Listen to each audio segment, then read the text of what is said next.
Recorded Books presents She Thought She Was Safe by Terri Parlato, narrated by Kelly Tager. Chapter 1. Rain spatters the windshield, so I turn on the wipers, wishing every problem could be solved so easily. My palms are sweaty on the steering wheel. It's that strange time of year, summer barely over and the chill of fall seeping in like a stealthy intruder. But my little car heated up quickly, and I pull at the neck of my sweater, thinking I dressed too warmly for mid-September. I concentrate on my breathing, leaning on my yoga training, trying to settle, but anxiety fills my chest like a nasty weed that refuses to be eradicated. I guess it's in my DNA. Growing up with my single mom, living day to day with her nervous energy that had no known source, at least not to me. We moved city to city, town to town in my mother's desperate search for peace. It seemed to elude her all the way up to her death 2 months ago. And now I'm here, running to a new city myself, with my few possessions tucked into her battered old suitcases. It's almost laughable how my life has started to mirror hers.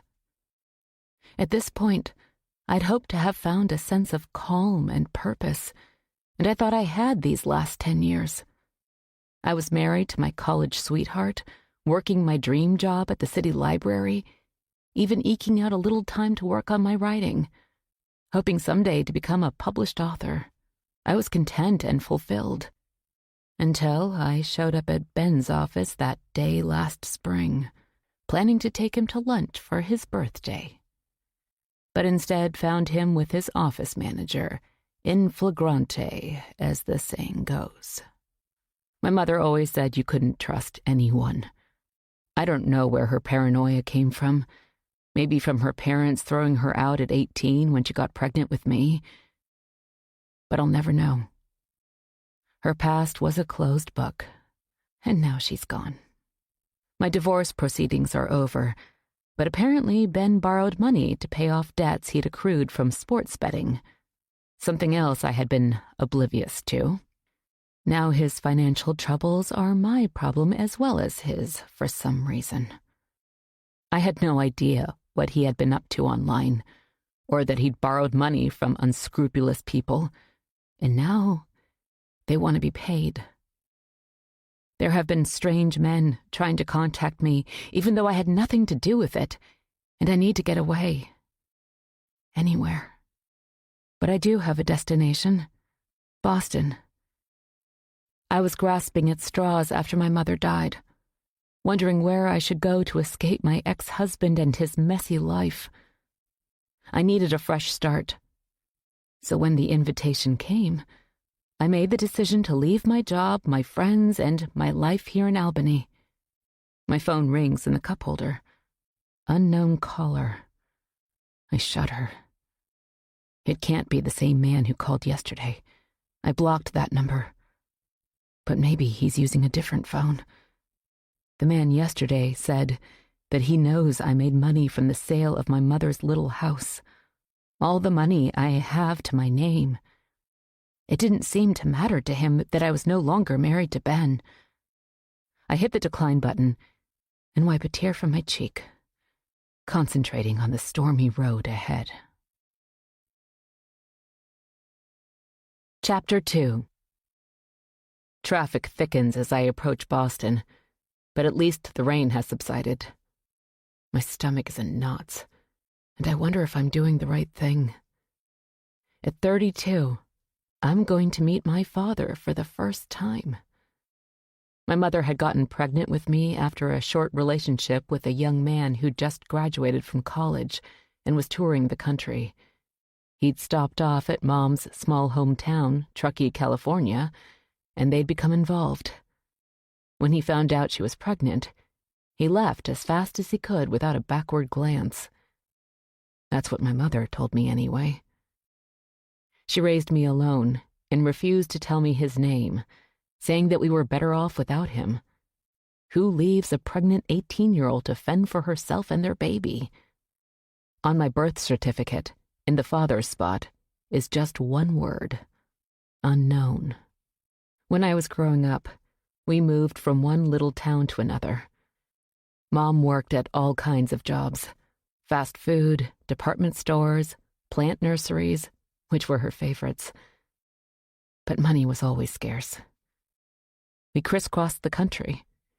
Eventually, we made it to Albany, New York, and she started to wind down from her wanderlust.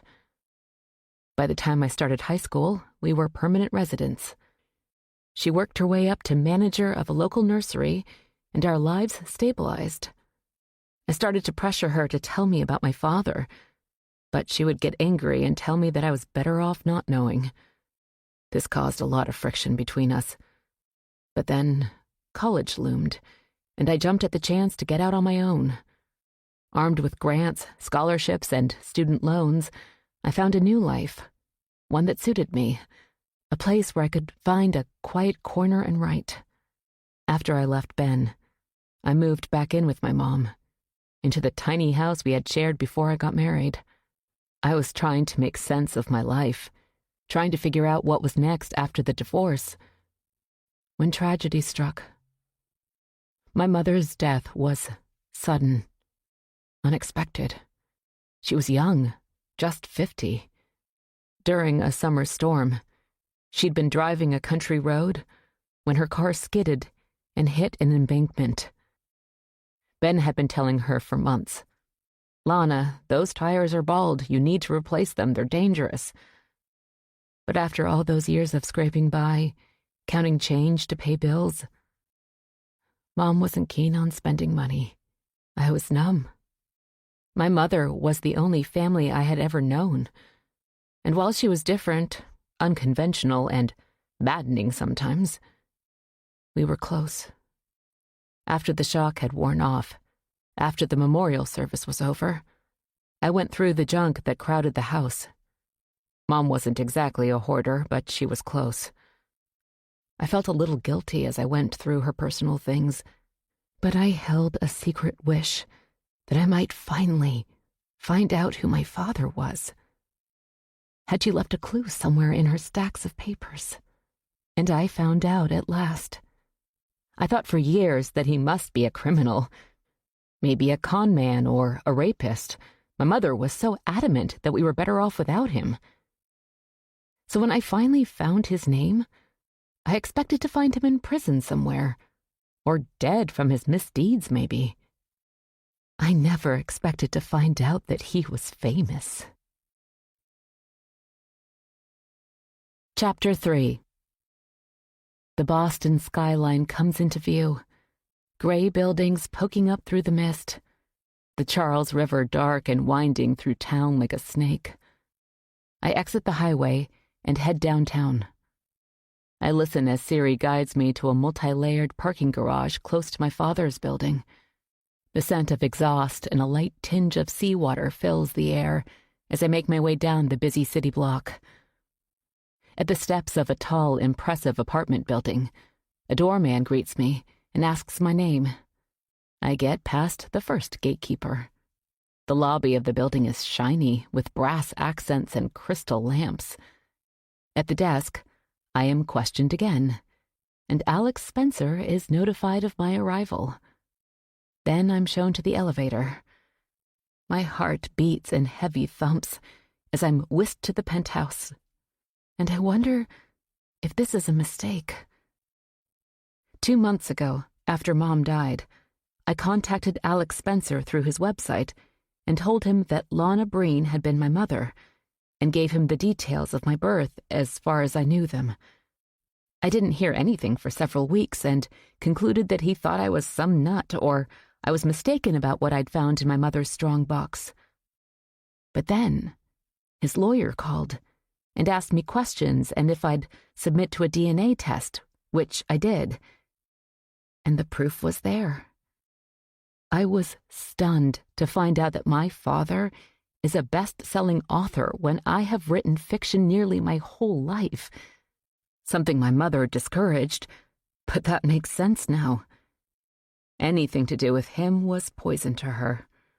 Alex and I have been emailing back and forth, trying to get to know each other. When he learned of my mother's recent death, he extended an invitation to me to stay at his family's lake house. And, while anxious, I've accepted. The doors of the elevator slide open with a chime, and I'm standing in a carpeted hallway in front of a massive door. I ring the bell, and a woman, not much older than I am, answers. "Emma? How nice to meet you. I'm Liliana." She's his third wife. I'd researched what I could about my father, trying to make sense of his life and mine. She's gorgeous. Olive skin, large dark eyes, a beautiful smile, and heavily pregnant. "It's nice to meet you too," I say, my voice squeaky. I feel dowdy in my jeans and black turtleneck, my long brown hair pulled back in a ponytail. "Alex is so anxious to see you. He's in his office." I follow her through a richly appointed living room, full of antiques and heavy furniture. She stops before a carved wooden door, knocks softly, and pulls the door open. He's sitting at a large, ornate desk, an open laptop in front of him. He stands and removes black-framed glasses when he hears me enter. My father is tall, with thick dark hair mixed with a bit of gray. His blue eyes, which I inherited, are sharp and friendly, with a smattering of fine lines at their corners. He smiles widely as he moves around the desk to greet me. My knees feel like they might buckle and render me a puddle at his feet. But he takes my hand in both of his, and his strength reassures me. "Emma." He says my name slowly. "It's so nice to meet you," I manage, my thoughts and emotions whirling through my brain. I feel hot. My face is surely red, and I wonder what I've done coming here. "Let's sit." He waves me over to two leather wingback chairs that are positioned in front of floor-to-ceiling bookshelves. Alex doesn't say anything for a moment. He seems to be assessing me, looking almost through me, maybe trying to see traces of my mother. I try not to squirm, to keep my face pleasant, to keep my nerves at bay. "It's great to finally meet you in person," he says at last. My thoughts turn to my mother, and I wonder what really happened between them. In our emails, Alex and I had tiptoed around my mother's pregnancy and his leaving her. He didn't volunteer any details, and I didn't want to ask, not yet, anyway. He clears his throat. "How was traffic?" "Not too bad." "Good. I'm so glad you accepted my offer to stay at the lake house." "I'm glad to be here. I'm looking for a new start." He nods and taps his fingers on the armrest of his chair, as if wondering where to take the conversation next. We'd covered a lot of the basics in our emails. "So, tell me about this novel you've been working on."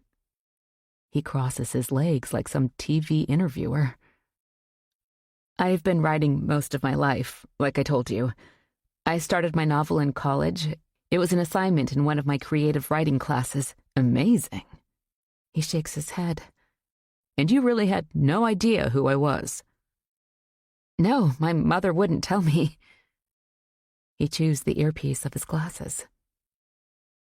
"My other children have no interest in writing, and they grew up with me." He huffs out a breath. "Anyway, continue." "We were supposed to come up with an outline for a novel and the first chapter. That was the assignment." "I never outline," he says. "That never worked for me." I try to smile, steady my breath.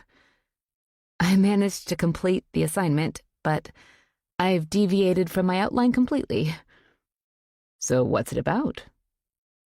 I feel small and inadequate as I look at the framed book cover art hanging on his office wall, all bestsellers. and 2 of his novels have been made into major films. Well, it's nothing special. I don't even know what genre it fits into, just general fiction, I guess. He chuckles. Okay, where's it set? New York, upstate. I've lived there since high school. So what happens there in upstate New York? I swallow. It's about a young woman and her mother, their relationship. God, that sounds awful. Well, I'd love to read it and help if I can. I'd be honored. My eyes wander to the first book cover on the wall. Its title is Killer on the Trail. Alex Spencer writes thrillers based on historical events. His first novel is about a serial killer who hitches a ride with pioneers on the California Trail. Since I discovered his identity, I managed to read his first 3 novels and am halfway through the 4th. I was completely drawn to his immersive prose, historical settings, and heart-pounding mystery. My novel has felt a little flat since. He stands suddenly. Tea or coffee? Tea, please.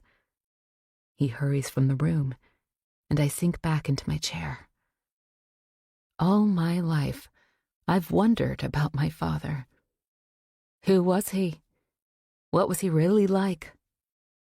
And there's always that yearning for family, a deep feeling of being left, a vast emptiness.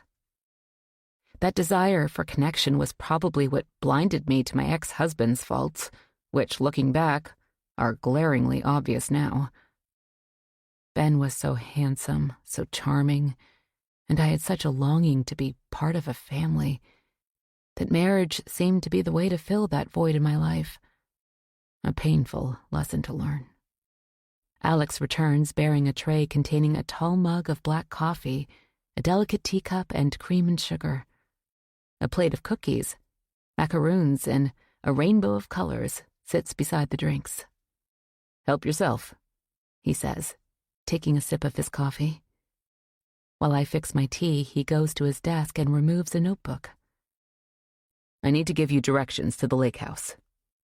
His eyes meet mine. Your GPS won't find it. It's quite remote.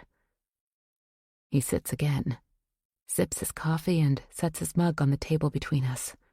Let me give you a little rundown on the house first. There are only 4 houses on Cheshire Lake. For years, there were only 3. The 4th is fairly new. He smirks. The original 3 were built... shit. He scratches his head. Over 100 years ago by 3 families. One, of course, being the Spencers. I grew up there, and I go there now when I've got serious writing to do, or I just need a break from the city. The closest town is Evansport, not far over the Maine border. It's not a big place, but it's quaint and has everything you need. And you won't be alone at the house. The Harwoods, Ruth and Simon, live next door. They're practically family. They're elderly, but Ruth is pretty spry, knows everything about the area. I've already let her know that you're coming, so brace yourself to be inundated with homemade baked goods. Simon is starting into dementia, unfortunately. A shadow passes over his face. But he's still doing okay. Now, on the other side, the first house you come to is the Cole house. Noah Cole is a nice enough guy, but keeps to himself. His parents own the place, but they prefer to spend their time in New York, so you probably won't see them. Alex glances out the window where Boston Harbor lies, dark and choppy. What about the 4th house? I ask. That was built about 10 years ago. A modern monstrosity. He winces. It sits across the lake. The original 3 families wanted to keep Cheshire Lake private and bought all the surrounding land, but Old Man Cole decided to sell a chunk that belonged to him. Desperate to make a buck, I guess. There's a couple that lives there. Nice people, but outsiders, really. They moved up from New York quite a while ago, looking to buy up land in Maine. Anyway, Alex picks up a lavender macaroon. You'll have all the privacy you need, but with company if you want it." "It sounds lovely." He smiles, and so far it's hard to square this man with the one my mother painted. "I'll write down the directions or you'll never find it. Siri doesn't even know where it is." He laughs, exposing perfect white teeth. I sip my tea while Alex scribbles in the notebook. "When you come to the gate, you'll need to punch in the code." He writes a string of numbers in a bold hand. "After that, you'll get to the lake in another quarter-mile. Turn left and you'll see 3 large houses in a row. Spencer House is the middle one." He stands and goes to his desk, rummages in the top drawer. "Keys." We finish our drinks, and I manage to eat a pink macaroon, although I have no appetite. Too much happening to process. Alex tears off a sheet from the notebook, and I notice the detailed directions. "You better get going, Emma." He glances out the window again. "Before the sun sets." He clears his throat. "It's hard enough to find the house in broad daylight." We stand, and Alex grasps my hand. "I'm thrilled I've got a new daughter," he says. "After you get your feet under you, I'll introduce you to the rest of the clan." "That sounds wonderful." "Enjoy the house, Emma. I'll talk to you soon." Chapter 4. By the time I reach the exit off 95, it's early evening. I slow down as I pass through town and wonder if I should pick up groceries on the way. But looking up at the dusky sky, I worry that it might get too dark for me to find my way to the house. So I drive on, periodically glancing at the directions Alex gave me. After a couple of turns, trees close in on both sides of the winding road, their branches dangling overhead, swaying with the wind. No houses, no buildings, no evidence of people, and I feel alone here in the countryside. I've lived my whole life in one town or another. Despite my mother's love of growing things, we'd never lived in the country. Here, the proliferation of trees, the lack of man-made structures, feels almost sinister against the darkening sky. My eyes sweep the side of the road, looking for the entrance to the Cheshire Lake community. Then I see the landmark Alex noted on the directions. An old, tilted billboard displaying a faded advertisement, a homespun restaurant probably long closed. Vines clutch the side of the billboard and look as if they would pull it down and wrestle it out of existence.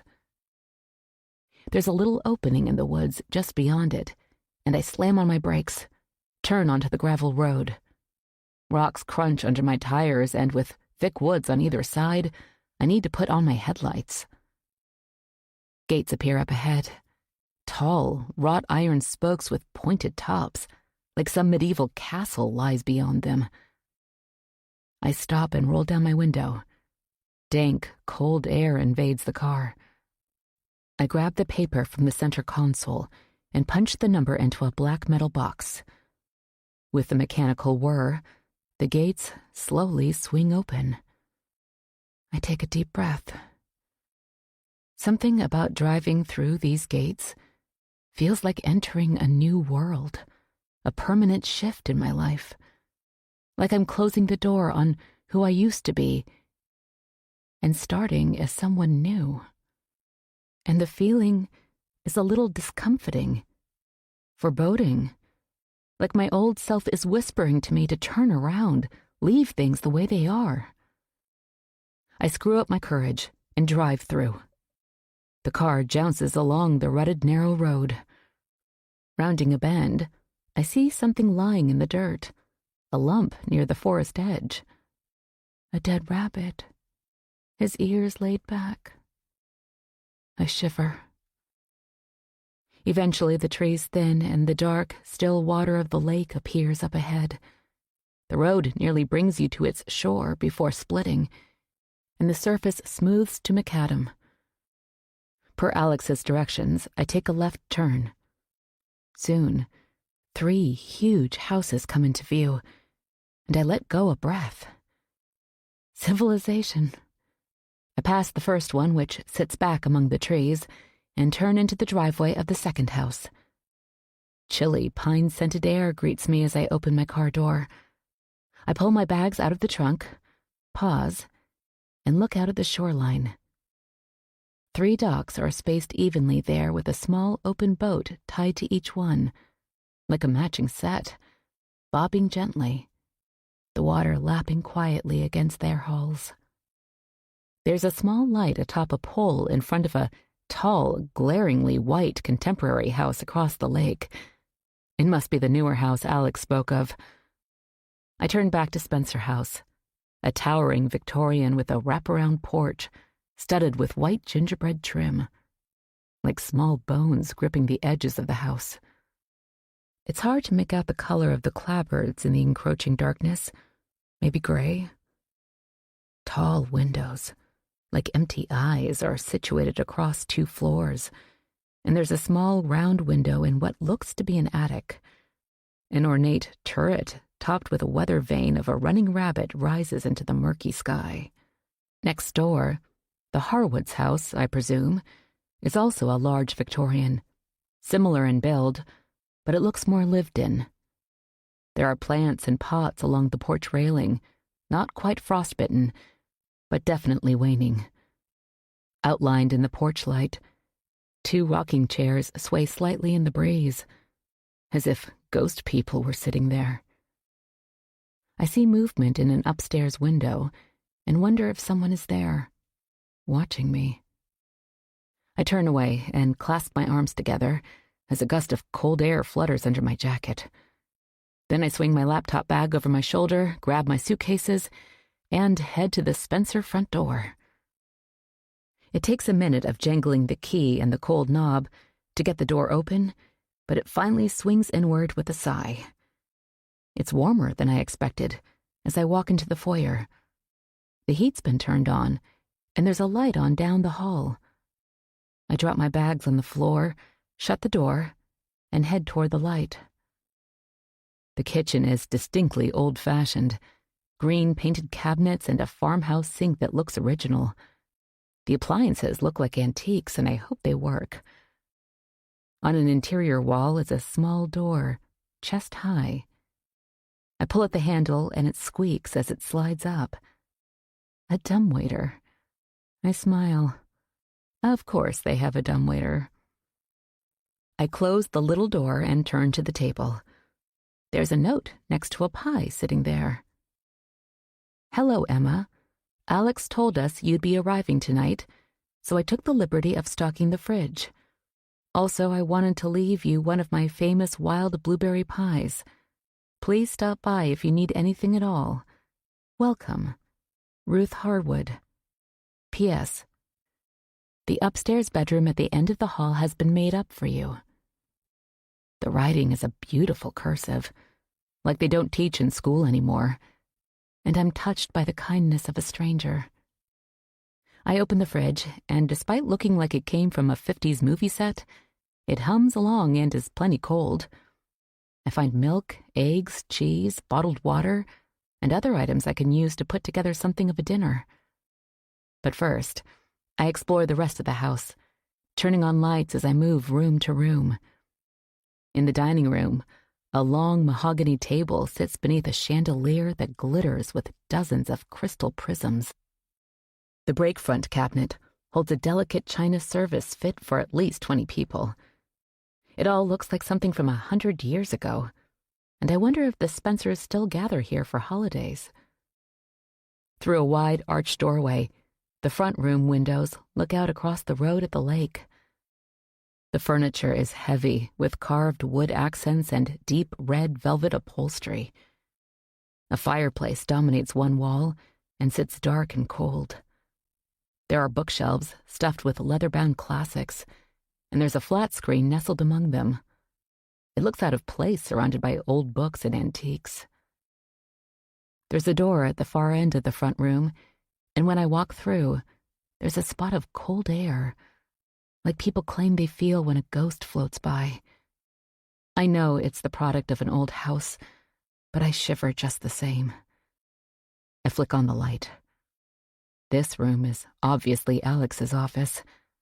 A large antique desk sits in front of the windows, and office supplies, stacks of computer paper, a cup of pens, and paper clips on a little dish cover the desktop.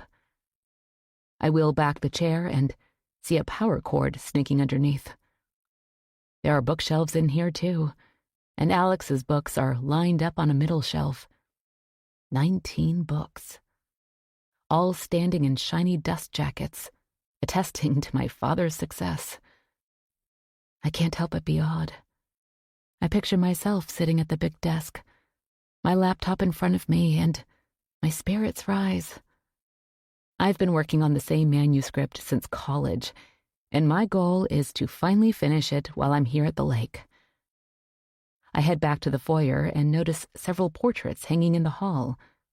The people in them stare back at me, their expressions serious, haughty even. Some of the paintings look old, the people in them dressed from another era. But the last one, nearest the staircase, is more modern. A family group, and I recognize a teenage Alex standing next to a stern, tall man who is obviously his father.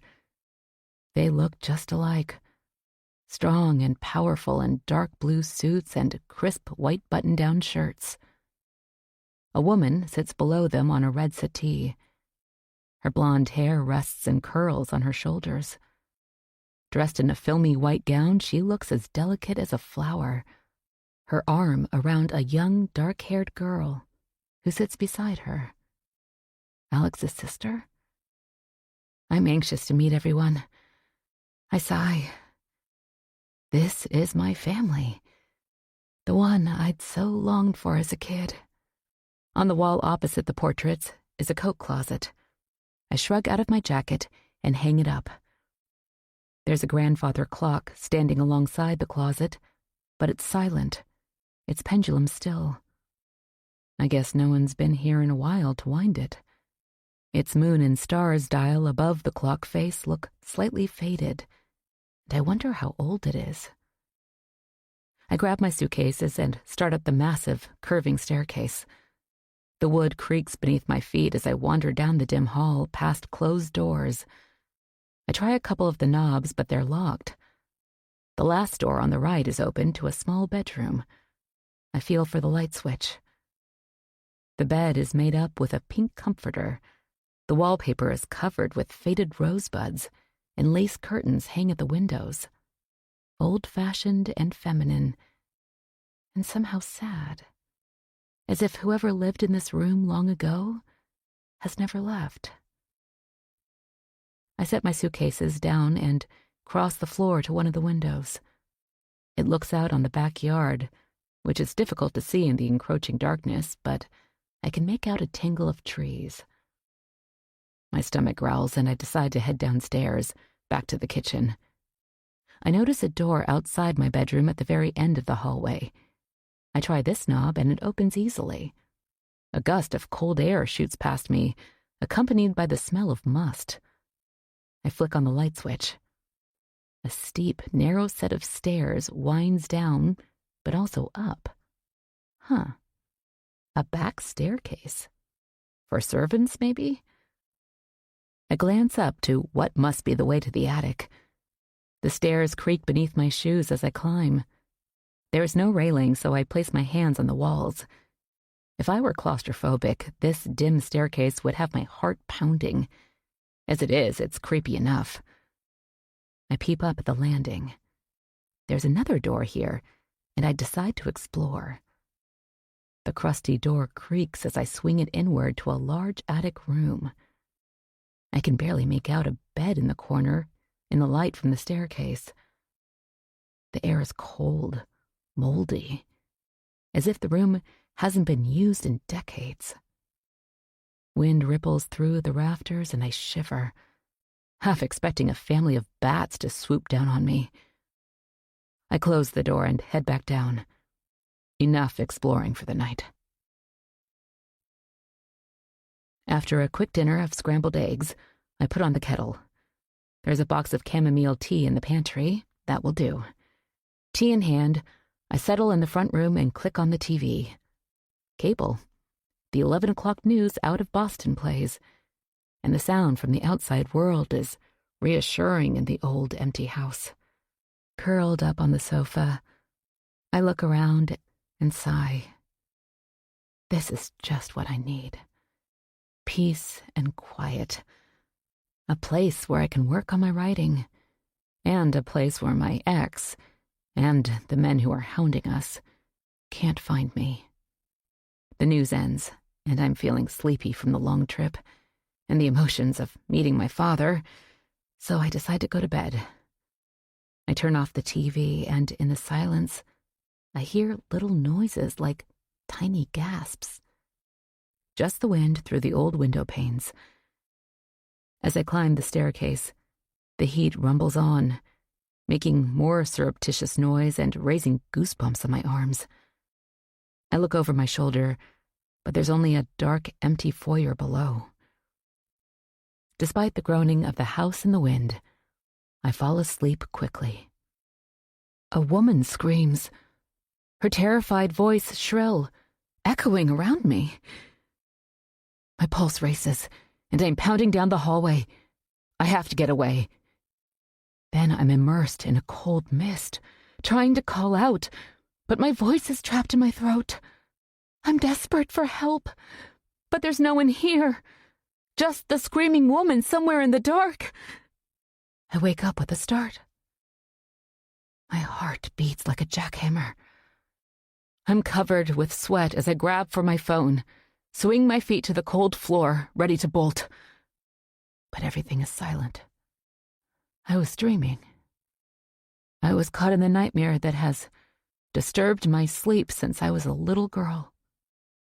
Not every night, but when I'm feeling particularly anxious, I dream of the screaming woman. I never see her, only a gray mist and her terrified voice. Sometimes I'm running, desperate to get away from whatever has the woman in its grips. But I never get anywhere. I'm trapped. When I was young and had the dream, I'd often wake up with my mother sitting on the side of my bed. She'd brush back my dark hair and tell me that it wasn't real. I was safe. But the nightmare has never gone away. In the morning, it takes me a minute to remember where I am. I'm tired from the dream. It always leaves me groggy the next day. Still, I need to get up and get going. Weak sunlight filters through the curtains and casts a gray pall over the little room. I turn on the bedside lamp and check my phone, which seems out of place in this old house, this bedroom. But no missed calls or texts. That's good. Dressed for the day, I help myself to a piece of blueberry pie and a cup of tea. Not exactly a healthy breakfast, but I want to thank Mrs. Harwood, and I want her to know that I enjoyed the treat. I head next door. The porch creaks under my footsteps, and I notice the scent of cinnamon and pine as I ring the bell. I shove my cold hands in my jacket pockets as I wait. An elderly woman answers. Emma. Yes, Mrs. Harwood? Ruth, please. She steps aside. Do come in. It's getting chillier every day, I swear. Summer is gone before you know it. She's not what I expected. Ruth's high cheekbones and beautiful smile supersede the lines that trail from her eyes and around her mouth. Fluffy silver hair brushes her shoulders, and she's wearing lipstick and mascara, even at this early hour. She's petite and slim, wearing dark jeans and a hand-knitted sweater. She reminds me of an actress whose name escapes me, who starred in 70s films and is still lovely decades later. I follow her down the hallway, and she motions for me to sit at the kitchen table while she goes to the stove and turns down a burner where bacon sizzles, scenting the air. Coffee? I just made a pot. Yes, thank you. I really enjoyed the pie. It's amazing. She smiles. I love to fuss in the kitchen. When Alex is in residence, I really get geared up. There are only so many muffins and cakes my husband and I can eat. I wonder how she stays so slim. Let me know if I get carried away. She waves a hand in the air before setting 2 dark green mugs on the table. There's cream and sugar in front of me, but I notice she takes her coffee black and, by the smell, strong. Ruth sits across from me. Alex said that you were a distant relative. I guess he hasn't broadcast to the neighbors that I'm actually his daughter, which is fine with me.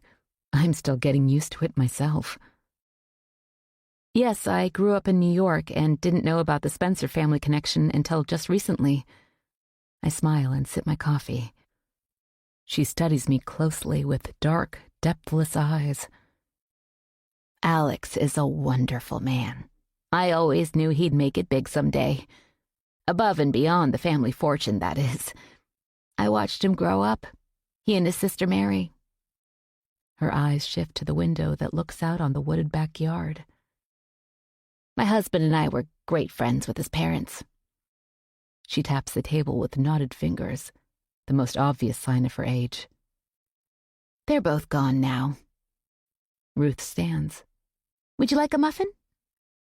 No, thank you. I just had breakfast. I wanted to come by and introduce myself and thank you for everything. The stocked fridge was a lifesaver. I was starved when I got here last night. You're more than welcome. A man wearing a plaid flannel robe ambles into the room. His gray hair stands up like he's been out in a windstorm, and his dark-framed glasses perch awkwardly on his nose. This is my husband, Simon, Ruth says, taking his arm. Simon, say hello to Emma, Alex's house guest. He peers at me through thick lenses, like he's trying to place me. His mind seems to clear, and he smiles around yellowed teeth and nods. Hello. That's right. Alex said she was coming. He looks at his wife as if for confirmation. Yes. Sit, dear, and I'll get your breakfast. His cloudy gray eyes meet mine, and he tips his head. Mary. Ruth works at the stove, turning bacon with a set of tongs. Yes, I thought so too. She turns, glances at me. You resemble Mary. I haven't met her yet. And you won't, Ruth says, snapping off the burner and sliding eggs and bacon onto a plate. She died young. Alex didn't mention her. He doesn't like to talk about his sister. It's too painful. Ruth sets the plate in front of her husband. I'm sorry to hear that. I feel my face redden. I feel like I've stirred up something that was meant to stay hidden.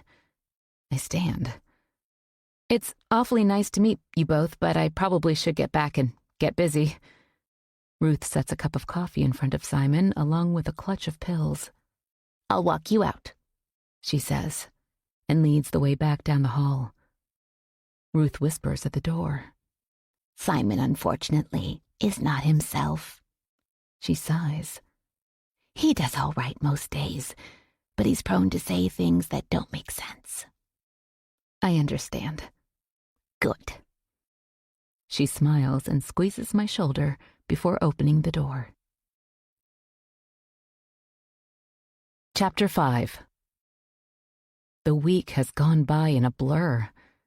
The sun has shone every day, chasing away the dark corners in the house, and the wind has gone, so the windows have stopped rattling. The house stopped groaning, and I've settled in comfortably. I've been riding every day, and jogging around the lake every morning, enjoying the solitude and working out the details of my novel in the process.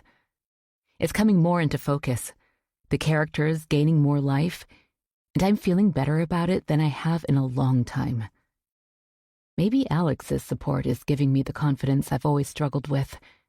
And so far, no phone calls except one from Ruth inviting me to dinner tonight, and one from Alex making sure I'm settled and don't need anything.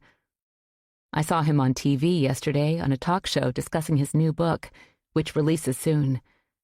I still can't believe that he and I are related, let alone father and daughter. I do know he's not a saint. He left my mother alone and pregnant when she was still a teenager. But I don't have anyone else, and I wonder if by inviting me into his life, he's trying to make up for what he did to her when he was young. The lake road runs in a loop, and 2 trips around give me the miles that make up my usual morning run. The air is chilly, and my breath makes clouds of steam as I push through the second loop. A breeze has come up, and the trees rustle on the banks of the lake, where deep blue water laps the shore. The fragrance of pine mingles with the scent of rotting leaves and the dead things that usher in autumn. Cheshire Lake still feels foreign after living in towns my whole life, but I'm slowly finding a sense of peace here in nature that I'd only read about in literature like Thoreau's essays. There's something soothing here amongst the towering trees, benign in the daylight, if a little inscrutable in the shadows at night. As I round a bend, I see Ruth, her arm through Simon's, walking slowly toward me. They're bundled up in sensible jackets, a tweed newsboy's cap on Simon's head, while Ruth sports a colorful scarf over her silver hair like an old-school movie star. I stop as I near them. "Good morning," I wave. Ruth's cheeks are red. She smiles around white, even teeth. "Hello, Emma. We've been missing our morning walk lately. Simon's arthritis has been acting up, but we thought we'd attempt it today." It's a nice day. I look up at the sun, which is trying to peek out from a light cloud cover. Despite the cold. "Yes." Simon blinks behind his glasses, leans on his cane with one withered hand, and points a trembling finger at me with the other. "What did you say your name was?" "Emma, dear," Ruth answers. "You met her the other day," she says firmly. Ruth's forehead furrows. "We better get home. My nephew Larry is coming in from New York today to spend the weekend." She glances at her husband. "Simon gets a kick out of him. Anyway," she puts her hand on my arm, "don't forget dinner tonight, 6 o'clock. "I'll be there, and thank you." They move off. I lean over, stretch my calves before continuing my run. Ruth wants me to meet all the Cheshire Lake neighbors, so at 5 o'clock, I close my laptop and get ready for the evening. I'm anxious. A dinner party with strangers is near the top of my list of things I avoid like the plague, a remnant of my mother's suspicions of people that I've never completely shaken. And while the week has gone well, smoothly enough, I'm still settling in, getting used to being alone in the big house. But I can't say no, not to Ruth, who's been so kind. So I head upstairs and slip out of my jeans and faded hoodie and get into nicer clothes. My old work attire, dark pants and a blue sweater. I free my long hair from its ponytail, brush it out, and rub a little blush into my cheeks. I assess myself in the mirror. Satisfied, I head next door. The lights are all on and welcoming at the Harwood's house. I hand Ruth a clutch of fall flowers I'd picked up in town yesterday. Laughter echoes from the dining room, where people are standing near the formally set table. I want to slip into my usual observer mode. Groups of people instill in me a desire to be that proverbial fly on the wall. My writer mode, my friends say. But I step forward, paste a smile on my face. "Would you like a glass of wine?" Ruth asks, walking toward the sideboard where bottles are sitting next to fine stemware. "Yes, please. Red, if you have it." "Of course." A 40-ish couple laugh at something a dark-haired man said. They notice me and turn. Ruth comes up beside me and hands me a glass. "Everyone, this is Emma Schrader. She's a relative of Alex's and is staying at Spencer House. I think I mentioned that, but just in case. Emma, this is Noah Cole. He lives on your other side." Noah extends his hand. "Nice to meet you." He is probably mid-30s, dark hair, a little long, curling over his collar, close-cut facial hair, a tad professorial-looking, but a nice smile for all that. Aubrey and Dale introduce themselves. She's bubbly and pretty, with a shoulder-length blonde bob. He's blonde, too. They look more like siblings than husband and wife. Simon enters the room. His gray hair is neatly combed back and gelled, as if wisps might try to break free. He's wearing an Oxford shirt and a little bow tie. Ruth glances toward the hallway as a man, 50-ish, walks through the doorway close behind Simon. Well, now everyone's here. This is my nephew Larry, she announces. Most of you know him already. Larry is wide with a stomach that leans over the belt buckle of his black slacks. He's stocky and reminds me of a bulldog. His nose is red, his hair a wiry gray and sparse. "Hello, everybody," he waves. Shall we get started? Ruth asks. We take our seats. The multi-layered chandelier glistens overhead, reflecting off the white china. I find myself sitting next to Noah, with Larry on my other side. Aubrey and Dale sit across from me. Ruth heads toward the kitchen. Need help? Aubrey calls. No, thank you. I've got Jeffrey. A young man, early 20s maybe, eyes downcast, enters with a platter of rolls. He's dressed in a flannel shirt and jeans, as if he'd just come inside from chopping wood. He sets the rolls on the table and quickly follows Ruth back into the kitchen, as if he's afraid someone will engage him in a conversation. "So, Emma," Noah says, "what brings you to our little enclave?" I sip water from a cut glass tumbler and clear my throat. I was living in Albany, but my mother died recently, and I decided that I needed a change. Alex offered me the house, and I thought it would be a good place to consider my options. And hide from my ex-husband and the men who are after us. And I don't mention that I'm actually attempting to write a novel in Alex Spencer's own house. I fidget with my napkin. "Sorry about your mom, but this is a good place to unwind. Consider your options," Noah says. "Yes, it's so peaceful here." Simon nods absently, his eyes on me as if he's trying to solve a puzzle. "I know I like to come up here and kick back from time to time," Larry says, his accent clearly New York City. "I like to visit my old buddy here." He taps Simon's arm. "And Auntie, too, of course." Larry reaches for a roll. "It's a beautiful area, remote and pristine for the most part," Noah says. "I'm usually here on the weekend if you need anything. I stay in Boston during the week, although I've been thinking of selling my townhouse and moving up here permanently. I'm getting tired of the traffic." Aubrey laughs playfully. "You've been saying that for 2 years, Noah." "Yeah, I know." He throws her a stern look, then softens it with a smile. Ruth and Jeffrey return with serving plates of steaming food. "Nice spread, Ruth," Dale says. Ruth smiles and takes her place at the head of the table. "Thank you, Jeffrey."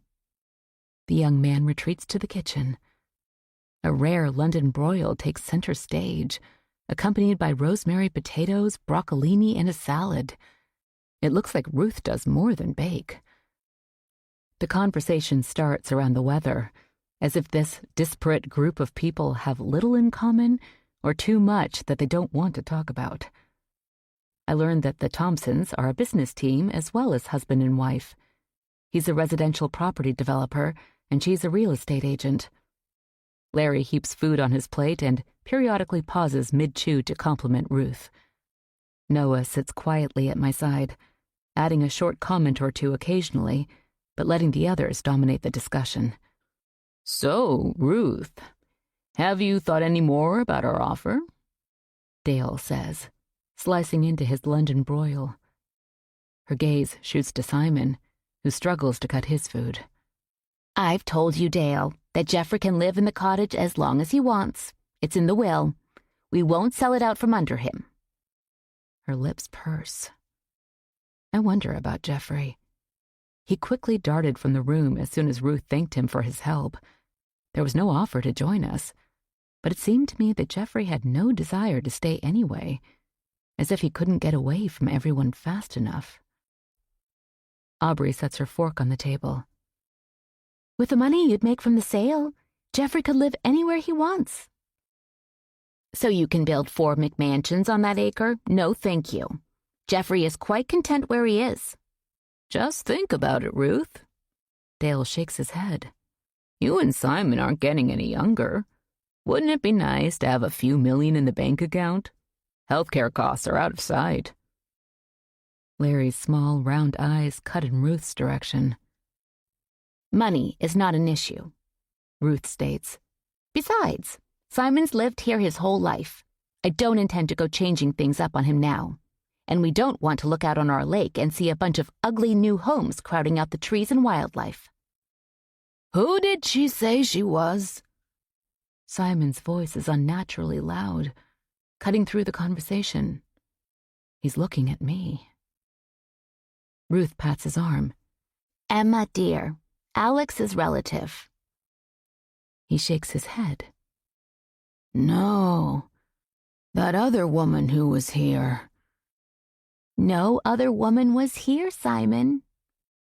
Aubrey bites her lips, shifts her eyes to her husband, whose gaze meets hers. At the house, at Alex's. Simon scratches his head. She came to see Alex. He points at me with his knife. Ruth's lips thin, and she smiles at me before turning to her husband. You are thinking of the woman who came to interview Alex the last time he was here. She had long brown hair, too. No, this is Emma. Ruth takes the knife from his hand. Let me cut that for you. So, Emma, how long are you staying? Noah asks, breaking the odd tension that had descended around the table. I clear my throat. I'm not sure. I'm working on a project, and I'll see how it goes. And I've got an interview lined up in Portland, so we'll see about that, too. If I'm staying in New England, I'll need a job before too long. The money from the sale of my mother's house isn't going to last forever. Thinking about this possible new life steadies me, takes me away from this table, these people. What is it, your project? I feel heat rush to my face. Well, some writing I've been working on. Runs in the family, then, he says. I listen with relief as the conversation switches back to the weather in the coming winter. Ruth is talking to a new company about plowing the lake road, the old company having not been up to snuff. I sit quietly and listen to the sometimes stilted conversation while the wind rattles the glass in the old windows. It feels like the nice weather we had all week might be moving out. Chapter 6. I'm exhausted by the time I climb into bed, but sleep doesn't come easy.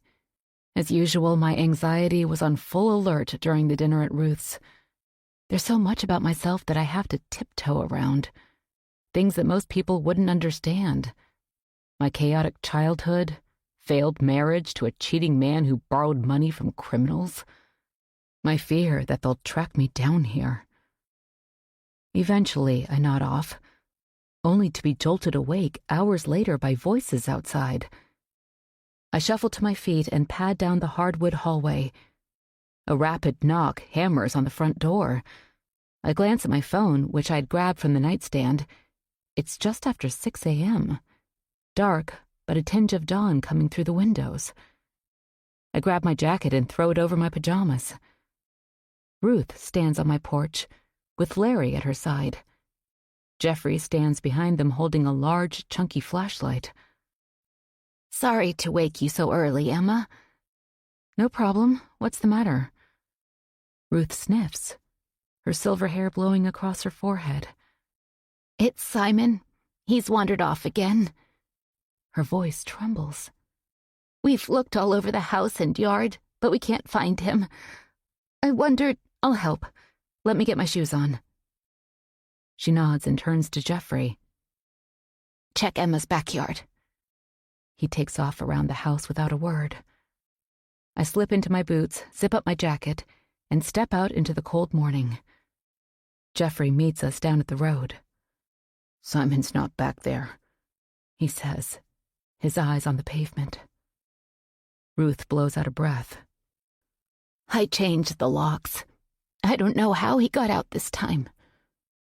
Her gaze shifts to the lake, which sits cold and dark in front of us, water rhythmically lapping the shore, making subtle noise in the quiet morning. "Where should we look?" I ask, nudging her back from her thoughts. Before Ruth answers, Noah appears beside me, shrugging into his coat. "Find anything yet?" he asks. Ruth shakes her head. "I searched my yard," Noah says, "and went into the woods a ways, but I didn't see any sign of him. Do you want to head down the road?" "Yes," Ruth says. "Let's split up. You and Emma go that way, and we'll go the other way. If we haven't found him by the time we meet, I'll call Aubrey." She puts her hand to her mouth. "And 911, I guess." I walk next to Noah while he shines a flashlight in front of us. But the sun is coming up now, and the darkness has lifted, leaving a gray, misty day in its place. "Does Simon wander away often?" I ask. "A couple of times that I've been here, but he usually doesn't go far." I shiver in the chilly morning air and wish I had on more than PJs beneath my thin jacket. Noah is wearing glasses and his hair is mussed, but he managed to dress in jeans, a sweater, and a heavy coat. I've gotten familiar with the narrow road for my morning runs, the lake water only a few feet from the pavement, and I hope that Simon didn't slip into its murky depths. I wonder why the road was put in so close, forcing the houses to be built across the way. To access the docks, you have to walk across the road. Not a big deal, but I wonder why it was laid out this way. It seems like it wouldn't take much to run your car off the road in the dark and into the water if you weren't careful. Noah calls Simon's name periodically, but there's no answer except for the occasional rustle in the woods of forest creatures and the wind through the trees. We round the bend and are nearly at the Thompsons' house when we see something lying on the road. Noah and I jog together toward the figure. Simon, wearing red pajamas and no coat, is stretched out on his stomach, arms angled outward as if he'd swan dived to the pavement. His glasses, bent and broken, lie just beyond his head, which is covered in blood, matting his gray hair. Noah drops to his knees and feels for a pulse on the old man's neck. "He's cold, Emma." "Dead?"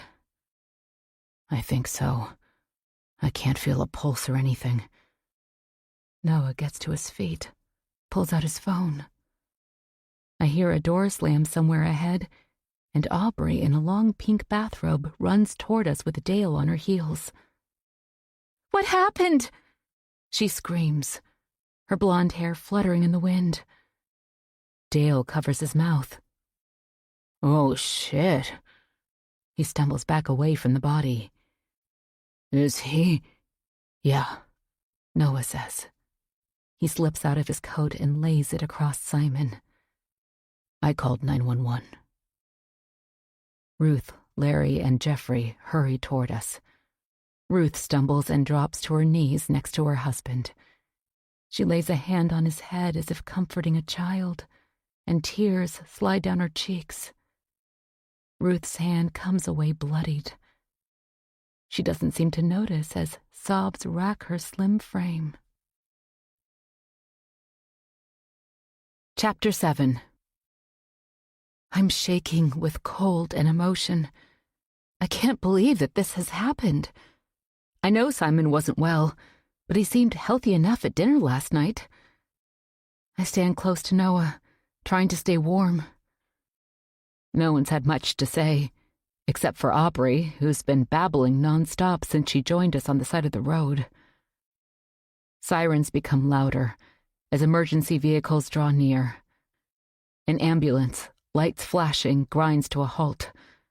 2 EMTs jump out and a fire truck pulls in behind them. A husky female EMT, her dark hair slicked back into a tight bun, tells us to step away from Simon, and they drop to their knees, throwing open a satchel of instruments. But they pretty quickly sit back on their haunches. There's nothing they can do for poor Simon. 2 cop cars have arrived as well, and after a brief discussion with the EMTs, they stride over to where we're huddled. They ask Ruth to step over to the patrol car. While they talk to her, as much as I don't want to look, my eyes keep wandering to the body on the pavement. Simon's glasses, broken and useless to him now, seem to make the whole scene more tragic somehow, attesting to human frailty, maybe. A stopgap, a way to cope with the aging body. As we get older, we rely on mechanisms, glasses, canes, hearing aids, and more to compensate for the ravages of time. But time wins out in the end. I wonder how Simon got that wound on the back of his head. Did he fall backwards somehow and then get up and stagger forward? It doesn't seem to make sense. "You okay?" Noah asks. I nod. "Just cold." "I'd give you my coat, but..." His coat is sitting next to Simon's body, having been removed by the EMTs, its collar bloody where it had covered Simon's head. One of the cops is snapping pictures, while the older cop talks to Ruth. It looks like they're done, and Ruth walks over to where her husband lies. She stands at a slight distance and wipes tears from her cheeks. Larry goes over to her and puts his arm around her shoulders. The cop calls Noah over. Aubrey squeezes my arm in a grip that almost hurts. "What do you think happened?" Her lips tremble, her coffee-laden breath in my face. Her cheeks are pale and she's devoid of makeup, making her look a little older here in the morning light. "I don't know. Ruth said he wanders sometimes." Aubrey nods. "This is just so awful. Poor Simon. I don't know how Ruth will get along without him." "He was in his 80s, Aubrey," Dale says. "It's not totally unexpected." He pulls his belt more tightly around his monogrammed robe. It's identical to his wife's except the color. Hers is pink, his is dark blue. "He seemed okay at dinner last night," Aubrey says. "What do you think the cops are asking Noah about? Simon probably just fell or had a heart attack, don't you think? Or maybe hypothermia? It's really cold, and who knows how long he was out here." I try to shut out their voices as I keep my eyes on Noah and the cop. Aubrey and Dale chatter back and forth and sound like buzzing bees at my side. When Noah heads back, he tells me that I'm up next. My legs tremble as I walk over to the patrol car where the cop stands. He's tall and muscular and looks like he hits the gym regularly, and he looks none too pleased to be standing out here in the cold so early. His name badge says Tilden. He asks me my name, address, etc. I run through the last hour or so, from the time Ruth knocked on my door. "So, Miss Schrader, Mrs. Harwood tells me that she had all of you at the house last night for a dinner party. You notice any tension or problems between anybody?" I shake my head. Was there? My heart hammers. I feel like I'm being tested and my mind goes blank. But there was a feeling beneath the polite conversation that was like a dark cloud. Not a storm, but brewing maybe. Or was it my imagination? "No," I say.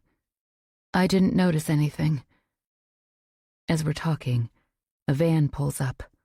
Crime Scene Investigations is printed on its side. Obviously, the cops think there's more to Simon's death than a simple fall or a heart attack. The blood on the back of his head is certainly suspicious. I shudder. I thought I was safe here in this charming little enclave with these nice people. Could someone have come from the outside and hidden in the trees? How did they get through the gate? Maybe they walked in through the woods, but we're pretty isolated out here. It would be a very long walk from town. I glance at the others, standing in the cold. Or could one of them possibly be a killer? "Thank you, Miss Schrader," Officer Tilden says. "We'll be in touch." God, I hope not. What more can I tell them? I nod and head back to the group. Chapter 8. As the sun rises higher, sending weak light through the clouds, the EMTs load Simon into the back of the ambulance. As they slam the doors shut, it feels too fast, too final. This man had lived more than 80 years, and in one quick morning, it's all over, just like that. It reminds me of my mother's death. So sudden, so permanent. No way to take it back. Aubrey stands with her hand on Ruth's shoulder as we watch the vehicle disappear around a bend in the road. The cops have talked to everyone and tell us we can go, and they'll be in touch. The crime scene people are busy assessing the scene, hunting along the shoreline and traipsing through the woods. Looking for what? Everyone is going to gather at Ruth's, but I stop back at Spencer House to change clothes. I check my phone as I walk down the porch steps on my way over to Ruth's. My heart sinks. 2 missed calls and a voicemail. Unknown callers. I reluctantly click on the voicemail and hear my ex-husband's anxious voice. "Hi, Em. I'm so sorry to bother you. I went by your mother's place yesterday, but the new people were there already and they didn't know where you went. I'm so sorry, but I'm desperate, babe. I know I don't deserve it, but could you possibly lend me some money? I'll pay you back, I swear. I know I don't deserve it, but these guys are relentless. If I could just give them something, $5,000 maybe, I can keep them off my back a while. They're fucking scary, Em. I don't know what else to do. My parents just went into that assisted living place and they're strapped. Please, call me back." My cheeks flame and my heart hammers. How dare he call me asking for money? I stand still in Ruth's front yard, my breath coming in angry gasps. I close my eyes a moment, trying to get myself under control, before I walk into the house looking like a madwoman. I stab at my phone, deleting Ben's message. He's got a sister and friends. Let him go to them. I can't believe he has the gall to ask me. No, that's not true. I believe it. My mother's words come back to me. People are terrible, Emma. You can't trust anyone. The lights are all on at Ruth's and people are grouped around the kitchen table, except for Jeffrey, who stands apart, near the back door. Aubrey fusses at the counter, poking at the buttons on an old coffee maker. The conversation is fragmented, uncertain. "Can I call anyone for you?" Noah asks Ruth. She shakes her head and sighs. "I've already called Alex," she says. "He'll be here soon." "There's no one else?" "No, Larry's here." She reaches out her hand and pats Larry's thick arm. "Other than him, the Spencers are all the family we have, really." She sighs.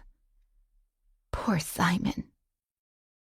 Aubrey places a mug in front of Ruth. "Thank you, dear." I help Aubrey at the counter until everyone has coffee. We put together a platter of Ruth's homemade muffins and set it in the middle of the table. Aubrey keeps giving me a troubled look, like she wants to say something but is thinking better of it. When I leave to go to the powder room, she corners me in the hall. "What do you think, Emma?" she whispers. "Why all the questions in the crime scene team?" She covers her mouth with her hand. "Do you think the cops suspect someone did this to Simon?" I don't know. I guess they have to look at everything. Aubrey blows her bangs off her forehead. Jesus, I don't know what to think. Me either. Well, I guess we need to all stick together. Support each other, right? Yes. I don't know what else to say to her. I'm a virtual stranger here. When I walk back into the kitchen, I can't help but feel the tension, like a fog has descended on our little group. Everyone taking surreptitious glances at one another, as if looking for some truth. Like it's just dawned on us collectively that we might be murder suspects. I take my place at the table and pick up my coffee, which has grown cold. I half listen to the stilted banter around the table, everyone talking about anything not Simon, the weather, the lake, the Red Sox. After a while, I stand and wander into the front room. Noah joins me there. You okay? He asks. Yes, fine. I just needed to get up and walk for a minute. I notice framed photos on the mantel. Simon? I ask. He's standing with a woman and two other couples. By their clothes, it looks like the photo was taken decades ago, but Simon is still recognizable.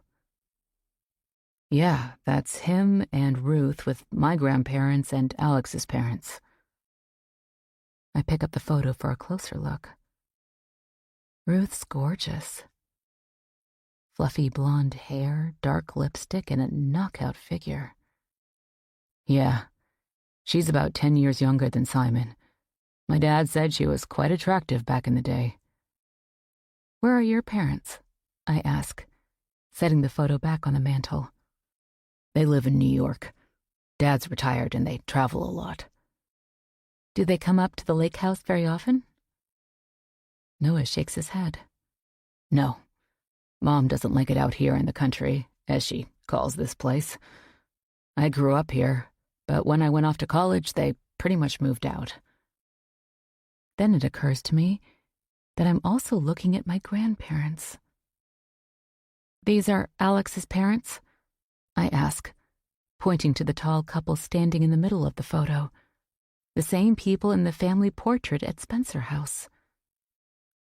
Yes. They're neatly dressed in tailored clothes, a serious look on my grandfather's face, while my grandmother stands with her arm looped through his, leaning on him as if for support, as if she might slip away without him. They are both deceased, Noah says.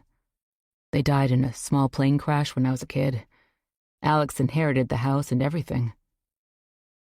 This is sad.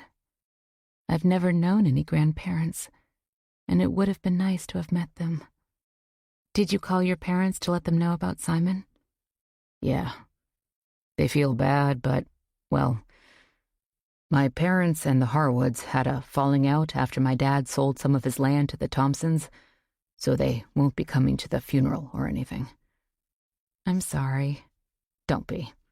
The rest of us get along okay. We go back too far to completely fall apart. I'm sure my parents will send a large, expensive spray of flowers for the funeral and make a sizable donation to whichever charity Ruth designates. What about the Thompsons? Noah smiles. Ruth tolerates them. I mean, you can't help but like Dale and Aubrey, but Ruth keeps a close eye on them. Outsiders. He raises an eyebrow. I glance toward the kitchen. Who is Jeffrey? His grandmother worked for the Spencers and the Harwoods, doing cooking and cleaning, that sort of thing. Back in the old days, the Jones family were the help. One or more of them worked for all three families. Now Jeffrey is the only Jones still here. The others died or moved away. Ruth holds on to him like he's some relic from the good old days. He's a nice guy, a little lost maybe. He never finished high school or made any attempt that I know of to leave Cheshire Lake. So he lives in the cottage and works for the Harwoods. Pretty much. He maintains Spencer House, too, when Alex isn't around. I glance out the window at the lake, where the boats bob anchored at the docks. What do you think really happened to Simon? I say quietly. Noah shakes his head. I have no idea. By noon, Aubrey and Dale exchange looks like they are quietly planning what to do next, but don't want to say in front of everyone. That silent couple communication I remember from when I was married. After a quiet conversation with Ruth, Dale runs out and returns with food for lunch. He ordered enough to feed all of us for 2 meals. After Aubrey lays out the food, they gather their coats and leave, telling Ruth to call if she needs them. Ruth has sent Jeffrey to the garage with instructions to keep him busy with chores. Noah, Larry, and I sit in the kitchen with Ruth. She's weepy, but says that she is happy to have us here, to have company. We hear a vehicle pull in out front. Ruth tips up her head, a hopeful look on her face. We hear the front door open and shut. No knock or doorbell sounds. Alex strides into the room, followed by a tall, slim, stunning young woman. Alex crushes Ruth in a hug. I'm so sorry, he says. We got here quick as we could. Ruth draws back and wipes her eyes. I'm so glad you're here. She then launches herself into the arms of the young woman. My darling girl, Ruth mumbles against the girl's shoulder. I recognize her as Alex's daughter, Sunny. I saw her picture online. She handles Alex's social media and publicity. Her long, straight blonde hair is pulled back into a slick ponytail. Her makeup is perfect. Sculpted brows, flawless skin, false eyelashes. She wears a white wool coat, which she slides out of after emerging from Ruth's hug. This is my sister, I think to myself. I was looking forward to meeting her and her brother, my brother, but not like this. Not with a dead body bringing us together. She glances over at me and smiles slightly, all curiosity and little warmth. Where's Liliana? Ruth asks. Home, Alex says. She sends her condolences.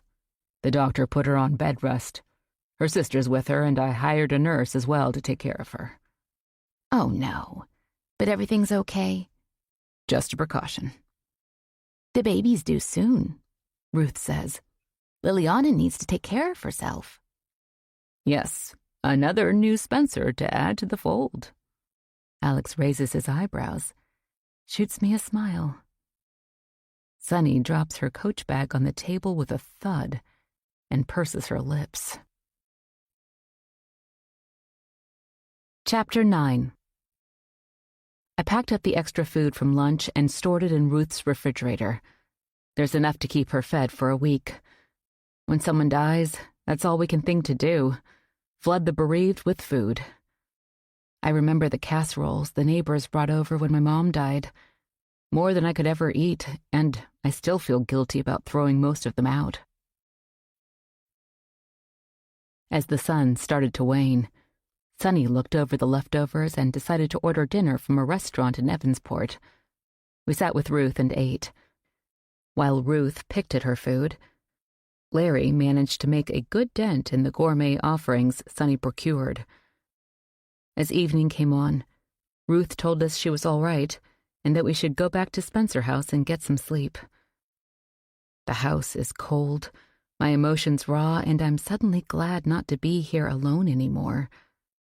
Sunny walks briskly through the front room, her phone clenched between her shoulder and ear. She throws open the door to Alex's office. I hear her talking, shouting almost, as she shuts the door firmly behind her. Alex takes my jacket and hangs it in the hall closet. Sonny gets a little wound up when I have a book coming out, he says, glancing toward his office. And now with Simon. Alex's eyes focus on me. But I'm really glad you're here, Emma. Despite everything, I'm glad to have a chance to get to know you. I nod. Me too, I mumble. I feel so bad for Ruth. Alex's gaze shifts to the floor. Yes, I was afraid something like this would happen. In fact, when I was here a couple of weeks ago, I asked Ruth if we should consider putting Simon in a memory care facility, but she was having none of it. He sighs. I'm sure that's weighing on her now. I don't mention the proverbial elephant in the room. Other than Aubrey when she cornered me in the hall at Ruth's, no one has spoken about the cops and their probing questions. It's like these people are totally oblivious. Or maybe they just see what they want to see, and not discussing a possible murder in their midst is a choice they have all consciously made. Alex pats my shoulder. But don't worry about Ruth. She's as tough a lady as I've ever known. She'll come out of this okay. He turns toward the dining room and I follow. How about a drink? I could use a brandy. I join Alex with a brandy, although I don't really want it. Alcohol this late doesn't sit well with me, and I hope between that and what happened today, I can sleep without dreaming of the screaming woman. We sit in the front room listening to Sonny's muffled voice behind the office door. Alex built a fire, and flames flicker in the fireplace. In their light, I notice a decorative panel set into the brickwork just below the mantel. 3 birds wheel in flight over the inscription, Tempus fugit, memento mori. I shudder. I remember enough of my high school Latin to be familiar with that phrase. Time flies. Remember death. Alex catches my gaze. A little more sinister way of saying carpe diem, I suppose. I swallow and sip my brandy. Words to live by. My great-grandfather, Alex continues, was quite the go-getter from what I've learned, and he took great pride in building the house. We've changed very little. His love of history and language can still be seen here in the decor and the things he left behind. When I was a kid, I loved the library, my office now, and the books in his collection, especially Poe and the early crime novels. Alex smiles. I was quite the nerd. Still am, I guess. We have that in common, I say and sip my brandy. I think back to the years I spent with my mother, moving from one town to another. It was difficult to make friends, always being the new girl, so I took refuge in books, and then my notebooks that I filled with stories when I should have been learning algebra or biology. Still, I managed to keep my grades up, knowing that if I wanted to go to college, and I desperately did, a scholarship was crucial. Finally, I stand, trying to stifle a yawn.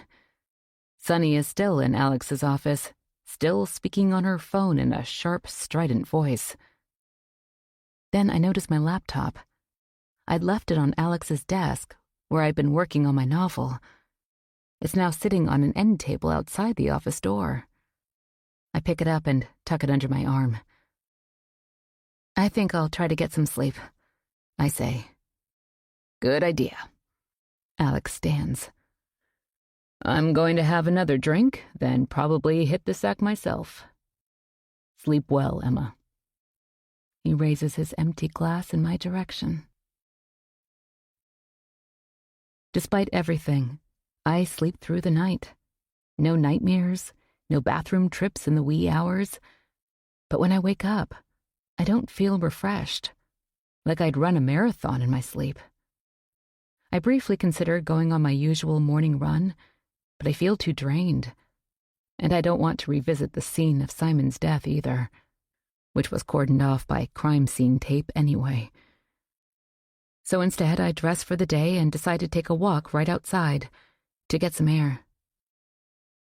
The house is strangely silent, as if Alex and Sunny had quietly moved out in the night.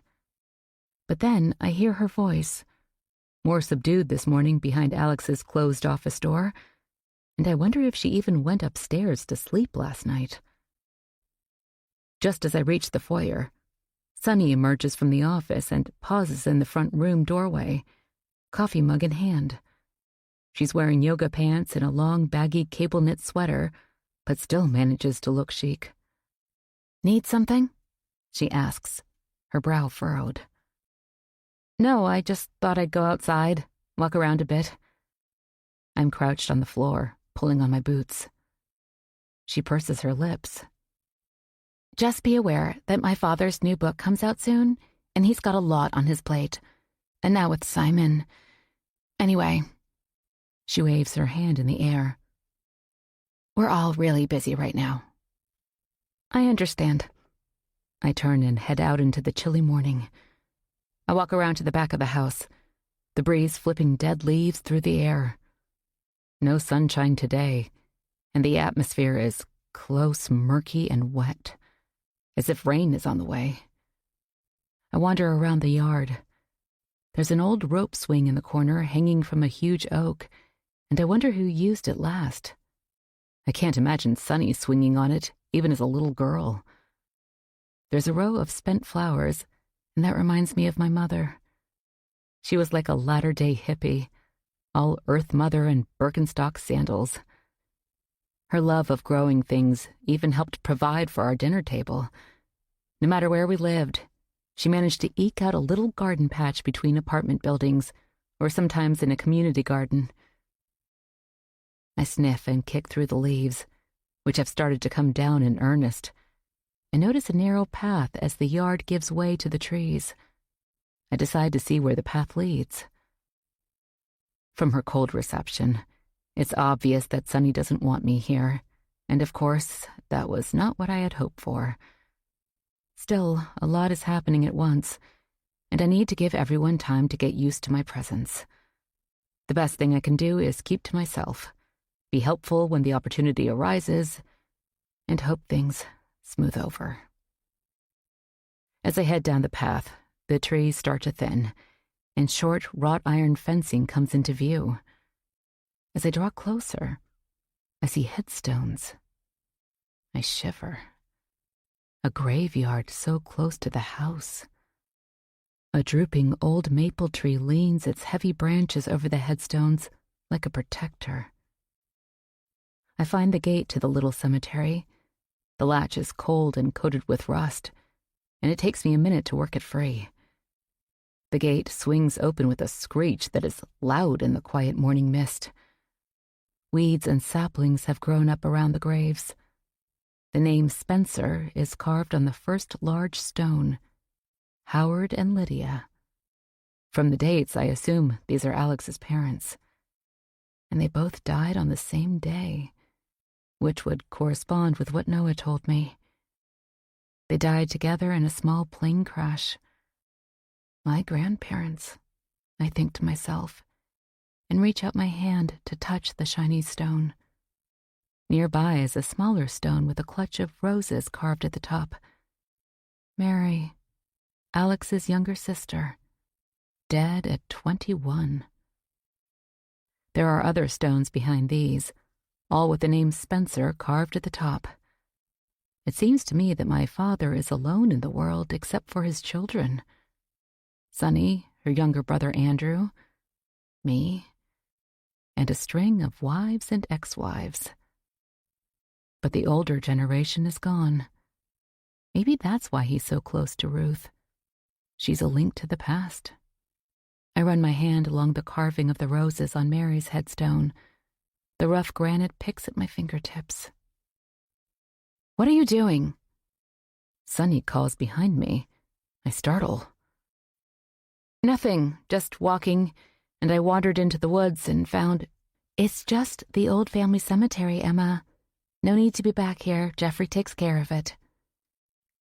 I don't want to say that he isn't doing a very good job of it, but I say nothing and head back through the gate. Sonny follows me up the path. Anyway, I wanted to let you know that my father has a radio interview this afternoon. So it would be best if you found something to do, not in the house. He needs quiet. Like I'm going to make a racket? Fine. Maybe I'll run into town. I suddenly feel suffocated in this little neighborhood, as if I'm an intruder and everyone, even Alex, wants me out. I don't belong, they seem to say behind their smiles and welcomes, letting Sonny articulate what they're all secretly feeling. Good idea. Evansport isn't that big, but I'm sure there's enough to keep you occupied for a while. I head out to the road, deciding to walk a little farther before going into town. Sonny crosses her arms and stands on the porch, watching. I square my shoulders. I won't let Sonny send me packing, which is what she seems hell-bent on doing. I've waited all my life to find my father. I'm not giving up now. I see Ruth coming out of her front door carrying a box. How are you holding up this morning, Ruth? I ask. She drops the box on the porch and swipes away a tress that has fallen over her eyes. All right, thanks for asking. She glances over her shoulder. Jeffrey is helping me sort some of Simon's things. The man accumulated a lot over the years. I should probably wait a while, take some time before I do this, but I just can't sit still. We all grieve in our own way. I remember that from my mother's death. I also got busy cleaning up the house soon after she was gone, as if going through her things brought her closer to me somehow. Let me know if you need anything, I say. I was just going for a walk. Thank you, Emma. Be careful, she says, and her eyes shift toward the lonely road ahead. Then she retreats back into the house. Her words unsettle me. Is there a murderer here someplace among the trees? Maybe a walk along the lake road, even a short one, isn't such a good idea. I pivot and head back toward the house. It's still too early to head into town. The shops won't be open for another hour or two, but I don't feel like going back inside and dealing with Sonny. So, I walk over to Noah's house. There's a car in the driveway, so I head up his porch steps and ring the bell. Hi, he says, swinging the door wide. You out for a walk? Well, I thought about it, but... I glance back at the road. Changed your mind? Don't blame you. Come on in, I just made coffee. Noah's house is similar to the Spencer's place. Big rooms, lots of glistening dark woodwork, stained glass window over the front door. While the house is definitely old, historic, the furniture is more modern than at Alex's, as if Spencer House is stuck in the past. The walls here are painted off-white, giving the place a more airy, cheerful, up-to-date look. We head back to the kitchen, where there's a small nook looking out on the side yard with a little round table nestled there. Newspapers are stacked on the top, nearly covering the white tablecloth. It seems strange to see actual newspapers nowadays. It's as if Noah has collected antiques. Have a seat, he says, picking up the papers. Noah brings over 2 mugs of coffee and goes back for cream and sugar. How's everyone doing over at your place? He asks. Fine. Sonny and Alex are busy. He has a radio interview for his new book, so I thought I'd get out for a while. Noah nods as he sits across from me. How are things with Sonny? He smirks. Do you know her well? Well enough. She's younger than I am. When I was a teenager, she was a little kid. A spoiled little kid. I've gotten that impression, I say. Then I instantly regret it. How well do I know this man, after all? But she's fine. I wish the circumstances had been different when I met everyone for the first time. Yeah, it's awful about Simon. Poor Ruth. We fall silent, each sipping coffee. Noah gives me a long look. Ruth said you were a distant relative, but you've never met this branch of the family before? No. I clear my throat. I lived with my mom and we kept to ourselves. I didn't know about Alex and his family until just recently. Huh, interesting. Instant family, then? Yes, something like that. I glance around at the small but updated kitchen, wanting to change the subject. So the houses were all built a long time ago? Yes, late 1800s. The original owners, Robert Cole, Harold Harwood, and William Spencer, graduated from Harvard and went into business together. Made a fortune in various enterprises. I'm still researching all of that, actually. I'm thinking of a book, or an article anyway, at some point. The three were best friends, I've been told, and made a fortune. They wanted to stick together. They were all avid sportsmen, hunted, fished, hiked. So they bought the Cheshire Lake property. He glances over his shoulder. There's a picture of them hanging in the hall. Anyway, they avoided the Boston and New York society scenes, preferring country living. And the families have lived here ever since? Generation after generation? Noah smirks. A little incestuous, I'm afraid. But yes, and there has been a son in each generation to carry on the family names. Until now. Simon? Yeah. He and Ruth never had children, boy or girl. So what happens then when Ruth passes? Noah shrugs. We'll see. That's why the Thompsons are so eager to get their hands on her property. They think they can wheedle a better price out of Ruth than if they wait until she's gone and other interested parties come sniffing around. I lean back in my chair. Maybe Alex or your father might buy her out. The question has been raised.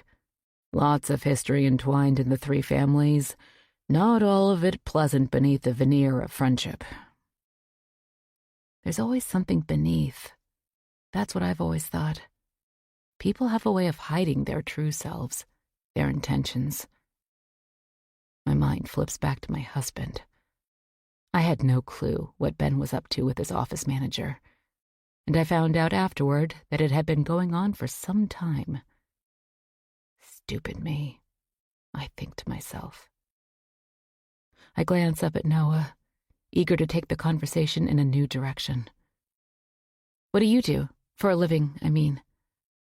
I'm a journalist. A writer, then? That's why you're thinking of a book about Cheshire Lake and its history?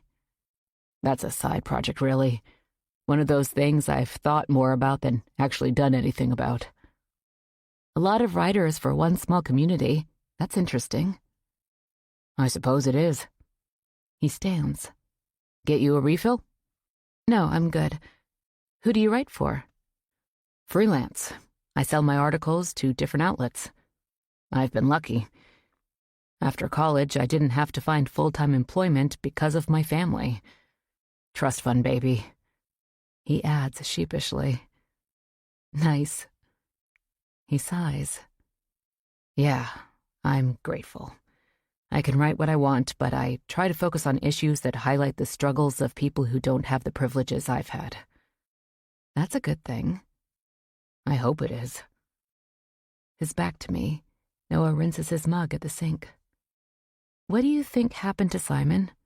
I ask, and see his shoulders tense. He pauses a moment before turning in my direction. I don't know. Probably a combination of his dementia and heart problems. I doubt he really believes that. He's a journalist. He saw the blood on the back of Simon's head.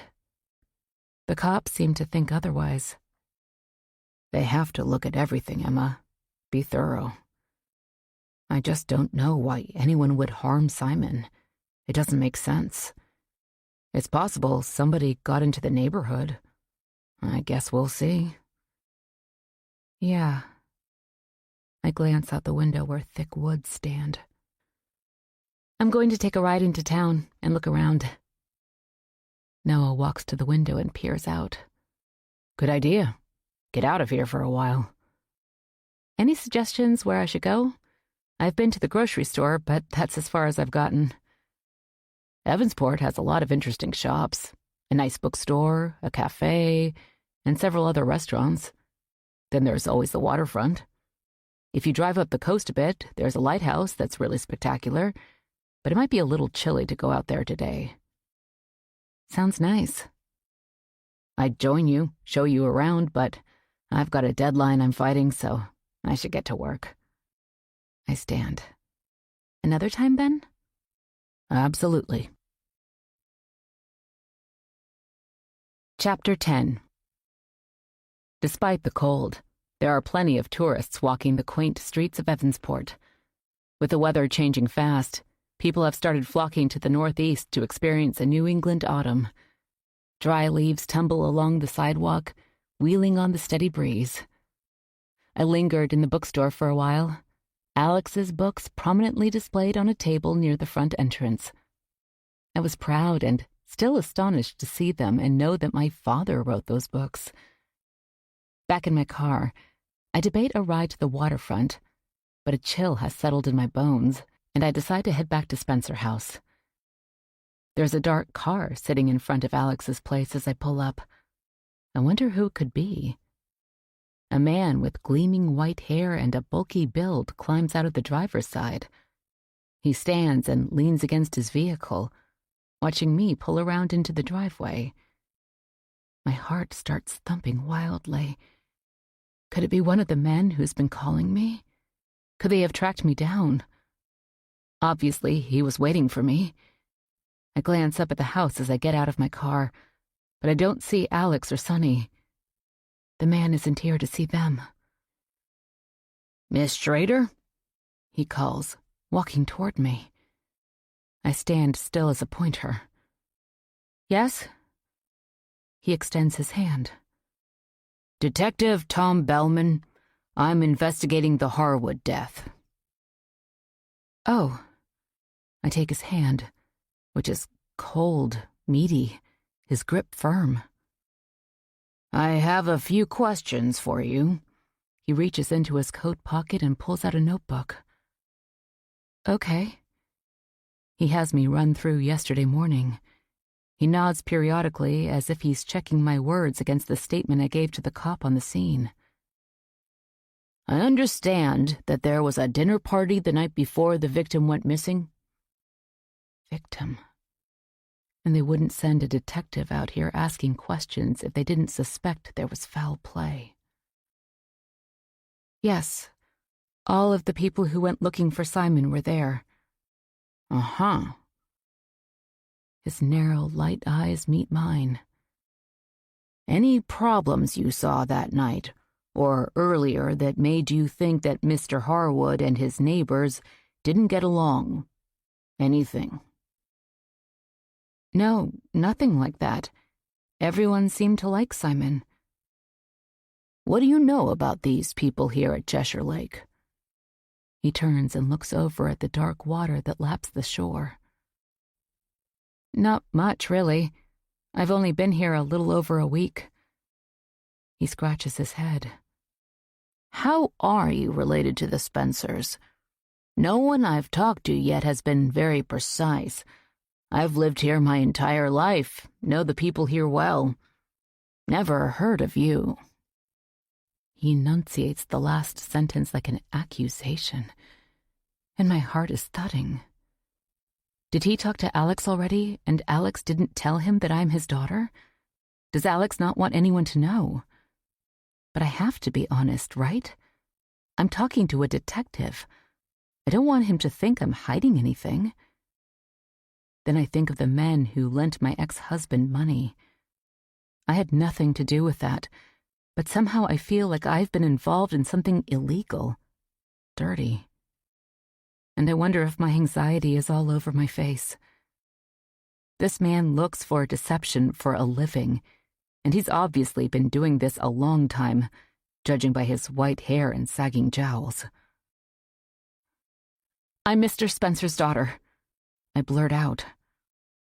He raises his bushy gray eyebrows. "Really?" "Yes, I just found out. He just found out.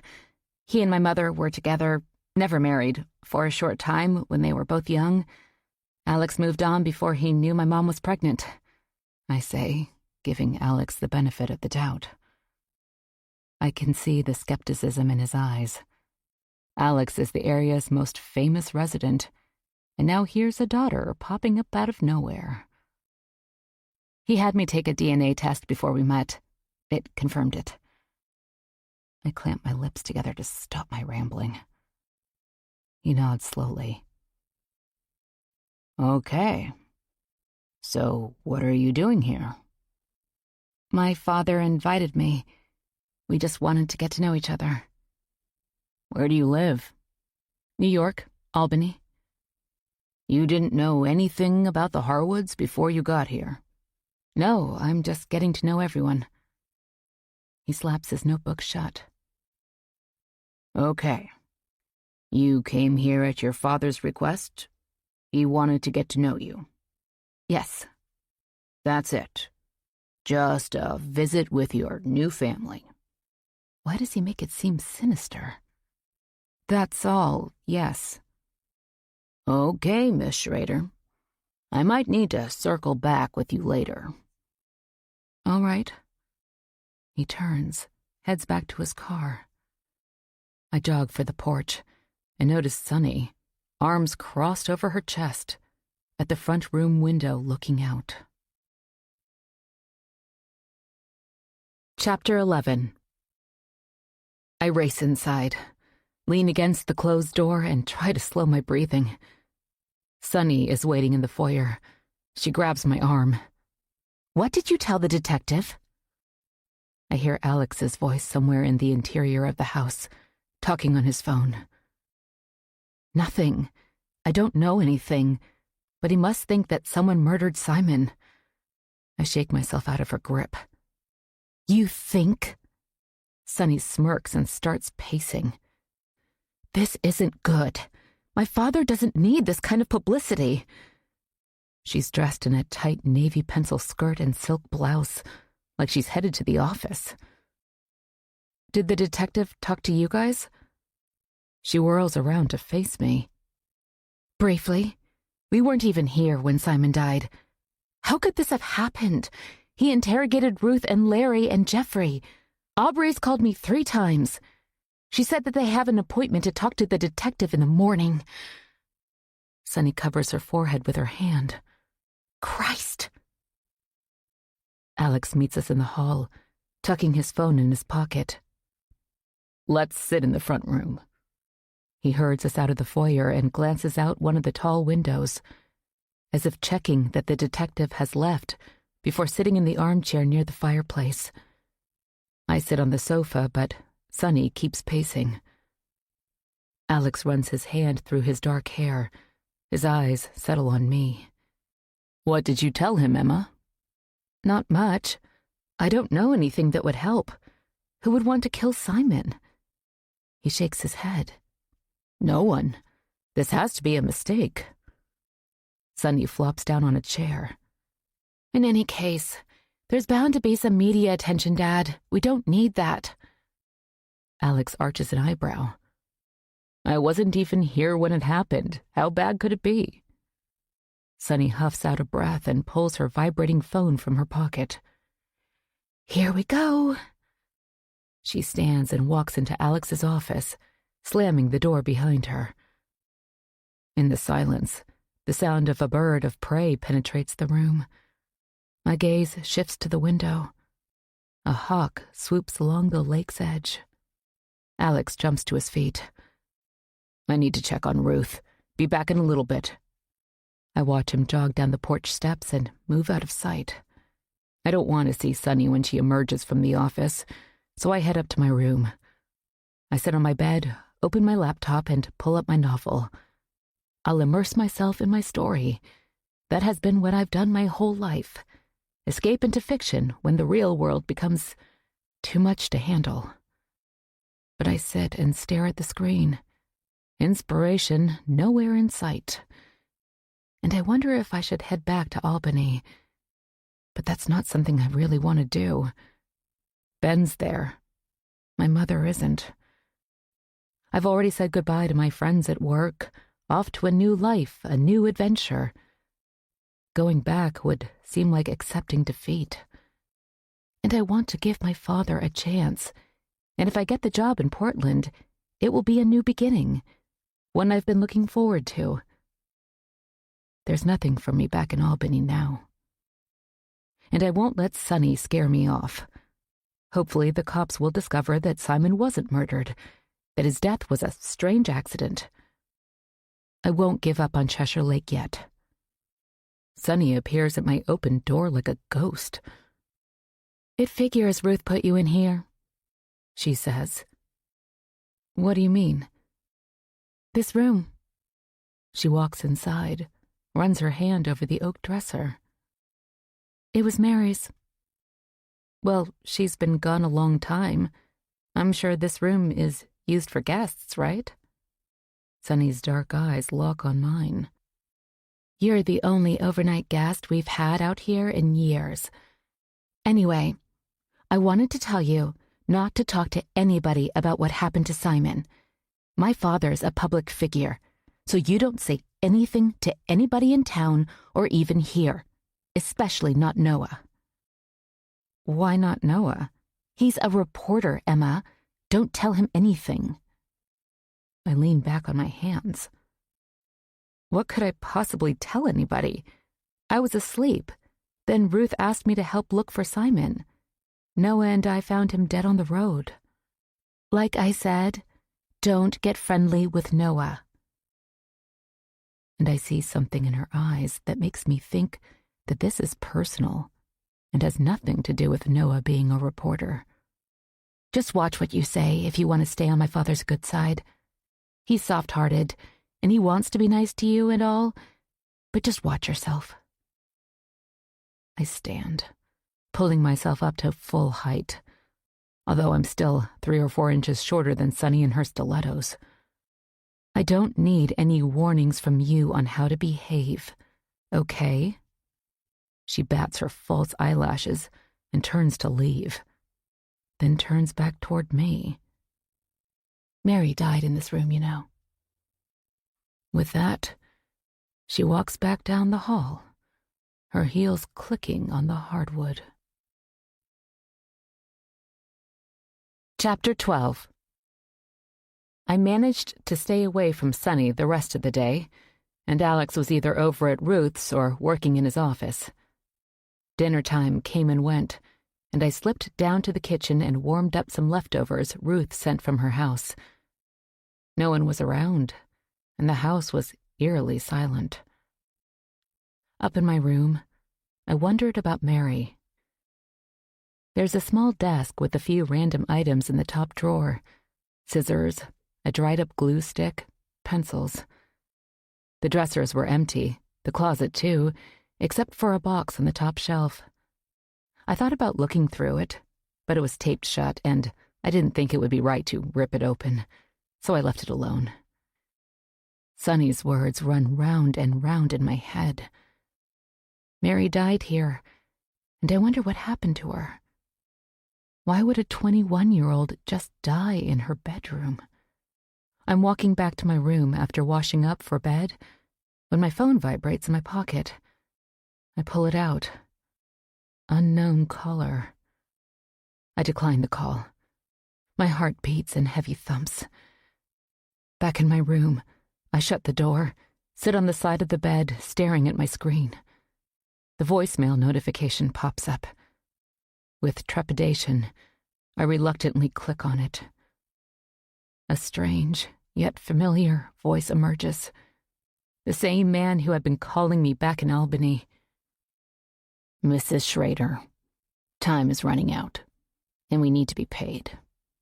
We know you left town, but we have ways of tracking you down. Your husband told us that you got a nice bank account and have the money to take care of this debt. It would be in your best interest to get this taken care of ASAP. Call me back on this number, and we'll get this all straightened out pronto. I shiver, my mind whirling. I told Ben to go to the police right at the beginning, but he said he couldn't do that.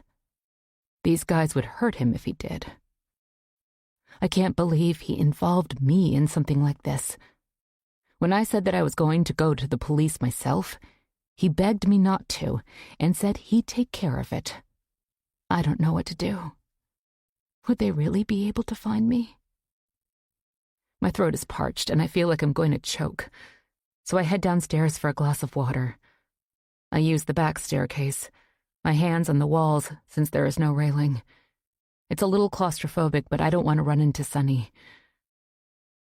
I'm surprised to see Alex in the kitchen, making a cup of coffee this late at night. Emma, you're up late. Couldn't sleep? Just thirsty. I reach into the cabinet for a glass, my hand shaking. What's going on? He asks. You look like you've seen a ghost. It's nothing. He tips his head. Let's sit a minute. I just came in for some coffee. I know it's late, but I'm writing, and I usually get a lot done at night. That's when the creative juices tend to flow best for me. Me too, sometimes, I say as I sit at the table with my water. Alex sits across from me. I know this isn't what you or I expected for your first visit. Poor Simon. But hopefully the cops will wrap this up quickly and we can put Simon to rest. Again, no mention of the circumstances of Simon's demise. I hope so. I clear my throat and sip my water. Is there something else? Alex asks. I blow out a breath. I might as well tell him, although I feel ashamed for some reason to have been involved in something so underhanded, even peripherally. But I feel alone with this problem, and Alex has been so kind. I need to tell someone, so I spill the whole story. Alex nods along. He asks me a few questions, but there's no judgment in his words. Only a building anger that some criminal is threatening me. Jesus, Emma. I wish you'd told me sooner. So you've been carrying this around for a month? Yes. I sniff back tears. It's my problem, but... My voice cracks. I just don't know what to do about it anymore. I was hoping my ex would have found a way to pay these guys back and it would go away. He sounds like a real loser, your husband, if you don't mind me saying. I see Ben before me, with his deceptive boy-next-door grin and his charm. I nod, and can't help but smile as I wipe a tear from my cheek. He is a loser. I manage. Alex sips his coffee. How much does he owe these guys? $82,000. Alex whistles. You have the number they're calling from? I pull up my call record on my screen and slide my phone over to Alex. He takes a little notebook from his shirt pocket, clicks a pen that he'd had behind his ear. I'll get my lawyers on it. Don't worry about this anymore. He looks up. His gaze catches mine. Okay. No more worrying about this. The breath flies out of me in a heavy sigh. Could Alex really make this go away? Really? You'll help me? Absolutely. I've got a great legal team. They'll get this sorted out. I can't ask you to do that. I should just call the police. Alex shakes his head. No need, Emma. It'll just get more complicated getting the law involved. We can handle it ourselves. I can't thank you enough. No problem. It's the least I can do after missing out on your whole life. I wipe a tear from my cheek. It's a strange and delirious feeling to have someone looking out for me, Even when my mother was alive, I never truly felt protected or nurtured growing up. She had so many of her own problems that I was sometimes more her caretaker than the other way around. Maybe because she had me so young and alone, but also her personality, I think, made mothering hard. Her parents, she said when she reluctantly spoke of them, had been stern, judgmental people. There wasn't much warmth or nurturing in her house, so I don't think she quite knew how to be a mother. We were more like sisters when I think about our relationship. We were close, we had a bond, but I never truly felt like a daughter. I never had anyone in my life who I thought would look out for me. Thank you, Alex. I say again. I know things are difficult right now with Simon. He rubs his hand over his mouth. That'll get sorted out too. Simon was in poor health, and I didn't expect he'd be around much longer, so this wasn't totally unexpected. He smiles at me. But if we stick together, we'll get through all of these problems. We're family, after all. Chapter 13. I wake up to voices downstairs, muffled beyond my bedroom door. Sun shines through the windows and lights up the little room for the first time in days. I dress quickly and head into the hallway. Ruth and Alex are sitting in the front room. They both turn and look at me as I descend the stairs. Ruth stops mid-sentence. Good morning, Alex says. Hi, I didn't mean to sleep so late. How are you, dear? Ruth says. Her silver hair is a little flat, mascara smudged under one eye, but her dark slacks are neat and blouse unwrinkled. I'm fine. I don't mean to intrude. Alex waves me over. Join us. I walk over to the sofa and sit at the end farthest from where they sit in matching armchairs. Ruth has just had a visit from Detective Bellman, Alex says. Ruth lets go a big breath.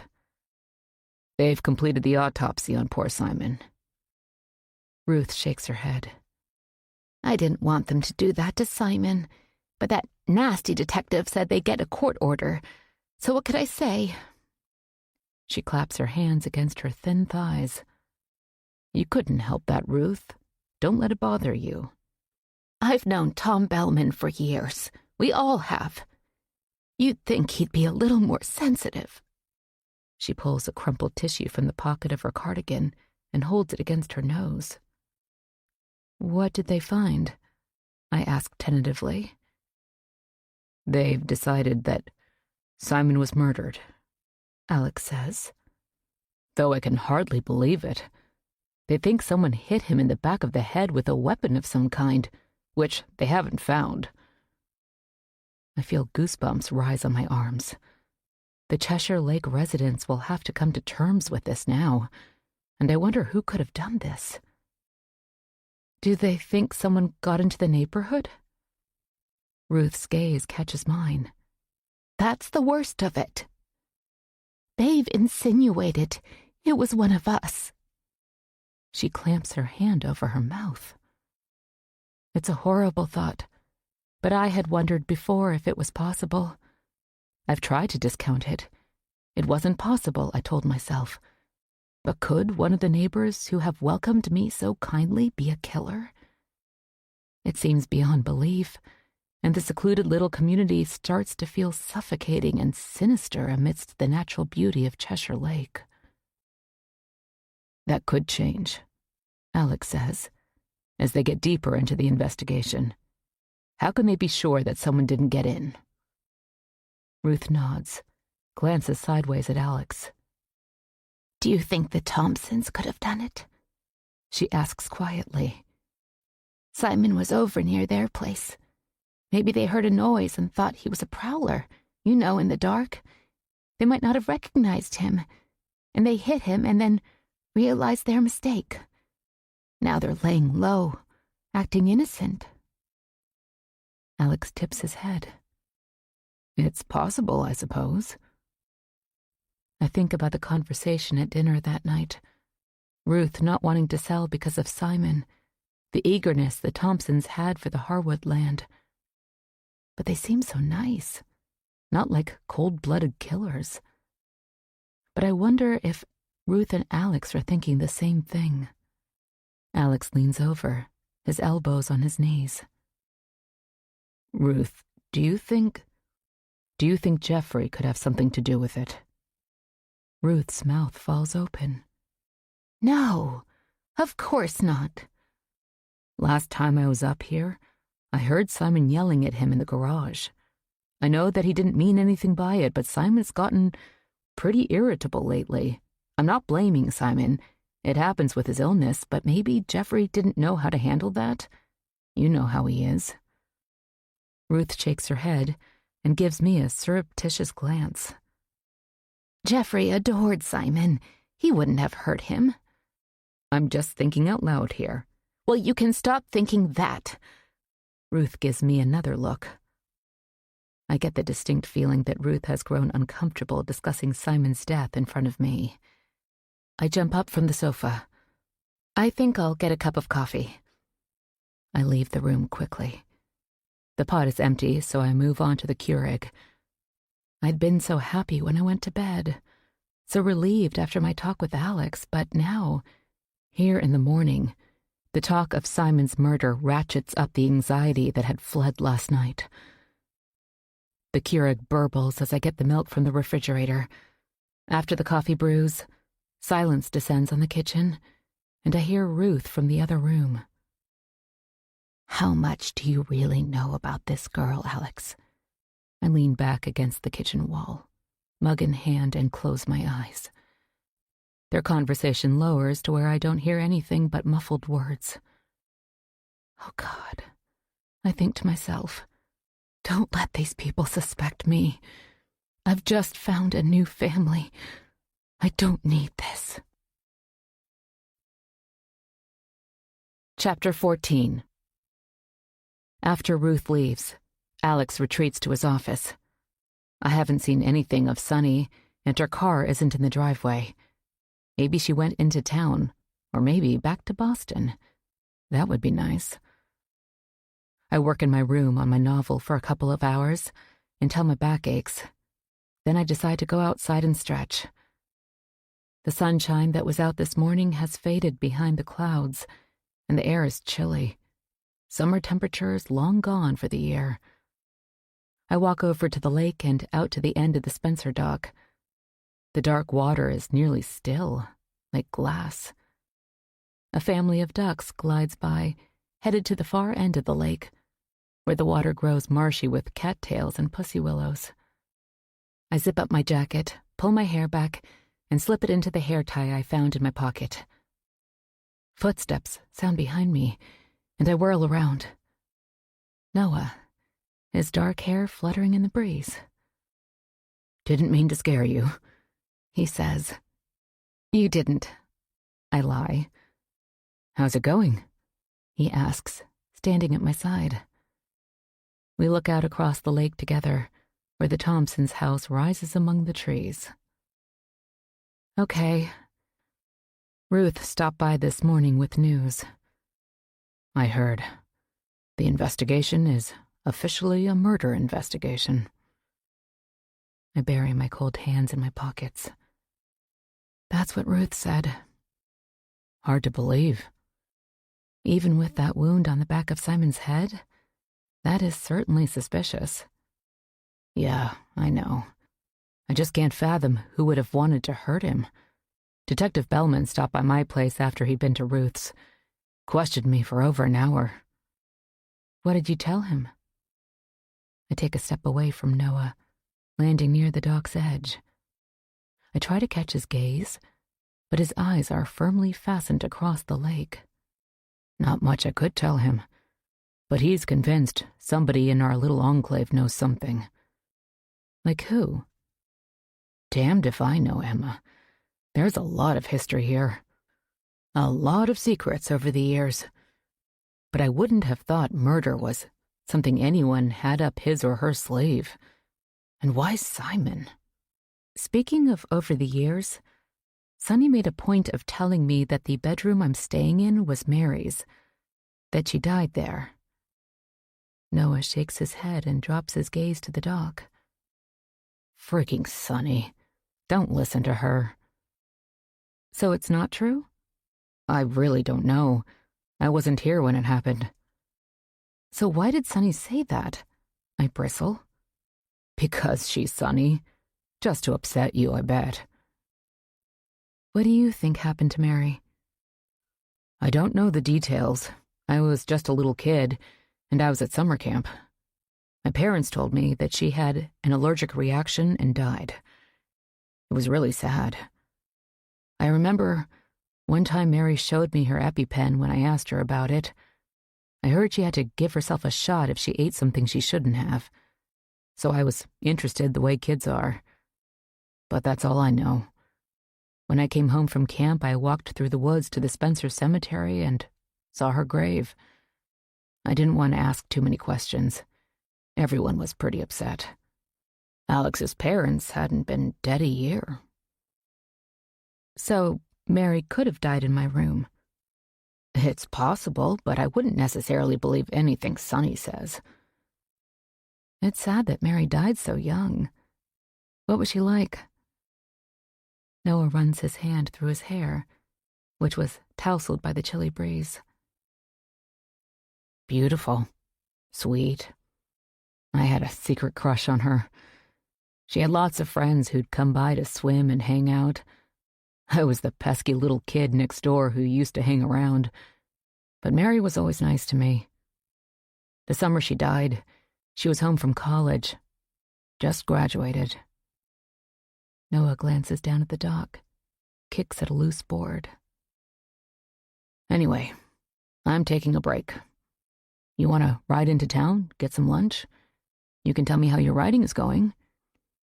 Get our minds off all this crap. Sounds like a good idea.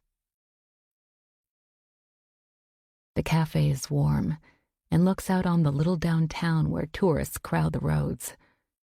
Noah and I sit with our sandwiches at a round table near a plate glass window. It feels so normal to be out and about, and I realize that hiding away at Spencer House might not be the best thing, especially now with a murder investigation in the works. Between Detective Bellman and Sunny and the house itself, I was starting to feel a little hemmed in, caught in a strange little world. Noah takes a bite of his tuna on rye, chews slowly, and looks at me closely. You never said how you were related to the Spencers.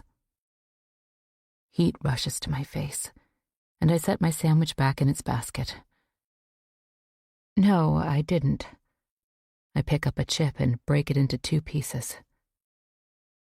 I'm just curious, but if I had to place a bet, I'd say you were Alex's daughter. I try to stifle a gasping breath. What makes you say that?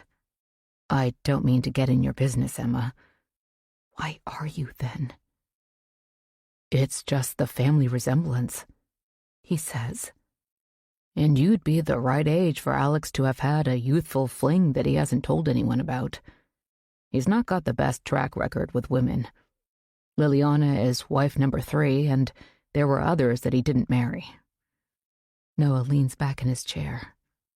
And it seemed strange to me that he'd invite you to stay at Spencer House if you weren't someone close to him. I've never known anyone to visit overnight, let alone stay at the house like you have. Not in years, anyway. I toss my crumpled napkin on the table, my heart thumping in my chest. Sunny's words come back to me. Don't tell Noah anything. He reaches across the table and squeezes my arm. Sorry. It really is none of my business, and I won't say anything to anyone. I glance up and meet his eyes. Alex hasn't told anyone, and I'm really not sure why, so I haven't said anything either.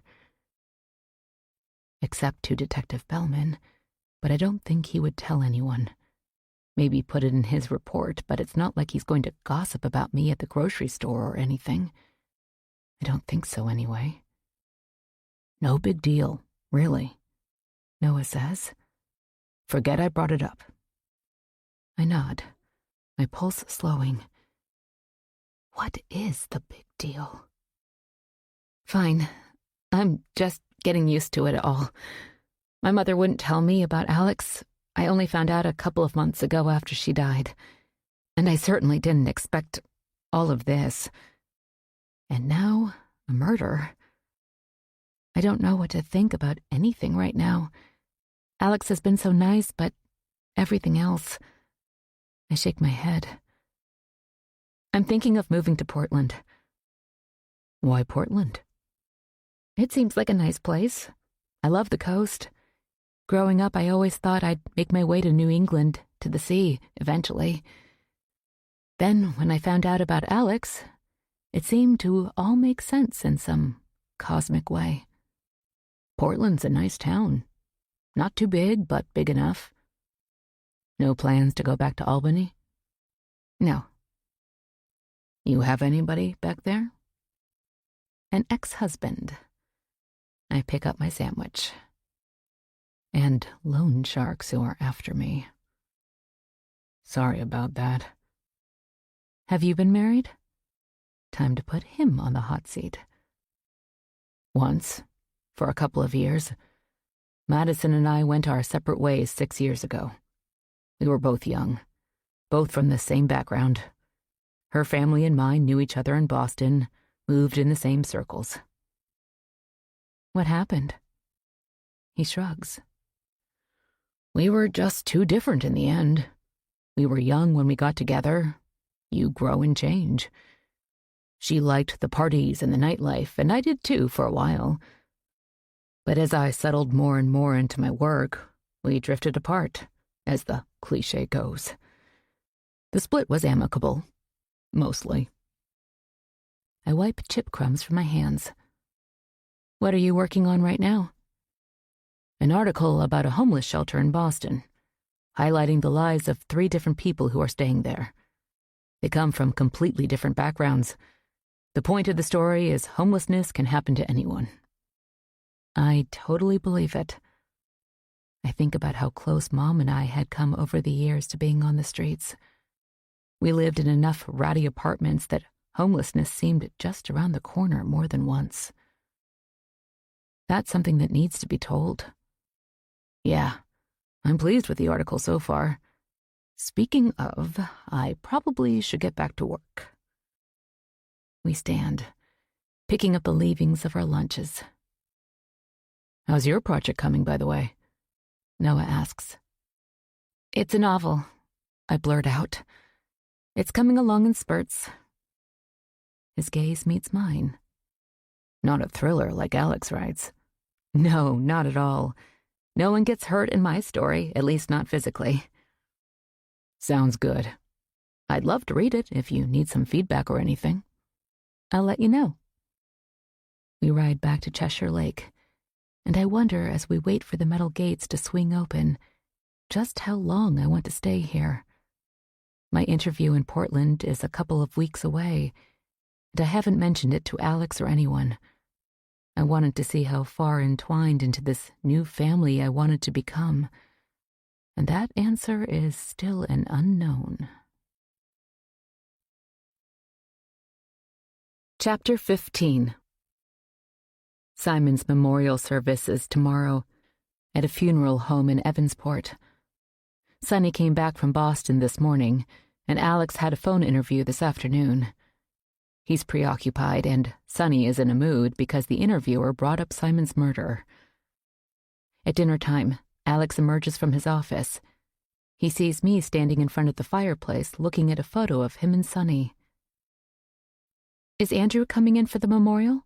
I ask. I've been wondering about my brother since I first met Sonny, but no one seems to mention him, so I've been reluctant to bring him up.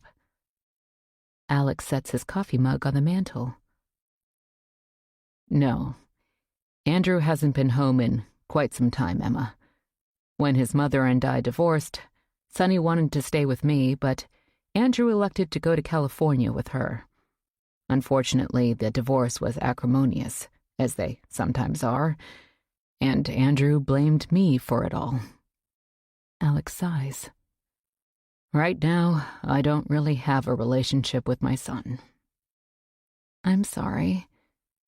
These things happen in families, I'm afraid. But you never know how things will go. As he gets older, he may come around and we can reconnect. Alex picks up his mug, starts for the kitchen, stops, and turns back toward me. Just as we've found each other, Emma, I haven't given up on my son.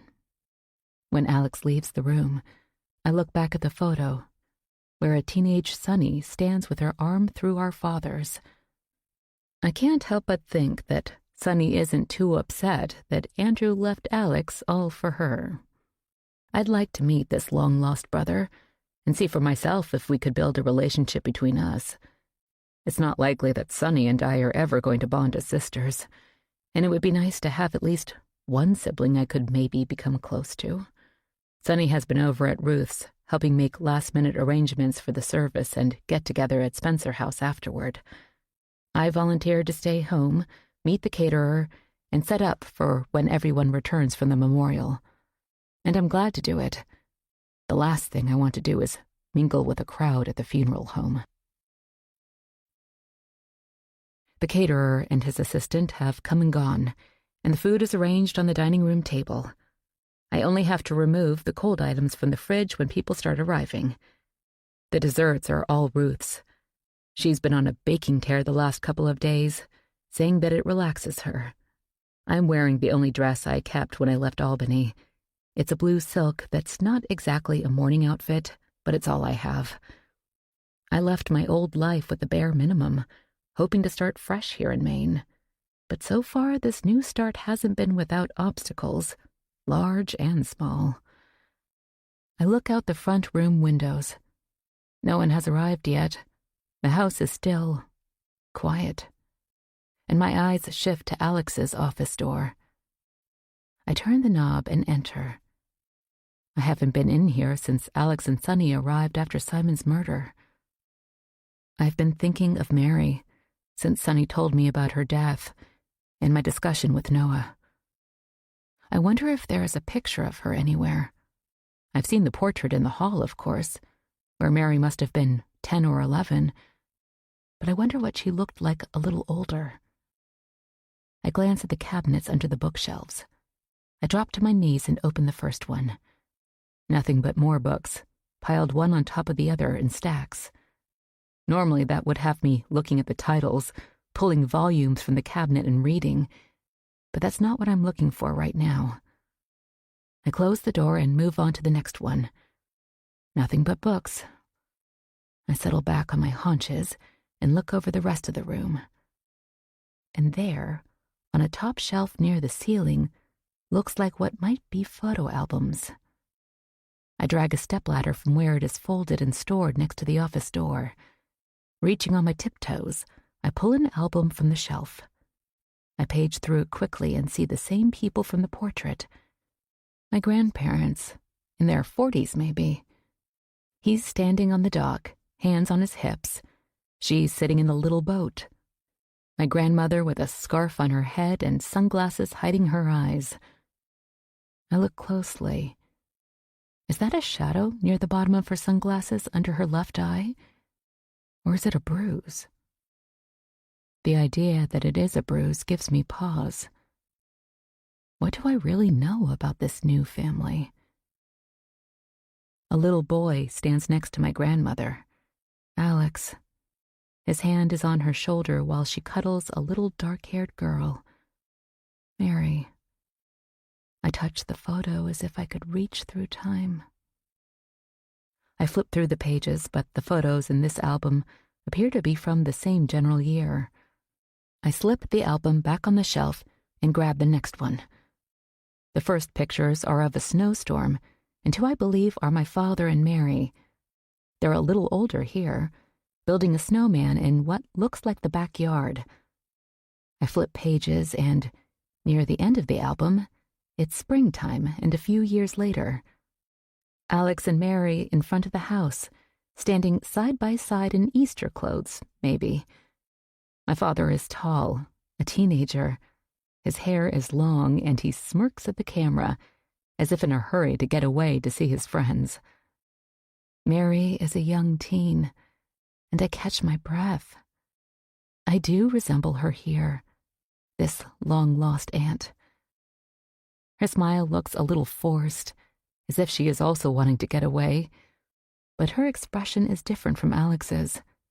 His face is full of fun and happy expectation, his eyes locked firmly on the person behind the camera, as if there's an inside joke between them. Mary's eyes look off to the side, a pensive look, one I recognize in myself. A desire to be alone, perhaps.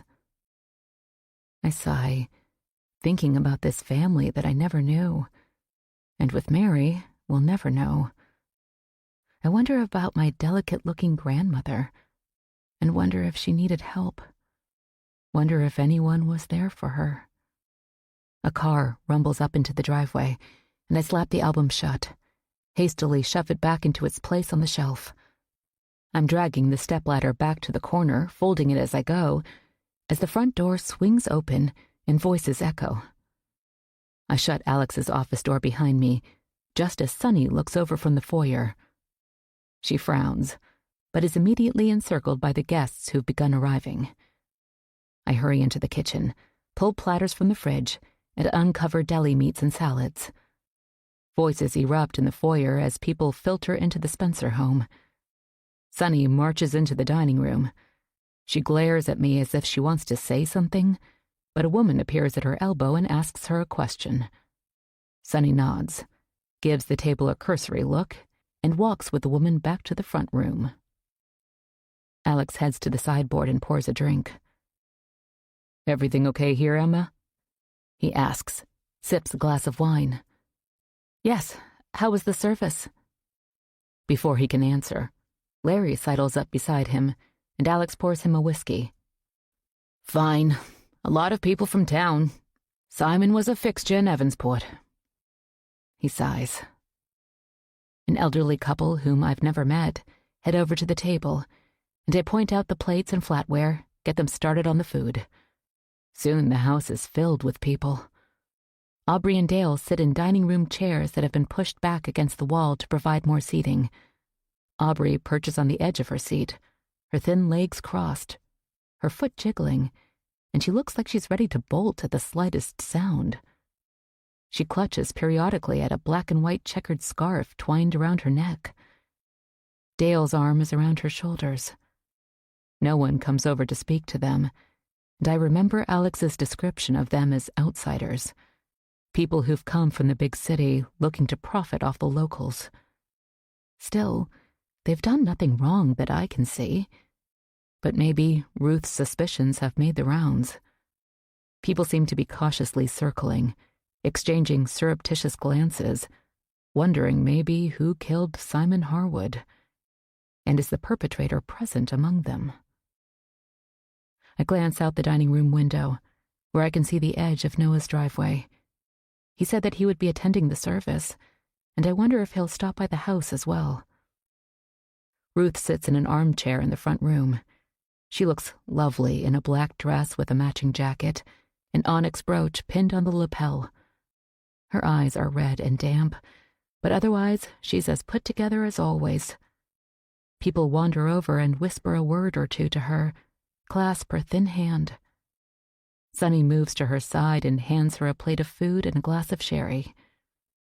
As the house becomes warm and noisy, I retreat to the kitchen. The get-together reminds me of my mother and her death. People gathered at her little house, mostly neighbors and her co-workers at the nursery, a different set of people than the well-heeled ones filling the Spencer home now, but the sentiments were the same. I glance out the back door, at the tangled woods at the edge of the yard. I turn the knob and step out into the chilly, pine-scented air. My heels sink into the ground as I walk toward the path. Once the woods have closed behind me, I feel a sense of relief to be out amongst the trees. I enter the little cemetery. The latch moves more freely than it did the first time I was out here, as if I'd knocked off years of rust and neglect when I wiggled it free. I stand in front of Mary's headstone. I feel a strange sense of kinship with her. How I wish I had met my aunt, and wonder what her life had been like here at Spencer House. She lost both her parents while still a young woman, but she must have had every belief that she herself would live a long life. According to Noah, she'd just graduated from college. What were her plans? Was she going to stay here in her ancestral home? Or was she leaving, off to someplace new and different? I get the feeling that she was going to go. I look back down the path, but the house is hidden by trees. Only the turret is visible above them, the rabbit weather vane turned to the north. From what I can surmise from the layout of the house, the turret is part of the master bedroom, but the doors to the bedrooms besides mine have been kept firmly shut, so I have no clue what lies beyond them. I close my eyes and listen to the call of a hawk as it rides the air currents overhead. Remembering my yoga training, I breathe deeply of the woodsy air and calm my thoughts. "Emma? There you are," Alex calls, coming down the path. He's handsome in his black suit and dark violet tie, striding toward me on long legs. "I'm sorry, I just stepped out for some air," I say as he draws near, pulling up at his parents' graves. "No problem. I saw you headed this way from the window. What are you doing here?" he asks, but he's smiling, not in accusation. My heart races anyway, as if I've done something wrong. "I discovered the cemetery the other day. I was just looking." Alex leans a large hand on the top of the nearest headstone. "Family. That's what really matters, Emma. That's why I'm so glad we've found each other." I nod, glance at Mary's grave. I'm full of questions, but don't have the courage under the circumstances to ask them right now. Alex paces along the iron fencing. "Well, I suppose you've been wondering what happened between me and your mother. It's probably time we talked about that." My eyes meet his. "Yes, I only have her side of the story, and she didn't tell me much. Just that you left when you found out she was pregnant." Alex frowns and shoves his hands in his pockets. "I guess I should tell you my side." He glances up at the sky, the setting sun peeking through the treetops. "I was young. She was even younger. Lana was so pretty, so much fun. I met her in Truckee. I just graduated from Harvard and was doing a cross-country road trip before settling down to a job working for my father in the fall. She told me that much. Anyway, I met her at a little diner where she had a summer job, and she accused me of shortchanging her, so I ended up overpaying and giving her a big tip. Then I asked her out, and she surprised me by saying yes." I'm trying to be patient, hold my emotions in check. "But you left her when she told you she was pregnant." Alex shakes his head. "That's what she told you?" I nod. "I didn't know, Emma. I swear. I stayed in Truckee for only about a month. Then I got back on the road. That was it.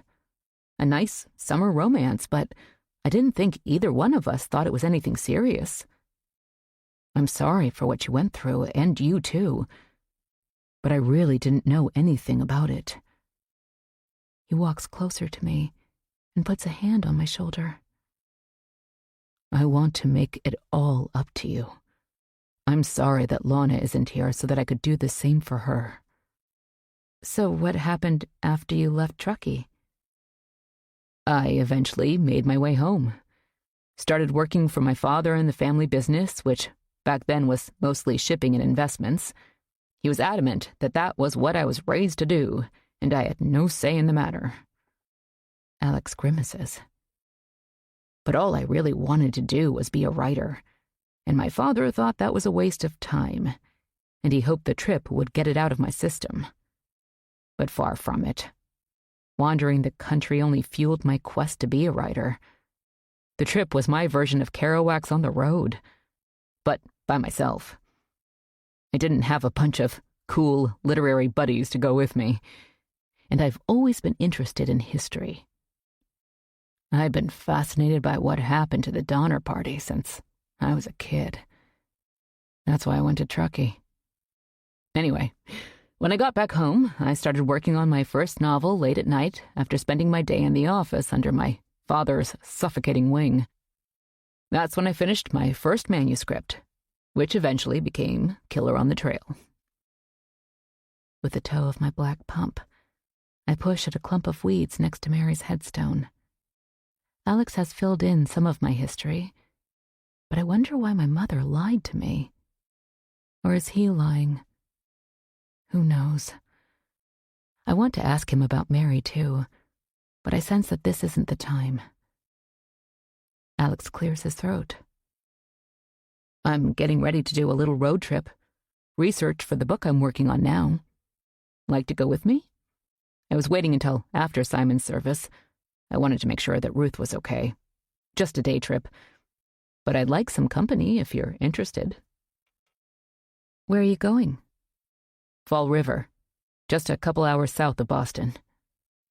Alex steps toward the cemetery gate. Think about it. What do you say we head inside?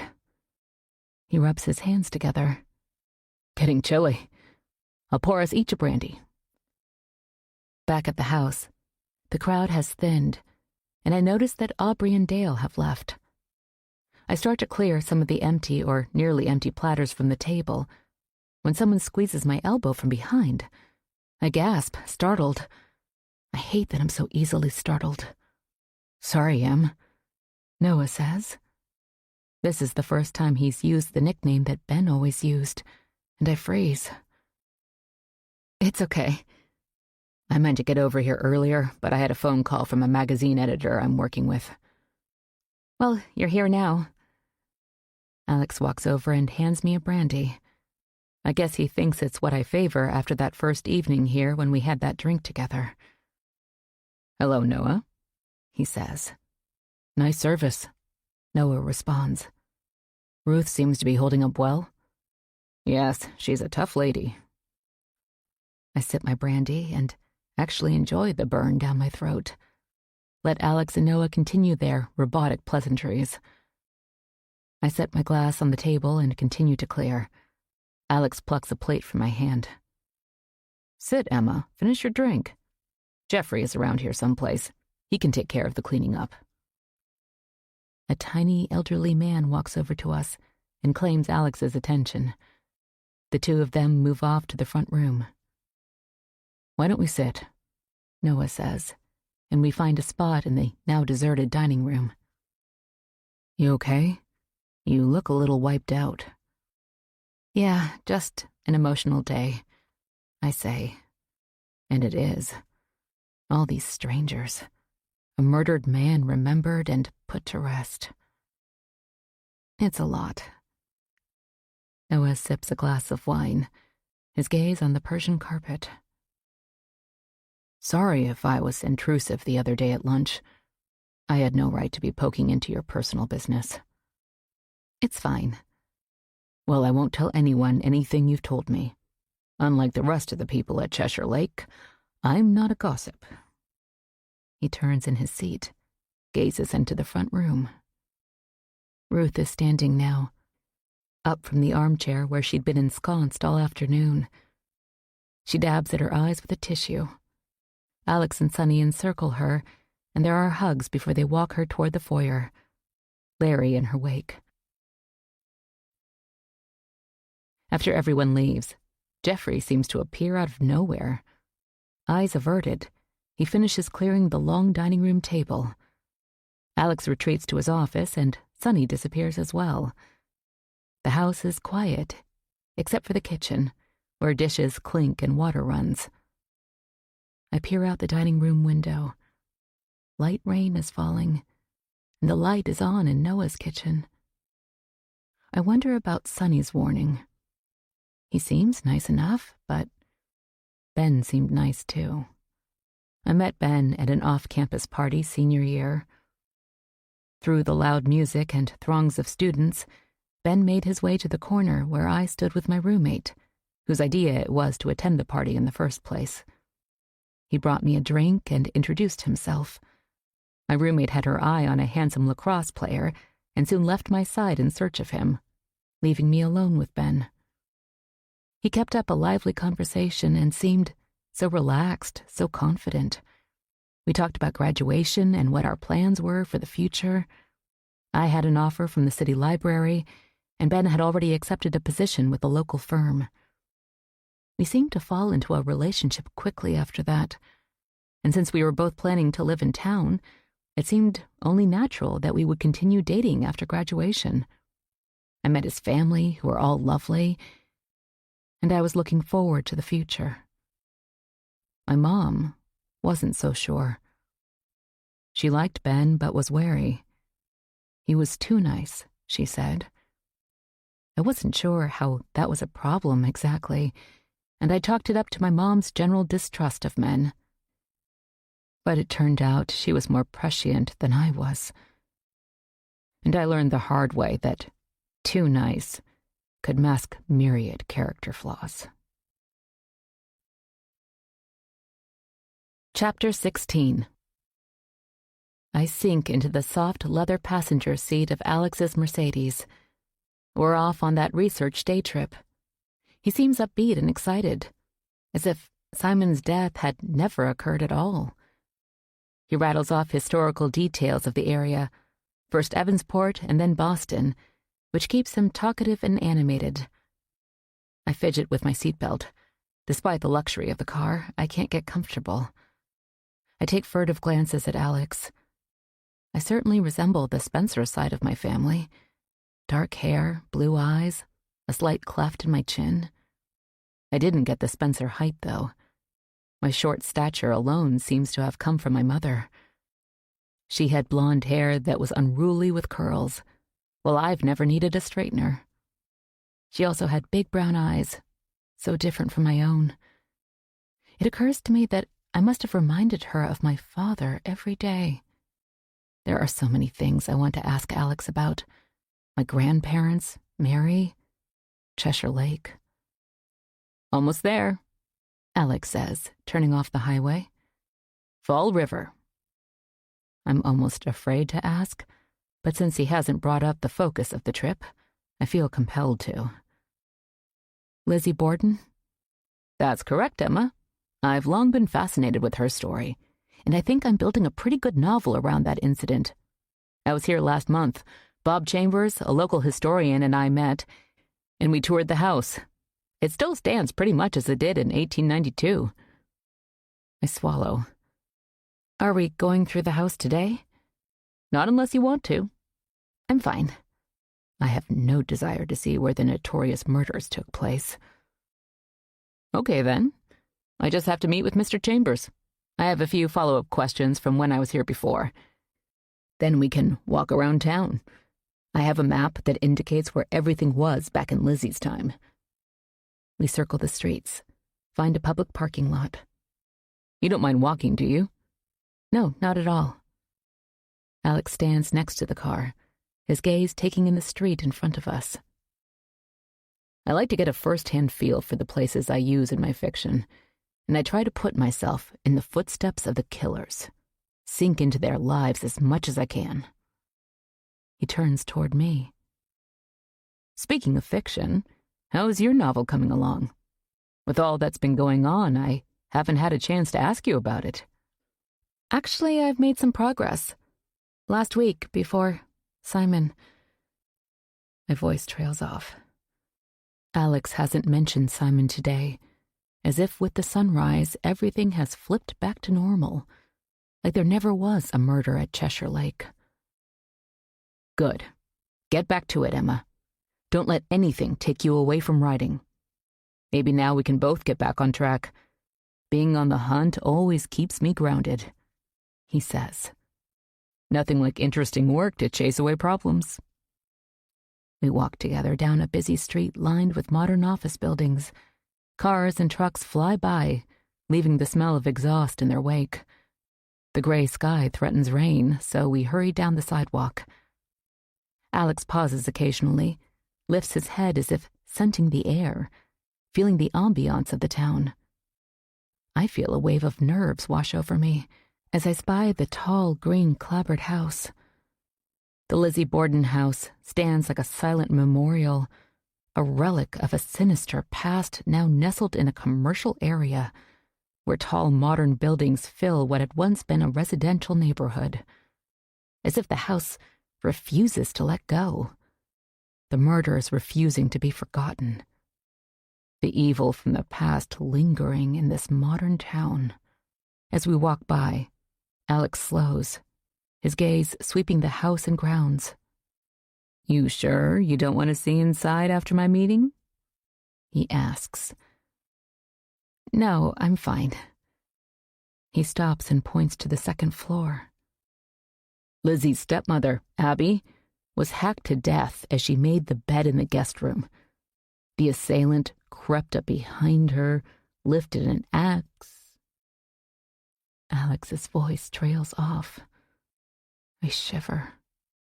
Bob Chambers is a little man, wears thick glasses, his hairline well past the top of his head.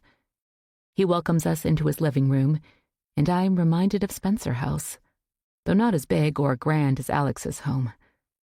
Despite the townhouse's modern exterior, this house seems stuck in the past. The floral wallpaper and the antiques give the room a definite Victorian vibe. Even the clock ticking loudly on the mantel of the wide fireplace looks like it comes from another century. Mr. Chambers asks Alex and me to step into his office. Through the door, I see an old desk piled high with books and papers. I decline and tell them I'll wait in the living room. I can't make out the quiet, garbled conversation from the other room, but I have no desire to go over the details of a brutal double murder anyway. I know enough to get the gist of the story. Two frustrated women, their miserly, wealthy father, and their hated stepmother. Lizzie, the younger sister, longed to be part of Fall River high society, but despite her father's wealth, she and her sister were kept out and forced to live a miserable life well below the family's means. Lizzie was charged with the double murder, but was acquitted. The Victorian all-male jury of the day could not fathom a respectable spinster committing such a crime. I try to put the details out of my mind as I wait for Alex. I hear a hearty laugh from the office, and Alex, followed by Mr. Chambers, walks back into the living room. They exchange pleasantries, and Alex and I head out the front door. "You up for a little walk, Emma?" Alex asks. He peers up at the putty-colored sky. "That's fine. Did you get all of the answers to your questions?" "Yes, Mr. Chambers is a wealth of knowledge. He spent his life studying the Borden murders." It amazes me that someone could be that intrigued by violent death. Alex seems enthralled at the notion, but that makes sense given what he writes. We spend the next half hour exploring the streets of Fall River. Alex stops occasionally and peruses his historic map. He points out the places where different buildings stood back in Lizzie's day. Rain begins to fall, and we dash for an awning in front of a hardware store. "Let's stop at that diner." Alex points to a small restaurant across the street. "We can grab some lunch and dry off." We sit in a booth near the plate glass window, where we can look out on the busy street. We each have a burger and fries. Alex drinks from a bottle of craft beer, while I sip water. My appetite nowhere in sight. Alex looks over his notes. "I studied the Borden case, of course, for years. But getting the lay of the land helps with those details that bring the story alive, makes the reader feel like they are right there in the action." "It's an interesting town," I say, feeling cold from the rain. Alex looks up from his notes. "The real sticking point of the whole thing is how did Lizzie not get covered in blood? She killed her stepmother first, striking her about 20 times with the axe. There must have been blood everywhere. They theorize that she went to the basement and washed up, then killed her father later, then would have had to wash up again. When the authorities searched, they saw no obvious signs of blood on her, but she must have been covered at some point. Alex taps the table with his fingers. This is where I've introduced another character, the actual killer in my story. But do I have him working with Lizzie or committing the acts without her knowledge? That I'm still debating. In any case, my story actually makes more sense than the official theory that Lizzie was the killer acting alone. I just don't see how she could have gotten rid of so much blood evidence in such a short time. I pick up my burger. Ketchup drips onto the plate. I set it back down without taking a bite.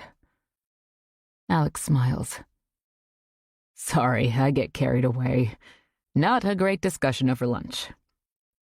It's fine, I say. The rain has stopped, leaving behind puddles at the edges of the street. Anyway, I'm glad you're here, Emma. I had learned that Lizzie's sister's name was Emma, another thing to make the trip more sinister. I'm glad I am too, I say, although I'm not so sure. Family is everything, and I've missed out on knowing you. What was your life like? I glance out at the street where a group of teenagers shout and prance as they walk by. Well, it was different. Mom and I moved a lot, like I told you. It was hard to get to know anyone, and I didn't have any family. Mom was estranged from her parents, and they were out in California anyway. We tended to stay on the East Coast. Life was hard. I sit up straighter. Yes, it was. Money was tight. I remember my mother searching coat pockets looking for change to give me for school lunch, trying to bargain with bill collectors on the phone. Just a little more time. Leaving tiny apartments in the middle of the night to avoid paying back due rent. Alex shakes his head. God, I wish I'd known. I hate that you struggled. He drains his beer and looks around for our server. Anyway, I'll help you any way I can now. I appreciate that. What are your plans, long term? I'm not sure. I'm going to look for a job. I don't have any plans to go back to Albany. I wonder if he's had a chance to straighten out my ex's loan situation. I hope he brings it up. Instead, he sits back, wipes his hands on his napkin. I can find you something in Boston. But that's not what I want. My mind wanders to the Maine coast. That is what is drawing me. Boston is a nice city, but I want small town. The ocean. I decide to keep my Portland interview to myself for now. Thank you. I'll think about it. Well, whatever you decide, Emma, remember that you have family now, and we'll do everything we can to help. The rain is falling in sheets as we drive toward Boston, the windshield wipers swishing at top speed. I cringe back into the seat every time a car passes us, water fanning and hitting our car like a whip. Alex's phone has been ringing nonstop, and he carries on work conversations aloud through the console. Between calls, he apologizes, but that's fine with me. Small talk is not my strength, and for all his kind words and offers of support, he is still a virtual stranger. I don't know what to say to him. As we near Boston, the phone rings once again. Sunny. Where are you, Dad? Her words are clipped. Almost back. 20 minutes from Boston. We ran a little long. You didn't forget Liliana's appointment, did you? Shit. I'll take that as a yes. The appointment's not until 4:30, so you'll just make it. All right, I'll head to the apartment. Are you coming back to Cheshire Lake tonight? Alex sighs. No, probably not. I should stay at the apartment with Liliana. What about Emma? Alex glances over at me. She'll be back. She can take my car. Fine. Alex ends the call. Sorry, change of plans. I need to take Liliana to a doctor's appointment. But you can head back to the lake in my car and I'll come up when I can. I'll drive Liliana's since the doctor doesn't want her driving anyway. I wonder how his wife feels about him spending so much time at the lake when she's about to have a baby. But this doesn't seem to faze him. I get the impression that Alex does pretty much as he pleases. He seems to have rationalized that Liliana is perfectly fine with her sister and a nurse in attendance while he is at the lake house. Chapter 17. I hate driving an unfamiliar car, and my father's luxury vehicle has more bells and whistles than I'm used to. But I don't have a choice. My things are all at the lake house, and I didn't feel especially welcome at the apartment, which I understand with Liliana ready to give birth shortly. At least I know where I'm going this time. I exit 95, drive through town and down the country roads that lead to Spencer House. I believe that Alex was thinking the day trip would be a time for us to bond, alone for the day, stuck in a car for hours, but I'm not sure how much bonding we accomplished. I still feel like an outsider, someone who is an unknown to them, their world a strange and foreign place to me.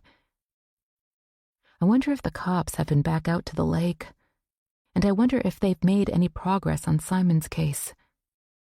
Maybe they'll find some ex-con who had been hiding out in the woods and saw him as a robbery target. That could have happened. The thought that it was one of the neighbors is too scary, too far out to contemplate. My phone rings and startles me. I glance at the screen. Unknown caller. I stab the decline button with a shaking finger. I guess Alex hasn't sorted this out yet. I need to ask him, though I hate to. The tall metal gates whir and open with a shudder. As I round the bend, I see a small, older car in the driveway behind Sonny's vehicle, and I wonder who it belongs to. My heart hammers with fear that the loan sharks have tracked me down.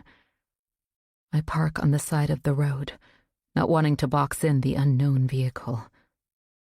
In the foyer, I slip out of my boots, hang my jacket in the closet. Sonny appears in the arched doorway. Pleasant trip, Emma? She raises her perfect eyebrows.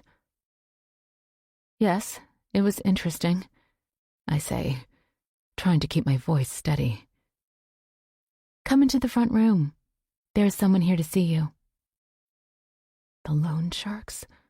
Or maybe the detective. But I don't think that was his car in the driveway. I step into the room, and there, sitting on the sofa, his elbows on his knees, is my ex-husband. Ben? My mouth drops open. Em, hi. He smiles that boy next door smile. It's nice to see you. I can't seem to catch my breath. How did you find me? His gaze cuts to Sonny, and my anger flares. She did this. She tracked him down and told him where I was. She's standing near the dining room door, arms crossed over a beige cashmere sweater, blonde hair pulled back into her signature ponytail.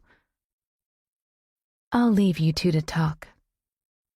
She turns on her high heels and disappears farther into the house. I can't believe this, Ben. What the hell are you doing here? I told you we were done. I told you to leave me alone. He stands and steps toward me, but I put my hand up and he retreats. I know, and I'm so sorry. I wouldn't have come, wouldn't have bothered you unless I was desperate, and you won't take my calls. Why the hell should I? None of this is my problem. I rub my flaming cheeks with my palms. Go to the police. I told you that 1,000,000 times. They said they'd hurt Sarah. They sat outside her office building. Jesus, Ben, call the police. I don't want my ex-sister-in-law hurt. His eyes flash with terror. I can't. That would only make things worse. Does your sister know what's going on? I can't tell her. She would hate me. My parents, too. No one understands what I've gone through. My stomach turns when I think about his mistress and the sports betting that got him into this situation to begin with. How could I have been taken in by this man? I can't help you. Go to the police. He paces, massages the back of his neck. They know you have money, Em. They won't let up. If you could just lend me some, just 10 grand. That's what they want by Friday. I can't believe you have the gall to ask me. Why don't you go to your girlfriend? Ask her for the damn money.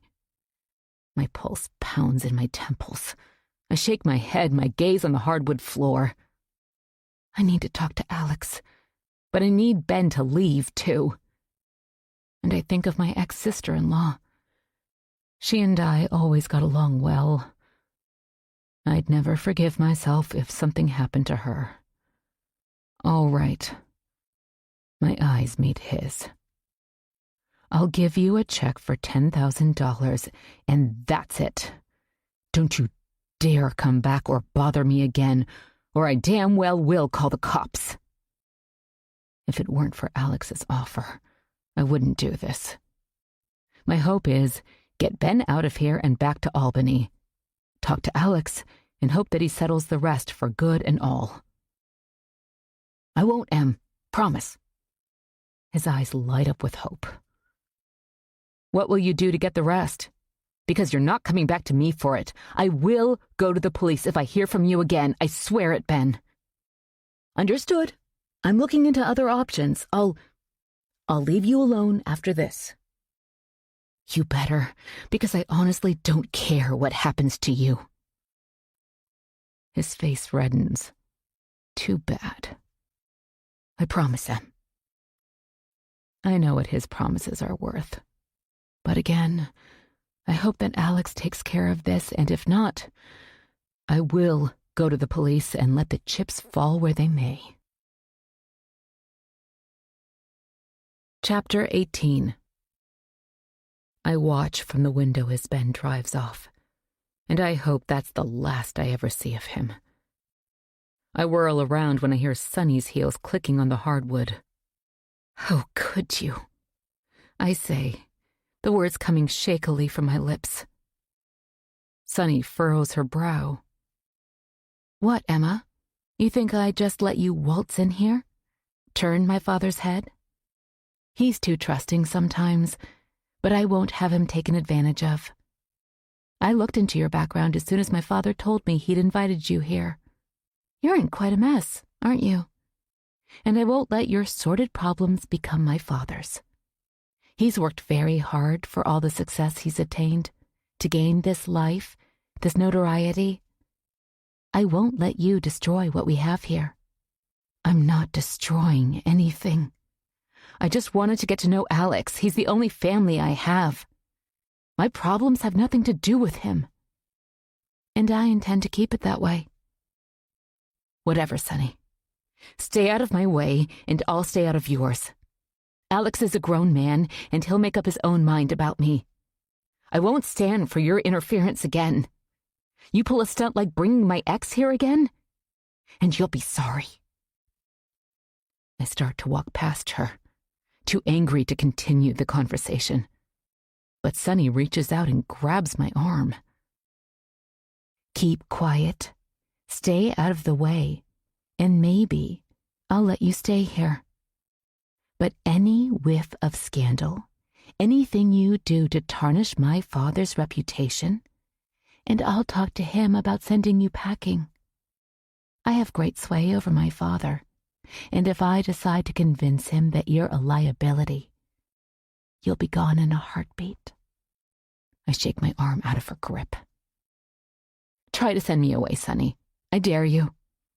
I was hoping that we'd be friends, but hopes are often dashed in this life, aren't they? I stride out of the room and into the kitchen, rest against the counter and calm my breath. It's full dark now, and the windows rattle with the wind. When I head out to the hallway, I hear Sunny talking, presumably on her phone, behind Alex's closed office door. It seems strange to be here alone with her, and I hope Alex comes back soon. Up in my room, I shut the door and settle on the bed. I open my laptop and try to work on my novel, but my brain is a whirl with my argument with Sunny. I'd hoped to find a new, welcoming family here at Cheshire Lake, but so far, I found nothing but a sister who's bent on chasing me away, not to mention a murdered neighbor. I wonder if I should just pack my car and leave. In the past, I'd have left at the first sign of dissension. But I'm not that person anymore. Growing up with my mother, we always seemed to be running from something or someone, and I picked up on her paranoia as if from osmosis. As a child, I believed in my mother's mantra that the world was a scary place, and a wise person kept her head down. But after all I've been through this year, my cheating, gambling husband, my mother's death, I've come to reevaluate my mother's teachings. At some point, you have to face adversity head on. I'm hoping for a fresh start in Maine. I can't do that if I run. I close my laptop, my gaze shooting to the closet door. I can't seem to get Mary out of my mind. So I cross the room and take the box down from the shelf. Before, I didn't think it was right to go poking through her things, but now, all bets are off. If Sunny has no compunction about delving into my life, then I won't worry about digging into the lies of the Spencers. There's a pair of scissors in the top drawer of the little desk. With the box on the bed, I slit open the tape holding the flaps together. Inside, there's a slight musty smell. It looks like there are mostly toys, stuffed animals on the top, things from Mary's childhood. I place them on the bed, one at a time. A little white dog, a teddy bear wearing a necktie, and a pink bunny. It makes me sad to handle what must have been treasured items to Mary. Beneath the stuffed animals is a jewelry box. I carefully lift it out and set it beside the animals. Flipping the little latch, I see necklaces, earrings, and bracelets nestled on blue velvet. Nothing out of the ordinary or particularly valuable from what I can tell. Next, I find high school yearbooks and scattered and dried up makeup, all the things a young woman might have on a dresser. Then in the bottom, in the corner of the box, I find a disposable camera. I haven't seen a film-type camera in years. I look at the tiny window in the back, and it looks like there's still film inside. I wonder if I can find a place to develop it. I set it aside. Lastly, I find a doll, wearing a schoolgirl outfit, her long blonde hair in braids. It was a popular model back in the day. I stand the doll up on my lap. It brings back memories. I had one just like it when I was little. The fact that Mary and I each had this toy makes me feel somehow closer to the aunt I never got to know. I carefully replace the items in the box, saving the camera, which I stash in my purse. Chapter 19. In the morning, the sun shines through the windows, and the house is eerily quiet. I don't see Sunny's car in the driveway, and I hope she's gone back to Boston. After breakfast, I decide to head out to the lake. Despite the sun, the air is chilly, but I need to get outside. I miss my morning runs. At the end of the Spencer dock, the little boat bobs, tethered to a metal cleat. There's a small outboard motor mounted on the end, but there are also oars attached to the sides. I climb in, arms held out to keep my balance. I've been wanting to explore the lake.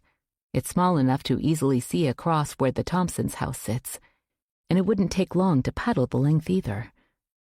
I untie the rope and shove off, dipping the oars into the dark water, feeling the chilly, moist breeze on my face. I head down to the far end where the lake becomes swampy, where reeds and cattails sprout from the muck. The ducks headed this way the other day, and I hope to find them. I glide easily into the shallow end, the boat starting to bump up against the vegetation. The scent of rot fills my nose, that swampy smell of an active biosphere. I hear the ducks squawking, but I don't see them, and the little boat has floated as far as it can. I sit still for a moment, close my eyes, and breathe, and wonder what really happened to Simon. The wind starts to pick up, and looking back, I see ripples of waves across the lake's surface. I shove a paddle into the swamp, hit bottom, and propel the boat back into open water. I head along the shore opposite Spencer House. The Thompsons' house comes into view again, and I notice Dale getting into his car and heading off. As I get closer, I see Aubrey standing at the end of the dock, waving me over. "Emma, how have you been?" she calls, her voice carrying over the water. "Fine." I pull up and grab the cleat at the end of her dock. Aubrey holds a mug, steam rising from the contents. Her blonde hair is tucked behind her ears and her face is pale. She's dressed in yoga pants and a jacket. "How is everyone on your side of the lake? I've meant to stop by and see Ruth." "Okay, just a waiting game, I guess, until they figure out what happened." "Has Detective Bellman been back to talk to you?" "The other day, but I can't tell him anything helpful." She takes a big sip from her mug. "What do you think is going on? Have they been talking to Jeffrey?" She raises her eyebrows. "Or Larry?" "I think they've talked to everyone, Aubrey."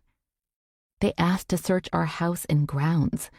Dale wants them to get a warrant, but I say why bother? We've got nothing to hide. But Dale..." She shakes her head. "He's really wound up about this." "Me too, I guess. A murderer in our midst, here at Cheshire Lake? It's just too crazy to comprehend. I think the cops are looking for the weapon, whatever was used to hit Simon." Aubrey covers her mouth with her hand and blinks her eyes as if fighting tears. Her gaze shoots up to look across the lake. "Have they searched Alex's place yet? Or the others?" "Not that I'm aware of." "There were reporters waiting by the gate yesterday when I came home from work. They tried to stop me, but I wouldn't roll down my window. I hope they're not still out there." "Is Alex here or in Boston?" "Boston." She nods. "Probably better for him there. Jesus. I hope they wrap this up soon. I'm afraid to be outside the house. Who would want Simon dead? That's what I can't understand. I thought I knew my neighbors, but you never know about people and what they're hiding." She takes her phone out of her pocket and glances at the screen. "I better get moving. I'm working from home this morning, then I'm headed to Portsmouth for a meeting this afternoon." She glances up at me. "We need to keep going, I guess. Keep to our normal lives. Be careful, Emma. See you later." "Will do. See you." With that, she turns and heads toward her house. Dipping the oars into the water, I start back across the lake. There's someone standing at the end of the Spencer dock. At first, I think it's Noah, but as I get closer, I see that it's Jeffrey. He stands at the very end, as if contemplating jumping in. His shoulders are hunched forward, his hands in his pockets. I shiver in the breeze as I maneuver the boat alongside the dock. "Anything wrong?" I ask. "Ruth saw that Alex's boat was out, and she wanted me to go see." He wipes a hand over his red nose. I didn't think I needed to ask anyone's permission to take it out. Why would Ruth care? He shakes his head, eyes on his boots. You don't. She just wanted to make sure everything was all right. It's fine. I struggle to tie the boat up while keeping my balance. It doesn't seem to occur to Jeffrey to offer a hand. Once the boat is secured and I'm back on the dock, Jeffrey seems satisfied that nothing untoward has happened, and he turns to leave. Wait a minute, I call to his retreating back. He stops and pivots toward me. Have you heard any more about the investigation? Has Detective Bellman been back out? I haven't had a chance to talk with Jeffrey before, and I'm curious to see what he has to say. He shuffles backward, away from me, his eyes avoiding mine. No, I don't think so. He starts walking away and I follow, but before I can ask him anything else, he breaks into a jog toward Ruth's, and I'm left wondering about him. Alex had asked Ruth if she thought Jeffrey was capable of hurting Simon, and Ruth had been emphatic that he was not. But I wonder. Sunny is back when I return from my boat ride. Obviously, she hadn't gone to Boston. Maybe just a stop in town. But I'm certainly not going to ask her. I head into the kitchen for a cup of coffee to warm up. Mug in hand, I head up to my room to work on my novel. Later, I come downstairs and go into the kitchen to make another coffee when the doorbell rings. Larry's voice fills the foyer. He's loud, and it's easy to hear everything he's saying. Hey, Sonny, you guys have a shovel I can borrow? He calls. I creep over to the kitchen door. Sonny's heels click on the hardwood. What do you want, Larry? A shovel. I can't find one in the mess in Ruth's garage. Jeffrey must know where one is. Ask him. Well, I would, but Ruth just sent him into town for supplies. Sonny huffs out a breath. What do you need a shovel for? There's a bad smell in the basement. The whole place stinks to high heaven.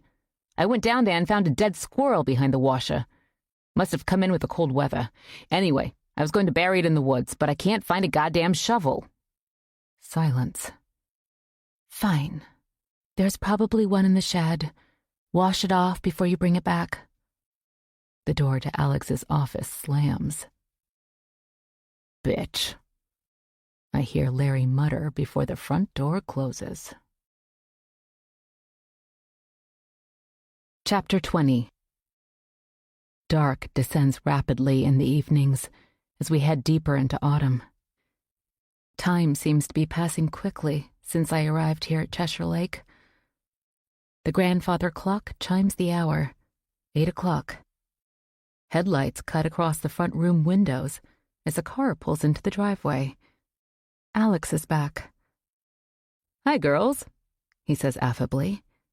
Sunny hugs him at the door like she hasn't seen him in a week. Sunny and I have avoided each other all day, moving around the house like the other doesn't exist. I decided to head back up here. Nothing to do at the apartment. What did the doctor say? Sunny asks. Alex shrugs out of his coat, hangs it in the hall closet. Everything's fine. He thinks we're on target for the original due date next month. Sunny taps her foot. Release day is only a few days away, Dad. The baby won't make a surprise appearance in the middle of all our plans, right? Alex tugs her ponytail. Don't worry, son. Everything will work out, it always does. He walks past her and into the dining room. How was your day, Emma? Can I get you girls a drink? Fine, yes, I reply, knowing that Sunny probably wants our father all to herself. Having learned that Sunny elected to stay with Alex after her parents divorced, perhaps explains her possessiveness of him, but that's not my fault. He is my father too, and I'm not about to give him up just because she feels threatened by me. Alex launches into his time in Boston like he was away on a vacation. He doesn't seem to sense the mood that exists between me and Sunny, the shift from cautious coexistence to outright war. I wonder if he knew anything about what Sonny was up to, invading my personal life, bringing my ex here. I doubt it. Alex seems oblivious to any undertow of trouble. We sit down with our drinks in the front room, which is dim in the lamplight. The corners of the room dark. Sunny scrolls through her phone, running through Alex's agenda for next month. He sips his brandy and nods along, but his mind seems elsewhere. "How's the writing coming, Emma?" he asks. "I'm making progress." "You want to send me the first 50 pages or so? I'd love to read it, and maybe I can give you some pointers." That thought sends waves of panic through me. No one has seen my novel since college, where my creative writing professor made some lukewarm remarks and gave me a B-. And now, here's a best-selling author wanting to read it? But what can I say? "Sure." I swallow. "I'd love that. I'll, send it to you." "Great." Alex drains his drink. Someone bangs on the door and rings the bell at the same time. Sunny jumps up. "What the fuck?" She ushers a bedraggled Dale into the house. He's not wearing an overcoat, as if oblivious to the weather. His shirt collar is open, his tie off and wadded up in the pocket of his suit jacket, his blonde hair dark with rain. "Have you guys heard from Aubrey?" Alex stands. "No, what happened?" Dale turns toward the door, runs his hand across his forehead. "I don't fucking know. No one's seen her or heard from her since this morning." Wind rattles the glass in the windows. Alex's brow furrows. "She go to Boston? Maybe she had a meeting there. Her phone died." Dale shakes his head. "The last location I have for her phone is right here." He points at the floor. "Cheshire Lake. She was supposed to meet a client in Portsmouth this afternoon, but she never showed. And the cops won't do a goddamn thing because she's an adult and doesn't have to tell anyone where she is or where she's going." The room falls silent, except for the rain striking the windows. Dale's gaze fastens on me. "Emma, you might have been the last one to see her." "What do you mean?" "When I left for work this morning, I saw you in a boat headed toward our dock. I looked in my rearview mirror just as I was rounding the bend in the road where the trees start. I saw you talking to Aubrey." I stand, place my glass on the end table. "I did talk to her for a few minutes. Then she went back in the house." "Well, no one's seen her since then." He puffs out his cheeks and everyone looks at me, as if I can clear up what happened to Aubrey. But I have no clue. Alex walks Dale to the door, and I hear murmurs of concern between them. When Alex comes back into the front room, his forehead is furrowed. He picks up a poker from the stand next to the fireplace. "Freezing in here all of a sudden. I'll build a fire." We finish our drinks as the flames flicker, illuminating the creepy inscription. The next morning, Alex is busy in his office and Sunny is nowhere in sight. I need to return the pie pan to Ruth. I'd meant to do it sooner, but then with Simon's death, it had slipped my mind. Ruth greets me at the door and invites me into the kitchen, where a little radio plays on the counter and the smell of baked goods fills the air. A homey, comfortable scene. A bag of flour, sugar, and measuring cups are scattered on the counter. A mixing bowl sits in the sink, remnants of beige dough clinging to the sides. Larry sits at the table drinking coffee and eating a cinnamon roll. "Dale heard from Aubrey yet?" "I don't know. Did he stop over here last night?" "Yes," Ruth says. "He'd just come from Alex's. I guess he was making the rounds." Larry and Ruth exchange glances. "She's a flighty one, if you ask me," Larry says. "And I don't trust that Dale as far as I can throw him." Ruth wipes her hands on a dish towel. "Well, we'll just have to wait and see. Maybe she needed to get away for a while. They're from Boston, don't forget. We're way out here in the country. The isolation doesn't sit well with some people. I feel like an idiot standing in the middle of the room with a pie plate. Ruth seems to notice, and I hand it to her. I meant to bring this back before. No problem, Emma. I have plenty. Sit. I'll get you a cup of coffee. I just made a fresh batch of peanut butter cookies. They're Alex's favorite. I've been making them for him since he was a little boy. I'll put them in a Tupperware container so you can take them home, but we'll sample them first. Larry pats his stomach. I'm always 10 pounds up when I go home. Nonsense, Ruth says. If you do a little more walking, you wouldn't have to worry about it. Larry sips his coffee and grimaces. I'm busy enough. I wonder what he does. He was supposed to be visiting for the weekend, but then after Simon's death, he seems to have settled in as if taking his place here at Cheshire Lake. Maybe he has. Maybe now that Simon is gone, he's decided to stay here with his aunt. I wonder if he has a job back in New York. While middle-aged, he still seems a little young to be retired. Ruth sits opposite me with her coffee. Jeffrey said that you were out on the lake yesterday morning, Emma. I wanted to get some air. Do you swim? Yes. Just be careful. The lake isn't very big, and it looks fairly calm, but it has an undertow. I don't plan on swimming, Ruth. Not in this weather. Just to be safe, make sure you wear a life jacket next time. Jeffrey said you weren't wearing one. The doorbell rings. Who could it be this early? Ruth asks, rising from her seat. Hope it's not Dale again, Larry calls after her. Ruth returns with Detective Bellman. Can I get you a cup of coffee, Tom? She asks. Appreciate it, Ruth. Cold this morning. The detective stands in the doorway, his jacket zipped up to his chin. He removes his gloves and rubs his hands together. Ruth hands him a mug. What are you doing all the way out here so early? We're going back over to where Simon was found to do another search of the roadway and shoreline. Still looking for a weapon? Larry asks. That's on our list. The room has grown close with the four of us. Detective Bellman seeming to have dragged in a gloomy air despite the pleasantries and the coffee drinking. We're also looking at bringing in a dive team if we don't find anything there, he says. Ruth leans against the counter. What for? Well, so far we haven't found anything that the assailant might have used to hit Simon, so the next logical step is the lake. That'll cost a pretty penny, won't it?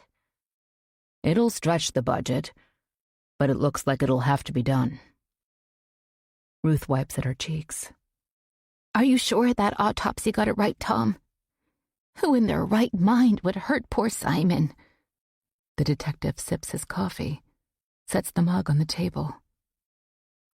Maybe it was someone who wasn't in his right mind, Ruth. I've known Simon my whole life, and I'm not going to rest until I find whoever did this. His jowls shake with his words. Of course. Ruth folds her hands together. You heard that Aubrey Thompson is missing? Larry asks. We know. Her husband filed a missing persons report this morning. That seems a bit suspicious to me. Larry wipes sticky fingers on a napkin. Maybe. Well, I better get going, Ruth. Detective Bellman pulls his gloves on. Thanks for the coffee. Chapter 21. When I get back to the house with the cookies, Alex walks out of his office. He waves a clutch of computer paper in his hands, and I tense. My first 50 pages. This is terrific, Emma. He removes his reading glasses and stuffs them in his shirt pocket. I'm headed back to Boston later. My agent called me this morning. He's in town, and I'm having him up to the apartment for dinner. Why don't you join us?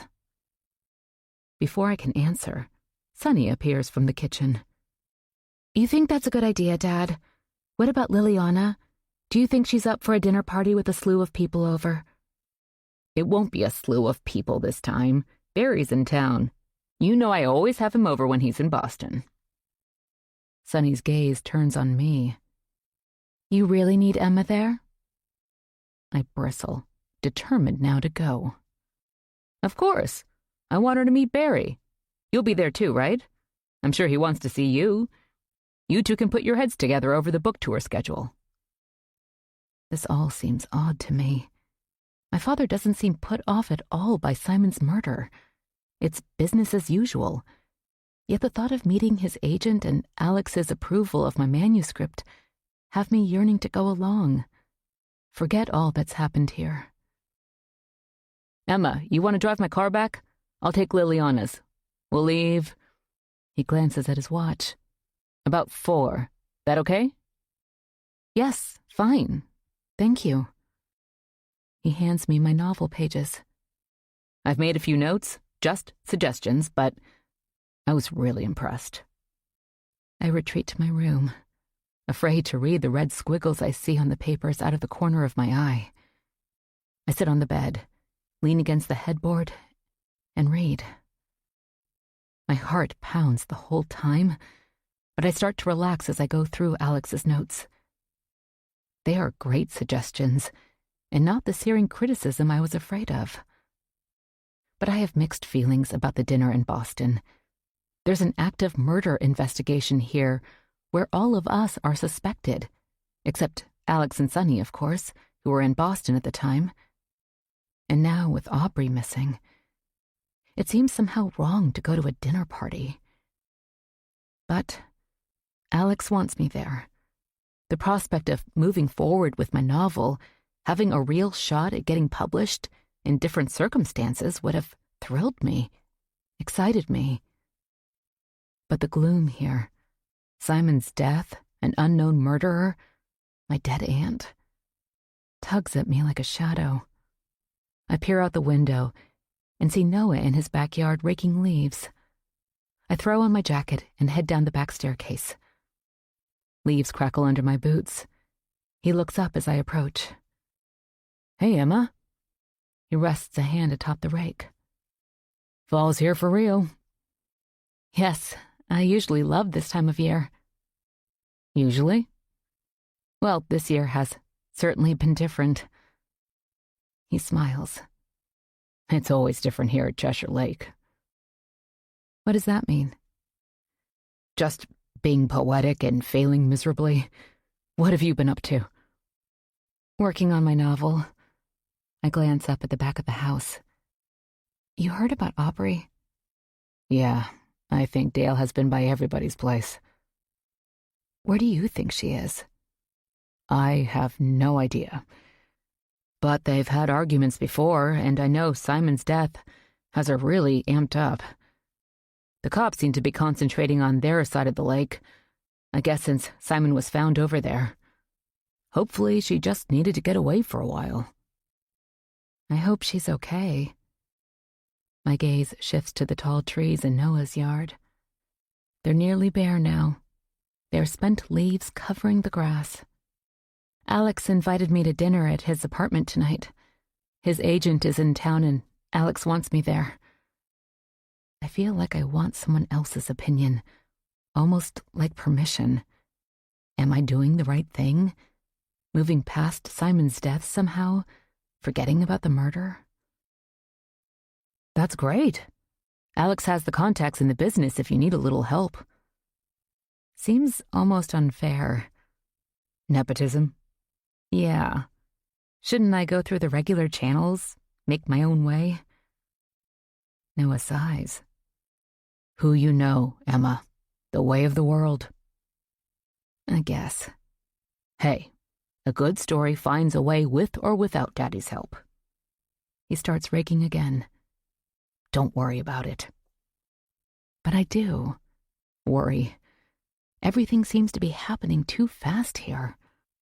Alex seems, I don't know, like nothing bad has happened. He doesn't seem concerned that one of us might be a murderer. And I know he cared about Simon and he's so good to Ruth. I just don't quite understand him. Noah stops raking and his gaze meets mine. That's Alex. He was the golden boy around here growing up. His mother doted on him. Ruth, too.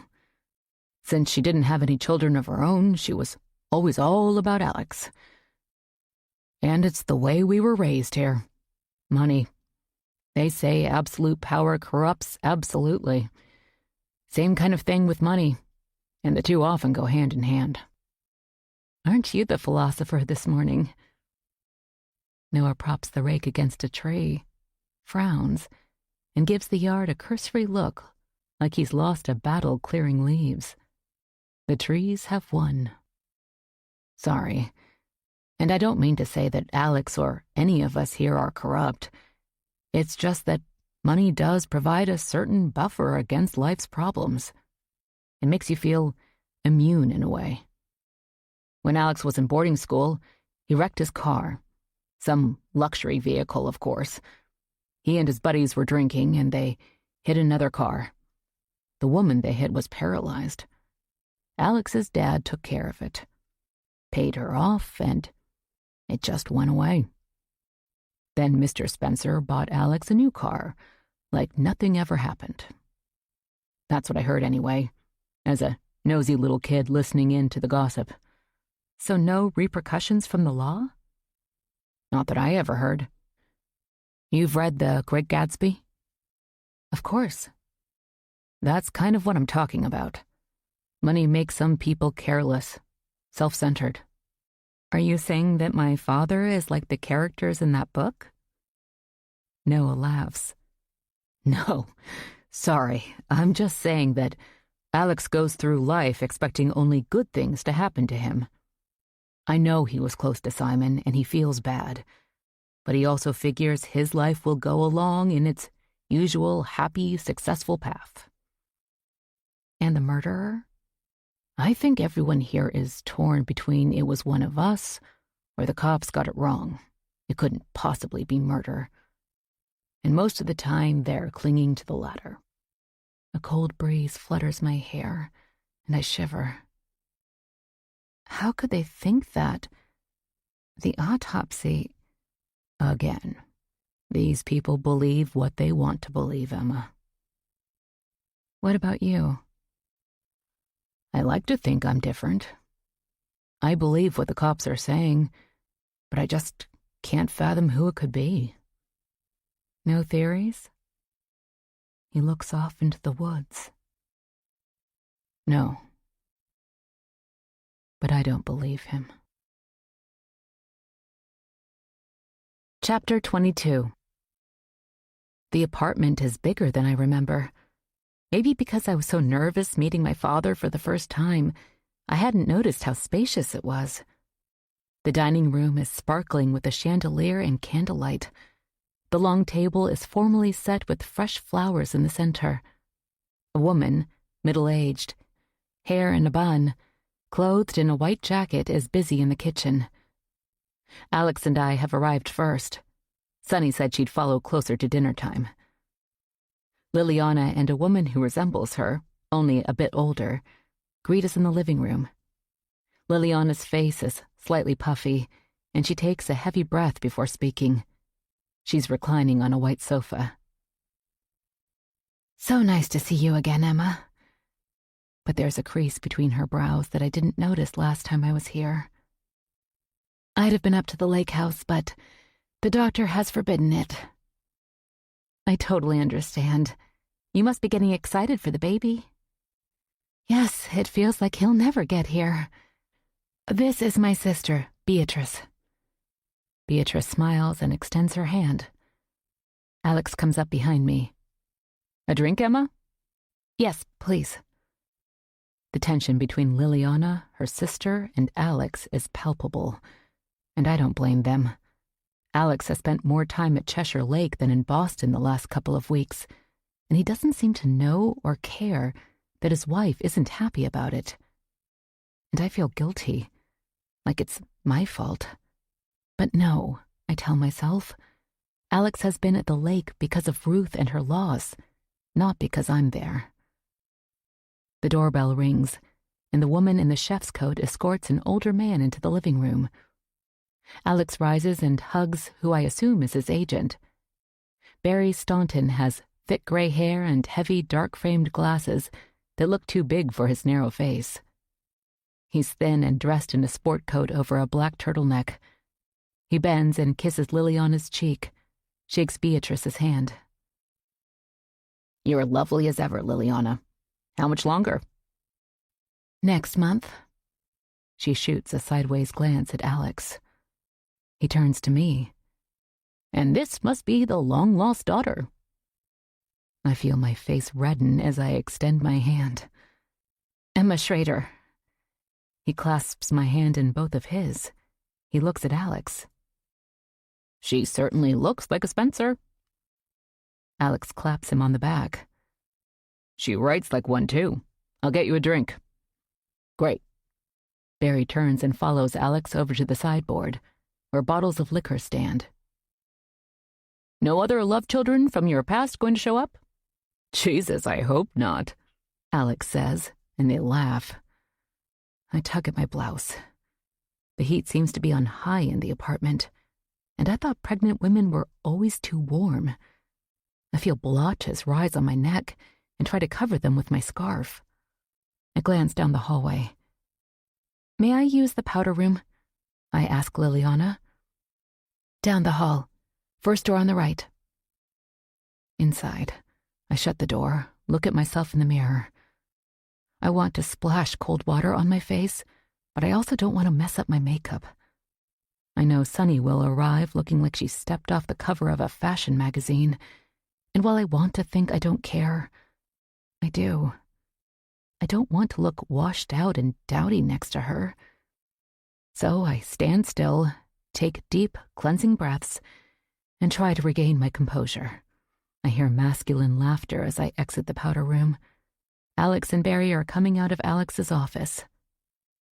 "Emma, have a look at my new book. These came in a couple of weeks ago." Alex hands me a hardcover as we walk back to the living room. It's heavy, and the dust jacket is slick, with raised lettering. Murder Amongst Witches. I read the title aloud. There's a picture of a Puritan woman on the front, her hand over her face. The colors are dark, ominous, and the title is blood red. "I think the cover turned out really nice," Alex says. I'm not sure if he's talking to me or to Barry. Beatrice sits in a club chair next to Liliana's sofa. She sips a glass of red wine. Her perturbed gaze follows Alex as he and Barry collapse into matching armchairs. I find a place on a white love seat that matches the sofa Liliana occupies, perch on the edge, book in my hands. "I'll have to take you out to Salem sometime, Emma," Alex says. "Spooky place, although a bit touristy, especially near Halloween." It sounds interesting. What happens in the book? Alex leans forward, sets his drink on the coffee table. "You know the story of the Salem witch trials, of course. I added a murderer to the story. Someone who decides to kill all the neighbors who've wronged him and blame it on witches." He sits back, crosses his long legs. "That's not too far off what really happened. The accusations were, for the most part, a way to punish or even get rid of your enemies." "Don't forget the family connection, Alex," Barry says, eyebrows raised. Alex laughs. "Yeah.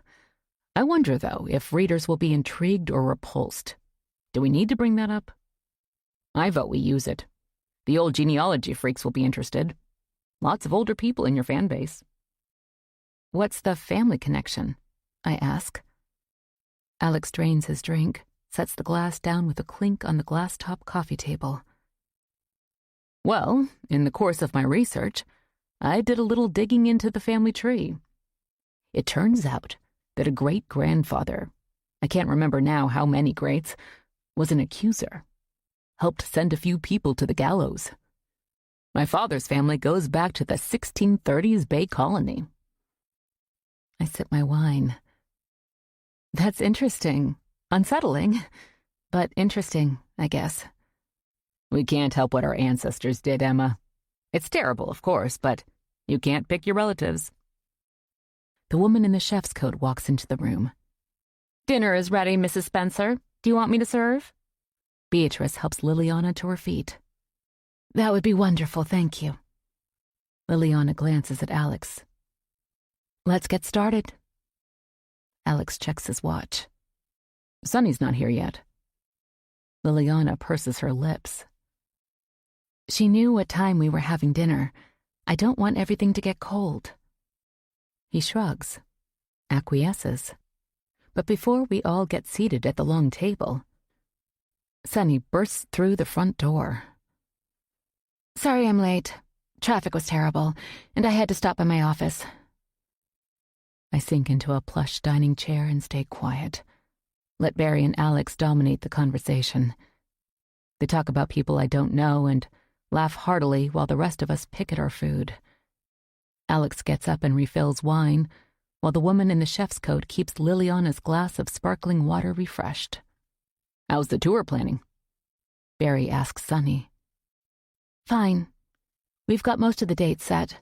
We do have a little wiggle room at the beginning of November. Sonny scrolls through her phone. I don't think I've ever seen her without it, even here at a formal dinner. No one seems to notice. What about the baby? Liliana asks, her voice strident. Sonny huffs out a breath. We've built in a week next month around the due date.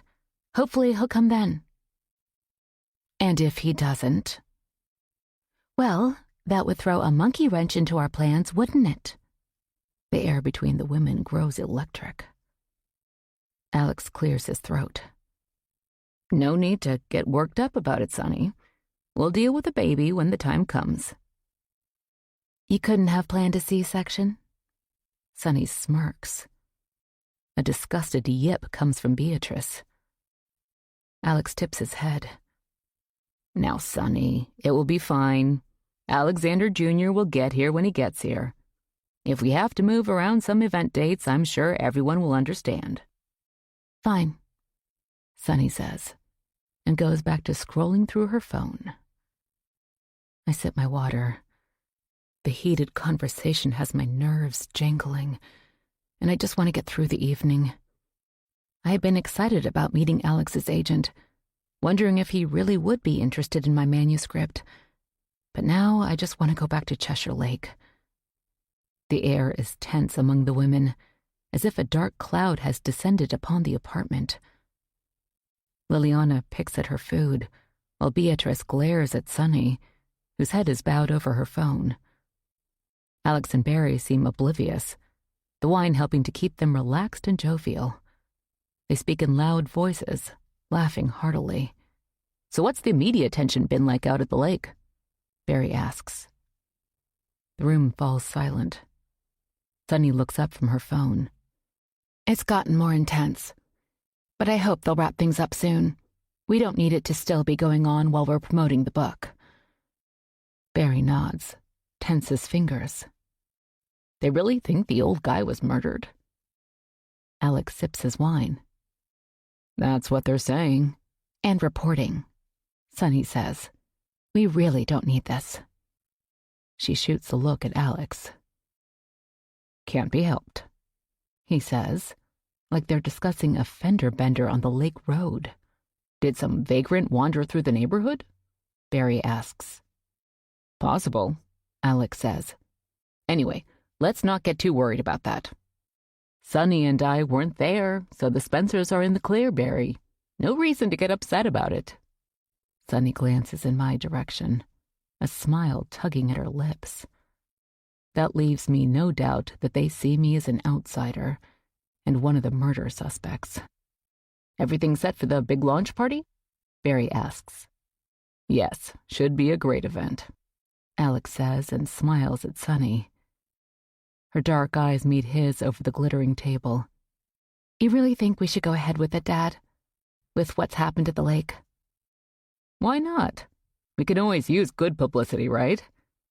It would look bad if we canceled, and too many people are counting on it. Readers have already bought their tickets. They expect to see Alex Spencer and have their books signed. Well, it's not like you won't have other releases. This one is special. My 20th book. I thought when we were planning last year, you thought it was a good idea to have a big launch event. Fine. Sunny bites her pink-painted lips and goes back to her phone. Alex and Barry start talking excitedly about the event, draining glass after glass of wine. I concentrate on my meal and let the others talk over and around me. After dinner, Liliana and Beatrice excuse themselves and head into another room and shut the door. Sunny sits next to Alex in the living room, and they talk to Barry about people and things I have no knowledge of. I feel like the proverbial fifth wheel, and sip my wine, nod occasionally, and answer the few questions from Barry that come my way. Nothing too intrusive, which is good. Just polite questions about my hometown of Albany and how I like living at Cheshire Lake. There is no mention of my novel, and I'm fine with that. I just want this evening to end. Then it dawns on me that if Alex decides to stay in town with his wife, he might send me back to the lake with Sunny. That thought has me sweating.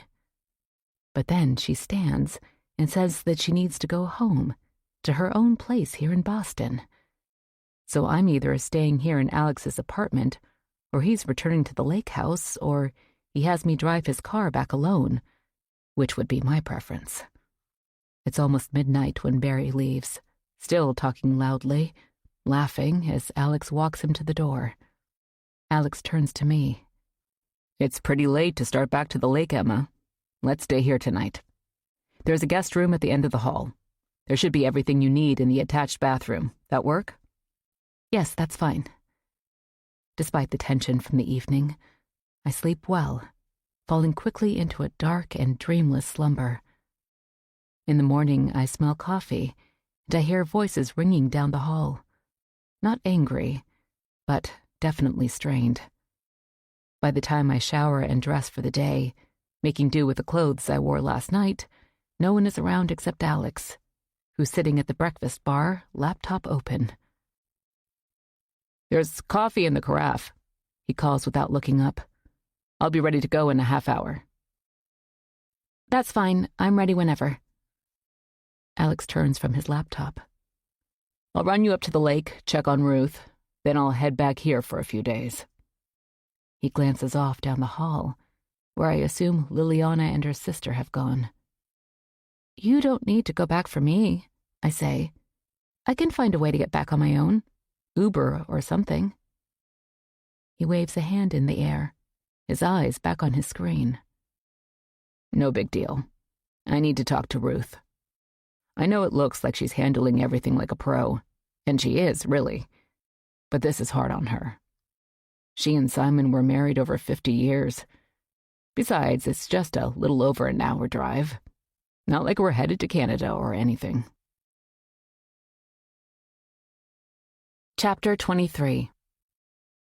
The lake house is cold and silent, like a place long vacant. After settling in, Alex goes next door to see Ruth. Up in my room, I sense a change since I left, a subtle shifting, a light perfume in the air. On the little desk, my laptop isn't closed all the way, and that's not how I left it. In the closet, my suitcases have been moved slightly. There's nothing in them, still. Someone has been in here, in my things. And I have no doubt who it was. I wonder if she saw that I'd opened the box of Mary's things stored on the shelf in the closet. But did Sunny even know that the box was there? She wasn't even born when Mary died, so how much does she know about her? I have the feeling, though, that Sunny knows everything that goes on at Spencer House. I peer out my window, the one that looks out on Ruth's side. I think Alex is still over there. I didn't hear him come back to the house. Anger pushes me forward, as I slip down the hall and stop by Sunny's room. It's right next to Alex's room, which totally figures. I clasp the glass doorknob and turn. Locked. That figures too. I stop and listen. The house is still silent. I take a few steps. I'm in front of Alex's door, the master suite where the turret room lies. I shouldn't invade his space. Alex has been nothing but kind, but I can't help myself. I twist the knob, and the door gives way. But before I can venture inside, the front door squeaks open, then shuts. I hear footsteps in the foyer. I quietly close Alex's door, take a deep breath, settle, then head downstairs. Alex tells me that he has work to do and he'll be in his office. He's decided to delay his return to Boston. I retreat to the kitchen, grab a bottled water, and head back up to my room. I spend the rest of the day working on my novel, letting myself fall into my fictional world, trying to ignore the real one. In the morning, I hear a car pull up out front. Sunny. I'd hoped she'd stay in Boston, but no such luck. I'd like to confront her about going through my things, but I don't know that that will get me anywhere. Instead, I'll keep vigilant. I intend to beat her at her own game. I'll keep tabs on her the way she seems to be watching me. When she heads back to Boston, I'll search the house for keys. Maybe I can find one that fits her bedroom door. I'll see what I can find in her room. This house seems to be full of secrets, and it might not be a bad idea to start looking for them. There are voices coming from the front room as I descend the stairs. Ruth has joined Alex and Sunny. Ruth looks smaller somehow, thinner. But she is mourning Simon, so that isn't totally unexpected. Still, she is neatly dressed, hair and makeup perfect. "Hello, Emma," she says brightly. I had hoped to scoot by and make my way to the kitchen unnoticed. I should have used the back stairs. Alex motions me into the room. Ruth was telling us that Detective Bellman was out here yesterday. Frown lines appear on Alex's forehead. Anything new? I ask. Ruth sighs. "They have decided to search the lake tomorrow." Sunny sticks her phone in her pocket. "They might as well get it over with, Dad. The sooner this gets cleared up, the better." Alex nods, absently taps Sunny on the shoulder. Right. I'm just thinking of the media attention. There'll be a lot of people in here with something like that going on. "I guess I'll stay then," Sunny says as if she's vital to the search. Alex glances at his watch. Shit, I need to make a call. I'll be in my office. "And I need to get back to the house," Ruth says. "Larry was going to take me into town for groceries." I'm left alone with Sunny. I say nothing to her as I grab my jacket from the hall closet and head outside. I decide to walk around the lake, see if the crime scene tape is still up over by the Thompsons' house. I need to start my morning jogs again. I feel the effects of missing my workout. I don't have the energy that it gives me, and my emotions are unsettled, anxiety cutting through at times it shouldn't. Running helps to smooth those emotions away, and I haven't taken a yoga class since I left Albany. No wonder my nerves are twisted up. I stick my hands in my pockets and wish I'd brought gloves. The air stings my cheeks, and it seems almost too cold for this early in the fall.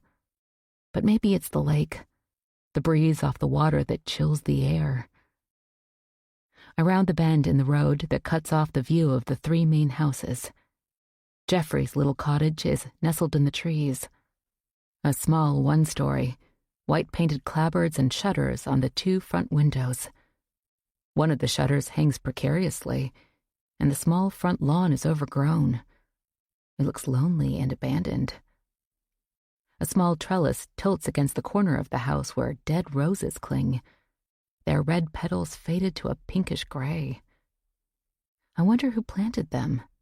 How long ago? Noah said that generations of Joneses had lived there working for their wealthy neighbors. Only Jeffrey is here now, and I wonder what keeps him at Cheshire Lake. I round the next bend and can see down the length of road where the Thompsons' house sits halfway. From here, I don't see the yellow tape, so maybe the cops have wrapped up their search over here. I wonder if they are attempting to get warrants to search the homes. Maybe they're trying their luck with the lake first. Seems like the houses would be a lot easier to deal with, but maybe there isn't enough cause for a judge to give them what they need to search private property. As I pass the Thompsons' house, I see Dale's car in the driveway. He's about to get in when he notices me. "Hey, Emma," he calls, walking swiftly in my direction. His face is drawn and paper white in the cold, and his expensive gray overcoat is missing a button. "Dale, hi." He steals a glance across the lake. "You haven't heard anything from Aubrey, right?" I don't know why he thinks I would. It's not like we were that friendly. "No, sorry. You still haven't heard from her?" He shakes his head, his gaze on his shoes. "I've called all her friends, her family in Connecticut. No one's seen her." "I'm sorry, Dale." "Yeah, thanks. I need to get to work, but..." He cranes his neck as if someone is walking up behind me, which makes me turn, but there's no one there. Just trees swaying in the breeze. Dead leaves scooting along the macadam. "They're going to search the lake tomorrow," he says. "I don't know what they think they'll find. Whoever hit Simon wouldn't be so stupid to have thrown the weapon right there, would they?" I think they're at a loss as to what to do next. "Have you seen Jeffrey around? I tried to corner him the other day to ask him if he'd seen Aubrey, and he ran like a jackrabbit before I could say 2 words. He's a freaking strange guy. I hope like hell that detective talked to him again. I think he knows something. Why else would he take off on me like that?" Dale drops his arms to his sides. "Well, I better get going. I've got a meeting shortly. I just wish I could concentrate." "Take care, Dale." "Thanks." He turns and heads toward his car. I continue my walk and eventually come to the swampy end of the lake. I stand still and breathe deeply of air filled with the smells of organic things and rot. The cattails wave in the breeze, and there are pussy willows growing not too far into the muck, and I wonder if I dare venture forward to pick some. But the mud shifts under my boots and I retreat. An unsettled feeling washes over me. A swamp is like that, mysterious in the uncertain depths, cagey in the shifting bottom, the proliferation of dead and living things entwined there. A swamp is a place of entrapment, I've always thought. A boggy place where nothing is for sure, and where no one is sure to escape. I step back onto the macadam. Safe. I lift my gaze toward Spencer House. From here, I can just make out the end of Noah's driveway and the turret next door. Dale's car flies past me, and I lift my hand in a wave, not sure if he saw me. I decide to head back to the house, and I start to jog. Even wearing my boots, it feels right to get on my way quickly. Chapter 24. I wake in the morning to the sound of trucks outside. My windows don't face the front, so I can't tell where they are exactly or what they're doing here. Probably related to the lake search. I dress quickly and head downstairs. Alex stands at one of the tall front windows, his hands on his hips. He doesn't turn at my approach, but speaks as if he knows I'm there. "I have a lot of work to do today. I don't know if I can write with all this noise." He turns in my direction. "I just made coffee, Emma." He tips his head toward the kitchen. Good, thanks. I can use a cup. I stand next to him, peer out. The lake looks quiet. Deceptively serene, maybe. No vehicles or search boats in view. Where are the trucks, do you think? I don't know. Lake's not that big. Maybe they're starting at the end closest to the entrance, at the swamp. The front door opens. Alex, Ruth calls. there you are. She twines her hands together. Well, it started. I wonder how long they'll be out there. Guess we'll see. I hate having all those outsiders here at Cheshire Lake. I feel like our little sanctuary is being violated. I sent Larry down to keep an eye on them, Ruth says. Sunny appears in the doorway, a mug in her hand. This should be fun. A car pulls up, and Detective Bellman exits the vehicle and heads toward Ruth's house. She goes to the front door and hollers that she is over here. We sit in the front room while Detective Bellman stands in the center. Just wanted you guys to know that we've started at the lake. I told everyone to keep the entryway clear. We left the gates open because we need to be able to get in and out with our equipment. Sunny huffs out a breath, sips her coffee. Do you think you'll really find anything, Tom? Ruth asks. We hope so. He runs his hand through his thick white hair, then pulls a notebook out of his pocket. We'd like to talk to everyone again. Have you spoken to Donald and Kitty? Alex asks. I called them, but they're in New York. They told me they haven't been up to the lake house in at least 6 months, so the Coles are pretty much off my list. They weren't here when Simon was killed. Noah was, Sunny says. We all look in her direction. I've talked to him. You have any reason to call him out, Sunny? She shrugs. Well, we all know that the Coles want to sell more of their land and... She shoots a glance at Ruth. None of the rest of us want that, Detective. I know that, he says, making a mark in his notebook. We've all gotten along here at Cheshire Lake for generations, until now, she adds. This all seems odd to me.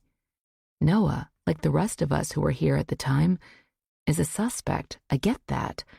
But Sunny is deliberately trying to shift the investigation in Noah's direction, and Alex and Ruth are sitting silently by. Do they know something I don't? But I can't believe Noah had anything to do with a murder. That all? Detective Bellman asks, pins Sunny in her seat with a stern stare. You know anything else? Sunny purses her lips. It's all I can think of. Who else had it in for Simon? With him gone, maybe the Thompsons and Coles thought Ruth would cave and sell. Ruth raises her eyebrows.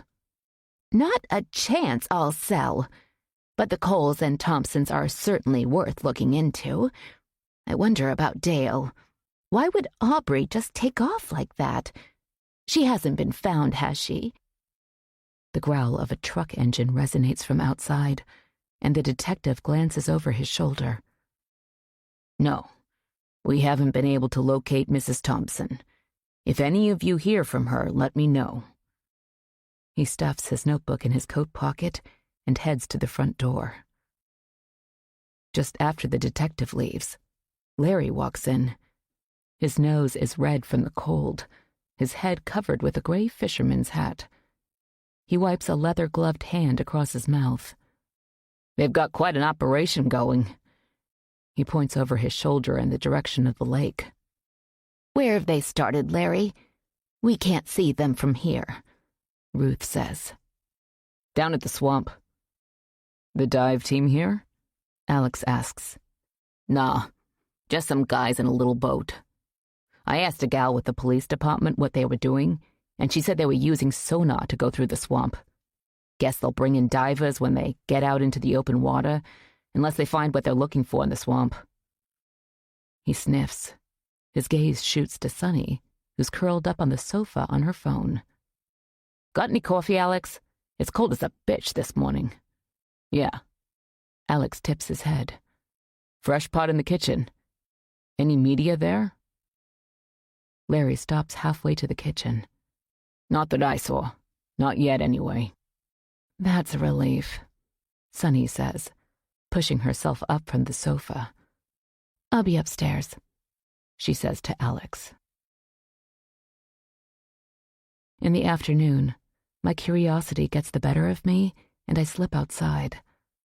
The sun is shining for a change, and I drink in its weak fall warmth as I walk the lake road. The sound of vehicles gets louder as I approach the end of the lake. Men and women in mud-caked boots stand beside a truck, drinking from water bottles and wiping sweat from their faces. Despite the cold temperatures, theirs has been grueling work. I hang back in the trees, observing the laughter and interplay between workmates, and wonder what, if anything, they've found. I creep forward, sticking to the tree line, not sure if they would have a problem with me being here. I see a tarp laid out on the shore.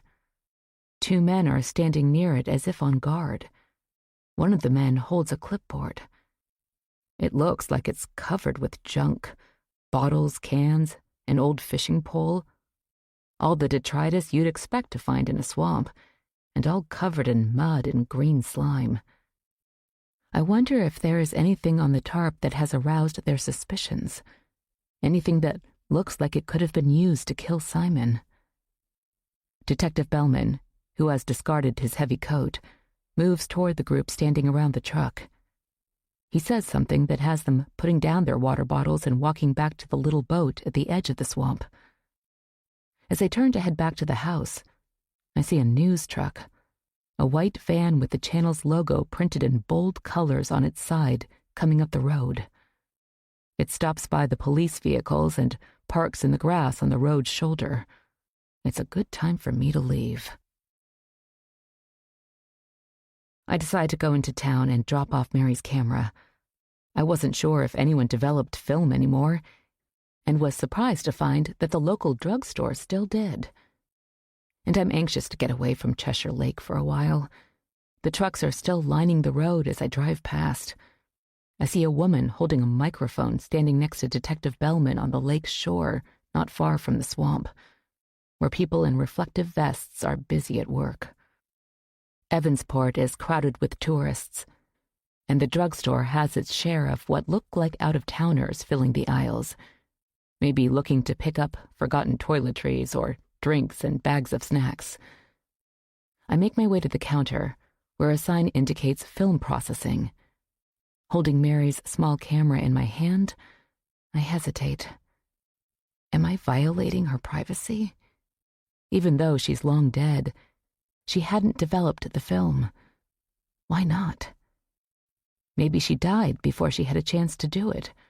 Or maybe she didn't want the pictures printed after all for some reason. In any case, I pause, wonder. When a tall teenage boy in a red vest asks me if I need help, I nod and hand him the camera.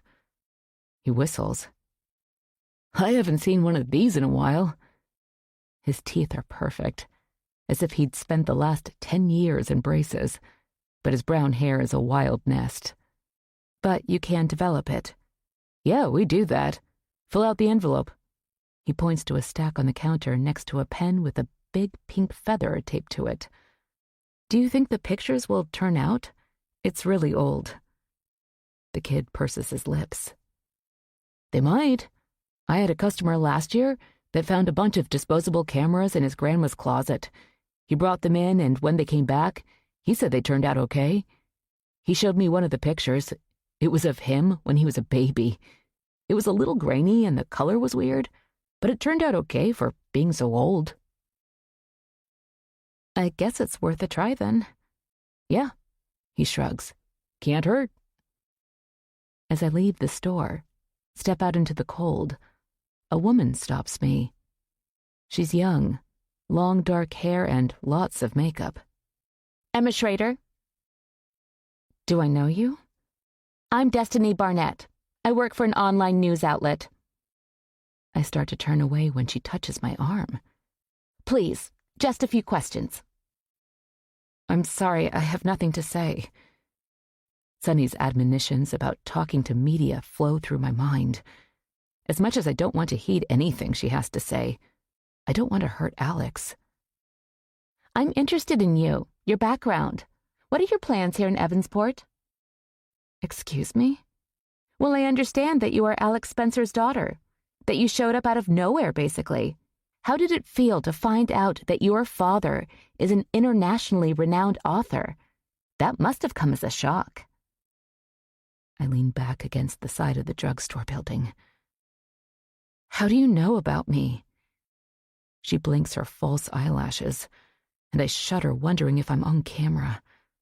I glance over her shoulder and see no one holding up a phone or other recording device.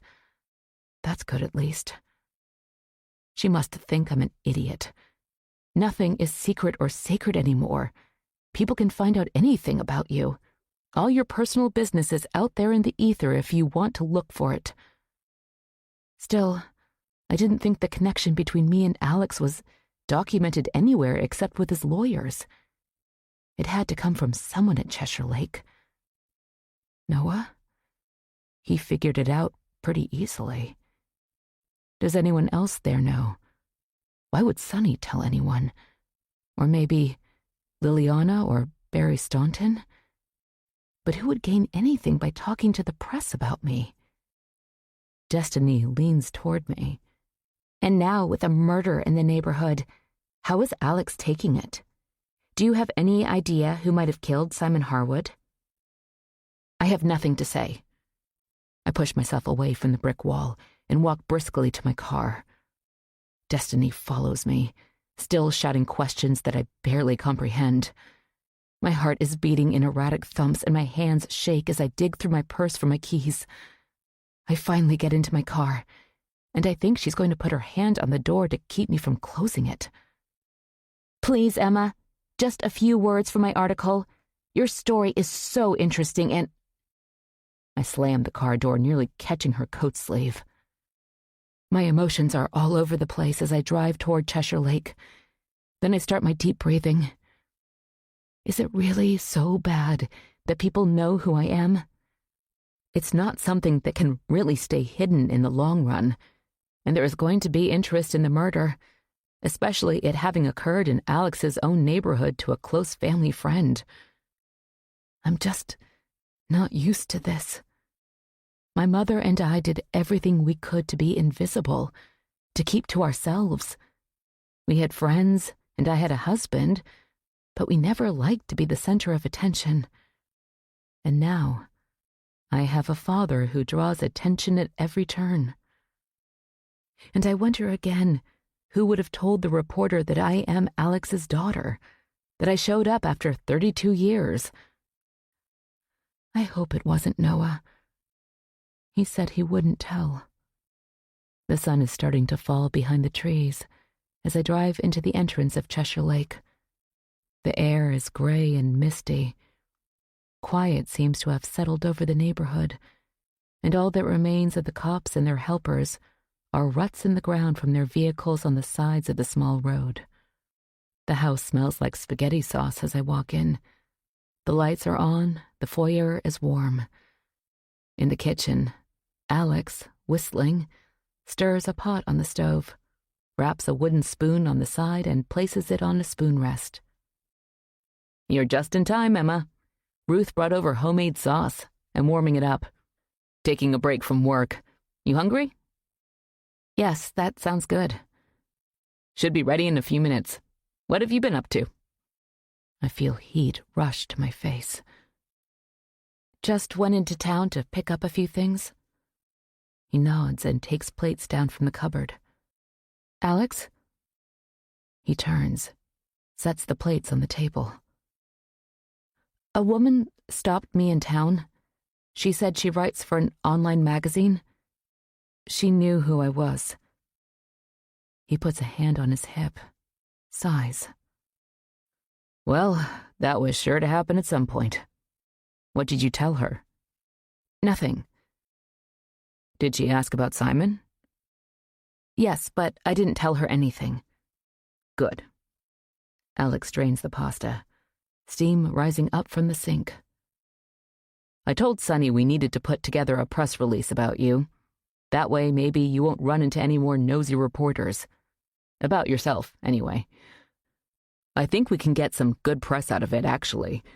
Long-lost daughter reunited with her father. Neither of them knew about the other because of circumstances. A happy story. Who knew? Here, I mean. Well, besides Sonny and my wife, Barry, Ruth, of course. That's all I told. Ruth? Yes, she's like family, Emma. I had to tell her. He frowns. But it was no one else's business.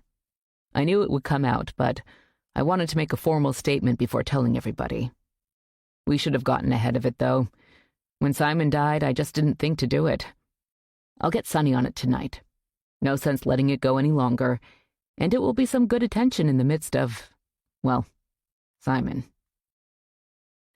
A press release about me.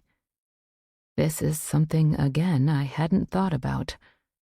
My father being a public figure, that makes me one by default.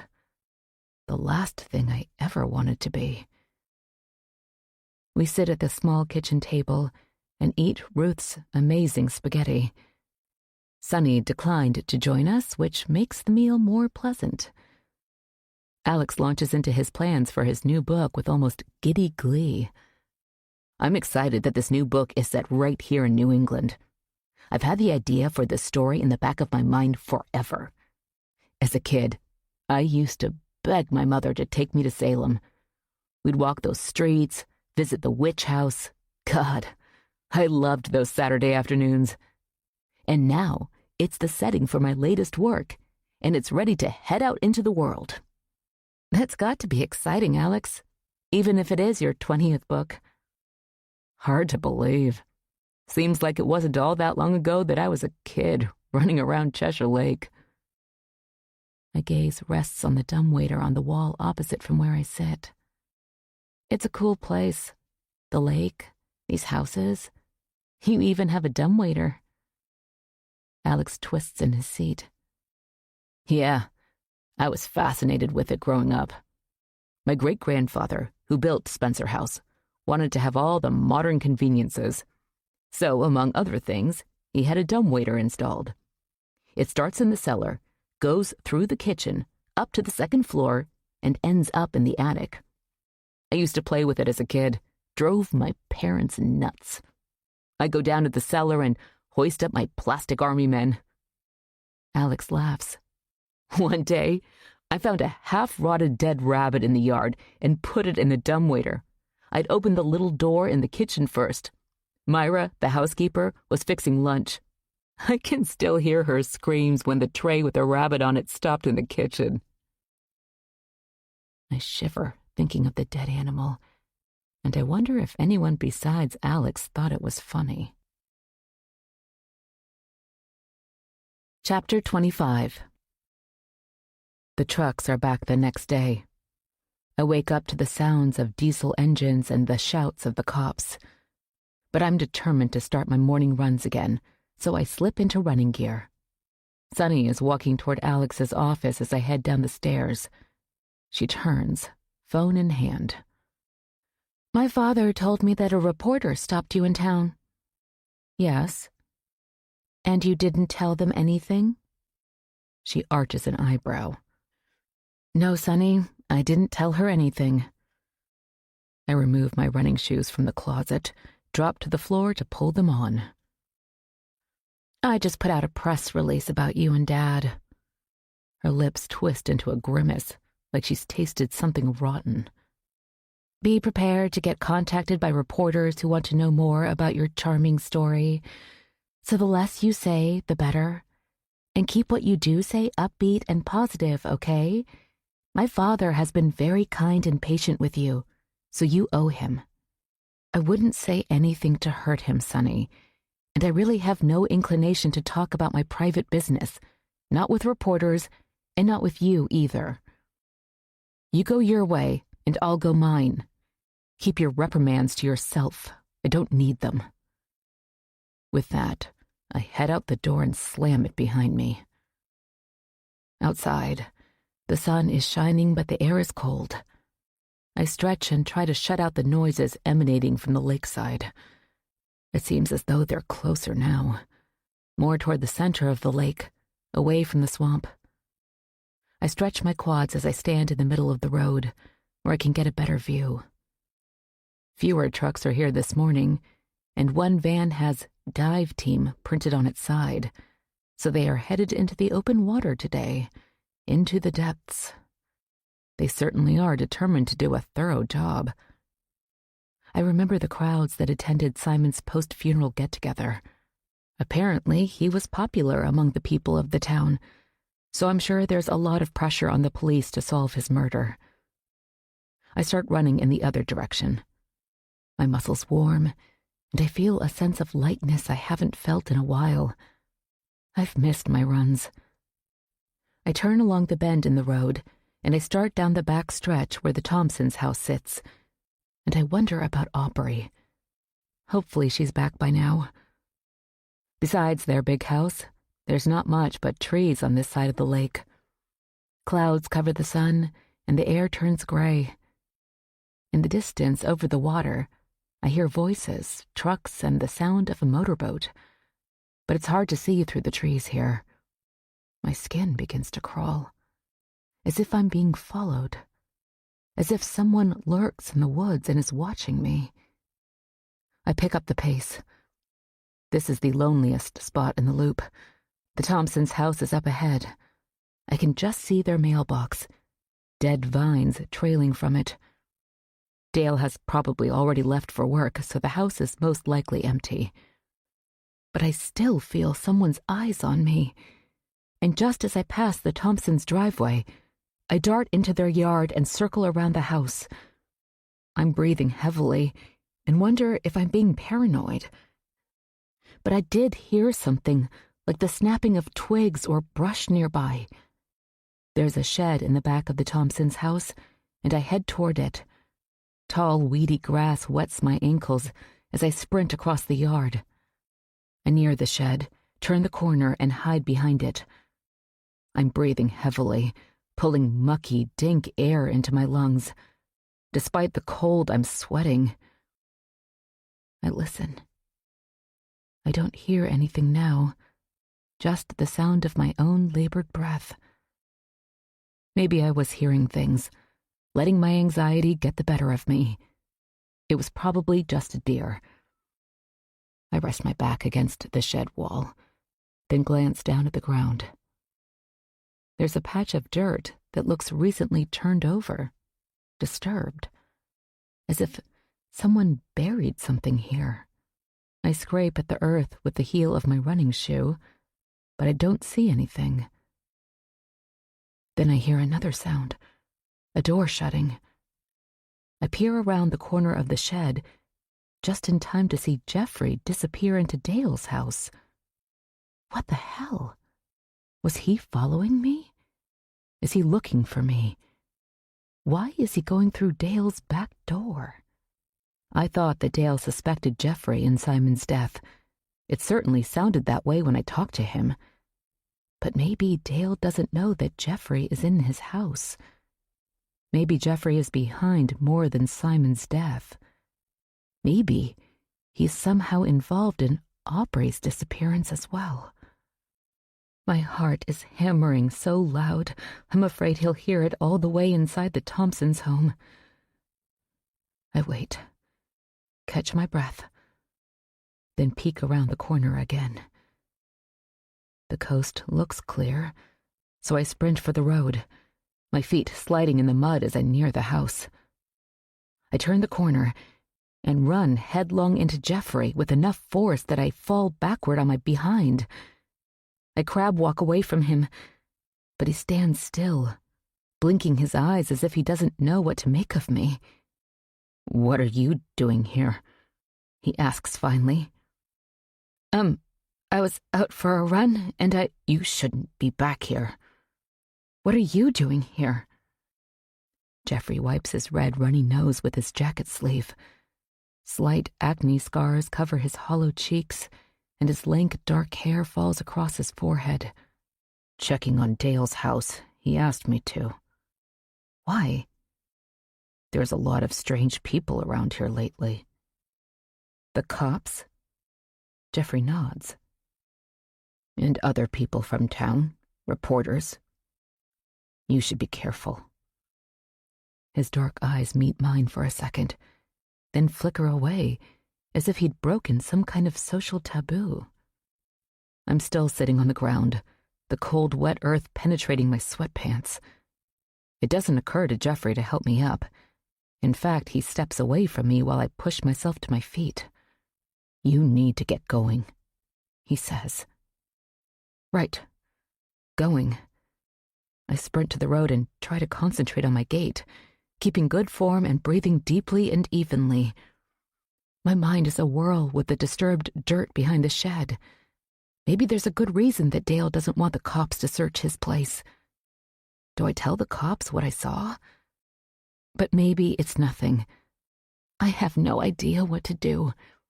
And Jeffrey helping Dale? Really? But he seemed to go through the back door with ease. It was either left unlocked, which would seem strange with how paranoid everyone is right now, or maybe Jeffrey had a key. When I get back to the other side of the lake, I notice that the cops have commandeered Noah's dock. 2 men stand there, hands on hips, and watch as the dive boat floats in the middle of the lake. Noah stands in his yard, watching. He smiles when he sees me and raises his coffee mug as if in salute. I walk over to him. Hi. Looks like they're diving today. I try to keep my voice calm, settled. I don't know what to do with what just happened over at Dale's. Do I tell Noah about my run-in with Jeffrey? I don't know what I should confide in anybody around here. Yeah, they've been out on the lake for a little while. 2 guys just went into the water. Hey, you okay? You look a little pale, shaky. Yeah, I haven't run for a while, and I pushed myself a little bit. I bend over and stretch my calves, then straighten. Noah? His gaze is on the motorboat. What? Sorry? Did you tell anyone that I'm Alex's daughter? He turns his attention to me, his eyes on mine. No. I told you I wouldn't. Someone did. A reporter cornered me in town yesterday and knew who I was. She wanted the whole story. It wasn't me. I told you I'd keep it secret. I keep my word. Alex probably told a few people. He's not very discreet. He was planning to let everyone know at some point anyway, wasn't he? That's not the kind of thing you can keep quiet forever. Yes, I suppose so. In fact, Sunny just put out a press release about it. Alex told her to. He thinks it might make for some good news. I guess it's not important. Don't let it get to you. You might get a little attention for a while, but it'll calm down. Besides, he lifts his mug toward the lake. The bigger news might just be what they find in the lake. You think the murder weapon is really in there? My mind flips back to the Thompsons' shed. We'll find out. The killer hit Simon with something. I wonder if they'll search the houses and grounds. Probably can't get a warrant. There has to be cause, and I don't think they've found enough yet. Isn't the lake private property? Actually, no. State owns it, and the trees and shoreline up to the road. We own the land on the other side of the road. That's why they can search there without a warrant. Yup. We stand together and watch the activity. The divers bob up from the dark water and talk to the men in the boat. They seem excited, but haven't brought anything up with them. Not that I can see anyway. I probably should get back to work. Noah says. I'm headed back to Boston later. I'll be there a couple of days, be back here on the weekend. Maybe we could have dinner? I hesitate. I'm still trying to negotiate my new life. Dinner with a new man? Then I think about Ben and his office manager. That sounds great. Noah nods, turns, and heads back to his house. I stand alone, wondering what the divers were talking about, wondering if they found something that might help them with this case, wondering if I should tell Detective Bellman about the dirt behind Dale's shed, and wondering if I should have been so quick to accept Noah's dinner invitation. Chapter 26. The next morning, there are more trucks, and a sense that something has happened, something important. Alex paces by the front room windows. Sonny returned to Boston early, before the cops had even started for the day. I head around the lake on my morning run, picking up the pace as I go by Dale's place. What happened there is still fresh in my mind. My thoughts run in a loop. I circle the lake, past the swamp, and near the spot where the trucks are located, not too far from Noah's house. I hear excited voices. A crowd has gathered. A large tow truck is back to the edge of the lake, its tires cutting deep ruts into the shoreline. I see Larry in the crowd, Ruth by his side.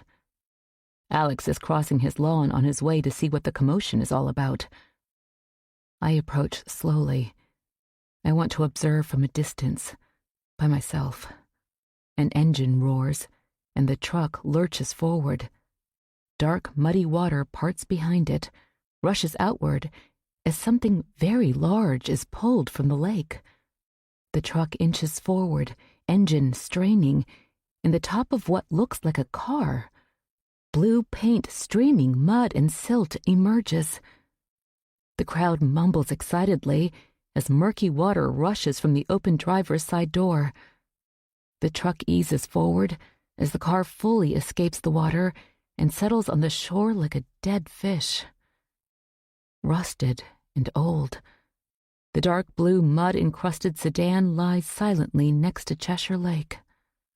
Alex has joined Ruth and Larry. He runs his hand over his mouth.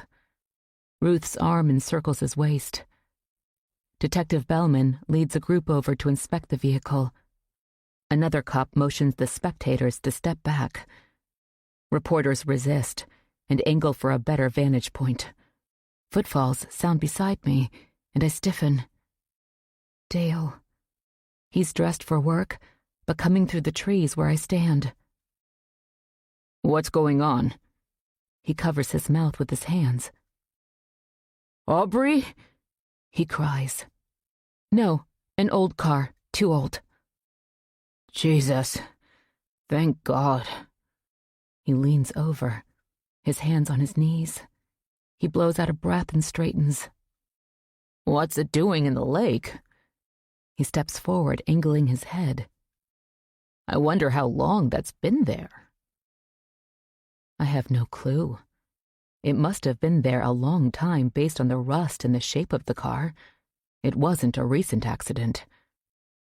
I think back to when I first arrived at Cheshire Lake and noted how close the road was to the water and how dark it was out here at night. I want to ask Dale about Jeffrey, but I don't. Not now. What could I say?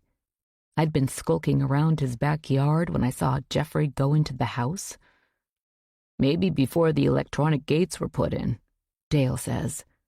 Ruth told me the old gates were hand-operated and were often left open. It wasn't until about 20 years ago that they were automated. So maybe someone from the outside drove into the lake in the old days and no one knew about it. He starts walking toward the group on the shore, and I follow. Is there a body in it? Can you tell, Emma? I shudder. I can't really see from here. I hope not. The cops have pushed everyone back and told the crowd to disperse. Alex, Ruth, and Larry turn toward the house. I catch up with them while Dale walks in the direction of Detective Bellman. Does anyone know how that car got there? I ask. Alex clears his throat. No, I don't believe so. Not yet, anyway. Let's go inside, Ruth says. We're gathered in the Spencer front room. Larry stands at the window, watching the cops.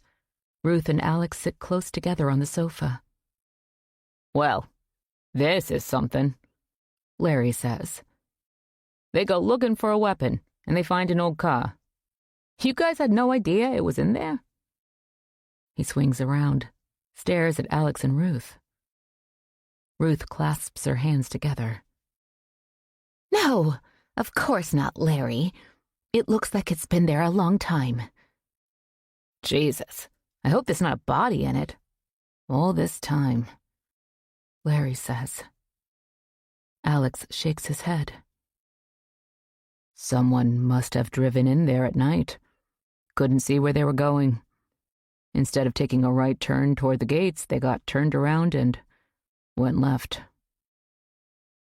Maybe they were drunk, Ruth says. It's awful. I hope it wasn't teenagers. By evening, the car and the cops are gone. The car chained to the bed of a large truck and hauled away like a prized carcass from a hunt. Alex is in his office, and Ruth and Larry have gone home. I tiptoe around the house, not wanting to disturb this strange silence that has descended like a cloud, as if the car has unsettled everyone. But toward evening, I hear Alex on the phone in his office, voice raised slightly. I wonder if it's Liliana wondering when he's coming home. I don't understand what would keep Alex from his young, pregnant wife. Chapter 27. Early the next morning, Ruth and Larry are back. Just as they walk through the door, Sunny pulls in. She's driven back and forth between Boston and Evansport like a ping-pong ball lately, as if she doesn't want to leave her father alone with the rest of us. But she still needs to attend to things in Boston as well. Detective Bellman stands in the middle of the front room. Sunny sits beside Alex on the sofa, while I'm standing near the arched doorway to the dining room. There, but not in the middle of things, perched on the outer edge. Alex, you sure you want everybody here? Detective Bellman asks. Why wouldn't I, Tom? I have no idea what this is about. All right, then. We ran the plate on the vehicle we pulled from the lake. He rubs his hand over his mouth. Car belonged to a Carol Lawson. Jesus. Alex drops his head in his hands. Like I said, you want the girls here? I don't understand. Alex's eyes peep up under his brows. How did Carol's car end up in the lake? You tell me. I have no clue. I haven't seen her in years. When, exactly? When was the last time you saw her? Alex jumps up from the sofa, goes to the window as if he could see the car out there in the lake. Years. We broke up in, I guess, 1995? Sunny rushes to Alex's side and pulls on his arm. Who was she, Dad? A girl I dated. We were engaged, actually. I was really young, long before your mother. Let's all sit down, Detective Bellman says. He collapses into the chair by the fireplace, takes out a notebook. Sunny leads Alex back to the sofa. Tell me about the last time you saw Carol. The detective's bushy brows rise, his gaze on Alex. Did you find her? In the car, that is? No. Detective Bellman holds up a hand. When was the last time you saw her, Alex? Alex runs his hand through his dark hair. The bits of silver seem like they've multiplied in the short time I've been here. The day we broke up, summer of 1995. You never saw or spoke to her again after that? No. What do you remember about Carol? Alex leans his elbows on his knees. His fingers tap his chin as if he's thinking back in time and needs to pull memories from a place deep inside. Carol and I were engaged, but things weren't going too well. My parents had died the year earlier, and they didn't approve of her. She wasn't the right kind of girl for their son. I think that made me rebellious. You know how young people can be. He glances toward the detective. I met Carol at a party in Boston. She was working serving drinks, and we hit it off. She was gorgeous, but a little wild. She lived with her single mom, and they didn't have much. She told me she ran away when she was 16. She and her mother didn't get along, but she went home eventually. She dabbled a little in drugs. She was just different, and I was really attracted to her. But after my parents died and I sold my first manuscript, I think I grew up finally, and I wasn't ready to get married. I told Carol that, but she was really angry. Alex stands, walks to the window again. She showed up here that summer. Did you argue? The detective asks. A little. It was no big deal. We agreed to call off the engagement and we went our separate ways.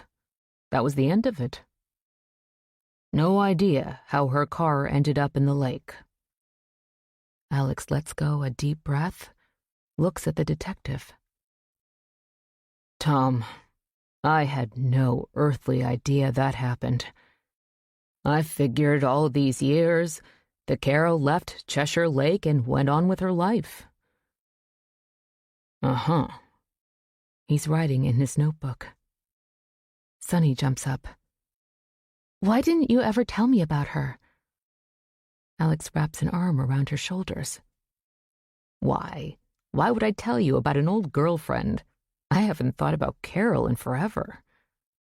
Alex turns toward the detective. So what's next, Tom?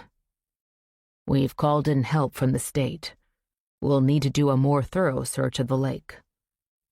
But you didn't find her? No. No personal effects either. Well then, she must have made it out of the car. It looked like the driver's door was open when you pulled the car out. It was.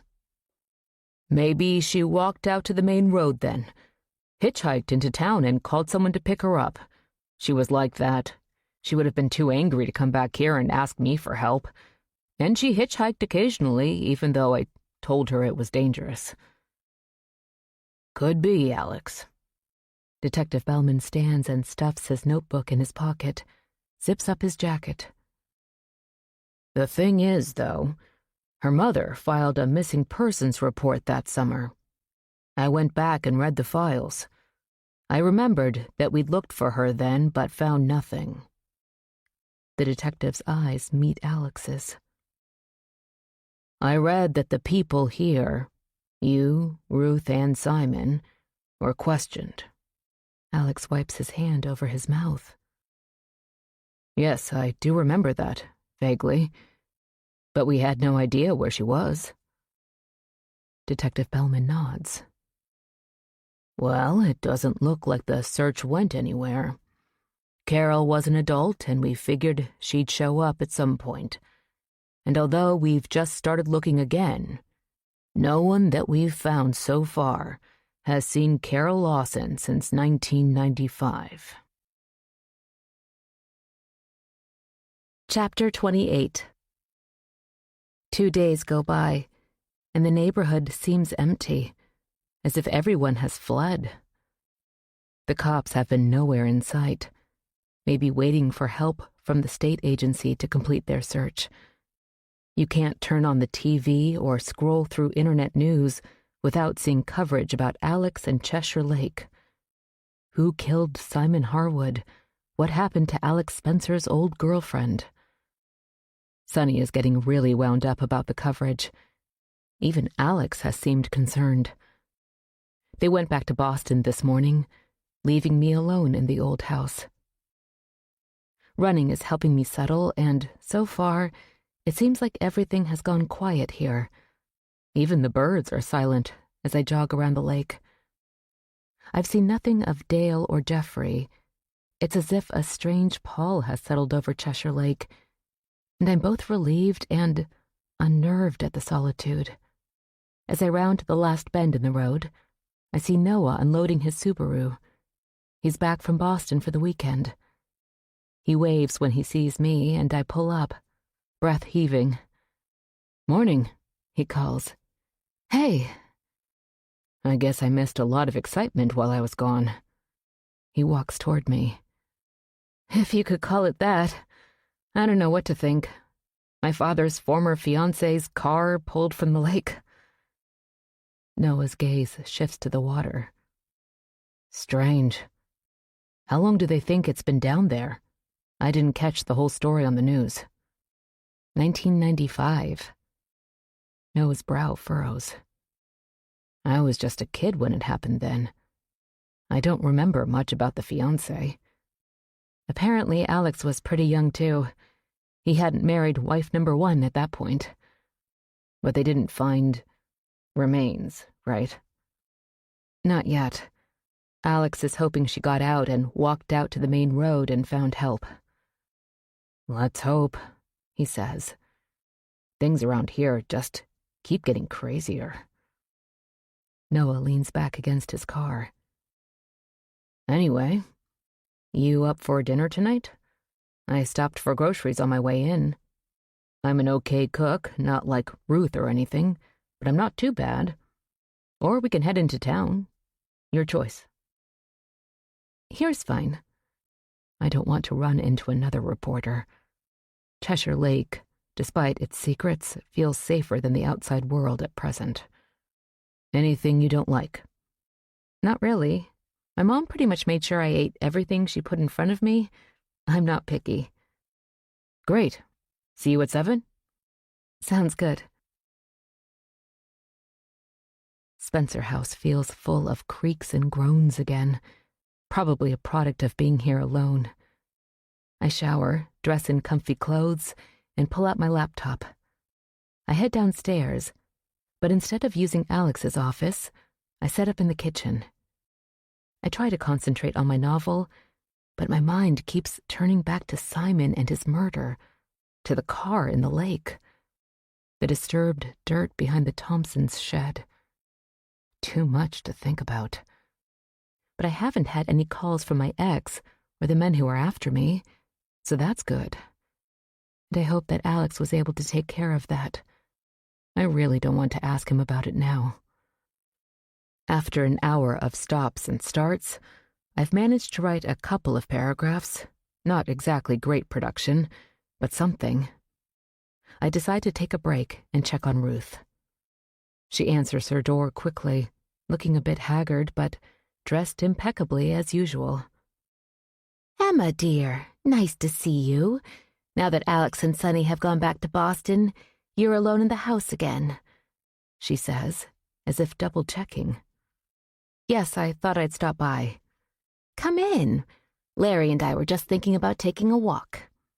"I don't want to interrupt that." "Thinking about it," she smiles. "Maybe later this afternoon." We sit in her front room for a change, instead of the kitchen. Like at Alex's, this house seems stuck in another time.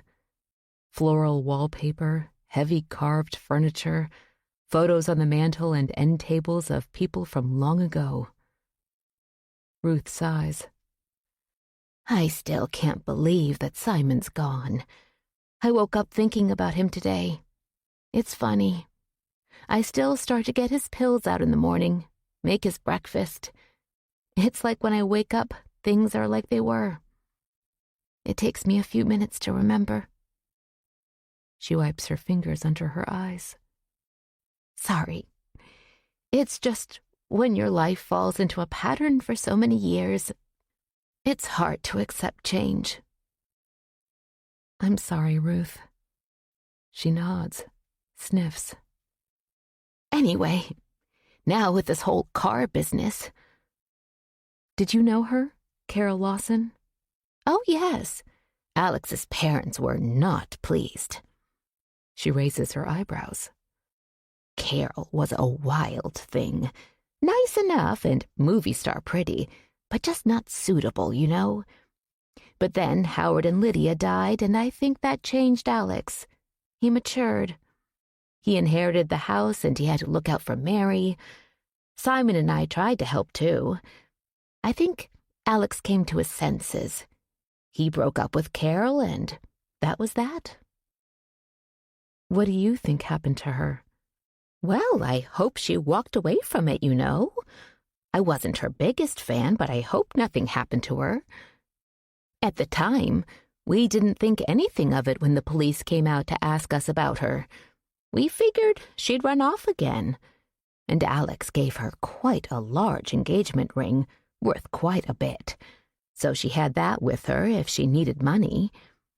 I remember she didn't get along with her mother, so we weren't surprised that the mother hadn't heard from her. I glance out at the lake and wonder if Carol's remains are out there, bones resting in the muck. Alex doesn't need this, Ruth says. He's distraught, of course. He stopped by to see me before he headed back to Boston. He's got an awful lot on his mind right now, Emma. Her eyes fasten on mine, as if I might be one of the awful things Alex has to deal with. You knew that I was his daughter, I say. Ruth blinks. Of course, dear. Alex asked me to keep that under my hat until he figured out how to announce it. He's a famous man, and he has to consider these things, you understand. Yes, I guess. Sonny put out a press release about it. But now that the car has been found, that news isn't so big. Which is a relief for me, at least. Too much going on at once. Ruth stands. Would you like a cup of tea? A scone? Just made them. Sounds good, Ruth, but I should probably get back and get to work. Noah walks me into the dining room, where the table is set for two. He's dressed in an Oxford shirt and jeans, casual but nice. It looks like he got a haircut while in Boston, and it gives him a more polished, businesslike look. He's wearing dark-rimmed glasses that frame his eyes. He looks nothing like my ex. Ben has sandy-colored hair and an easy boy-next-door smile. While Ben and Noah are both attractive, Noah has a more serious, thoughtful demeanor and look. Ben, despite his age, still looked and sometimes acted like the frat boy he had been. But for naive me, I found that attractive at one time. Handsome, charming men can undo women like me, women who come from sheltered and uncertain worlds, where trusting people is a game that we sometimes lose. Wine? Noah asks, heading to the sideboard. Yes, thank you. Dinner should be ready in about 10 minutes. I made chicken cordon bleu. Fancy. Sounds good. Noah pours us each a glass of Chardonnay. I've never made it before, so I hope it's good. Found the recipe online and thought I'd give it a whirl. You want to sit in the front room until it's ready? Sure. Flames crackle in the fireplace, and unlike at Alex's, there's no creepy quote inscribed under the mantel. I relax into the plump beige sofa. Noah sits beside me, but not too close. So, how have you been, Emma? I'm sure you didn't expect for things to go the way they have when you decided to spend time here at Cheshire Lake. That's for sure. I almost laugh at the absurdity of my expectations and all that has gone on. I don't quite know what to make of everything. What was your life like before? He sets his wine on an end table. Pretty mundane compared to this. Although things took a turn when I discovered what Ben had been up to with his office manager and his gambling. I worked in the local library and was, up until a point, happily married. Had my mom nearby. Then things changed. Yes, divorce. Mom died. My world tipped upside down. Then you found out about Alex. Yes, and that was a huge shock. That he was a famous writer. I didn't expect all of this. And now a murder, and who knows what else. It's been a lot to take in, that's for sure. And I don't know whom to trust. A murderer among neighbors? People I speak to nearly every day, have dinner with? But I can't square that with the people I'm closest to. Alex, Ruth, Noah. And then there's Aubrey. Where do you think Aubrey is? Noah picks up his wine, sips. I don't know. There's a pucker in his brow. You think she's all right? Do I tell him about the dirt behind the shed? It wasn't a very big patch. Not like you could bury a body there. But maybe a weapon. I hope so, Emma.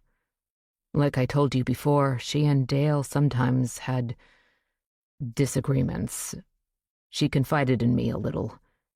She's got a couple of old college friends in Pennsylvania. I wonder if she's there. I have no idea how to contact them to check. Maybe Dale.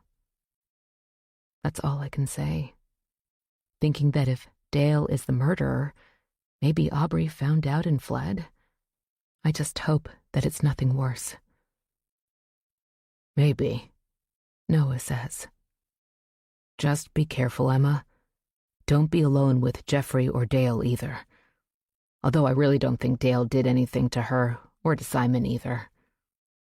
Jeffrey, then? Noah shrugs. I don't know. If it was one of us, I think he's the most likely.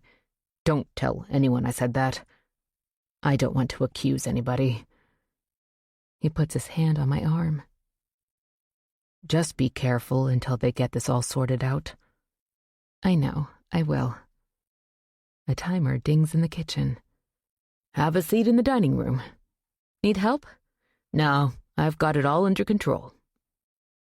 Dinner is delicious, and Noah keeps up a lively conversation, neatly avoiding the trauma here at the lake. Like we'd discussed it earlier and had gotten it out of the way. I find myself laughing more than I have in a long time. We finish the first bottle of wine and, after dessert, take another back into the front room, where the flames in the fireplace have settled into warmly glowing embers. I'm as relaxed as I've been in months. No thoughts of Ben intruding in my mind, and I just feel normal. Noah's kindness and warmth have drawn me closer to him with every time we've been together. He asks me if this is an official date, and I say that it is. With that, Noah leans in and kisses me. The next morning, I awake with a start. Noah's room is filled with sunlight. My stomach is queasy. Too much wine and a questionable impulsive decision. It had been a lovely evening, but I wonder if sleeping with him will just complicate my life right now. I swing my legs over the side of the king-sized bed. I hear Noah in the attached bathroom, water running. Good morning, he says, walking toward me, wiping his hands on a towel. He's dressed in dark blue sweats, his hair disheveled. You feel like breakfast? Maybe just some coffee? I can do that. He glances around the room, his eyes landing on my clothes, which are thrown over a chair. I pulled the sheet up to my chin. I'll be downstairs, Noah says. I dress quickly, wanting a shower, but that can wait until I get next door. I wonder if Sonny has come back to Spencer House overnight. I don't think so, but I almost wish she had to see me coming home from Noah's at this early hour. My mouth feels awful, so I head into the bathroom. The sink area is tidy, and I pull out a drawer, find toothpaste, and squirt a clump onto my finger. I'm leaning over, cupping cold water in my hand, when something catches my eye. I spit in the sink, dry my hands. In the drawer, in the back, is a bit of fabric. I pull out a checkered scarf, black and white. My heart starts to beat in erratic little thumps. I recognize it. Aubrey's scarf. I shove the scarf back where I found it, shut the drawer. I stumble back against the wall, the towel rack painfully jabbing my back. This doesn't mean anything, I tell myself. Well, it doesn't mean that Noah had anything to do with Aubrey's disappearance, but it does indicate something between them.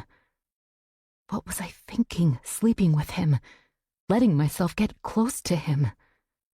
I hastily finish wiping my hands on a towel and head downstairs. Noah stands in the kitchen doorway. Coffee will be ready in a couple minutes. You sure you don't want some toast or something? No, I'm good. Look, Noah, I really need to get back. I'll take a rain check on the coffee. He walks to my side, puts a hand on my arm. What's wrong? Nothing. I lean over, pull on my boots. I try to smile at him. I just need to get back, jump in the shower, get some writing done. Noah drops his hand. A crease appears between his eyebrows. Okay, if you're sure. Maybe we can head into town later? Grab some lunch then? Maybe. I just want to get out of here. I head into the chilly morning air and make my way across the yard. I feel Noah's gaze on my back as I go. The house is quiet, cold. I head down the hall to the thermostat and turn the heat up. Then I hear a noise, and I freeze. It's coming from the cellar. The furnace kicking on? I creep down the back stairs. Icy, musty air greets me. I pull on the string that dangles from the beamed ceiling. I haven't been down here before, and the light bulb overhead throws a dim, wavering light into the depths, leaving most of the cellar in darkness. There's a clatter from a far corner, as if someone knocked over a bunch of tools. I turn to run back up the stairs, when a voice emanates behind me. Don't run away. I recognize Jeffrey's voice and turn to face him, but I can't see him in the dim light. My pulse races. What are you doing down here? I inch backward toward the stairs, Noah's warning about Jeffrey running through my head.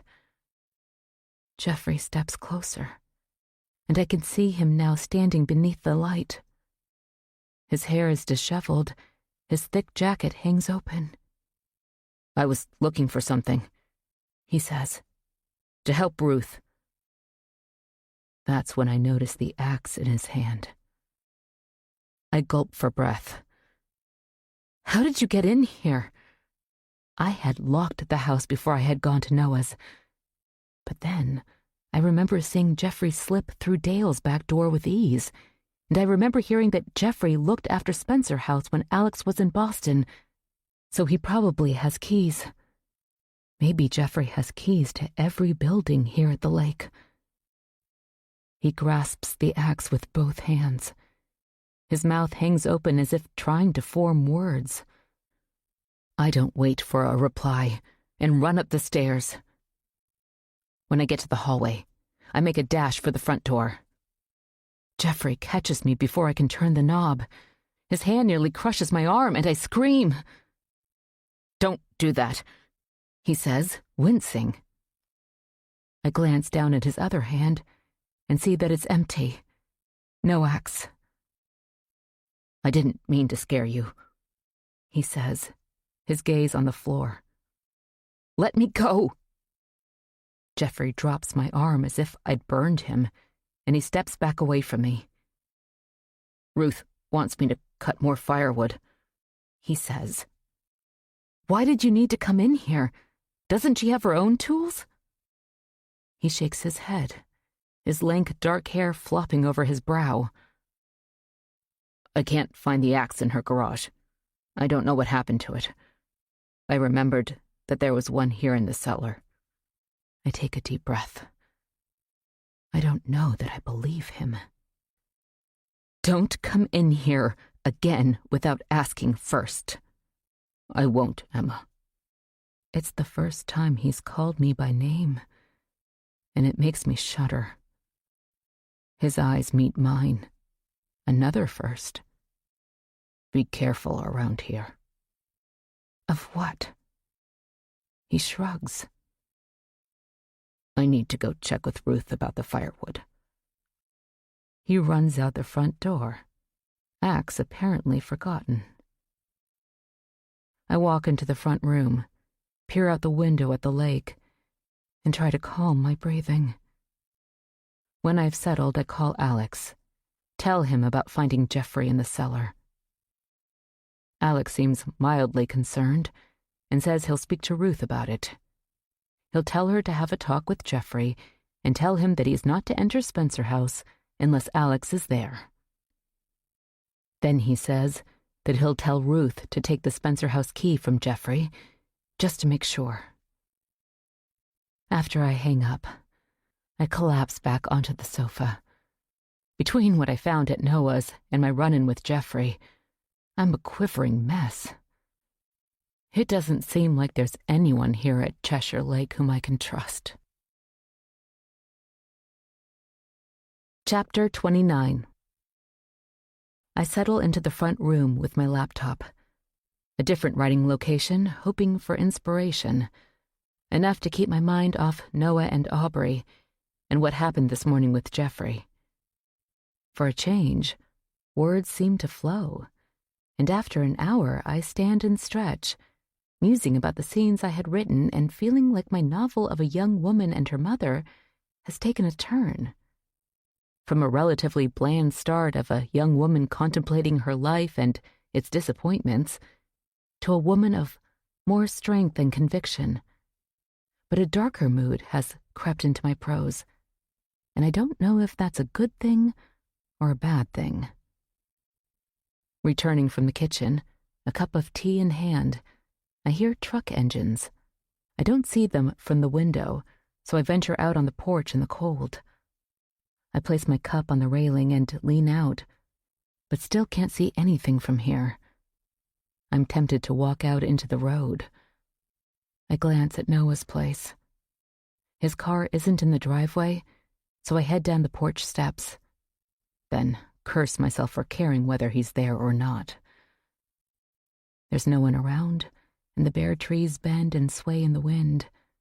Leaves twist and turn in a mini cyclone, then settle back on the water's edge. Nature seems to have awakened with the return of the trucks, as if calling to the searchers, "Come look. There's something hidden here." I see a white van and a couple of cars at the end of the lake. I wonder if this is the state team that Detective Bellman was waiting for. I turn to go back the other way, not wanting to get too close to the action, fearful of what I'll see. I walk past Spencer House, and then past Ruth's, wondering if she's had a chance to talk to Jeffrey, and if she has taken the Spencer House key from him. I keep walking around the bend until I see Jeffrey's cottage in the distance. There's a car parked in front of it. Detective Bellman. I wonder if he's found something to tie Jeffrey to Simon's murder. And I think of Noah's suspicions. Noah has lived here his whole life. He knows these people a lot better than I do. Maybe he's right to suspect Jeffrey. I don't want to run into the detective, so I curtail my walk and head back to the house.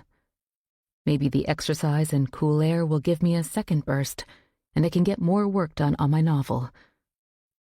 Ruth's place looks quiet, but I notice that Larry's SUV is still in the driveway.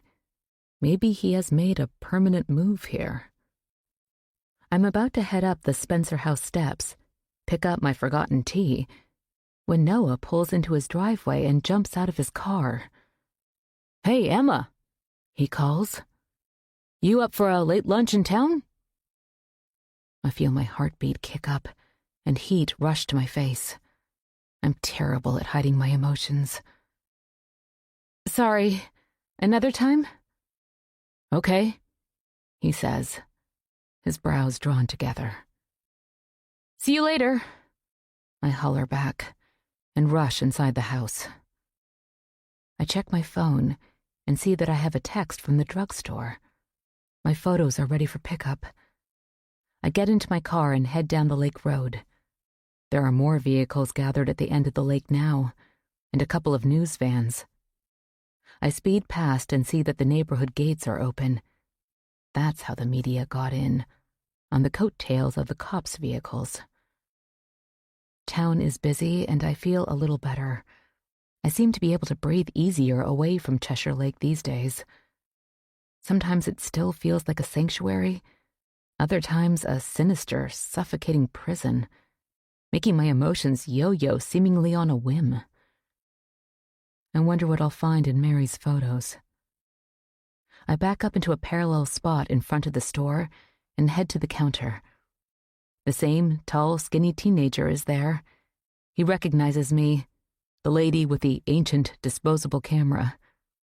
"Hey," he says, "photos actually turned out. The quality isn't too good, but they're okay." "Great, thanks." He rifles through a large drawer under the counter and rings up the little package. I glance up at the plate glass window and see a news van pull up. My pulse starts to pick up. Do they know I'm in here? Did they follow me? Don't be paranoid, Emma. With the news at the lake, Alex Spencer's long-lost daughter can't possibly be too interesting. Still, I pay for my photos, shove the package in my purse, and head outside. I turn away from where the van sits and hurry to my car. Back at the lake, the cops are busy like a colony of ants on a mission. There's a boat out on the lake, a bigger boat than any I've seen there before. It's crowded with people and equipment looking for Carol Lawson or any trace of her, I suspect. I wonder if they found anything yet. Ruth calls from her porch as I get out of my car. "Emma, would you like to have dinner with Larry and me later?" Her silver hair frames her face like a halo, and I wonder if the invite is a way to make up for the Jeffrey incident. Ruth seems to feel a sense of responsibility for him. "Yes, sure. That would be nice. What time?" 5:30 okay for you? "Yes, fine, thank you." Good then. She nods and heads back inside. In the foyer, I make a point of securely locking the front door behind myself. I shed my jacket, pull off my boots, rub my arms with my hands. It's chilly in the house.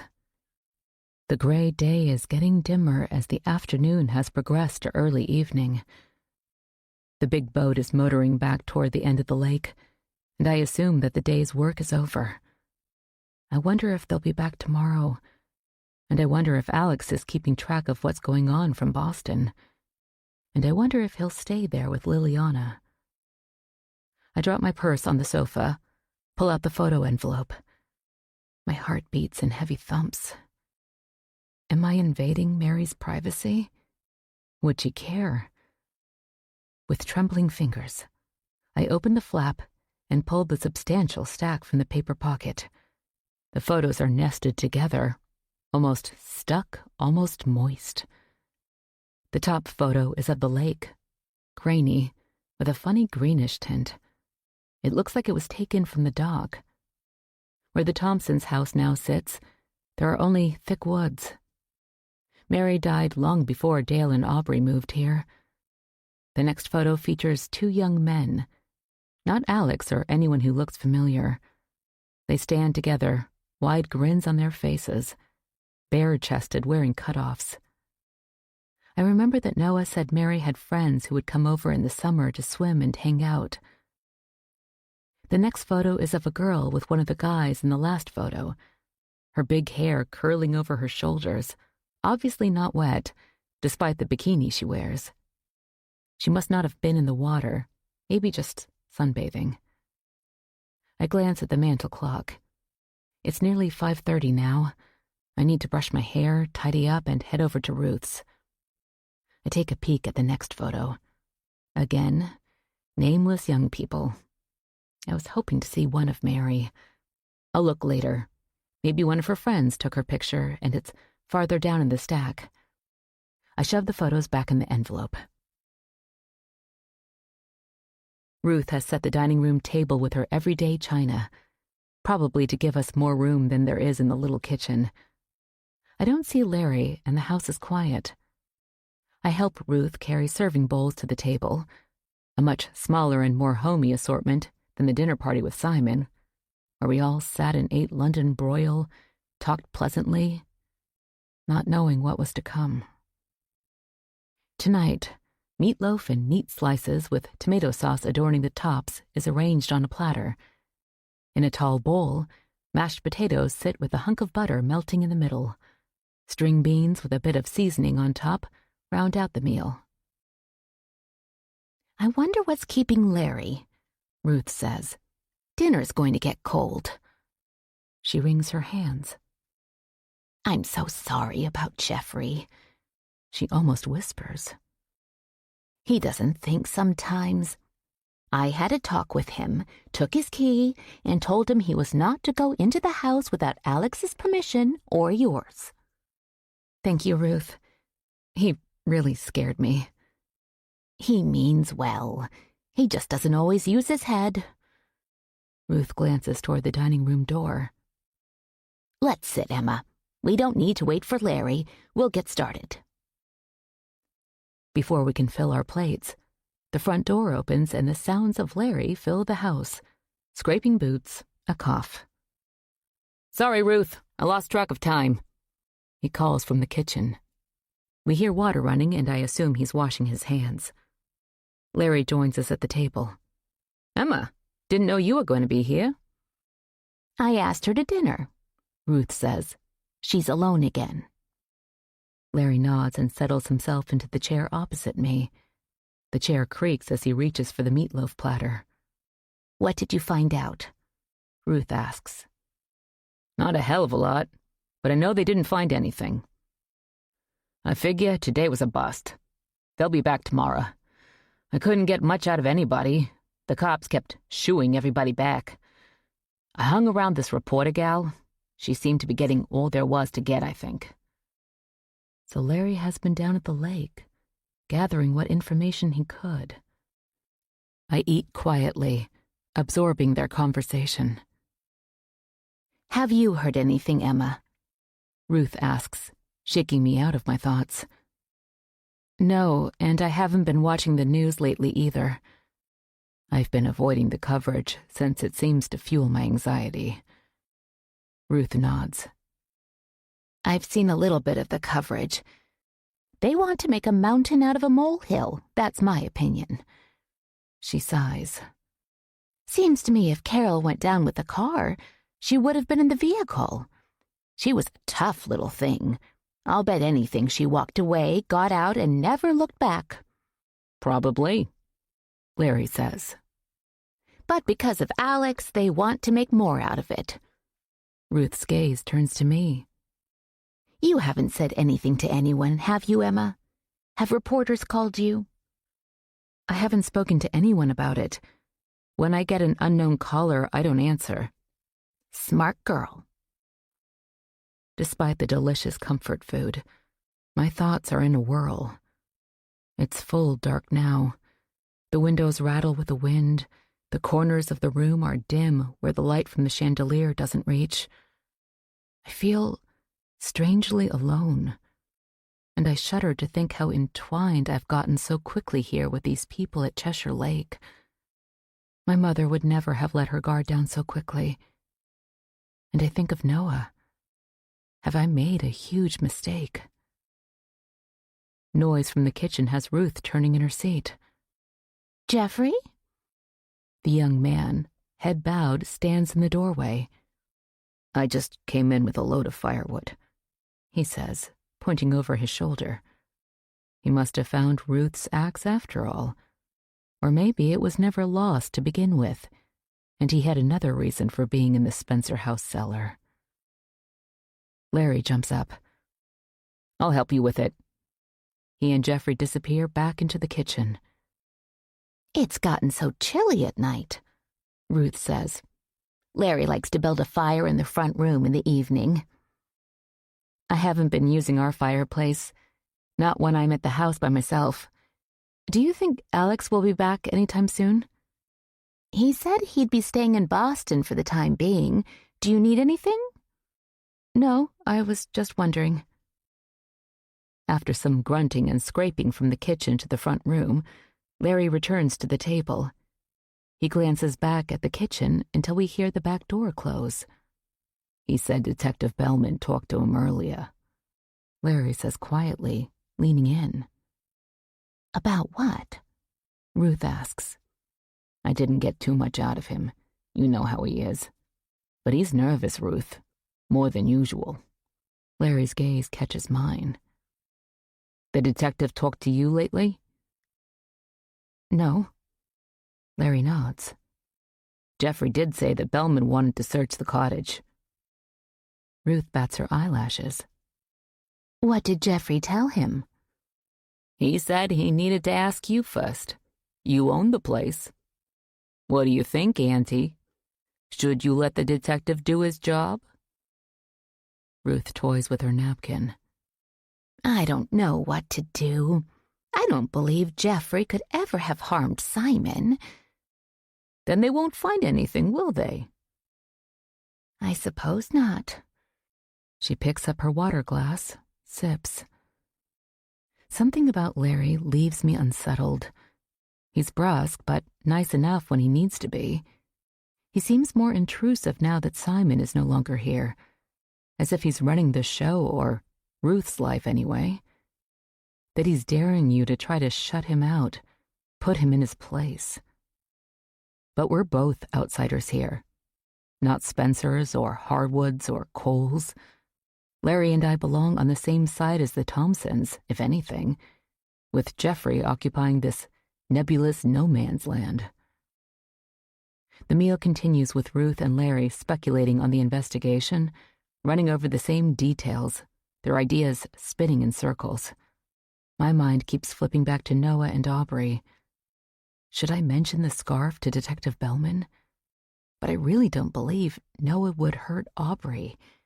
And the scarf in Noah's possession doesn't mean that anything nefarious happened. After helping Ruth with the dishes, I head back to Spencer House. It's dark and drafty inside, and I walk through the rooms, turning on all the lights. I decide to turn on the TV and see if there's any coverage tonight on what's happening here. I need to stop avoiding it. Sitting on the sofa, I pull my purse over and remove Mary's photos. With the voice of the news anchor in the background, I continue through the pictures. The same young people by the lake. Then I get to one of a woman by herself, standing at the end of the dock. Her long, dark hair flies across her face, which is turned part way to the side, looking off at the water, as if she didn't want her photo taken. A greenish-white t-shirt covers what looks like a bikini top. Pinkish straps peek out at the neckline, knotted by her collarbone. Mary. I lean back and sigh. The news coverage across the room flashes with scenes from a fire in Boston. I set the photo aside, not wanting to replace it back in the stack with the others, as if I could somehow keep it safe. Keep her safe. After this picture, the subjects change. No more young friends. Instead, the next picture is of the Spencer backyard. I see the rope swing and something on the ground next to it. I bring the photo closer to my eyes. It's a rabbit. Its round, dark eye turned to the camera. The next picture is also of the backyard. Flowers, a row of fading peonies. The next photo is of the woods with the path to the cemetery in the center. I wonder if Mary was trying to capture nature shots, or just trying to use up the role so she could take it to be developed.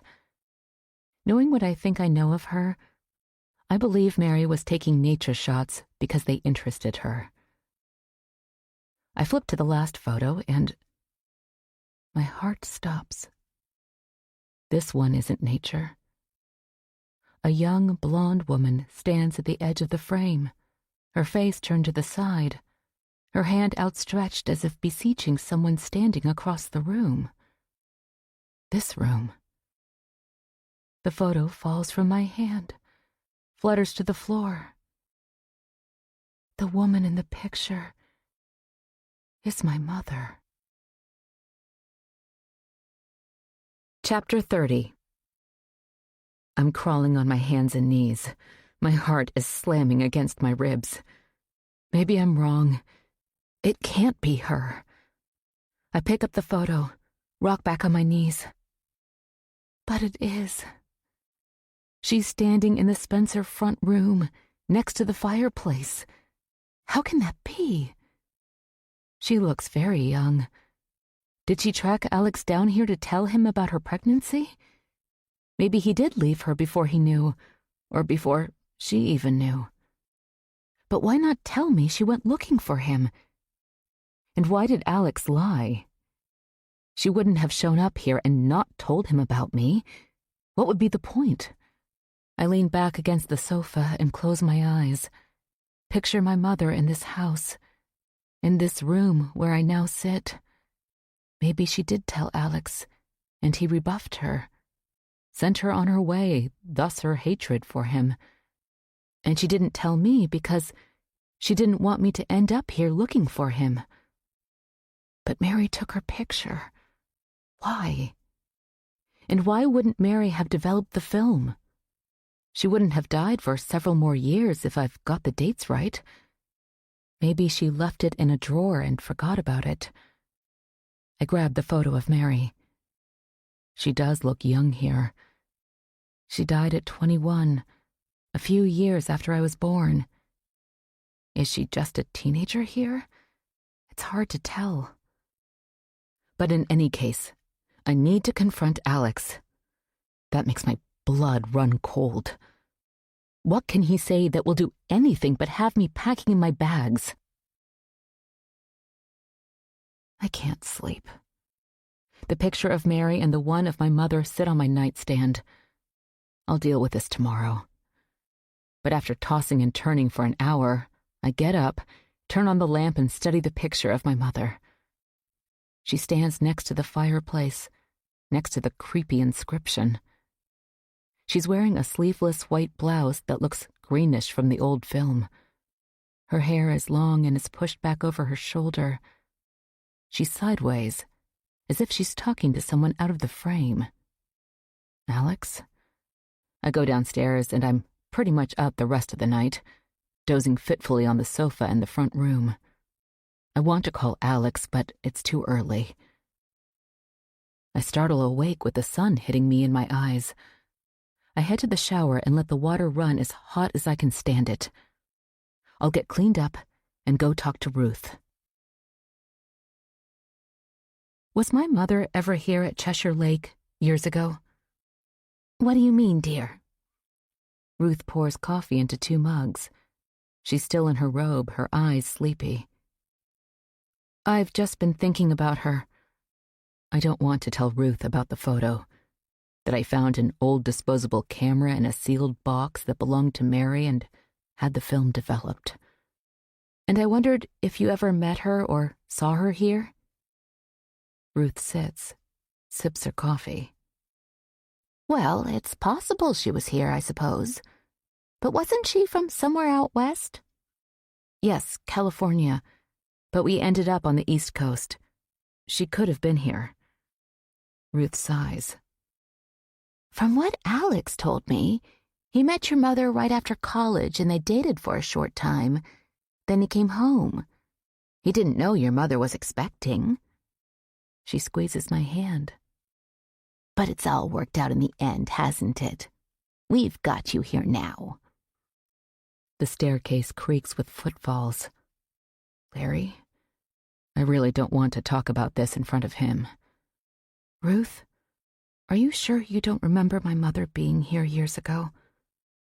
I ask in a plaintive whisper. She shakes her head. No, dear. I don't recall that I've ever seen her. Could I be mistaken? Maybe the woman in the photo is just someone who looked like my mother. But I don't believe that. I can't. I know it's her.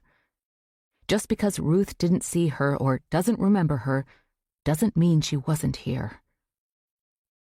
Larry stands in the kitchen doorway. Hey, Emma. You're over bright and early. I woke up early. I glance at the tea kettle-shaped clock above the stove. I guess I didn't realize how early. We turn at the sound of a car out front.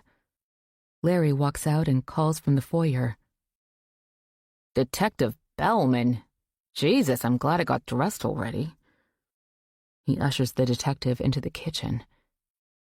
Tom, would you like coffee? Ruth offers. No, thanks. I just wanted to stop by and let you know that we completed the lake search. Did you find anything? Nothing that we can connect to Carol Lawson. Ruth clears her throat. No remains? Not that we've found. This makes me feel somewhat better. The idea of a young woman lying dead in the lake for 30 years is unnerving, to say the least. And I hope, like Alex and Ruth have speculated, that Carol survived. Is that all? Larry asks. The state and everybody done and gone? Well, the state people are gone, but that's not all. The detective leans against the doorframe and pulls a small notebook from his pocket. We found several objects that we're testing that might have been used in Simon's murder. Ruth covers her mouth with her hand. Lets go a muffled cry. Detective Bellman's gaze fastens on mine, as if I'm his #1 suspect. Then he glances at his notebook and shrugs. Might just be junk, but we need to be sure. His eyes peep over at Ruth. You mind if I take a look around the cottage? Is that necessary, Tom? You can't possibly think that Jeffrey had anything to do with what happened to Simon? I know how you feel about Jeffrey, Ruth, but we've got to be thorough. He clears his throat.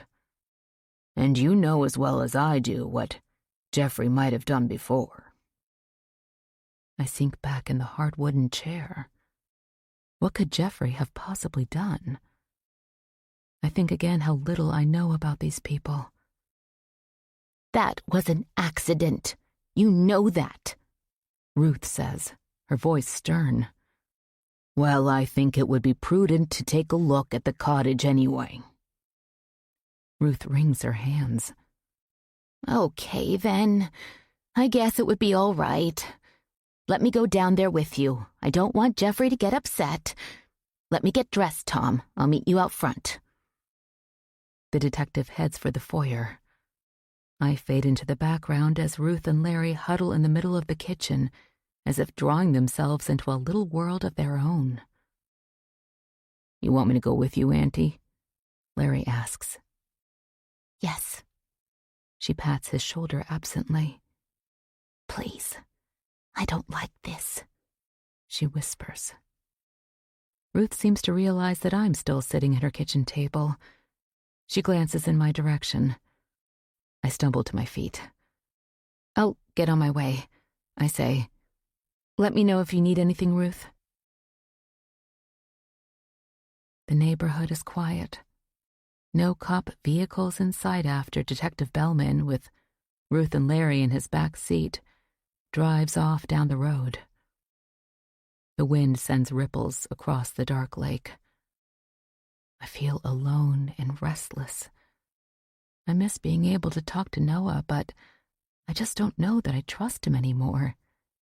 He obviously had some connection with Aubrey that he hasn't wanted to talk about. Were they seeing each other? He did say that Dale and Aubrey argued occasionally. How would he know that unless he was closer to Aubrey than he's let on? I feel adrift with this new information about my mother, and I can't help but be angry at both of my parents for lying to me. I grew up not expecting much from them, but at least they could have told me the truth about my origins. I walk through the house, unable to settle, and wonder what, if anything, they'll find at Jeffrey's place. I wonder what they were alluding to from the past. Noah had warned me to stay away from Jeffrey, and I want to go over to Noah's and ask, but I won't. I work on my novel for the rest of the day, the picture of my mother nearby. I'm surprised that I can concentrate, but I do, and end up writing nearly 3,000 words. When evening starts to darken the house, I get up from the little desk in Mary's room and stretch. My back is tight, and I wonder if there's a yoga studio in town. I've missed my weekly classes. I start down the hall, heading for the kitchen, and pause in front of Alex's bedroom door. I try the knob, and at first it seems locked, but I jiggle the knob and the door opens. I shouldn't snoop, but then he shouldn't have lied to me either. I flick on the overhead light. The smell of mothballs hangs in the air. A huge 4-poster bed rests in the middle of the room. Heavy brocade bed curtains are tied back like a bed from the distant past. The whole room looks like it belongs in a museum, something that would fit squarely in the 19th century. My father's love of history is readily apparent. The dressers are neat but covered with cut glass vases and old decorative bottles, a collection of sorts. A silver toilet set adorns a vanity with a round mirror over it. I pick up a brush. There are initials engraved on the back in a fanciful cursive. A.B. My father must have picked up the set at an antique sale, and now some long-dead woman's things rest on the vanity in his bedroom.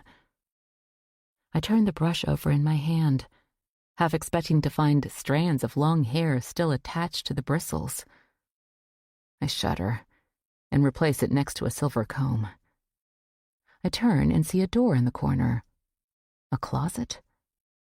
But if I've got the orientation right, the turret room should lie beyond it.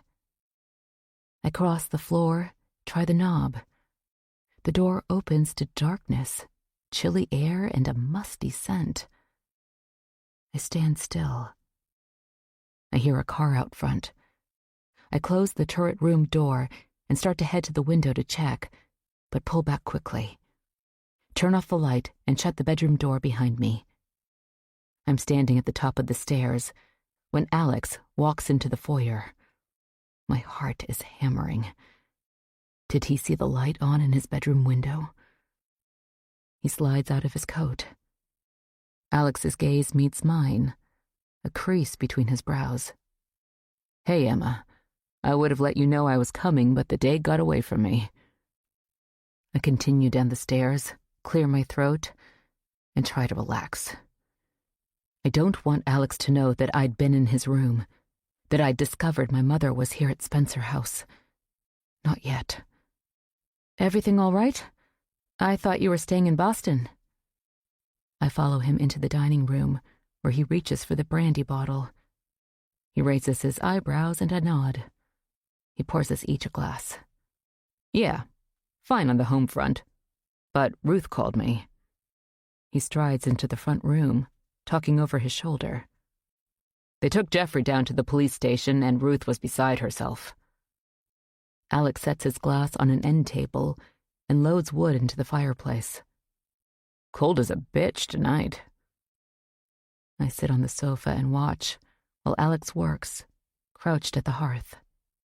Soon bright flames catch and flicker. He sits in the armchair and takes a big sip of his drink. "Did they arrest him?" I ask. No, they don't have anything. Tom is just getting antsy, fishing, I think. But Ruth is upset. Do you think Jeffrey... I don't know, Emma. It's possible, I suppose. He hasn't bothered you again, has he? No, Ruth said she talked to him and took his key. Good. Alex nods and sips his drink. I want to ask him about my mother, but he seems preoccupied, his thoughts whirling in another place. I want his full attention when I bring her up. I sit back with my brandy and picture her as she stood in the photo, next to the fireplace. It must have been warm weather based on the sleeveless blouse she was wearing. If they met in June, it could have been July or August that she discovered she was pregnant and went looking for him. But somehow the questions stick in my throat, and I cast around for something else to talk about. Did Ruth tell you that the state finished searching the lake? I say. Yes, she filled me in. It's a relief. I was hoping that they wouldn't find anything. Carol was a survivor, and if anyone was able to get out of a sinking car, it was her. Alex drains his glass. His eyes dart around the room. Well, I guess I'll stay here a couple of days. Make sure that Ruth is okay. Everything's good with the baby, then? Yes, fine. Nothing but a waiting game now. I want to confront Alex about the photo, but something has me holding back.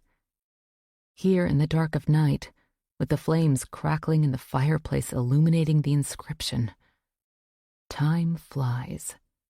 Remember death." I feel a chill. Not now. Not tonight. Maybe in the morning, in the sunlight, I'll have the courage to confront him. So, what have you been up to, Emma? I feel heat rise to my face. I think about the photos, my snooping in his room. Just writing. He nods, a faraway look in his eyes. Good. Keep going. Another drink? Alex asks, standing. No, thank you. I think I'll head up to bed. He watches me out of the corners of his eyes. They look dark beneath his heavy brows. Good night, then. I think I'll have a nightcap and sit by the fire a while. Chapter 31. I shut and lock my bedroom door. I don't know how I'll sleep, but I need to be alone, away from Alex. I take down the box from Mary's closet and sit with it on the bed. I go through her things again. It somehow makes me feel stronger, braver. With everything laid out on the bed, I wonder what Mary thought of my mother. She obviously met her, talked to her. Something moved her to take the picture. I page through the yearbooks, looking for more about Mary and her life, but there's nothing there except what you would expect. Pictures of the seniors, sports, and club photos. I stop on the senior superlatives page. There's Mary, a shy smile on her face. Most likely to brighten your day is printed under her picture. That seems to be the common theme about Mary. She was kind. I set the yearbooks aside, pick up the doll. Mine looked just like this one. Funny how we both chose the same model from the popular set. I replace Mary's things in the box, setting the doll aside, then put the box back in the closet. I pull out my laptop and try to work on my novel, but after an hour, I've made little progress and I start feeling sleepy. In my dream, I hear the screaming woman. I run through the mist, trying to find a safe place. My heart is hammering, my pulse racing, but I only find my mother sitting on the Spencer's rope swing. I try to speak to her, but for some reason she can't hear me. I try to tell her we have to go, we have to leave, but she doesn't seem to know that I'm there. The screaming gets louder, and then I'm flat on my back in the Spencer cemetery. as if some heavy hand pushed me, and I'm pinned to the cold ground. The screaming grows in intensity, and the sound comes closer until it surrounds me, blotting out everything else. I bolt upright, dripping sweat, heart pounding. I hear a loud voice, but not in my dream. Here in the house. My phone says 2 a.m. I creep to the door, open it slightly. Downstairs, Alex is shouting, but no one answers. He must be on the phone. I try to calm myself, slow my breathing. But the dream and now Alex have me exploding with anxiety. I can't quite catch what he's saying, but I think he's talking to his wife. Then there's silence. The call over. I push my door shut and lock it. I stumble back to the bed in the dark room, only the light from my phone illuminating the way. The doll, Mary's doll, is perched on the nightstand. I grab it to put it back in the box, but a wave of nausea passes over me, and I sink to the bed with it in my hand. A memory floats to the surface, nudged there by the dream, Alex's shouting, and my anxiety. I didn't have a doll like this one. They were too expensive. My mother never bought me a doll like this. But I remember playing with it. I remember playing with the doll. This doll. In this room. My throat feels like it's closing up. I can't catch my breath. My mother was here at Spencer House, I know that. But now I realize that I was here too. I wake in the morning, the room filled with a dull gray light, Mary's doll next to me on the bed. I feel hungover, but I'd had little to drink last night. It's just emotion flooding my being like a heavy load weighing down my body and mind. They lied to me. And I don't know what to do with what I now know. I was here with my mother years ago. How long ago? Based on the picture, my mother was very young, and thus so was I, which makes sense since I had no memory of it until last night. Still, I remember only the doll, but a vague sense creeps over me of the house, the fireplace, and the woman screaming. Was that real? A memory and not a nightmare. Was it my mother? Maybe she confronted Alex and they got into an argument. But now, I realize that Alex knew about me, saw me in the flesh, and still didn't want anything to do with me. What do I do with this new information? I don't want to stay here any longer, that's for sure. I'll pack my bags and head up to Portland. My interview is still days away, but I can find a hotel, stay in town there, and figure out what to do. I feel a heaviness in my bones as I get ready for the day. My mother was right about Alex, and I should have listened. But I held out this hope that she was mistaken. He was a good guy who would welcome a new daughter with open arms, that I would have something of the family I had dreamed about as a little girl. I'll talk to Alex before I go. I don't want any loose ends. I want him to know how he hurt my mother and me. This thought has my heart racing. I pause at the bedroom door. What if I'm mistaken? Maybe I wasn't here. Maybe the memories aren't real. What do I really know for sure?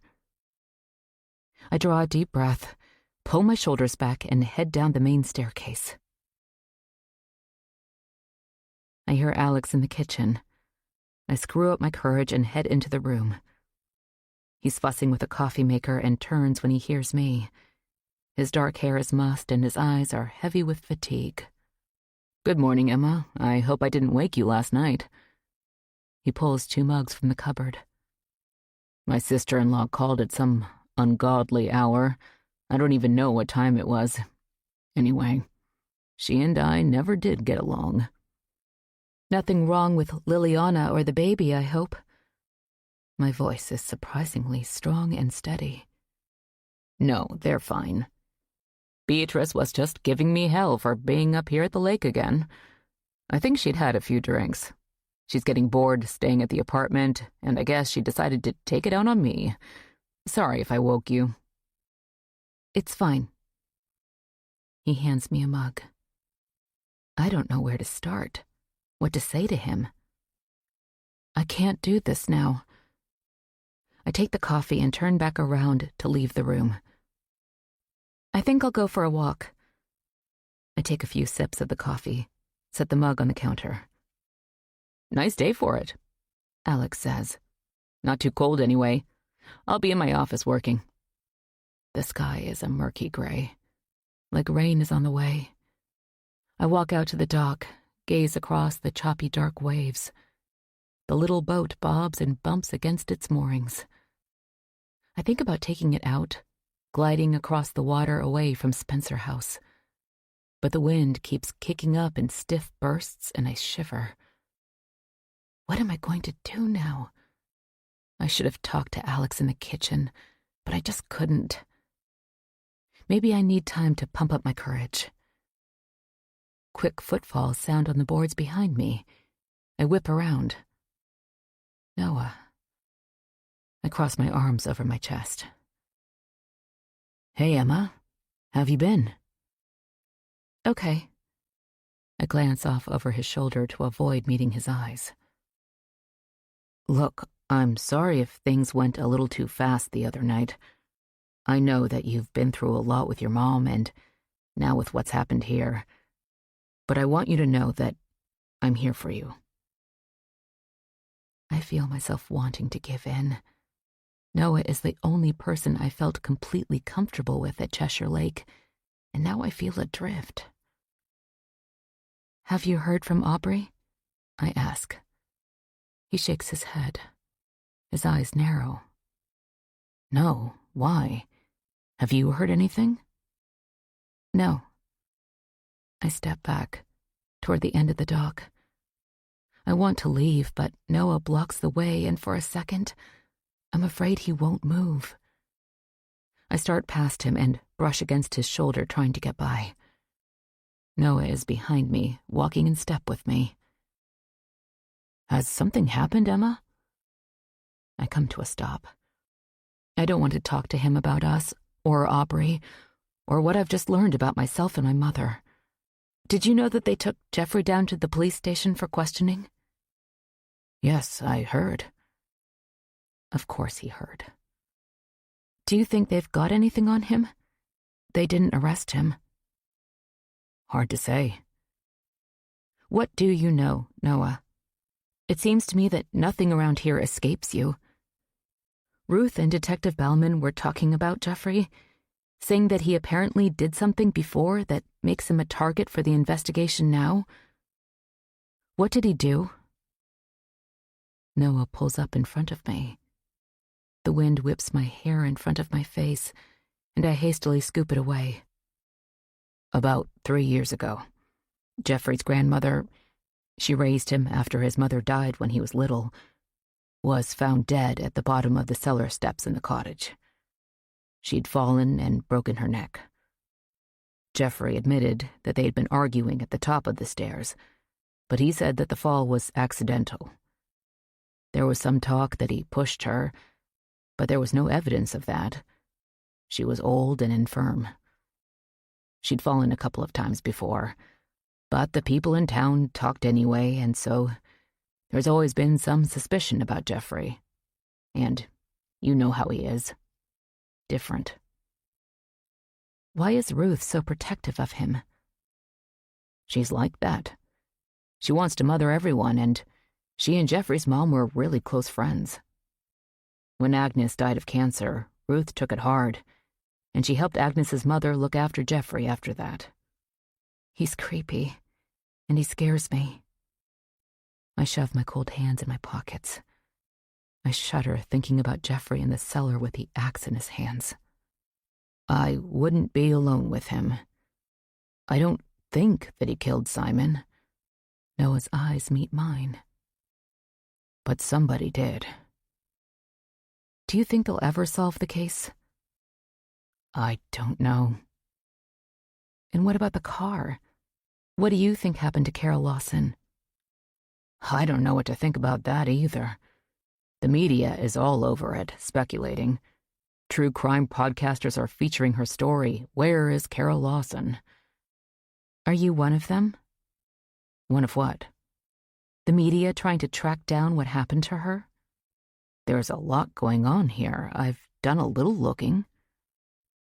I think about Alex and his lies. The disturbed dirt behind the Thompson shed. The scarf in Noah's drawer. There's too much here. Too much in this one little spot on the map for me to digest. I'd come here looking for a refuge, for peace and solitude, and instead have found a cauldron of sinister mysteries. Noah places his hand gently on my arm. Are we okay now? I draw a deep breath, let it out slowly. I guess. I need to go, though. See you later. I stride quickly for the house. Alex spends the day mostly in his office, working, he says, on his latest novel. I hear him on the phone from time to time, and we make innocuous conversation when we pass in the hall or kitchen. By evening, I settle in my room, Mary's room, working at her little desk, nearing the end of my novel, trying to shove all of my tangled thoughts away in a compartment in the back of my mind. I've been working up my courage all day to talk to Alex, but now, as dark has fallen outside my window, I'm not sure I can do it. But my hand is forced when I glance up and see him standing in the open doorway. My tall, strong father, looking like a hero in a Gothic novel. A troubled expression on his face. Feel like some dinner, Emma? He asks. His tone is his usual upbeat tenor, but there's something in his eyes that is different. Worried. And I wonder what's on his mind. Maybe, I say. Something wrong? He asks under heavy eyebrows. I feel a choking sensation in my throat. Yes, I manage. Alex walks into the room tentatively, like he's not been in Mary's room in years and really doesn't want to be here now. But he perches on the side of her bed.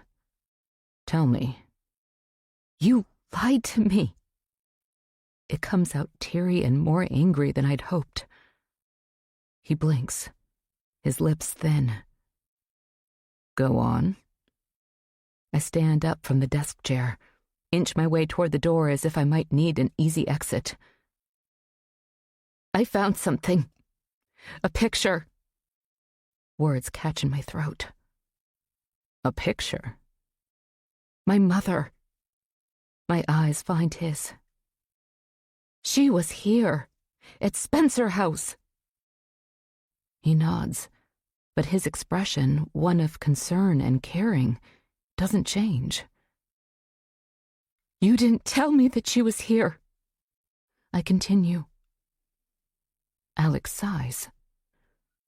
I'm sorry, Emma. She was here for a really short time, a few hours, a very long time ago. You found a picture? Yes, there was a picture of her and Mary's things. I don't want to admit that I had to develop the film to find it. His face creases in confusion. Really? I pull the photo from my purse and hand it to him. He bows his head over it, studying it, his thumbnail in his mouth like a teenager, as if the photo has sent him back in time to his youth, where biting your fingernails was a juvenile habit that he has just rediscovered. What happened? I ask, my voice cutting in and out with my trembling breath. Alex tips his head, waves the picture nervously. She came looking for me after she discovered she was pregnant. I told you that I didn't know at the time when we were together in California. And you sent her away? I didn't believe her, Emma. I know now that I was wrong. I was young and overwhelmed and, yes, careless. I deeply regret it. His gaze finds mine, and I cringe. He's still lying to me. I take a step toward him, clear my throat. But the funny thing is, I was here too, with her, living proof. His jaw drops. Do you remember? He stammers and jumps to his feet. Do you remember being here? He grabs my arm and squeezes. I shake myself from his grasp and stagger back a step. Tears gather in my eyes. I hastily blink them away. Just recently. I didn't know before. The picture seems to have jogged my memory. Oh, Emma, I'm so sorry. You were so little, only about 3 years old. I didn't say anything because I didn't think that you'd remember it. I didn't want to cause you any more pain. I lean back against the door casing, my arms crossed over my stomach, holding on tight. I was an idiot, he says. I should have told you from the start. Honesty would have been nice. I didn't believe Lana at the time. It had been so long since I'd seen her, I didn't think you were mine, and back then there was no way to prove it. DNA testing wasn't something you could just do like today. I'm so sorry. I take a deep breath. I think about the screaming I'd heard then, and have heard for years in my dreams. Was it my mother screaming at him? We were only here a few hours. Is that right? Yes. And you sent her away? Sent us away? Tears tumble down my cheeks. I'm so sorry, Emma. I deeply regret it. You never saw her, us, again? You never wondered or tried to contact her after that? He shakes his head, goes to the window and gazes out into the dark. No, he says quietly. And Mary was here. I met her. I think I remember she interacted with you and Lana some. What happened to Mary? My voice is barely a whisper. Alex turns toward me. She died, Emma. You know that. When? His mouth droops. His eyes blink. Not long after. Right after we were here. Yes, actually just a few days later. It's hard for me to talk about. We were close. She was my little sister, and we just lost our parents the year before. She died in this room? There's surprise in his eyes. What? Sonny told me Mary died in this room. No. His shoulders fall, and I almost think he's going to laugh. Sonny told you that. Well, it's not true. Why did she say it then? I guess lying runs in the family. He walks toward me, places a hand gently on my arm. I wince and he drops it. I'm sorry about Sonny. She sometimes says things just to get a rise out of people. I'm afraid your being here has her in a bit of a tizzy. She was really hurt when her mom and I divorced. She was at that difficult age on the verge of teenagehood. Anyway, her mom and her younger brother left for California. I told you that. But she decided to stay with me. She's always been a daddy's girl. She feels threatened by you. But I'm sure in time she'll get over it. I'll talk to her. Can't we start over, Emma? I'd really like for us to be a family. I'd like to make up for what I did when I was young and thoughtless. Give me another chance. I have an interview in Portland, I blurt out. What? When? In a few days, at a library there. Maybe I should just be on my way now. I can find a hotel room until I get settled. No, please stay, Emma. I can get you a job. Anything you like in Boston. My gaze falls to the floor, and I wipe tears from my cheeks. I had so wanted to find a family here. My family. A place where I belonged. But the lies. Sonny's treachery, my father's self-centeredness, and all that's happened here at Cheshire Lake. Maybe it's better for me to go. Alex grasps my arms. I know things have been crazy, but you're safe here, Emma. I paid off your ex's debt. No one will bother you again. Really? What if they come back for more? Alex releases my arms and walks back toward the window. They won't. My lawyers have made sure of that. How do you know? He turns to face me. Trust me. I almost laugh at his choice of words. The look on my face must have registered. Okay, you have no reason to trust me at the moment, but I do care about you and want to make up for all I've done. Stay. He runs his hand through his hair. I sent Barry the first 50 pages of your novel. I hope you don't mind. What? He thinks the book is terrific so far. He's eager to represent you, Emma. Just get it finished and send him the rest. My heart is beating in erratic thumps. I feel torn in two. I want to slam the door on this new family, walk away with my head held high. But then, that old longing surfaces so strong. Could this all work out? Can I forgive my father for the lies? I glance around the room, Mary's room. Something about her pulls at me, and I want to know her story. What really happened to her? Okay, I say, lifting my chin. I'll stay for now. But no more lies. No more secrets. Alex smiles. Scout's honor. He glances out the window again, where the cemetery sits in the dark woods. Then he turns toward me, his eyes searching my face. So, what do you remember, Emma, about being here? I pick up Mary's doll from the nightstand. This. Mary let me play with it. I can't quite get a picture of her or hear her voice, though. Alex stands in front of me. That all? You don't remember anything else? I don't want to bring up the screaming woman or the vague, shadowy memories of the house, things that are still coming back to me in dribs and drabs. I want to keep some things to myself as I figure it all out.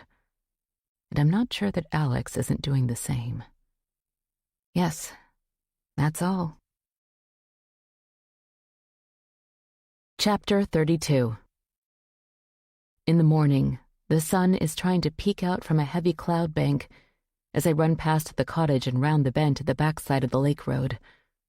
I'm moving faster than usual and I'm gulping air, but I need this. I need to push myself to try to chase away all that's happened, to clear my mind.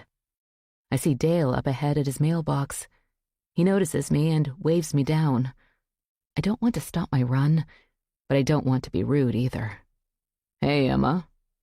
He holds a stack of mail in his hand, a huge clump of colorful ads and assorted envelopes, like he hasn't checked the box in days. Lines that I hadn't noticed before trail his mouth. Dark bags hang below his eyes. He's dressed in old jeans and a faded hoodie as if it's a Saturday and he plans to lounge around the house. How are you? I ask, pulling up and slowing my breathing. I've been better. You? Okay. You got a minute? Want to come in for a cup of coffee? He tilts his head at his enormous house. I don't really want to go inside with him. There's something off about Dale. Something in his somber countenance and weary appearance that wasn't there when I first met him. It's as if he's slowly falling apart, unwinding. I can't blame him with Aubrey's disappearance, but what if he actually had something to do with it? Or with what happened to Simon? Maybe that accounts for the changes in him. And what if Jeffrey told him I'd been in his backyard? Please, he says. I'm going out of my mind with worry about Aubrey, and the cops haven't done a damn thing to help me find her. I'm sorry. I clutch my phone in the pocket of my sweatpants, follow him up the steps and through the massive front door. Inside, the house is white, the floors, the walls, the kitchen counters, everything. I feel like I'm in a science lab, but it's just the prevailing modern decor, so different from Spencer House. Dale's voice seems to echo in the 2-story kitchen/living room. Cream? Sugar? He pours coffee into 2 white mugs. Yes, please. He places 1 mug in front of me, carries over the cream and sugar. I sit on a stool at the breakfast bar and glance at the front door. It's only a few strides away if I need to make a hasty exit. Dale leans back against the counter across from me. Anything new over at Alex's? No, not really. We haven't heard from the police in a couple of days. Are they going to search Spencer House? I haven't heard anything about that. Or Ruth's? Have they talked to Larry? I don't know, Dale. He sips his coffee, swirls it around in his mug, and takes another sip as if he's deep in thought. You're friendly with Noah, right? We're friends? Anxiety crawls up my back. Yeah, well, he and Aubrey were friends too. Dale's brows draw together, and I wonder again if there was more to Noah and Aubrey's friendship than Noah wants to say. Dale drains his mug, wipes his mouth with his hand, and I almost think he's going to cry. He sets the mug on the counter and starts pacing. There's too much going on here in this little enclave, Emma, and no one seems to give a shit that my wife is missing. He turns to me. You haven't heard anything from her? No, I haven't had a chance to get to know her all that well. I doubt that she'd contact me. You'd let me know if you heard anything, though, right? His voice is rough with emotion. Yes, of course. Dale walks close to me, stands in my personal space. The whites of his eyes are red, and I smell the coffee on his breath. Be careful, Emma. He stands back, wipes his hand over his mouth again. There's no telling what people are up to around here. I'm careful. I'm thinking maybe not so much being here with Dale. Have the cops talked to you lately? Bellman's called a few times. Not about Aubrey, though. He snorts. They don't seem to give a damn about her. He wants to search the house and grounds.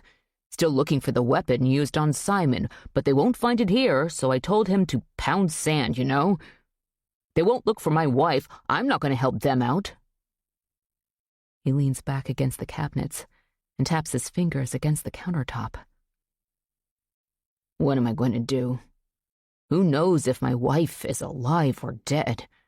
Maybe she's buried here in someone's backyard, or they'll find her in the lake. His face is flush and sweat beads cling to his hairline. I'm sorry, Dale, I say. I know this has to be really hard. They've finished searching the lake, though. They would have found her if she was there.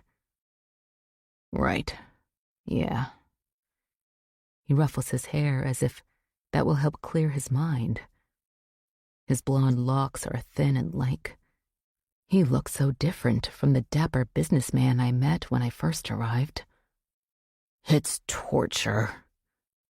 What if there's a killer here still at Cheshire Lake? I mean, someone who's looking to knock us all off. And Simon and Aubrey are just the beginning. My pulse is pounding in my ears. What if Dale's right? Or what if he's somehow involved in trying to convince me that he's innocent? I need to get back, I say. I slide off the bar stool and walk toward the front door. Dale follows me. Please, Emma, keep your ear to the ground. Let me know what everyone's saying. They've all shut me out, of course. I'm an outsider. He puts his hand against the front door, preventing me from opening it. And so are you. He smirks. I'll do what I can, I say. I just want to get out of here. He sighs and steps back from the door. I turn the knob and step out into the cold air. I start my run again, but my muscles are tight and I can't seem to get into a rhythm, so I slow to a walk as I circle the swamp. When I round the curve, I see a white van in front of Spencer House. Wonder what that's about. As I get closer, I see that it's a news van.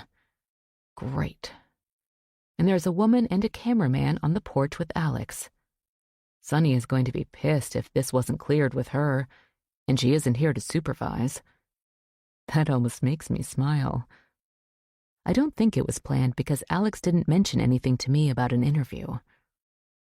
I don't want them to see me, so I slip into the woods by Noah's house and make my way through the trees until I emerge in Alex's backyard. I haven't been to the cemetery in a while, so I take the path. I'll ride out the interview there, hopefully. I stop at Mary's headstone, place my hand on top for a moment, and whisper a quiet thanks for her help when I was here so long ago. Like I told Alex, I don't remember her specifically, but she must have given me the doll, and she definitely took the picture of my mom. I wander back into the deeper recesses of the cemetery, something I haven't done before. There are only a few other graves marked, their gray stones poking up through the brush that is encroaching from the woods, as if nature would take back this little plot of land, hiding the bodies buried there for all time. The graves go back to the late 1800s and early 1900s, all Spencers, all connected in some way. My family. The DNA hidden in their bones connected to mine. I'm here because they were here. I see a headstone with the name Lucy Harwood Spencer. So there is Harwood blood in the Spencer line. I see what Noah meant by the intertwined neighbors. And there's a small headstone with a carved little lamb on top. A child's grave. But it's so old I can't read the inscription. A sad testament to the mortality rate of children long ago. I start back toward the gate and pause to see if I can hear anything from out front, but I'm too far away. I take a last glance at Mary's grave. She died in 1995, so that's when my mom and I were here. Alex was telling the truth about that I was about 3 years old. Then it occurs to me that Detective Bellman said that Carol Lawson hasn't been seen since 1995. A coincidence? I go into the house, quietly through the back door. I hear Alex's voice, talking to the reporter on the porch, winding down, it seems. "How's your run?" he asks, as I meet him in the foyer. He smiles, searching my face as if to silently ask, "Are we okay now?" "Fine." There are dark circles under his eyes and stubble on his chin. He tips his head toward the front door. "Reporter." "You talked to her?" He sighs. "Yeah, she's been calling me off and on for 2 days. I don't know how she got my number. I wanted to get rid of her, so I figured if I gave her something, she'd leave me alone. What did she want to know? What do I think about what happened to Simon? Do I have any ideas on who might have done it? I have no idea, of course, and told her so. He smirks. They think because I write murder mysteries, I have some crime-solving superpower, I guess. Alex pats my shoulder and starts past me. I better get to work.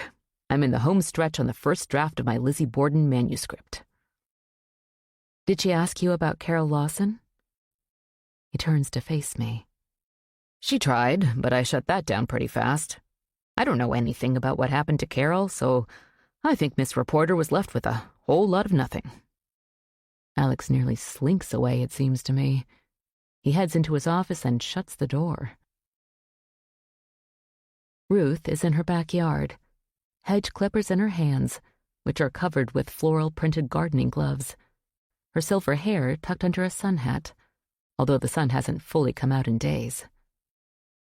She turns when she hears my shoes crunching through the leaves. Good morning, Emma. She smiles. At least I think it's still morning. Just. She wipes a gloved hand across her nose. I probably need to get cleaned up and start thinking about lunch. But once I get going out here, I can't seem to stop. The clippers look old, well used, a touch of rust on the long blades. I was wondering, Ruth, if you could tell me more about Mary. What happened to her?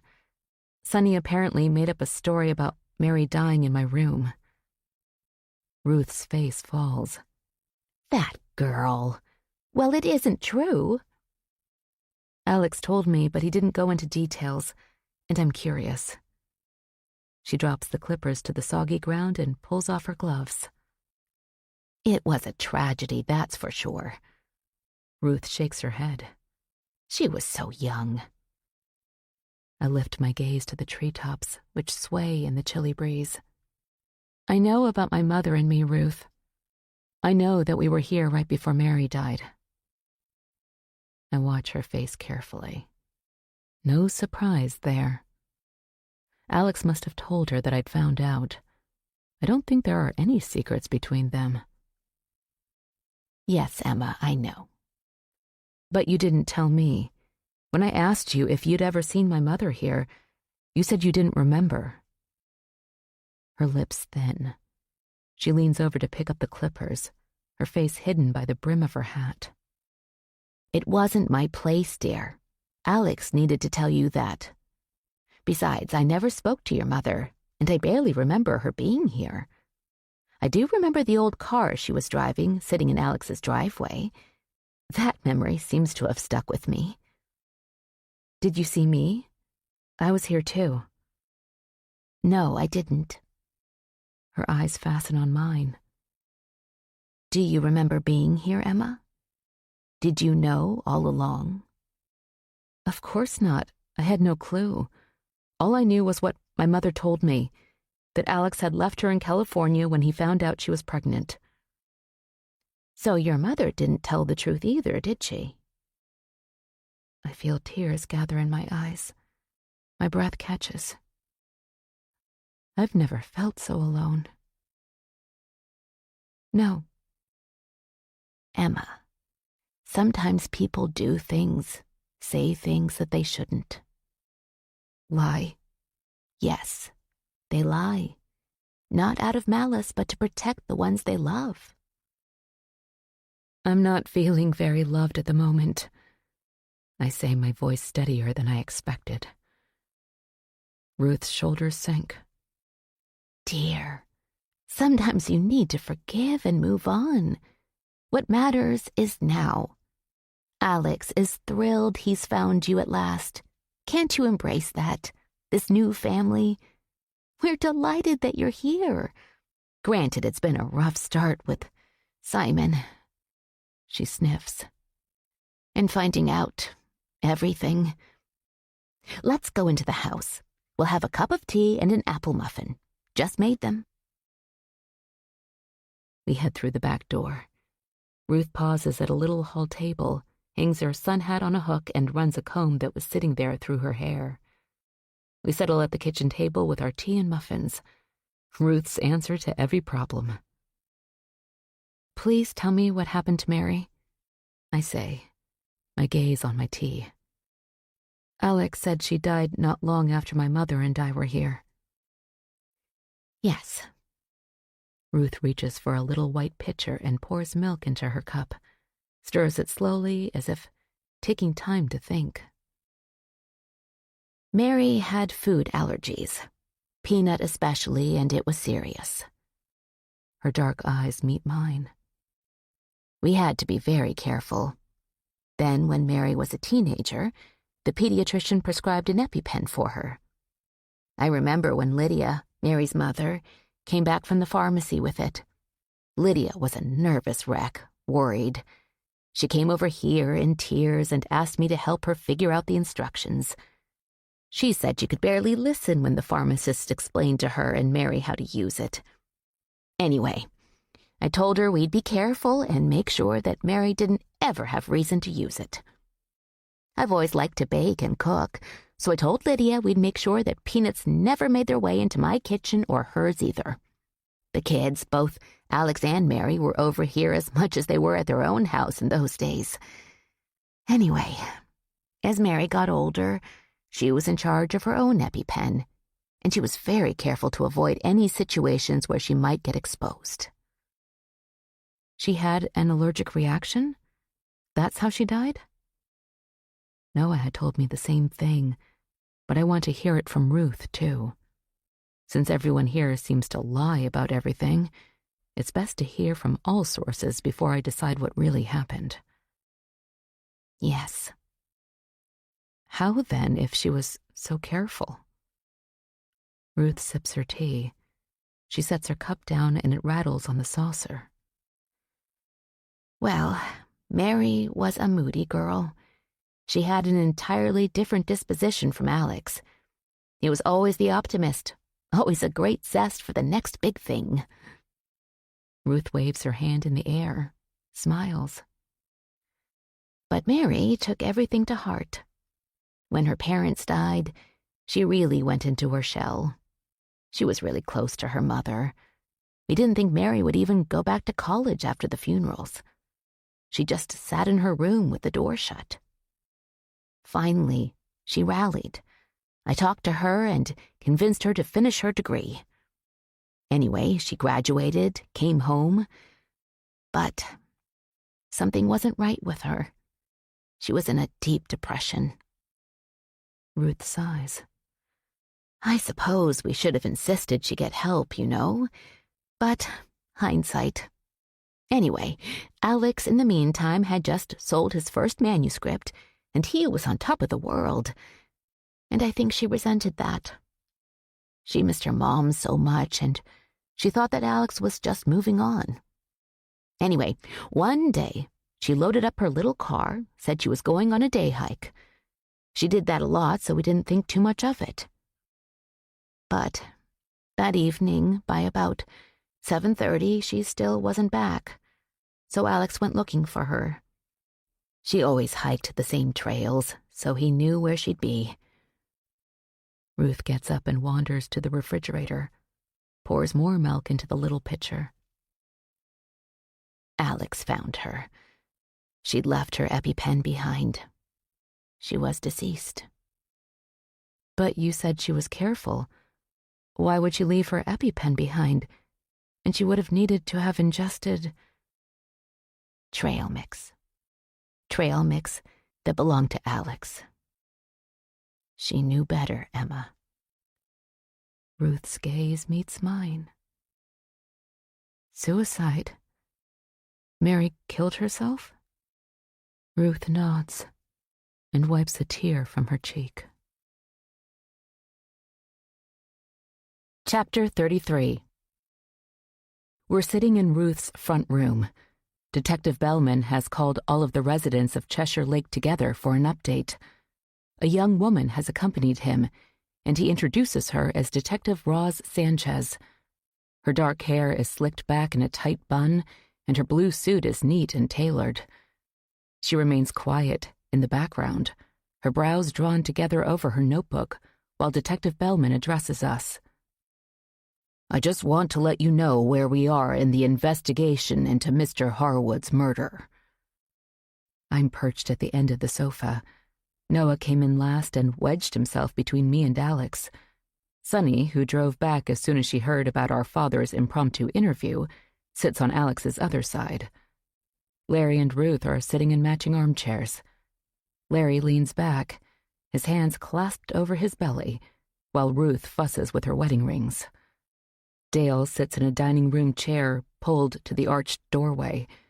His clothes are rumpled, his hair uncombed, and he keeps looking over his shoulder as if Aubrey might be hiding somewhere in the interior of Ruth's home.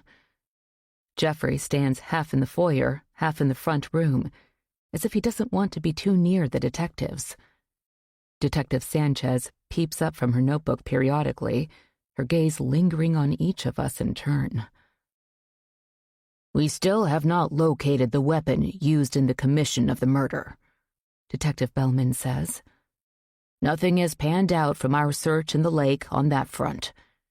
We'd really like to search everyone's home and grounds here.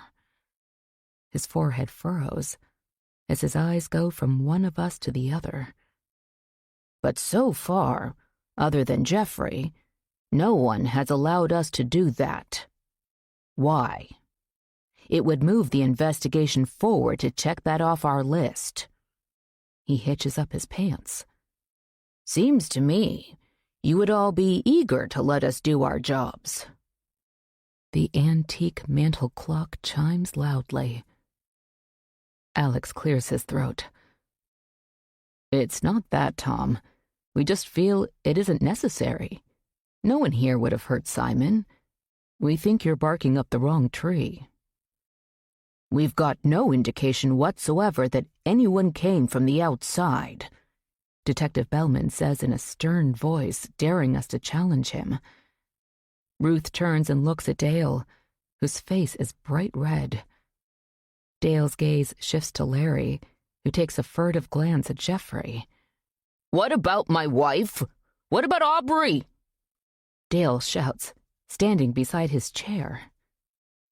Do you have any reason to believe that Mrs. Thompson was involved in the murder, or that she has any information about it?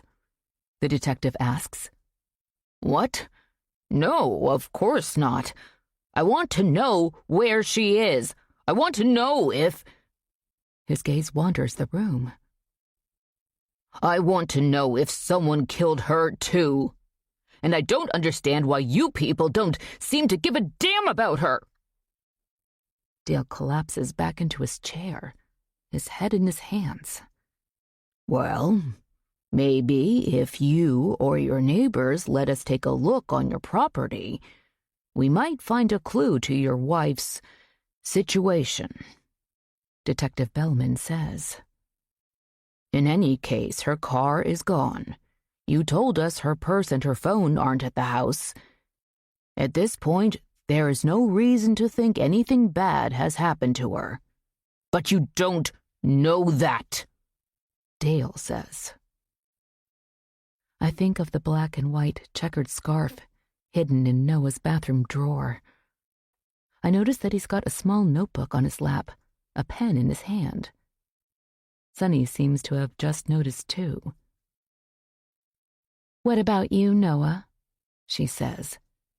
You have anything to add about Aubrey? Her words are razor sharp, and I catch my breath. What does Sunny know about the two of them? Noah tucks his glasses into his coat pocket. No, I have no idea where she is. But... He turns his attention to Detective Bellman. You are more than welcome to search my house and grounds. The room falls silent, as if Noah has laid them all open to scrutiny, as if he's broken with the team. If Noah allows a search of his place, the rest should follow. Unless they have something to hide, that is. Thank you, Mr. Cole. We'll get that set up. Detective Bellman smiles like the cat that swallowed the canary. A break in the enclave has occurred. With a little murmuring, the meeting wraps up. Dale darts out the front door and Ruth offers the rest of us coffee. She disappears into the kitchen, followed by Larry, Alex, and Sonny. Noah trails the detectives into the foyer. "What have you found out about Carol Lawson?" he asks. Detective Bellman shoots a look at his partner. Her dark eyes meet Noah's. "We're talking to her sister. That investigation is active, Mr. Cole. Do you have anything to add?" "No." Noah's gaze drops to his notebook, and I can't help but think that Noah is doing an investigation of his own. He follows the detectives out the door, where they linger a moment on the porch, out of earshot. I walk into the kitchen, where Sonny's voice is raised. "Do you really think that's a good idea, Dad?" "Don't you think it would look worse to cancel?" They turn in my direction. "What do you think, Emma?" "What are we talking about?" Ruth sets mugs of coffee on the table, while Larry settles himself heavily into a chair. Jeffrey is nowhere in sight. "The launch party," Alex says. I'm not sure why he cares what I think, so I manage a shrug. Sonny throws up her hands. "Whatever." "Are you busy Tuesday night, Emma? I'd love for you to be there," Alex says. A party. Not my favorite thing, and considering the circumstances, I'm even less enthusiastic than usual. But what can I say at this point? Sure, I can be there. Where else did he think I had to be anyway? "We'll all be there to support you, Alex," Ruth says, which feels strange. I haven't known Ruth to go farther than the grocery store since I've been here, and the launch party is slated to take place at a venue in Boston. "That would be wonderful. Let's have the whole family there," Alex says. "Should be a great event. We've made a big deal about the local connection with this book. Salem witch trials and all." He glances at Sonny. "And we should carry on, right? If we start canceling things, it'll look like we do have something to hide." Sonny blows out a breath, pulls her phone from her pocket, and leaves the room. Chapter 34. The Boston venue is huge and glittering. Soft music plays over the sound system, and a large crowd has gathered. Drinks are available at a small bar in the corner, and tables of finger foods line one wall. I've been to author events in the past, but nothing like this. But Alex is a big star in the literary world. He told me it was going to be a fairly extravagant event, as these things go, so I wore my blue dress, the same one I wore to Simon's memorial get-together. It's the only dress I've got. Ruth is wearing a navy blue skirt and white blouse with 2 ropes of pearls. Her silver hair shines. She looks elegant, like someone's wealthy socialite mother. Alex is wearing a dark suit and blood-red tie, as if to match the book cover, which is projected on a massive screen over the stage. Murder Amongst Witches, the title, glows at the top of the screen, followed by An Evening with Alex Spencer. There's a table in the lobby where guests are checked in. It's a ticketed event. A long line of men and women of all ages snakes around to the double front doors. Alex is already in the main room, mingling with attendees, a big smile on his face. The weariness in his visage that had been in evidence lately seems to have disappeared. Looking at him tonight, you'd never know that anything could possibly be wrong in his world. A reporter, handpicked by Sonny, trails him, snapping photos and taking notes. Ruth and I stand in a corner, holding a glass of wine each. Larry is busy at the food tables, piling his plate with shrimp and caviar and toast points. This must have cost a fortune. Alex said that it is sponsored by a local bookstore and his favorite restaurant.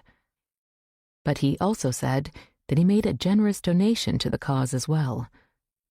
Sunny is patrolling the room, checking that all is running smoothly. Her pale hair is free of its ponytail for a change and cascades in waves down her back. Her makeup looks professionally done, but there's an uncharacteristic pucker in her brow, which she smooths when greeting people she obviously knows. Then there are chaste pecks and smiles. Everything looks like the exciting event that Alex was pushing for. No sign of any consternation, except on Sunny's face when she thinks no one is looking. Barry corners Ruth and me, his dark-framed glasses dominating his narrow face. "Emma, glad to see you again. Did Alex tell you?" What?" I stammer like an idiot. "I read the first part of your novel. Really good."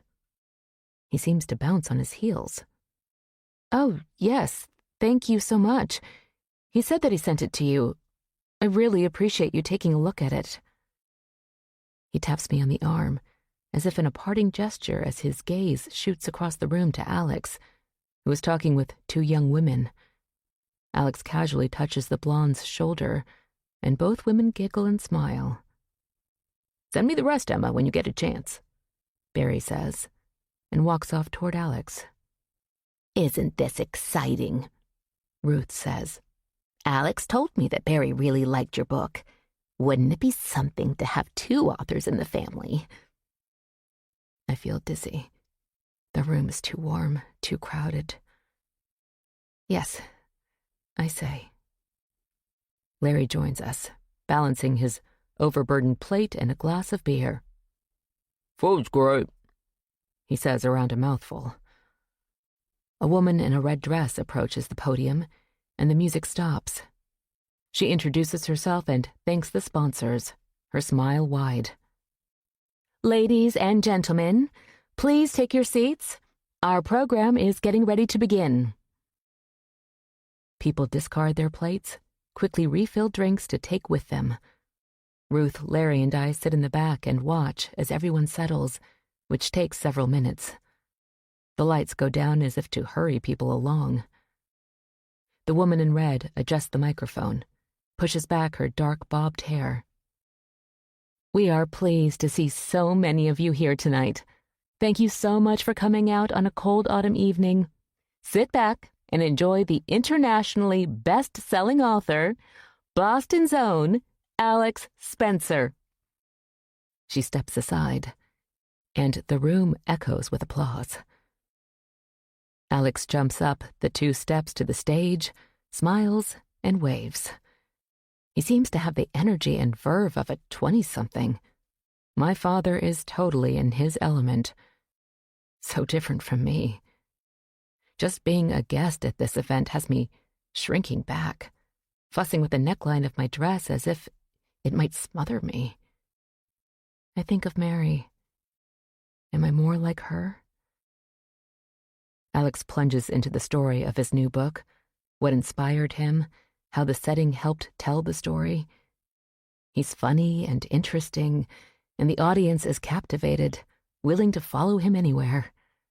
I've heard author talks before, but Alex is mesmerizing, the best I've ever seen. And I feel a flicker of pride. Ruth's eyes are fastened on my father, drinking in his every word, a smile on her painted lips. Even Larry seems to have forgotten about his beer and holds it loosely in his hand, tipping it to the side where it threatens to drip over the rim. When the presentation concludes, the audience applauds and gets to their feet.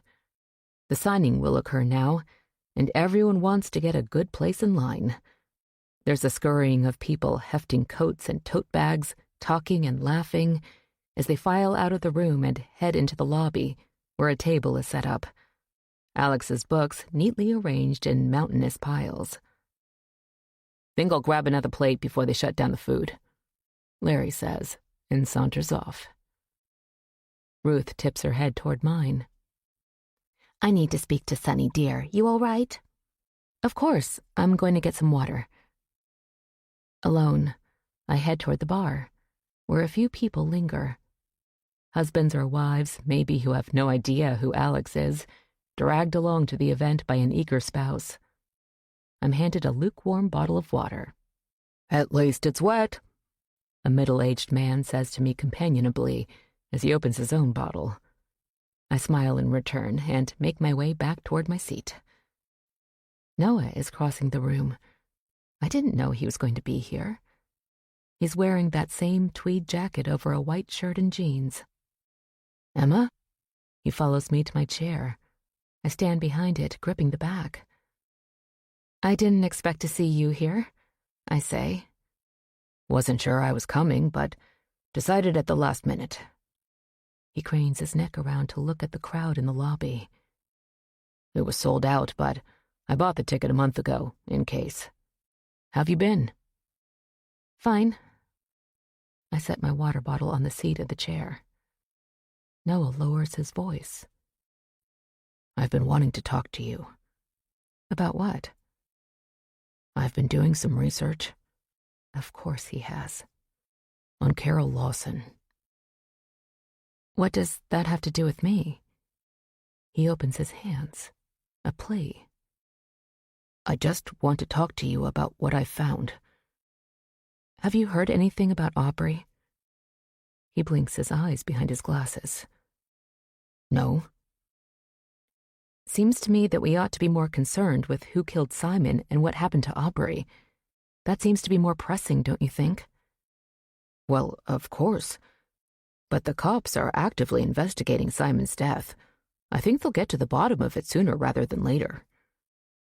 "Do you really think so?" "I'm hoping." "Well, the cops are looking into Carol's disappearance too, right?" Noah nods.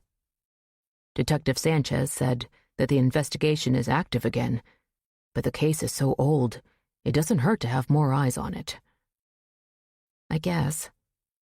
But what about Aubrey, Noah? What do you know about what happened to her? I think you would know better than anyone." He takes a step back. "What? What are you getting at?" I feel the heat rise to my face. I swallow. "I found her scarf in your bathroom." His face falls. Realization slowly covers his features. "Christ. Right, you found it that morning." "Yes.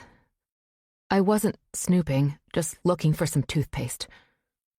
I glance over at the lobby, where Alex is smiling over an open book, his pen in hand.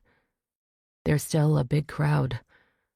I want to get out of here, but I rode with him and it doesn't look like he'll be ready to leave anytime soon. "Aubrey and I are friends, Emma. You don't seem too concerned about her." "I totally am, believe me." "What was her scarf doing in your bathroom drawer?" "The night of Simon's memorial. She and Dale went home and got into an argument. She wanted to let the police search their house, and he didn't. She came over to my place, which she's done before when they've argued. I gave her a glass of wine and listened while she vented about Dale and her fears that they'd be implicated in Simon's death. How everybody in town was whispering about them." "Do you think Dale had anything to do with Simon's murder?" Noah shrugs. "I don't think so. But Aubrey was pretty upset that night. We talked until nearly midnight." My gaze meets his. "Then she went home, Emma. That was it." "The scarf?" "She forgot it. She put on her coat and I walked her to her car. When I went back inside, I saw the scarf on the foyer floor. But she'd already driven away, so I stuffed it in my pocket and forgot about it until I was getting ready for bed that night. I put it in the drawer, figuring I'd give it to her when I saw her." Do I believe him? It all sounds perfectly logical. Maybe. Anyway, I've talked to some of her friends and family, and they haven't heard from her. I've asked Detective Bellman, and he said they have no reason to believe that anything bad happened to her. They really want to take a look at the Thompsons' house, but so far, Dale hasn't cooperated. I cross my arms over my chest, glance at the ceiling. I was in Dale's backyard the other day. I was out for a run and I was afraid someone was following me, so I ran back there. I saw some dirt, disturbed behind the shed, like someone had been digging back there. Really? Did you tell the detectives? No. I've been so caught up in some other things, and I don't know if it... Let your mind... It's not a big enough patch to have buried a body. But big enough to bury the weapon that was used to kill Simon? Maybe. But that's not all. While I was back there, I saw Jeffrey go into Dale's house, through the back door. I ran into him when I was leaving, and he said that Dale asked him to look after his house, that there were a lot of outsiders coming in and out of the community. That's strange. I know. It's all bizarre. If I tell Detective Bellman about the dirt, do you think he can get a warrant? I don't know, Emma, but I'd tell him what you saw anyway. I will. Ruth starts walking in our direction. You want to talk? Back at the lake? Noah whispers. About Aubrey? Yes, and Carol. Have you really found something? Don't you think it's interesting that 2 women have disappeared without a trace from Cheshire Lake? With that, he walks off. Turns back to me. Call me, okay? When the last attendees have trickled out of the venue, Alex is finally ready to leave. We stand in a little group, Ruth, Sonny, Larry, and me, while Alex says goodbye to Barry, who's headed back to New York in the morning. It was some evening, Alex says, rubbing his hands together. While the rest of us seem tired, Alex is still energized. I probably should head back to the apartment, spend some time with Liliana. His gaze turns to me. You want to ride back to the lake with Ruth and Larry? Yes, I say, relieved that I don't have to spend the night in Boston. Alex grasps my hand in his. Thank you for being here, Emma. You really made the event a family affair. It was wonderful, I say with as much enthusiasm as I can muster. Noah's words echoing in my mind. I'll see you soon? Yes, I'm staying in Boston a few days, but I'll be up to the lake before too long. Sonny kisses Alex on the cheek. You were wonderful, Dad. Everything was perfect. I'm headed home. Alex crushes her in a hug. You did a great job, baby girl. Not a whiff of dissension in the air tonight. He lets her go and swipes a blonde tendril back over her shoulder. Sonny slips into her coat. Thanks. I'm going to get out of these heels, put my feet up, and have a glass of wine in front of the fireplace. Sounds like a plan. Talk to you tomorrow. We head out into the cold night air. Alex peels off toward his Mercedes. The rest of us walk farther out in the parking lot. Sonny catches up to me and plucks the sleeve of my coat. I stop and turn toward her while Larry starts the car and Ruth slips into the passenger's seat. Dad told me that you were thinking of leaving, going to Portland, she says. Yes, I have an interview there soon. I was thinking of heading up early, but Alex convinced me to stay a while longer. Sonny's brow creases. Why don't you leave now, Emma? Dad's just being polite. We have too much going on here. Her gaze follows Alex's car as it speeds by. I put my hand on my hip. I'll leave when I'm damn well ready, Sonny. She purses her lips. I saw you talking to Noah. What did he want?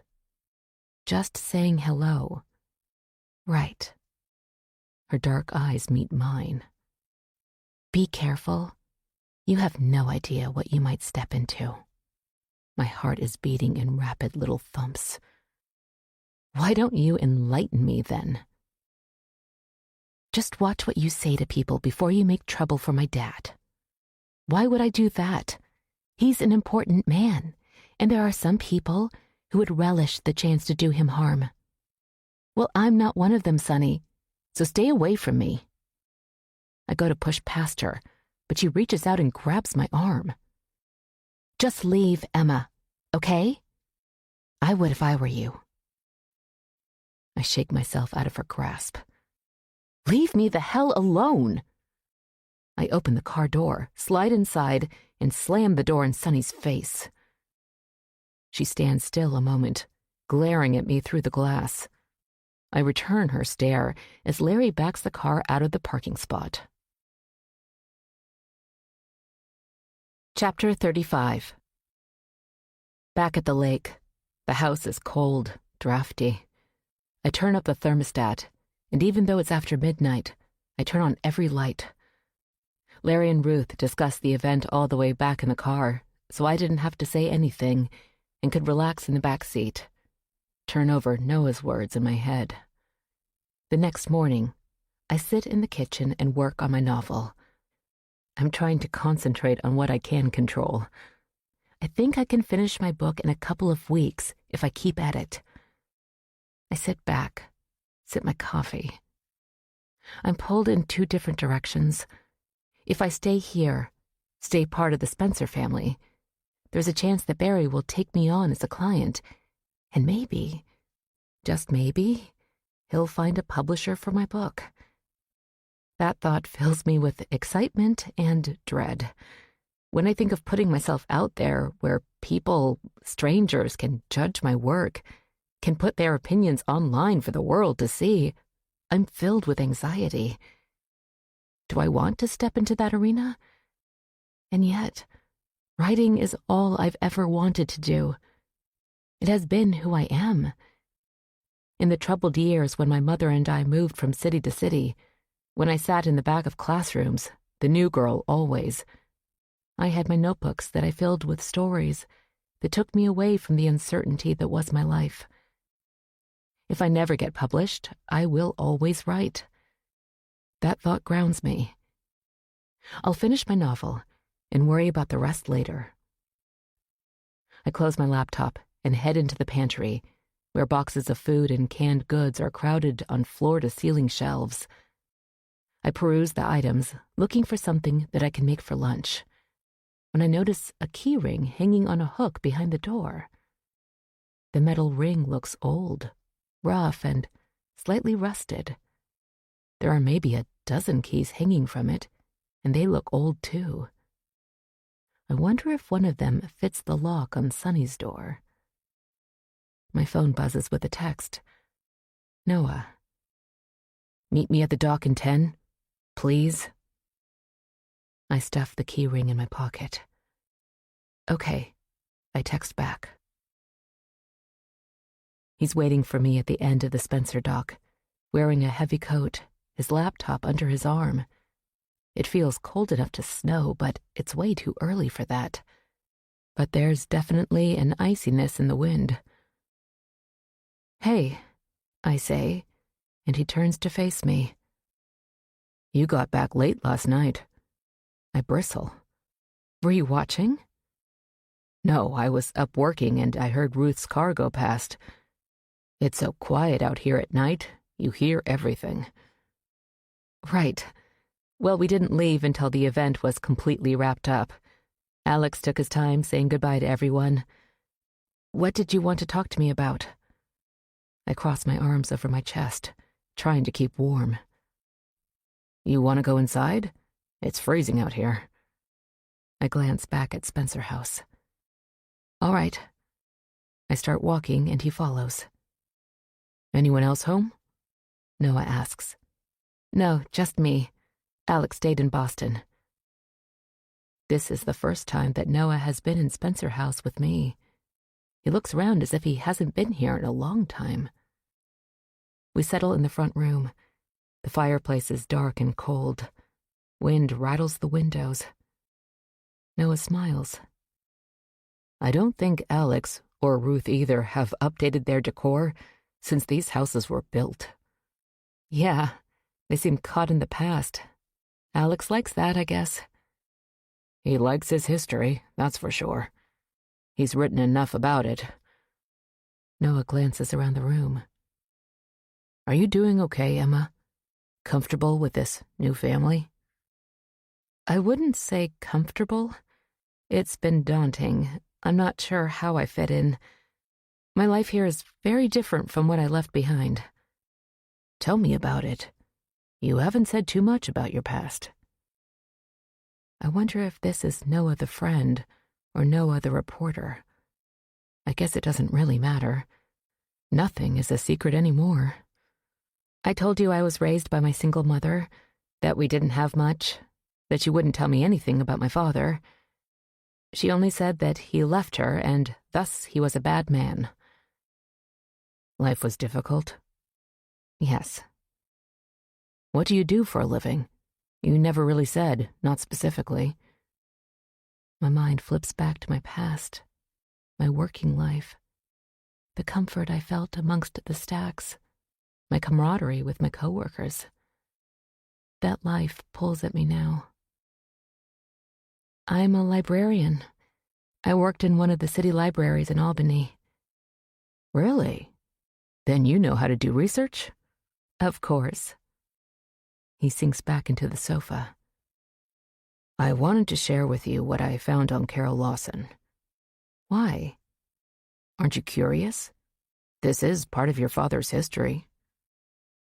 Am I curious? Do I really want to know? Yes. Okay. Noah opens his laptop, clicks keys. Do you remember her? I ask. I know you would have been a little kid. He pauses. Not really. I mean, I sort of remember a red-headed woman at the house a few times. I think it was her. She was loud. That I remember.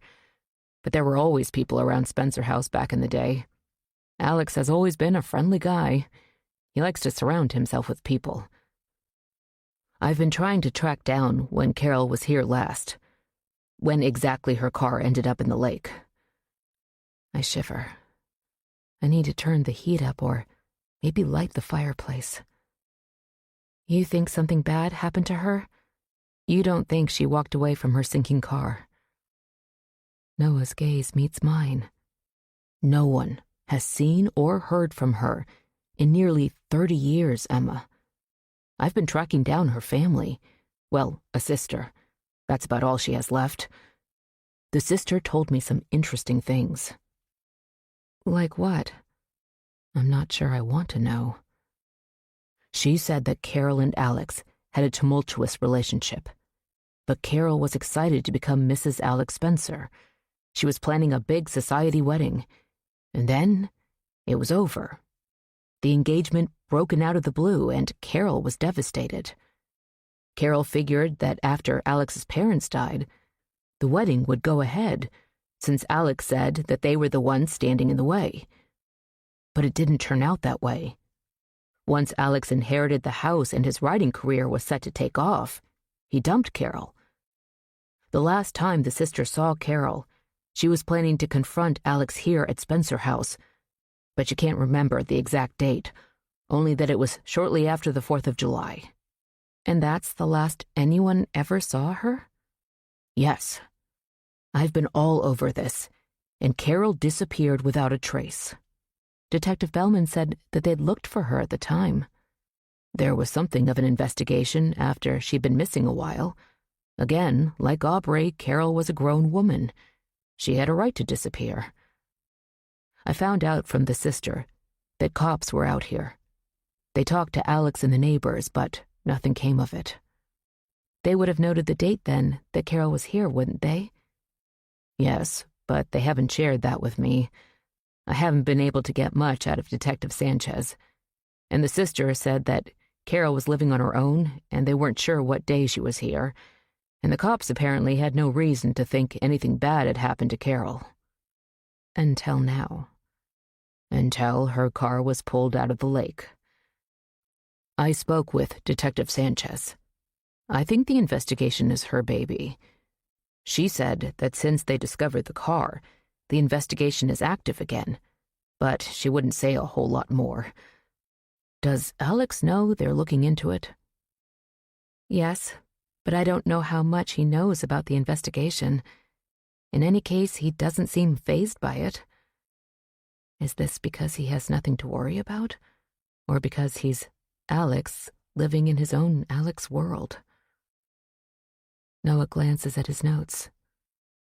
From what the sister told me, Carol was here the summer of 1995. Again, sometime after the 4th of July holiday. I sit forward, take a deep breath. What do I want to tell Noah about what I've discovered about myself and my mother? Is it possible we were here the same time that Carol was here? Noah stops clicking keys, looks over at me. What? I was here that summer too. Huh? What? His mouth drops open. I just learned about it. My mother was here. I was here. I was only 3, so I barely remember it. My mother tracked Alex down to tell him about me in 1995, and it was summertime. Wait, you were here? Noah points at the floor. Yes. What happened? Alex didn't believe her. My throat starts to close up. We were only here a few hours, and then we left, apparently. Wow, Emma. And you just remembered this? Or how did you find out? Yeah, well, I discovered a couple of things that jogged my memory. I confronted Alex, and he confirmed it. And he never said a thing. I shake my head. The bastard. Noah says. He said he felt terrible about it all and thought I wouldn't remember anyway. He keeps saying he wants to make it up to me that he was young and careless. You don't remember seeing Carol, I guess. No, I barely remember being here at all. It's a long shot, but what if you were here when she disappeared? I smirk. You think my 3-year-old self holds the key to Carol's fate? I don't know, but one thing I'm convinced of, Carol Lawson never left Cheshire Lake. Noah is back on his laptop, head bent, rapidly clicking keys. He straightens, shifts the computer so I can see it. A picture of a red-headed woman fills the screen. She's young and beautiful, with a cheeky smile on her face. Ring any bells? Noah asks quietly. My heart is beating in heavy thumps. I don't know. My voice is teary. Then it dawns on me that I can narrow down the date that Mom and I were here by Mary's death date. It's on her gravestone. Alex said that Mary died a few days after we were here. Do you remember when she died? I ask. Noah shakes his head. I don't know the exact date. I was away at summer camp, remember? I jump up from the sofa. Let's go out to the cemetery. I stride through the cold backyard, coatless and freezing, but I don't notice as we start down the path. The ends of bare branches reach out and snag my sleeves, as if telling me to keep out. You don't want to know. The headstones come into view, and Noah is breathing heavily behind me. Wait up, Emma. Grabbing the metal gate, I wiggle the latch free. I bypass the large monument that marks my grandparents' graves and pull up in front of Mary's. A red maple leaf sits atop the gray stone like a tribute. Noah is at my side. Mary died on July 10th, 1995. Carol's sister doesn't know the exact date that Carol was here? I ask. No. I'll call her again and see if I can jog her memory. Maybe she can narrow it down. Then we need to figure out exactly when you were here. I suddenly feel tired. What difference does it make, Noah? I don't remember anything about Carol. Besides, we don't know what happened to her, really. Maybe she didn't leave, but that doesn't mean they won't find her remains in the lake at some point, and it was just a tragic accident. It was a long time ago, and there can't be much left. Maybe she's still down there. Maybe. But don't you think she deserves to be found? Of course. You want to go inside? Warm up, have a cup of coffee? Noah looks at his phone. Detective Bellman and his people are coming by to search my house soon. Maybe I can wheedle some information about Carol from them. I nod. Take Noah's hand, and we head for the house. Chapter 36.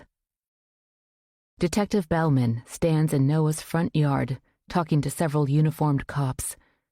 It looks like they've wrapped up their search of the house and grounds. I join Ruth on her front porch, where she's been watching the cops over in Noah's yard. We stand together, leaning slightly over the railing. Ruth, do you remember the date that my mother and I were here? Alex said Mary died shortly after. She turns her head in my direction. Mary died on the 10th of July. I know this. How long after I was here? Ruth sighs. Goodness, Emma, that was a long time ago. Maybe 2 or 3 days later, I guess. The time all seems to run together. And what about Carol? When was she here? Ruth's dark eyes meet mine. What are you getting at, dear? Do you remember Carol? No, not at all. I'm just curious. Ruth lowers herself into the rocking chair nearest to the door. She seems frail today, like a little bird, like a gust of wind could carry her away.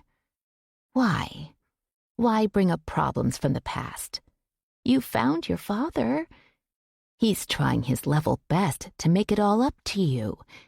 You have a beautiful home here, if you want it, and you might even be able to get your book published. Wouldn't that be something? I rest a hip on the porch railing. Of course.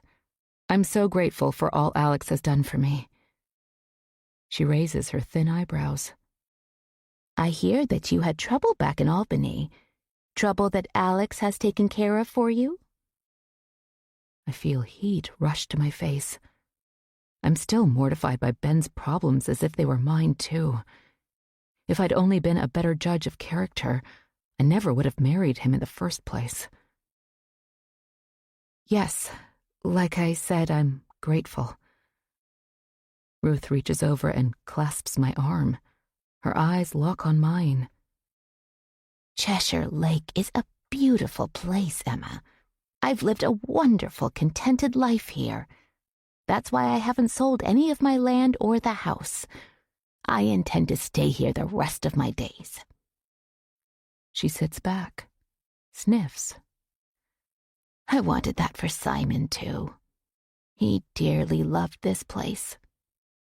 You could have a lovely life here, too. I glance over toward Noah's house. He's in the front yard now, talking with Detective Bellman. By their body language, it doesn't look like anything exciting was discovered in the search. The detective holds a clipboard, and he makes periodic marks as he talks with Noah. I'd spoken to Detective Bellman when he arrived this morning and told him about the disturbed dirt behind the Thompson shed. He made a note of it, thanked me, and walked away.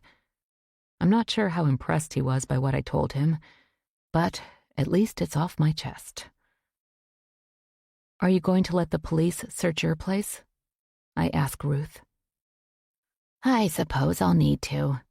Tom won't rest until he's searched the whole community. I can't blame him, I guess. I think it's strange, don't you, that Dale is being so uncooperative? Even Alex has decided the best thing to do is let the cops look everywhere. Is Spencer House going to be searched? Alex told me he told Tom it was okay. He just wants to know when so he can be back here. He wants to keep an eye on the cops so they don't mess up his things. You think he'll be back soon, then? Yes, in the next day or two. As dusk rolls into Cheshire Lake, I'm up in my room, wondering if I should tidy up before the cops come by to search. Surely they won't make too much of a mess, I hope. I remember the key ring I'd taken from the pantry. I better put it back before Alex returns and notices that it's gone. But first, I want to see if there's a key on it that unlocks Sunny's room. I stand before her bedroom door. Listen. I know I'm alone in the house, but I can't help but worry someone will come in and catch me. I try one key, then the next. Nothing fits. But with only 2 keys remaining to try, one goes into the lock smoothly, and with a click, the door opens. The smell of her perfume hangs in the air, something light and floral, almost maidenly, so unlike her persona. The room is very different from the rest of the house. While the other rooms are dark and steeped in the decor of the past, this room is bright and sleek, the walls painted a milky white, and the bedding and drapes are in shades of pink and gray. Satin throw pillows are piled neatly on the plump queen-sized bed. I head over to her closet. There's not much inside.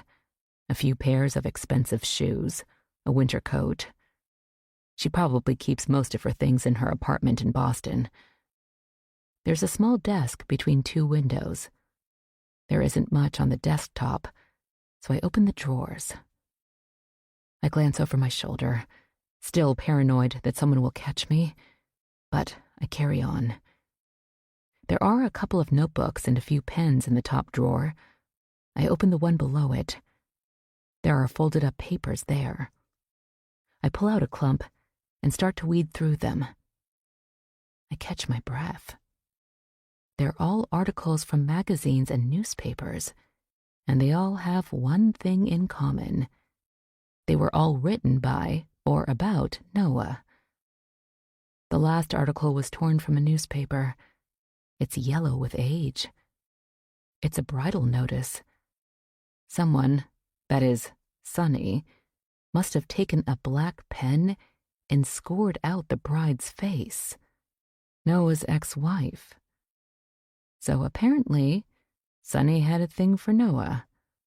Maybe she still does. That's why she wants me to stay away from him. But was there anything between them? I wonder. I put the articles back and closed the drawer. I lock the room again, shove the key ring in my pocket, and head downstairs to hang it back in the pantry. Back in my room, my phone buzzes. A text from Noah. He tells me that nothing of interest was found at his place, as he suspected. I wonder about him and Sunny. Something to ask him about when I see him. I toss my phone on the bed and sit at the desk, open my laptop. I work on my novel for a few minutes before my phone buzzes again. What now, Noah? I say as I get up to retrieve my phone. But the text isn't from him. Instead, in all caps, there's a text from an unknown number. Leave Spencer House. Now. I grit my teeth. Nice try, Sonny, I say aloud, looking out the window into the dark backyard. But it sends shivers down my spine. It's almost like she knew I'd been in her room. It's almost like she knew I'd been in her room. Chapter 37. Alex is coming back to the lake later today to get his things in order before the cops search tomorrow. Noah has gone back to Boston and is immersed in his investigation into Carol's disappearance. I asked him about Sunny, and he said that she'd had a crush on him when she was a teenager. He was older, and nothing ever happened between them. He was amused that I asked, and I felt like an idiot. But I wonder if Sunny still has a thing for him. I'm sitting at Mary's little desk, working on my novel. I'm up to 90,000 words, nearing the end. I sit back, my eyes sweeping the last page I wrote. The story has certainly veered from the rather mundane, introspective story of a mother and adult daughter I started with. I've gone back and changed a lot since I came to Cheshire Lake. The story is grittier, the relationship between the two women more fraught with tension.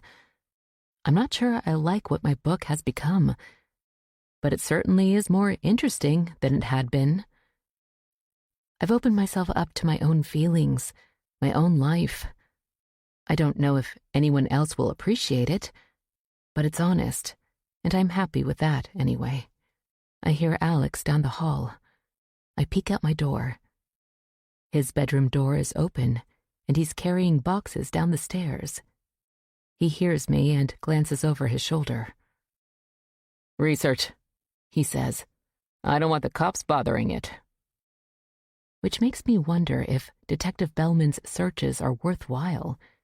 He's given everybody ample time to remove anything incriminating if they wanted to. Without a warrant, he has to rely on people's permission, so he can't surprise anybody. Still, I guess it's something. I sit back down at the desk. I'll write a little more before bed. A message pops up on my screen. An email has just come in from Noah. "Hi, Emma. I've got a video clip of Carol. Her sister found an old home movie taken a couple years before Carol met Alex. I drove over to Worcester, where the sister lives, and picked up the VHS tape. She gave me permission to digitize it. I've sent it to you. Wonder if it will jog your memory. Thanks for your help. Be back to the lake soon." I hold my breath and click on the attachment. Noise fills my laptop screen. Talking, raucous laughter. It's someone's birthday. The camera bobbles, then steadies. The kitchen is covered in yellow patterned wallpaper. Several teenagers, 3 girls and a younger boy, are grouped around a table littered with liter soda bottles, paper plates, and napkins. The camera then focuses on a sheet cake with white frosting and pink roses. "Happy Birthday, Carol" is written in blue icing. The girls giggle, and one leans over with a lighter and sets the candles ablaze. They break into the Happy Birthday song. When they finish, the woman behind the camera calls, "Make a wish." A girl leans over, red hair falling over her shoulder. I can only see the side of her face, but so far, nothing feels familiar. But then she speaks, softly at first. Then she emits a huge laugh. The boy disappears from the screen, and I see what I think is his hand reach around behind Carol and poke her in the ribs. She screams and shouts at him playfully. I sink back into my chair. My hands shake and I can't breathe. My heart hammers. It's her. The woman I've heard in my nightmares for nearly 30 years. Carol Lawson is the screaming woman. The next morning, Sunny is back, and she sits with Ruth, Alex, and me at Ruth's kitchen table. Larry is out on the porch watching as the cops swarm the Spencer property. They've already looked through Ruth's home and found nothing that interested them. I barely slept last night after realizing that I was here when Carol was here. I heard her screams. I take furtive glances at my father. Could he have hurt her? Done something to her? Did Carol show up, see me and my mother at the house, and that made her even more angry at Alex? Did they have a fight? And did Carol really just leave like Alex said? I didn't say anything conclusive to Noah after I watched the clip. I was too numb. I sent him a non-committal email in return.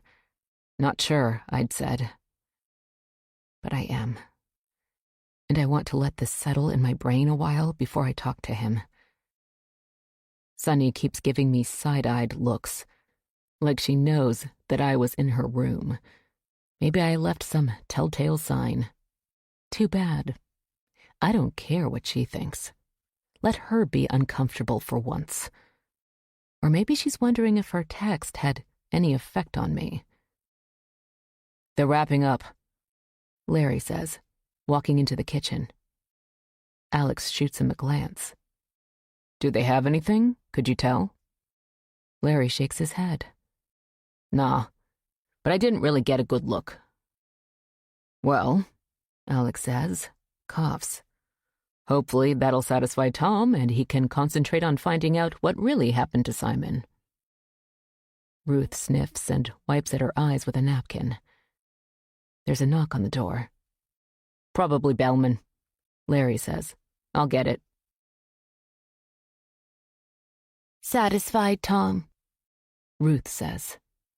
The detective stands in the kitchen doorway. We can check that off our list anyway. Where does the investigation go from here? Alex asks. Well, the detective looks down at his notebook. Once we search the Thompson property, we can conclude this portion of the investigation. Alex smirks. Dale's still not cooperating? Not yet. I think of the dirt behind his shed. Will the cops get a warrant now? Ruth clears her throat. Now what, Tom? We've still got DNA testing in the works on Simon's clothes and so forth.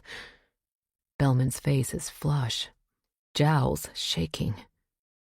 We're still looking, Ruth. There's an answer someplace. The conversation continues around me, and I can't help but tune out. Carol's fate runs round and round in my head.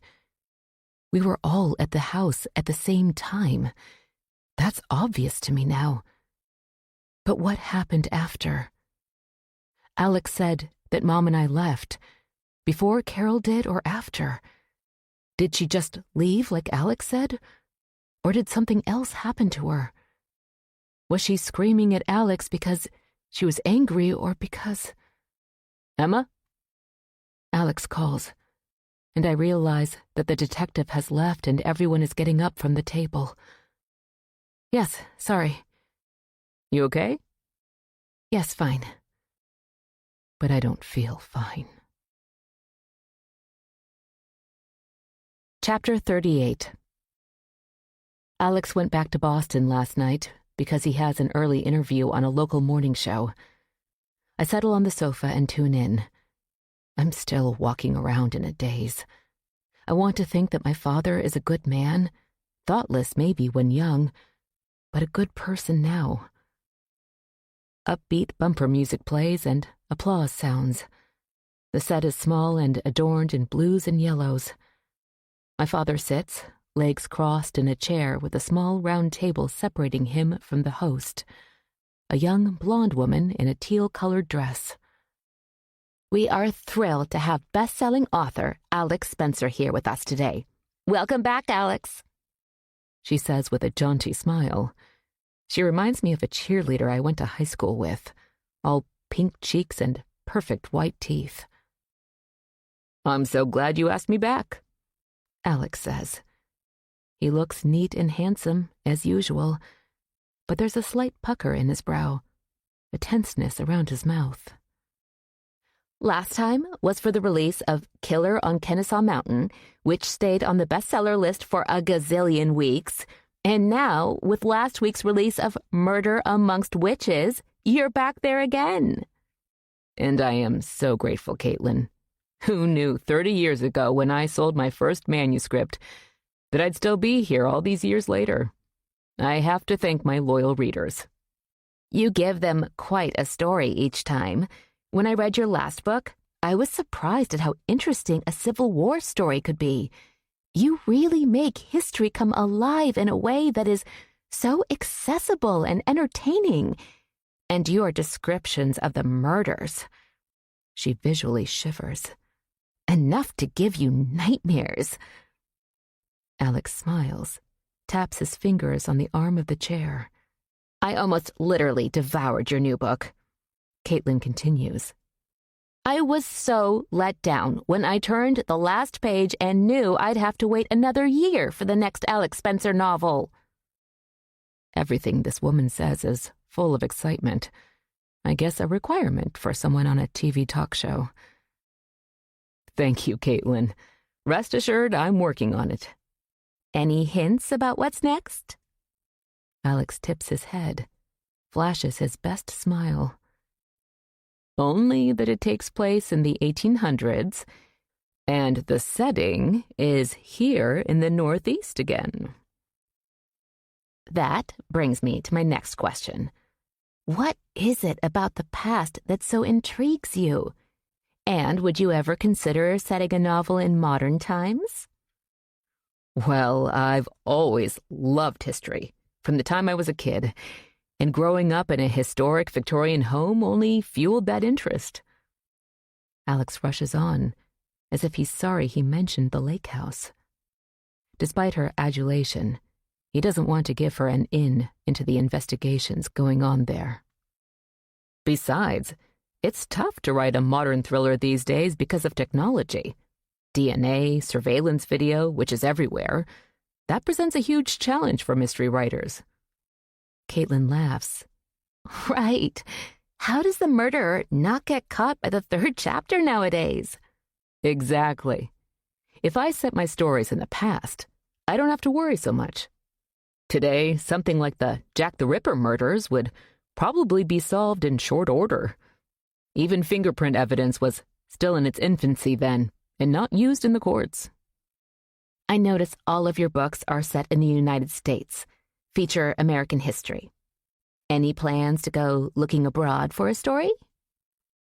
I do have an idea on the back burner, which would necessitate a trip to England. I haven't been in a few years, and I'd really like to go. Research, of course. Of course. What's your idea? Can you tell us? Well, I think I can give you the gist of it anyway. The history. I've always been fascinated by the mysterious death of Amy Robsart. Caitlin bats her eyelashes. Who? The wife of Sir Robert Dudley. Dudley was Elizabeth I's best friend and, many believe, the love of her life. But alas, Sir Robert was married. But then, poor Amy was found at the bottom of a staircase with a broken neck. Wow. There was talk then, but nothing ever came of it. A titillating event, however, ripe for a novel of suspense. I'd want to read that. Alex smiles again, but he doesn't look like the relaxed, confident man he was when I first arrived at Cheshire Lake. He fidgets with his shirt collar until he remembers that he's on camera and tucks his hand away. Caitlin asks a few more innocuous questions, wrapping up the interview without touching on the scandals the media has been reporting surrounding Alex. Maybe that was an agreement beforehand, or maybe, just because of the type of show, a video version of a puff piece, the conversation doesn't go there. I click the remote, and the screen goes black. I hear a car next door and stand to peer out the window. Noah's back from Boston. I need to tell him about Carol and my nightmares. The TV interview was a nice distraction, but with Noah back here at the lake, the full burden of what I remembered sends my stomach into knots. I don't want to think that my father had anything to do with what happened to Carol. Did anything happen to Carol? I bite my lower lip and admit to myself that I'm frightened. I watch as Noah slips his laptop bag over his shoulder and disappears up his porch steps. I run my hands through my hair, pull and grimace. I need to talk to Noah. Chapter 39. Are you sure, Emma? I don't know. I think so. I rub my eyes, my fingers wet with tears born of anxiety and fear. Should I trust the memories of a 3-year-old? Sometimes I'm sure, sometimes I'm not. I say, sitting in Noah's kitchen. He sits opposite me, his laptop open in front of him, file folders strewn across the tabletop. He reaches over, squeezes my arm. How about a cup of tea? I nod. That would be nice. I try to breathe deeply, calm down while Noah fixes the tea. Mug in hand, I sip and let the hot beverage soothe my raw throat. Noah clicks keys on his laptop, his eyes on his screen. Let's go back to what we know, he says. Based on when you were here, Carol was here around July 7th, let's say. That lines up with what her sister told me. And you're sure no one's seen or heard from her after that date? I'm so hopeful that Carol is alive and well somewhere.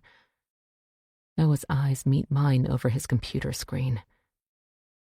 I dug into everything I could find, and there's no trace of her. I sink back in my chair. Maybe the divers will come back. Try again. She could be down there. It could easily have been an accident. She was emotional when she left here, based on the screams I heard. It might have been dark and she made a wrong turn and ended up in the lake. Possible. What's next? Noah straightens his notes, taps a file folder. I'm going to turn over everything I have to Detectives Bellman and Sanchez when I finish looking into a few other things. What have you found so far? I talked extensively to her sister and everyone else I could dig up from her past. You want to read it? He pushes the file folder in my direction. Did you find anything that implicates Alex in any way? That he did something to Carol? No. But I have a feeling that a not yet is attached to that no. I'm pulled in two directions, wanting to know the truth and protecting the father who I've just found, who has welcomed me into the family that I've always wanted. Maybe he's innocent of any wrongdoing. I desperately hope that's the case. Are you going to tell the police what I said? That I might have been here when Carol was here? That I might have heard her screaming? Do you want me to? I get up from the table and go to the window. No, not yet. Let me think about it, and I'll tell them when I'm sure about it all. I turn to Noah. I need to head back to the house, I say. I'm worn out physically and emotionally. Noah walks me to the door and pulls me into a hug. It'll be okay, he says, and I hope so. I wander Spencer House, pause in front of the portraits in the hallway, my great-grandparents rendered in subdued oil paint, sitting still in silent eternity, serious and disdainful. There's also the family portrait of my grandparents with Alex and Mary when they were young. Mary sits next to her mother on a red settee. Alex and his dad stand behind them. Alex's hand possessively on Mary's shoulder. My family. Who would have thought a couple of months ago? I wonder now if the Spencers will carry on here into the next generations with all that's happened. There's Sonny, of course, and our brother, Andrew, out in California. And the new baby boy waiting to come into the world. Who will inhabit Spencer House after Alex? I picture Sonny standing in front of the door, arms crossed. The sole possessor by sheer force, maybe. Not because she loves the house necessarily, but because it is Alex's. I want no part of it. I want to start my life anew in Portland. That is clear to me now. No matter what I find out about Alex, I want to be out on my own, forge my own life free of all that I found here at Cheshire Lake. Chapter 40. A couple of days have gone by since I talked to Noah. He called to tell me that he was going to be out of town for a few days. I feel my anxiety rise with that knowledge.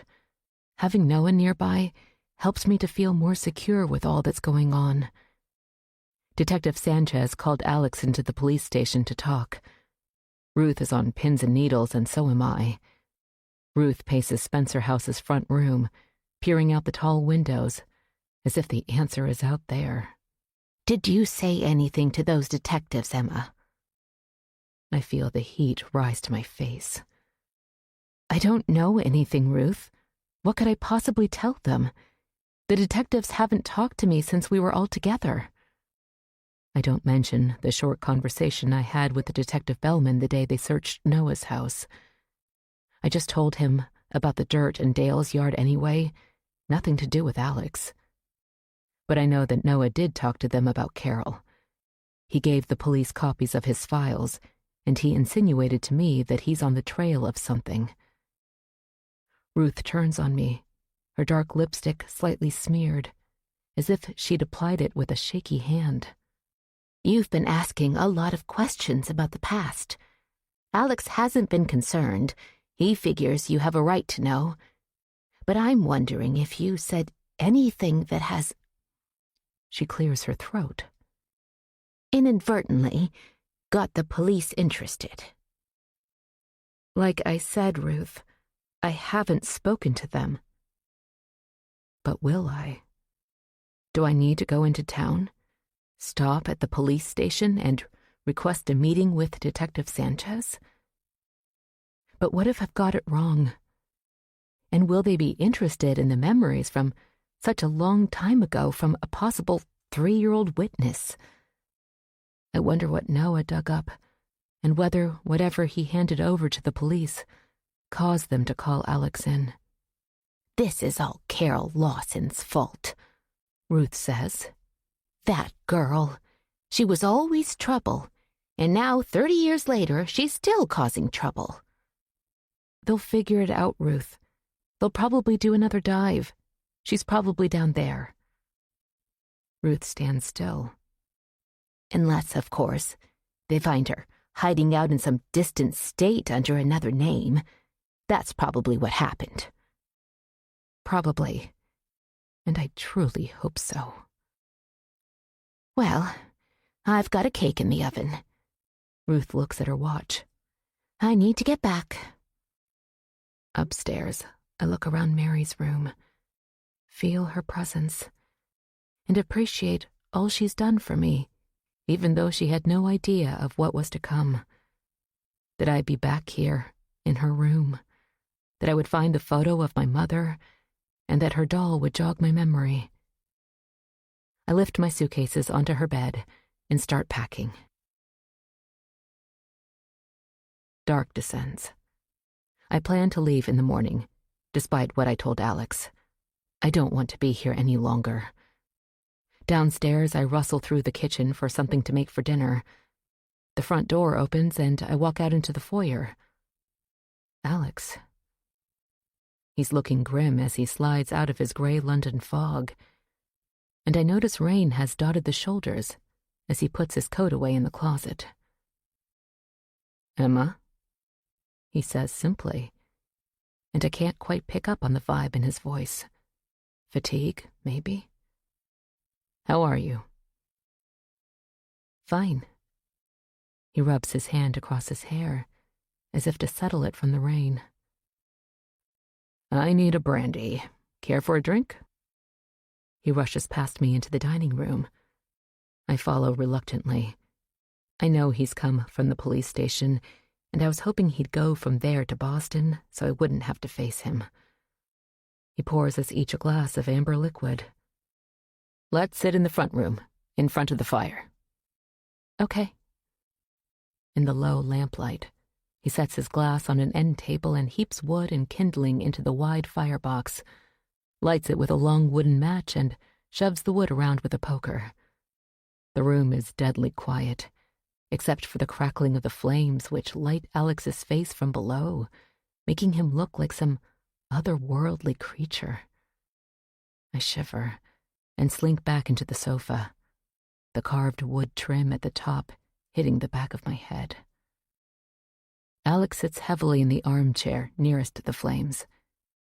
He takes a long sip of his brandy before setting his glass back on the table. He rubs his forehead with a massive hand, the light from the flames glinting off his gold wedding band. "I've got a lot on my plate right now, Emma," he says. Rain strikes the windows, as if trying to get inside. "I'm sorry," is all I manage. "Not your fault." His gaze finds my eyes. "The detectives are determined to find something on us, whether Simon or now Carol." He winces. "For all their bonhomie, the people in this town have always harbored a resentment. We were too insular here at the lake, too wealthy, too pompous, in their eyes at least. The thought of bringing us down is a giddy one to the small-minded people here, and I've always done my best to be a good citizen. I've donated a lot of money to every cause they've had. New library, town hall. I helped fund the historic downtown restoration. Doesn't matter." "What's happened?" I ask, barely above a whisper. "I'm not sure, but they're acting like they've got something." His eyes find mine again. Their normal blue looks black in the dim room. "They're determined to find traces of Carol here at Spencer House." "You already told them that she was here." "I did." The room falls silent, except for the rain and the crackle of the flames in the fireplace. A log shifts and sends sparks into the air. Alex leans forward in his chair, his elbows on his knees. "I've decided to leave in the morning," I say. "I'm going up to Portland." His gaze meets mine. His brow furrows. "Like you said, you've got a lot on your plate right now. You don't need me underfoot." I stammer. "No, I need you here. We're family. We need each other." He stands. I think he's coming for me, and my heart jackhammers in my chest. But then he pivots toward the other room. "I need a refill. You?" I glance at my nearly full glass. "No, I'm good." The grandfather clock in the hall chimes 11 times. It's getting late, but I feel glued to the sofa. Alex returns, sipping his drink as he walks to the fireplace. He grabs the poker with his free hand and jabs at the logs, sending more sparks glittering up the chimney. The slight smell of wood smoke hangs in the air. He turns toward me, poker still clutched in his hand. "What do you remember, Emma, about the day you were here?" I shift my gaze to the flames. "Just what I said. The house, vaguely. The doll." Alex stands over me, his lips drawn into a taut line. He says nothing for a moment, nods, places the poker back on its stand, and walks back to his chair. "You've been talking to Noah," he says. "A little. We've gotten to be friendly." "He's not family, remember. We like to think of all the original Cheshire Lake people as family, but the Coles have shown themselves to be unreliable in recent years, out for themselves, not to be trusted." I swallow. "I understand." I yawn in spite of myself. "Good. Why don't you get some sleep? We can talk more in the morning." I turn off the light and try to get comfortable in Mary's bed, but that seems impossible. I hear the screaming woman, even awake, here in Mary's room. But she wasn't here. She was downstairs, the screams blood-curdling and echoing up the main staircase and down the hall. I remember that now. I was in this room, clutching Mary's doll. I feel the dark closing in on me and a rustling like the beating of a bird's wings. Another memory trying to emerge from my childhood brain. I pull the blanket up to my chin, then over my eyes as if it could shut out the memories. I try to remember, and also to forget in a twisted mind game, and I don't know how I'll ever sleep again. I listen as the clock downstairs chimes. I'm going to leave in the morning, no matter what Alex says. I can't stay here until this whole thing is worked out. And then, if Alex is the man I hope he is, I'll come back. Chapter 41. The morning dawns gray and dreary. I hear voices in the front room as I descend the stairs with my suitcases bumping against my legs. Alex and Ruth, their heads together, sit on the sofa. Their conversation ceases when they see me, and Alex rises. I thought you were going to stay, Emma. I really think it's better that I get going. Please, stay a while longer.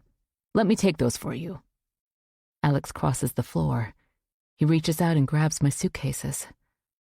Yes, Emma, Ruth says, joining us in the foyer. Your father needs you now. He needs all of us. Ruth and Alex exchange a look. Why? I don't see how I can be of any help. Alex clears his throat. Let's sit, please. We sit in the front room. Me on the sofa, Alex and Ruth in the armchairs across from me. Ruth straightens in her chair. The police believe that something happened to Carol here, that she never left Cheshire Lake. Alex chews his thumbnail and takes furtive glances at Ruth. Maybe she did drown, I say. They just haven't found her yet. Of course that's what happened, Ruth says, her voice firm. She leans forward. But here's where you can help your father. Alex drops his hand to his lap, and his eyes look at me imploringly. You were here the same day that Carol was here, Emma. You and your mom. The room falls silent. My heartbeat ratchets up. Really? I try to inject surprise into my squeaky voice. Yes, Alex says. I didn't say anything before. I wondered if you'd remember on your own, but now I might need you to remember. My breath catches in my throat and I twine my hands together. What do you remember, Emma? Ruth says. Her brow is puckered. She reminds me of a grim middle school teacher I had years ago. That day, you must have seen Carol here. I shake my head. I'm sorry, I don't remember seeing her. I was really young. I barely remember anything about that day. Alex stands and walks to one of the tall windows. I Googled, what do people remember at 3 years old? Most people have some memories at that age, he says. He turns in my direction. You could save the day here, Emma. You could make this whole thing go away. I swallow. How? Tell the detectives that you remember Carol leaving this house and driving away. I can't catch my breath. But I don't, Alex. I'm sorry. Ruth stands over me. Your father needs you. It's a small thing. She shakes her head as if asking for a minor favor. He's done so much for you. She fixes me with a stern stare. And he's prepared to help you in any way he can. You're a Spencer now, don't forget. Your family. Jeffrey lurks at the doorway to the foyer. I hadn't noticed he was in the house. His eyes follow Ruth. Despite the chilly room, I'm sweating. I pull at the collar of my blouse. My mind churns with swirling thoughts. An ominous fear pricks my chest. Is this what they wanted all along? to find out what I remembered about that day. Was I set up from the beginning, from the time I contacted Alex through his website? Did he summon me here to find out if I remembered that day so long ago? Was I just a potential alibi? Should the investigation into Carol's disappearance ever be revived? And all my father's care and concern for me, was it just an act? Just a way to pull me into this family, get me on his side and in his debt? That thought fills my head, and I feel dizzy. I try to tamp down my feelings, pull myself together. I don't see how I can help. If I tell them that I was here that day and saw Carol leave, they'll question me closely, and I'm not sure I can convince them of something I never saw. I hear Carol's screams in my head. My temples pound with a rising headache. I mean, I want to help, but I'm not sure I can. I stand. I really think it's best that I go to Portland now. I walk toward the foyer. Jeffrey shrinks back as I pick up my suitcases. Alex darts to my side, and I fear he's going to rip them from my hands. Please, Emma, just think about it. Stay and think about it. He grabs my arm. Maybe you don't say that you saw Carol drive away, but at the very least you can tell them that you were here that day and everything was fine, right? He squeezes my upper arm. Right? I drop my suitcases with a thud and try to swallow my fear. I didn't see anything amiss that day. Not that I remember, Alex. I say quietly, blink away tears. My mind whirls in 100 different directions. My thoughts are like scattered birds. I need to leave, to get out of here, away from these people. My father's face is close to mine. You'll tell them that, Emma? You'll do that for me? My throat feels like it's closing up. Yes, of course, I say. But I won't. I won't stay here and talk to the police or anybody else. I just want Alex to back off. Leave me alone. Ruth stands at my other side. She pats my shoulder. Let's go over to my place. I've got a fresh blueberry pie. We'll have tea. Her voice is suddenly soothing. The sweet grandmother is back. Alex drops my arm and stands back. Yes, let's all calm down and think this through, okay? He smiles, a shadow of that famous author smile. I feel penned in, caught like a rabbit in a trap. I'll go and have tea, try to reassure them that all is well, that I'll do what he asks. Then I'll get into my car and leave. We march next door. Alex is suddenly animated and talking about his book event for the following week. He seems able to turn his emotions off and on like throwing a switch. Ruth buzzes around the kitchen, taking out her fancy tea things like it's a special occasion. Larry comes in through the back door, his hands dirty. Ruth runs him out of her kitchen, admonishing him, telling him to wash in the cellar bathroom. I sit at the table. Out the window, I see Jeffrey heading for the garage. So, Emma, is your manuscript ready to send to Barry? Alex asks, sipping his tea. Almost, I croak. That's the last thing on my mind. Well, let me know when you finish. I can read it over before you send it to him. See if I can give you any pointers. But from what I've already read, you don't need my help. His smile crinkles up his eyes. His good humor seems to be completely restored. The possibility of having me free him from blame in Carol's disappearance seems to have turned me into the golden child. But the swing in emotions in the last 10 minutes leaves me reeling. I make it through tea and pie, listening to Alex talk about his career, the famous people he knows and can introduce me to. Nothing he says penetrates my thoughts, which are all about Carol and what happened to her that day.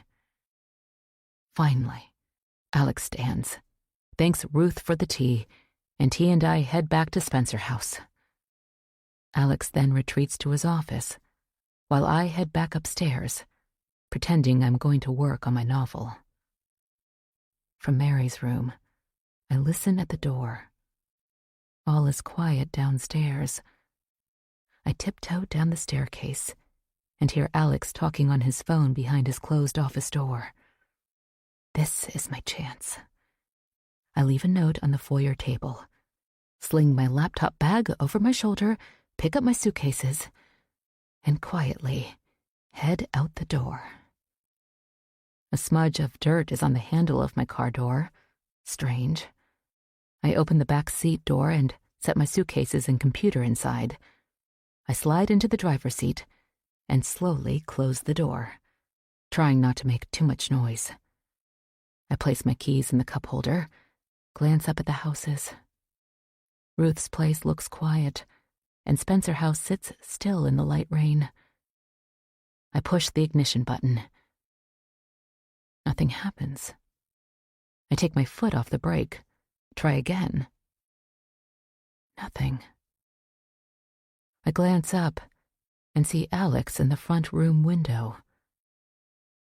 Tears catch in my throat. I'm stuck here. I start to panic, my heart hammering so hard I think it will burst.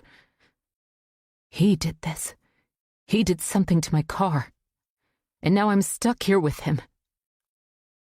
I wipe tears from my face and look back up at the window. Alex is gone. The front door opens, and he's striding toward my car, his expression unreadable. I close my eyes, frightened of what he'll do next. Chapter 42. I'm back inside Spencer House. Wet from the rain, my suitcases, purse, and laptop bag sit forlornly on the foyer floor. I'm shaking with cold, teeth chattering. Alex brings me a brandy as I sit by the fireplace. I'll call my mechanic, Emma. What you really need is a new car. We'll get your old one fixed, but then I'll take you car shopping. I sip my brandy. I don't know what else to do. Alex is prattling on like the good father, like I hadn't just tried to run away. My heart has stopped pounding, my fear for my immediate safety ebbing, and I almost feel sleepy. I understand you're upset by all that's happened, he says, going to the window, where the rain, heavy now, is beating against the macadam road. But promise me you won't try to take off again, okay? And that you'll talk to the detectives. Of course. I panicked, I guess. The thought of facing the police. I'm telling him what he wants to hear. There's no way I'm staying here. Nothing to worry about. I'll be with you every step of the way. Relax today. Tow truck is on the way. I'll call the detectives and tell them that we'll be in a day or two to talk. That gives us time. Time to get a good story put together, I think to myself. Alex the storyteller. That's literally what he is. I think of what Noah said about him, how he expects everything to go his way. Reality doesn't stand in the way of a good yarn. Carol and he broke up. She packed up and left. She was perfectly fine when she drove away from Spencer House. Neat and tidy. Alex goes on with his perfect life. I settle back into Mary's room, hoping I can get away before the trip to the police station.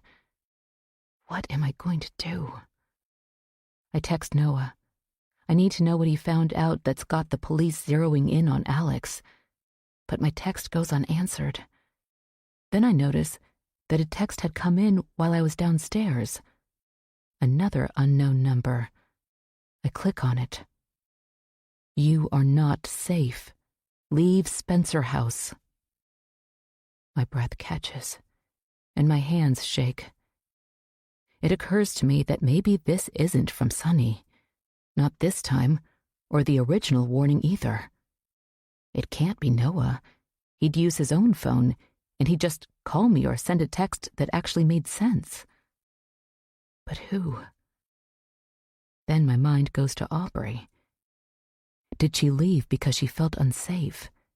Is she hiding out somewhere using a burner phone so she can't be found? I text back. Who is this? Aubrey? There is no answer. I see that the text came in a couple of hours ago. I pace the room. Without my car, I'm trapped. The walk into town is many miles. We're out in the middle of nowhere here, isolated in the countryside. I'm going to have to play the dutiful, grateful daughter until I can get my car back. I should be safe as long as Alex thinks I can help him. And maybe Noah will be back soon. Later, I make my way downstairs and look out the window. My car is gone, towed away. Alex is still in his office. A black Lexus pulls into the driveway. Sonny, just what I need. She gives me the evil eye as she walks past me and hammers on the office door. Alex opens up, smiles. I didn't think you'd be back tonight, son. We've got some issues, Dad. Alex's gaze shifts over her shoulder, lands on me. I think everything will be sorted out in short order. Let's not panic.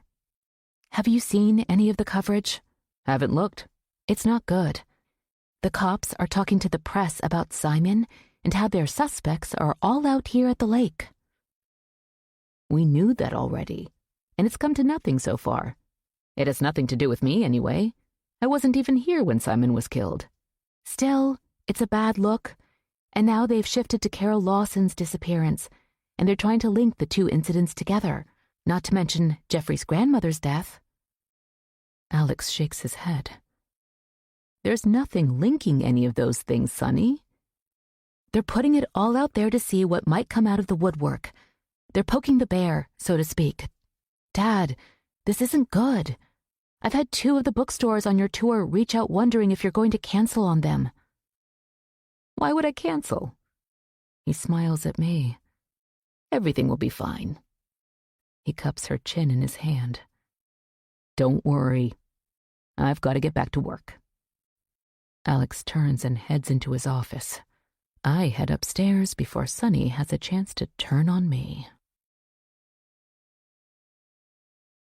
Chapter 43. I barely slept last night. I need to get out of the house. So I slip into my running gear and head outside. I'm hoping my car is back soon. The texts warning me to leave have my stomach in knots. As of this morning, I've gotten no answers. Were the texts from Aubrey? I think of her as I run past her house. It sits dark and quiet. Dale's car is gone. I hope she's all right. Alex is standing in the foyer when I walk through the door, his brow furrowed. I called Detective Sanchez. I thought if you talked to her here, you'd be more comfortable. She's on the way, Emma. You need to get cleaned up. I thought we were going to wait a day or 2. No time like the present, Alex says. His gaze shifts to Sonny, who stands in the doorway to the dining room. He squeezes my arm, his eyes boring into mine. This is your chance, Emma. He drops my arm and turns on his heel, disappears into his office.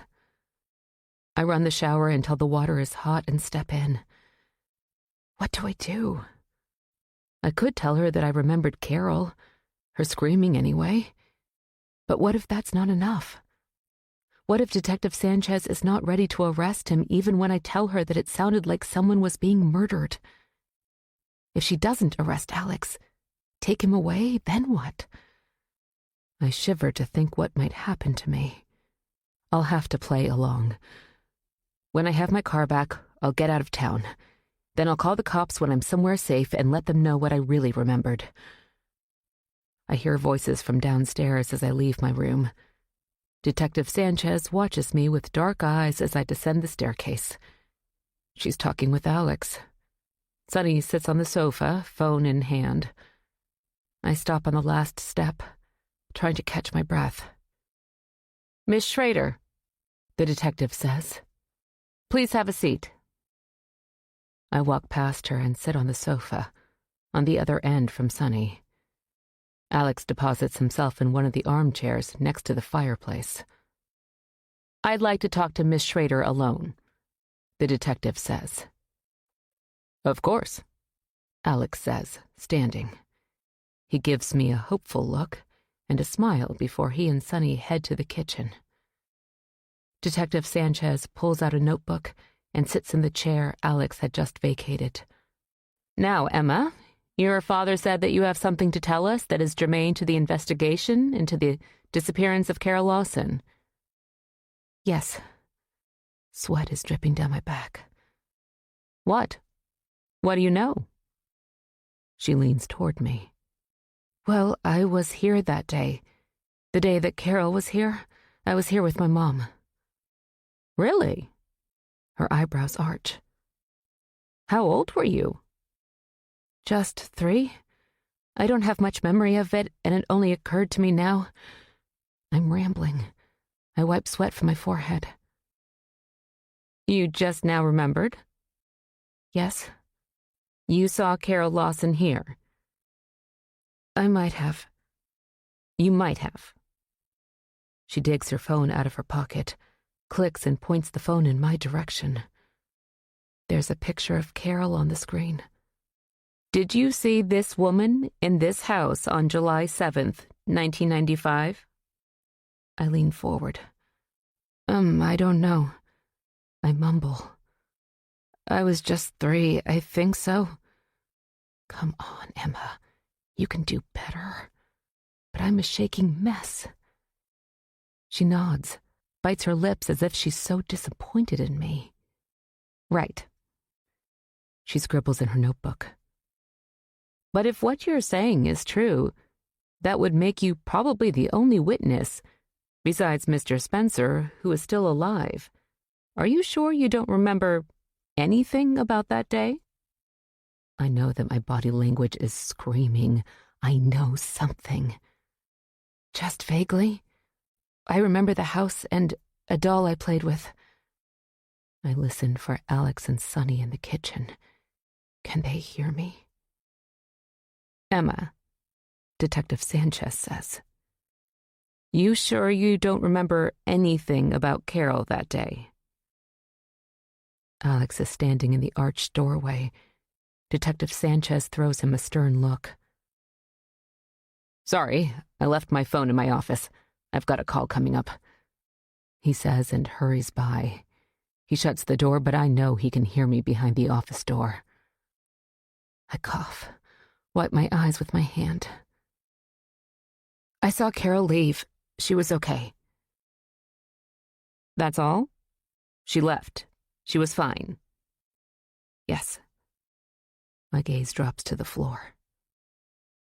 "You sure? You were 3 years old, Emma." I clear my throat. "Yes." "What else do you remember about her? About that day? Any details would be helpful." I rack my brain trying to remember something, anything that will give some credence to this memory that doesn't exist. But I just can't. "That's it, I guess. She left the house and she was okay." Detective Sanchez stands, huffs out a breath like I've wasted her time. She doesn't believe me. She knocks on the office door. Alex opens quickly, his phone in his hand. "Mr. Spencer, we'd like to talk to you again down at the station." "Certainly. I'll call after I take a look at my schedule. That okay?" he asks, trying to pull his face into pleasant lines. "Fine," she says. But there's something in her taut smile that makes me think she has something up her sleeve. I hope so. Alex follows her into the foyer. He lets go a shuddering breath after he closes the door behind her. "I was counting on you, Emma," he says, anger and disappointment in his eyes. "I'm so sorry I couldn't be more help. I did tell her that Carol was fine." He snorts. "Well, you won't win any Academy Awards for that performance." He squeezes his eyes. "Let's see what they want when I talk to them. There's still time for you to do the right thing. You're a writer. Come up with some real details. Something more convincing than what you told her." Sonny walks in from the kitchen. "She's gone?" "Yes," Alex says. "What did you tell her, Emma?" Sonny demands. "Nothing helpful, I assume?" "I need to get some writing done," Alex says, and heads for his office. I walk past Sonny and head back upstairs. I go through Mary's room one more time, making sure I've collected all of my things so that I'm ready as soon as my car is back. I try to keep my mind a blank, to keep from falling apart. I pace back and forth in the little room, while it feels like electric shocks are coursing through my body. The house is quiet. The detective left a while ago, and it's afternoon. I hear a car out front, so I walk into the hall and listen. Alex comes out of his office and heads outside. I creep down the stairs and look out one of the tall windows in the front room. There's a dark car in front of the house. A man is standing beside it talking to Alex. The man looks familiar. Tall, muscular, a cap on his head pulled low. But I recognize him. It's that cop, Tilden, the one who questioned us when Simon was killed. He's in civilian clothes, but it's him. Why is he talking to Alex? Alex hands something to him, and Tilden quickly pushes it into his pocket. Money? A payment. The cop gets back in his car and speeds away. I tiptoe back upstairs before Alex gets to the door. The picture of Alex talking with Officer Tilden runs through my mind. Is Alex paying him for information? I shudder. Can I trust the local cops if I need to call them? The simple answer is, I can't. I sit on Mary's bed, trying to catch my breath, trying to calm down. My phone rings. Noah. Thank God. "Where are you?" I ask. "California. Listen, Emma. I've discovered a few things you need to know." "Like what?" "A woman named Janice Dixon disappeared from Truckee, California in June of 1991. My heartbeat starts to ratchet up. That's when Alex would have been there. That's when he met my mom. Is that why you're out there? Yes. I'm tracing Alex's path, starting from when he met your mother. Why? Just listen. Janice's body was found, but the case went cold. Maybe just a coincidence? I hear Noah take a deep breath, like he's in a hurry. Emma, listen. Janice was buried beneath a large pine tree. She was placed carefully, posed. Her head pointed west. Her arm was raised above her head as if she was waving goodbye. Why is this important, Noah? I stand and pace. You've read your father's books, right? Some of them. Have you read the first one, Killer on the Trail? Yes. He must have a copy there at the house. Open it to chapter 6. Read that chapter again. Are you saying that the murder in that book mimics the murder of this woman in Truckee? Yes. Maybe he just read about the murder and used it. I hear exasperation in Noah's voice. The book was published in 1996. Emma, Janice Dixon's remains weren't found until 2003. I slump down on the bed. My pulse pounds in my ears. Oh my God. Maybe it is just a coincidence, I say, hoping against my better judgment. How similar were the two murders? Read the chapter and see what you think. I'll send you my notes on Janice Dixon's remains. You'll see what I'm talking about. And I'm currently looking at other murders he's portrayed in his books and trying to match them up with missing and murdered women. My mouth falls open. Are you saying that the victims portrayed in my father's books were based on real women? And that he's responsible for their deaths? I'm afraid that might be the case. I try to swallow, but my throat feels like it's closing up. He's written 20 books, most of them with multiple victims. I'm not saying every character represented a real woman, and maybe he used one murder to create multiple characters. I can't believe this, I say, gulping tears. Are you sure? Noah sighs. It's a theory at this point, but you should get the hell out of there. I don't have my car, Noah. He disabled it somehow and had it towed to his mechanic. What the fuck? Really? Yes, but it should be back soon. That's what he said.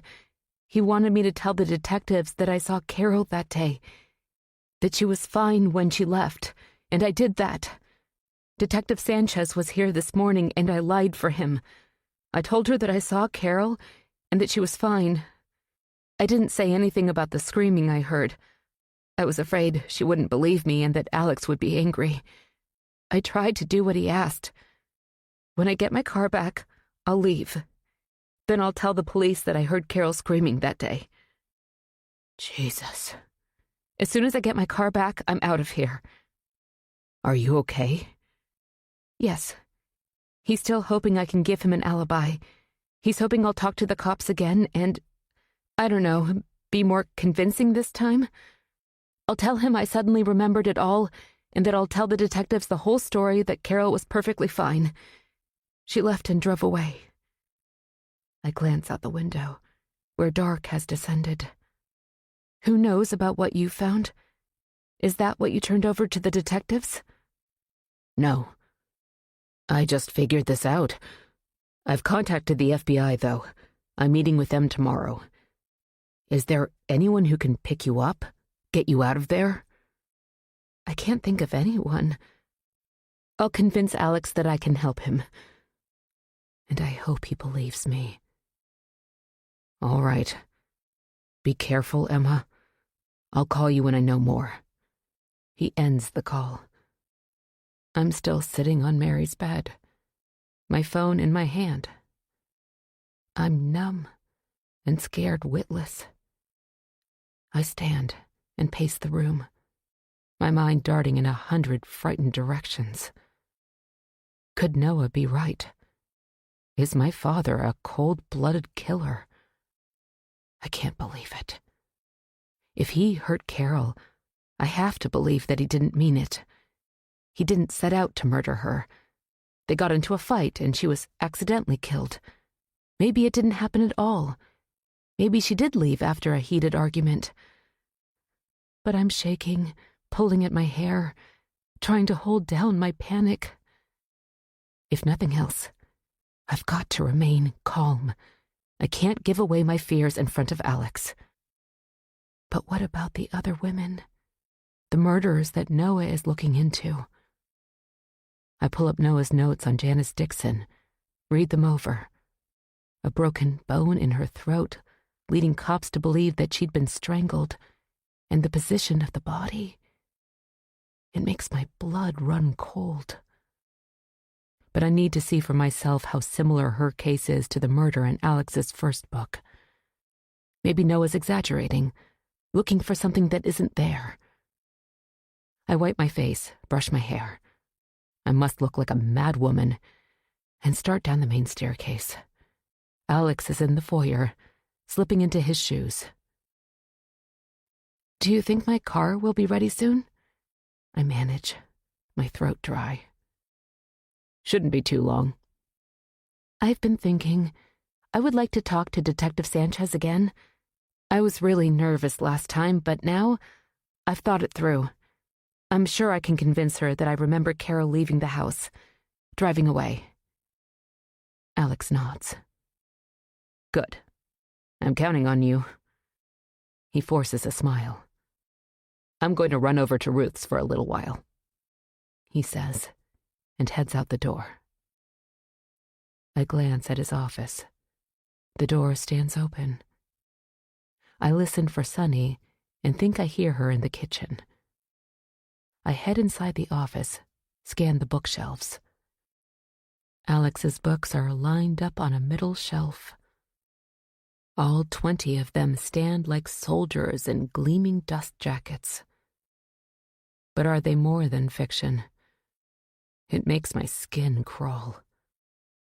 Could my father have actually used real crimes he might have committed, as inspiration for his writing?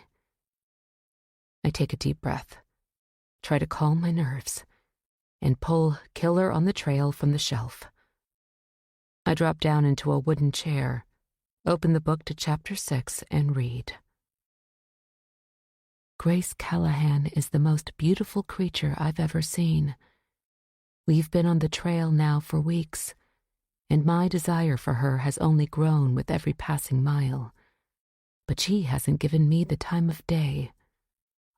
Lately, she's been walking with Charles Martin at sunset, after we've all made camp.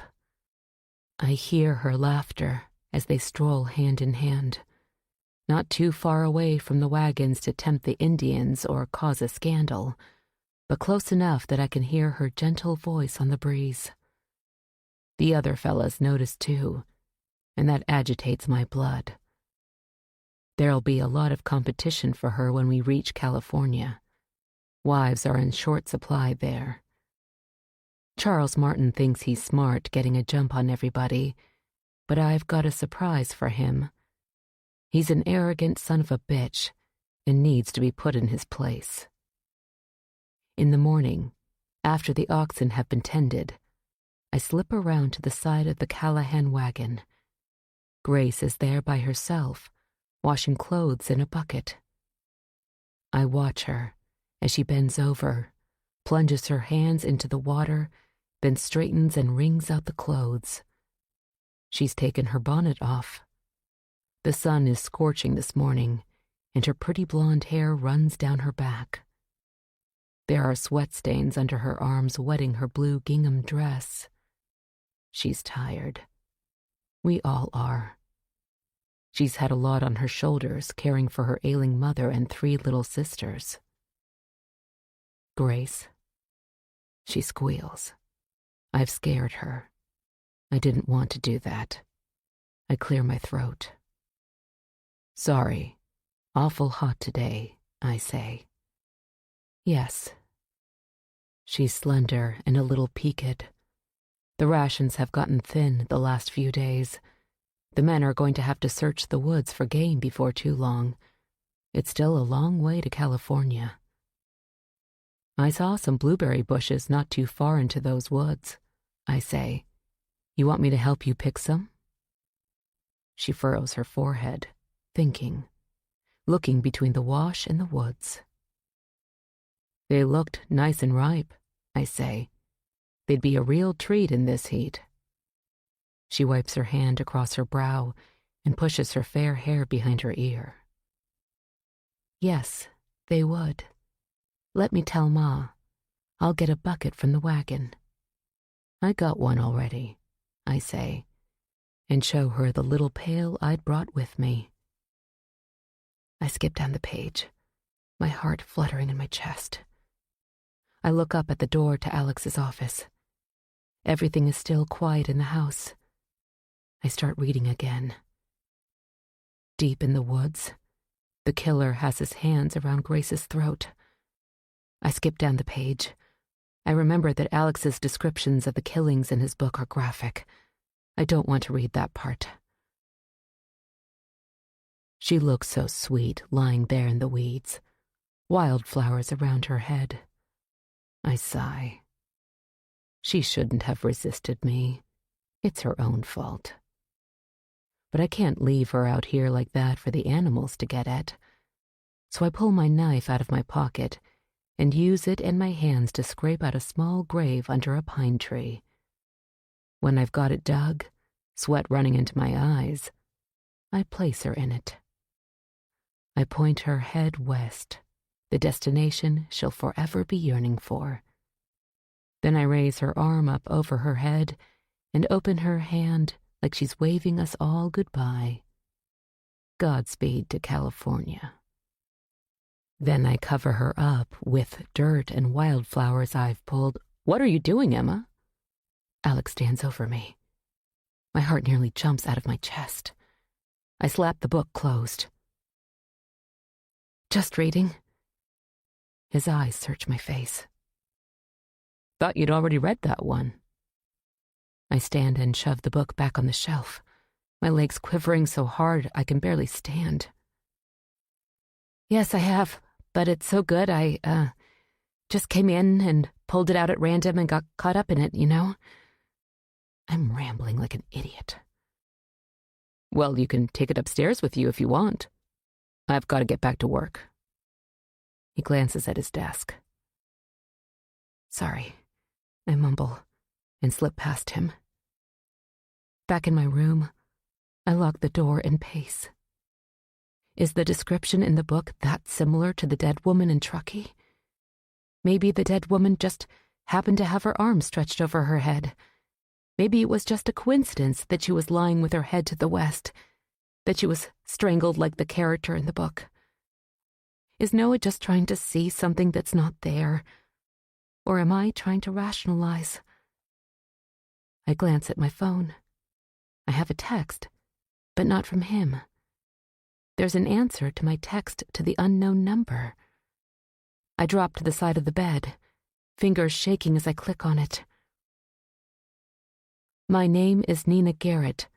I run an animal sanctuary, Nina's Retreat, in a small town in northern Maine. I can help you.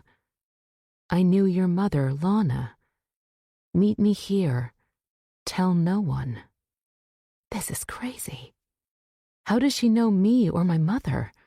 I've never heard of her. I sit at the desk and Google Nina's Retreat. A nice website pops up. Nina takes in cats, dogs, horses, and other assorted unwanted animals. There are photos of the animals and guests petting them. There are lots of reviews, all praising Nina and her place. It looks completely legit. When I leave, I'll go see for myself. In any case, I need to get out of here and go someplace where Alex can't find me. There's a knock on my door. I flip the latch and open it. Sunny. Why was your door locked? She asks, her arms crossed over her chest. She doesn't wait for my answer. Dad wanted me to ask you if you wanted to join us for dinner in Evansport. Thanks, but I'm okay here. I have a headache. I think I'll go to bed early. Great. Sunny replies and walks back down the hallway. A few minutes later, I hear Alex and Sunny leave. I'm glad to be alone. I need to think. What Noah told me runs round and round in my head. Is it possible my father murdered women on his road trip after he graduated from college? And then, would he be stupid enough to portray those murders in his books? I shiver at the thought. But I need to know more. I remember the boxes he was carrying out of his bedroom before Detective Bellman searched the house.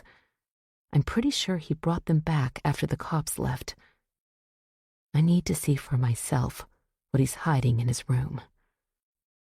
I wait until I give Sunny and Alex enough time to get on their way. I don't want them to turn around to retrieve a forgotten wallet or phone. The grandfather clock chimes downstairs as I pace the hallway. When I can't wait any longer, I make my way to Alex's bedroom door. The mothball smell greets me as I open it and walk through. I wonder where the boxes are. I don't see them in the room or the closet.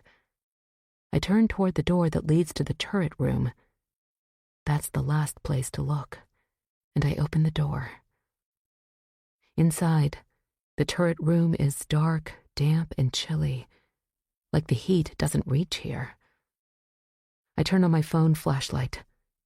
The tall windows are covered with shades, and there doesn't look like there is anything here. Just a small, round, empty room. There are decorative wooden panels on the walls, and I'm about to leave when I notice the edge of one of the lower panels isn't quite flush with the rest of the wall. I set my phone on the floor and drop to my hands and knees. I work my fingers around the panel and pull. It gives way, and I land flat on my backside. I place the panel to the side, feel for my phone. I shine the light into what looks like a dark passageway. It's just big enough that I can crawl through. I feel dust and cobwebs sticking to my hair and arms as I crawl. The passageway ends in what looks like a closet. Boxes are arranged in a row. Labels on their sides denote the years. I locate one that says 1991 to 1996. That covers when he was in Truckee and when Carol was here as well. Slowly, I pull the flaps aside and shine the flashlight on the contents.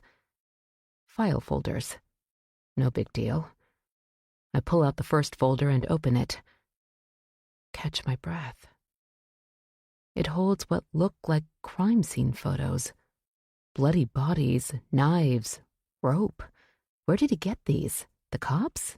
The internet? Or did he take them himself? I close the folder. There's a wooden box in the bottom under the folders. I open it, and a musty smell emanates from the contents. I shine the light inside. Women's jewelry. A necklace, a charm bracelet, assorted other tarnished metal things, and a lock of hair tied with a piece of twine. I can't breathe. My heart feels like it's beating out of my chest. Red hair. 1991 to 1996. I grab one of the photos, look closely. There is a bracelet around a dead woman's wrist, a 4-leaf clover pendant attached. I rifle through the wooden box and there it is. These are trophies. Everything falls into place. My father not only killed Carol Lawson, but it appears that Noah is right. She wasn't his only victim. Maybe there's something in the box that belonged to Janice Dixon. And maybe the cops have found something and are on Alex's trail. I hear a car coming up the macadam road. I hastily put the box back, stuff the file folders on top, and close the flaps of the cardboard box. I'm choking on my breath. I think I'm going to be sick. My stomach contracts and I shove my hand over my mouth. The car stops. Engine turns off. I have to get out of here. Hurry. Hurry. I push the box back into line and crawl as fast as I can back out into the turret room. Downstairs, a key jangles in the front lock. Tears dot my face as I replace the panel, trying to replace it just as I found it, but I don't have time to be sure. I shut the turret room door and dash out of Alex's room, gently closing the door behind me. I run for Mary's room as Alex's laughter drifts up the stairwell. I'm in my room, gasping for breath. My father doesn't just write about murderers. He is one. That's the only explanation. And I know that killers come from every background. I've read about psychos who have committed escalating violent crimes leading eventually to multiple murders. Men who were known to the police for years before their killings were finally uncovered. But then there are others. Charming, smart, accomplished men. Men who, when they were finally exposed as cold-blooded killers, left astonished and devastated families in their wake. My father hid behind his wealth and celebrity until I showed up, and things started falling apart. Chapter 44. The next morning, I try to hide my sleep-deprived eyes with makeup, rub blush into my cheeks. Without my car, I'm a virtual prisoner here. I decide to go for a run, get out of the house and avoid Alex. I hear him and Sonny in the kitchen as I pass by. I could call the cops, but what if Officer Tilden shows up? He's obviously got something going on with Alex. The rain stopped overnight, but the day is gray. I run toward Noah's house, running in the opposite direction for a change. I slow, hoping to see his light on, his car in the driveway, but the house is dark and silent. He's not back from California yet. I wonder how his meeting with the FBI went. I head around the swamp, where birds chatter among the reeds and cattails wave in the cold breeze. I stop, pull out my phone, and try Noah again, but he doesn't answer. I leave a message to call me ASAP. The FBI needs to know about the boxes in the turret room. I stick my phone back in my pocket and continue my run. I round the bend, and the Thompsons' house is in sight. I wonder again where Aubrey is, and hope that she's safe. Her house is also dark, empty. Dale's car is gone. There's no one here at Cheshire Lake to help me. I'm on my own. The feeling of being watched creeps over my skin as I approach Jeffrey's cottage. How much does he know? Did he disable my car? He'd been lurking around the house yesterday. Or maybe Larry. There seems to be a connection between him, Jeffrey, Ruth, Sonny, and Alex. Like a faction set against me. It seems like I can either be one of them, or I'm the enemy. But I'm stuck here, and can only hope that they believe I'll help them until I get my car back. When I finish my run, I'm exhausted, but I have to pull myself together, play my part. I manage to stay away from Alex and Sonny all day. It's nearly evening when my phone finally rings. Noah. Thank God, I say. What's happened, Emma? Are you okay? Yes, at least for now. Did you get your car back? No, not yet, but listen. I tearfully tell him about what I found in the turret room, whispering into the phone. Jesus Christ, Emma. You need to get out of there. Working on it. What did the FBI say? They've taken my notes. They're interested, but not giving anything away. They can't. They'll want to check out what I told them before they tell me anything. If they tell me anything. But they're on it. I'll call the agent I met with and let him know about what you found. Where are you? My hotel room. My flight leaves day after tomorrow. Look, I'll try to get on an earlier flight, and when I get back, I'll head straight to Cheshire Lake. Hopefully, you'll be gone by then. Go straight to the police, Emma. I will. Please be careful. The call ends. The sun is nearly down when Alex calls from the hallway. Emma? I open my door.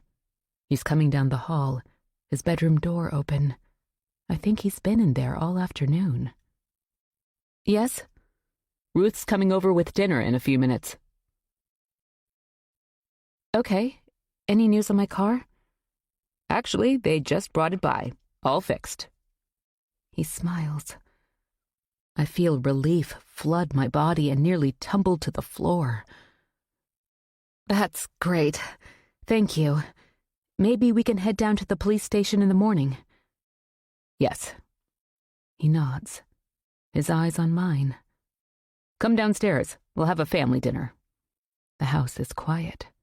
The scent of roast beef fills the air in a cozy contrast to the tension that surrounds me. All I can think about is escape. Ruth quietly sets the kitchen table. She's as subdued as I've ever seen her. She rebuffs my offer of help and pulls the roast from the oven where it had been warming. Sunny walks in and gives her a hug, as if some impending doom is about to befall us all. Maybe it is. I shiver. I just want to get through this dinner. One last evening with the Spencers, then when everyone goes to bed, I'm gone. Alex comes in just as Ruth sets the last serving bowl on the table. We sit. I wonder where Larry is. He's conspicuously absent. So, family, this is where we are, Alex says, his voice upbeat, but tinged with an emotion I can't pin down. Anger? Fear? I found out that the cops will be back the day after tomorrow to search Spencer House. Again? Ruth asks. Alex's gaze cuts to me, as if this is all my fault. Yes. They're looking for something specific. They're getting a warrant. How do you know this, Dad? Aren't warrants served unannounced? Sunny asks. I have my ways. What do they want? Proof that Carol was here. They already know that, Ruth says. Why are they still bothering us? Alex hands round the mashed potatoes after filling his plate. Sunny grabs the dish and sets it back in the center of the table. I can't look at Alex. I can't get the photos, the blood, the dead women out of my mind. I don't know, he says. But at least we know when they'll be here, and we can be prepared. How? Sunny says. What are they looking for? Alex's gaze lands on me again, and I feel the heat rush to my face. I toy with my food, pushing it around my plate. Does he know I was in the turret room, that I went through the boxes there? Did I close the panel all the way when I left the passageway? Or has the FBI already alerted the local police, and Alex's informant has tipped him off? No telling, Alex says at last. He pushes the potato bowl toward Sunny. Eat. You're thinner every time I see you, honey. I'm fine, Sunny says. I'll be better when the police finish their business and move on. Leave us the hell alone. Alex sighs. I'm sorry this has taken a toll on you, baby. You too, Ruth. He says. I am distinctly left out. But we'll make it through. They won't find anything here. We'll be fine. He reaches over and gives Sunny's hand a squeeze. Chapter 45. I wake up with the sun hitting my eyes from a small window high on the wall. I'm looking at rafters. I push myself to sitting, and nausea rolls through my stomach. Where the hell am I? The attic. How did I get here? Then I remember. Dinner with Alex, Ruth, and Sunny. Alex's head bowed with the impending search of his house. He being tipped off about a warrant. And earlier, the meeting with Detective Sanchez, where I couldn't do exactly as he asked. I didn't give him what he wanted, an airtight alibi. Still, what happened to me? And why am I in the attic in the old servants' quarters? The bed I lie on is lumpy, narrow, and dust is everywhere. Nausea hits me again. Was there something in my meal or the tea Ruth handed me after dinner? Duh, I think to myself. I shiver with the thought that my father could have done this. Does Alex know that I was in the turret room? Has he figured out that I'm onto him? Where is my phone? There's nothing up here except for a rickety end table next to the bed, but it's bare. No phone. I grasp at the pockets of my jeans, but they're empty. I scramble across the creaky wooden floor to the door. Locked. Of course it is. I think back to last night. We were in the kitchen until I got sleepy. I bang on the door, but the house below me is deadly silent. I lean back against the door, woozy. I gather my strength and drag the old bed across the floor, its metal legs screeching. I place it beneath the window and climb on top. I can just peep over the bottom of the frame. I see the lake, gray and choppy, and the docks. My car still sits at the end of the driveway. That's a relief. I jump back down and nearly fall. Vertigo turning my head, I clutch the side of the bed and fall to the floor on my backside. How am I going to get out of here? Is this a test? Will Alex let me out if I promise again to tell the detectives that I just remembered more details of the day Carol was here? If I put on a convincing performance? Only if he doesn't know that I've discovered his secrets. I try to think through yesterday. Did I give myself away? I draw my knees up to my chest. What if this isn't a punishment, isn't a test? What if my father has a more sinister plan for me? Maybe he knows all about what Noah told the FBI, and he thinks that Noah told me. Tears fall as I cover my head with my arms, crouching into the smallest form of myself. How could this have happened? I see my mother's face. Oh, Mom, you were so right. I listen for voices or cars, anything to give me hope that someone who will help me is around. Was Noah able to get on that earlier flight? I hear nothing but the groans of the house and the wind. Have Alex and Sonny left, gone back to Boston? But the cops are due here tomorrow with their warrant if Alex's intel was correct, so he and Sonny wouldn't have gone anywhere. What about Ruth? Would she help me? She was so kind when I first arrived at Cheshire Lake. Surely if I could talk to her, she'd help. Maybe it's all Alex is doing. He put something in my tea when Ruth wasn't looking. Then when I passed out, he told her he would carry me to my room. But instead, he kept going up the narrow attic stairs. I peep up at the window again. Maybe if I break it and scream, Ruth will hear. But if Alex is around and he hears, that will just piss him off even more. When will Noah be back? Today? Tomorrow? What did he tell me? I can't think straight. But he'll be looking for me anyway. He'll see my car in the driveway and know I never left. I push myself to standing and try the door again, shaking it in its frame, but it's locked tight. I search for something to try to use as a key. Maybe there's a stray hairpin somewhere on the floor left behind by some long-forgotten maid. I search and search, but there's nothing. The floor is clean except for the dust that stings my nose as I crawl on my hands and knees examining every crack.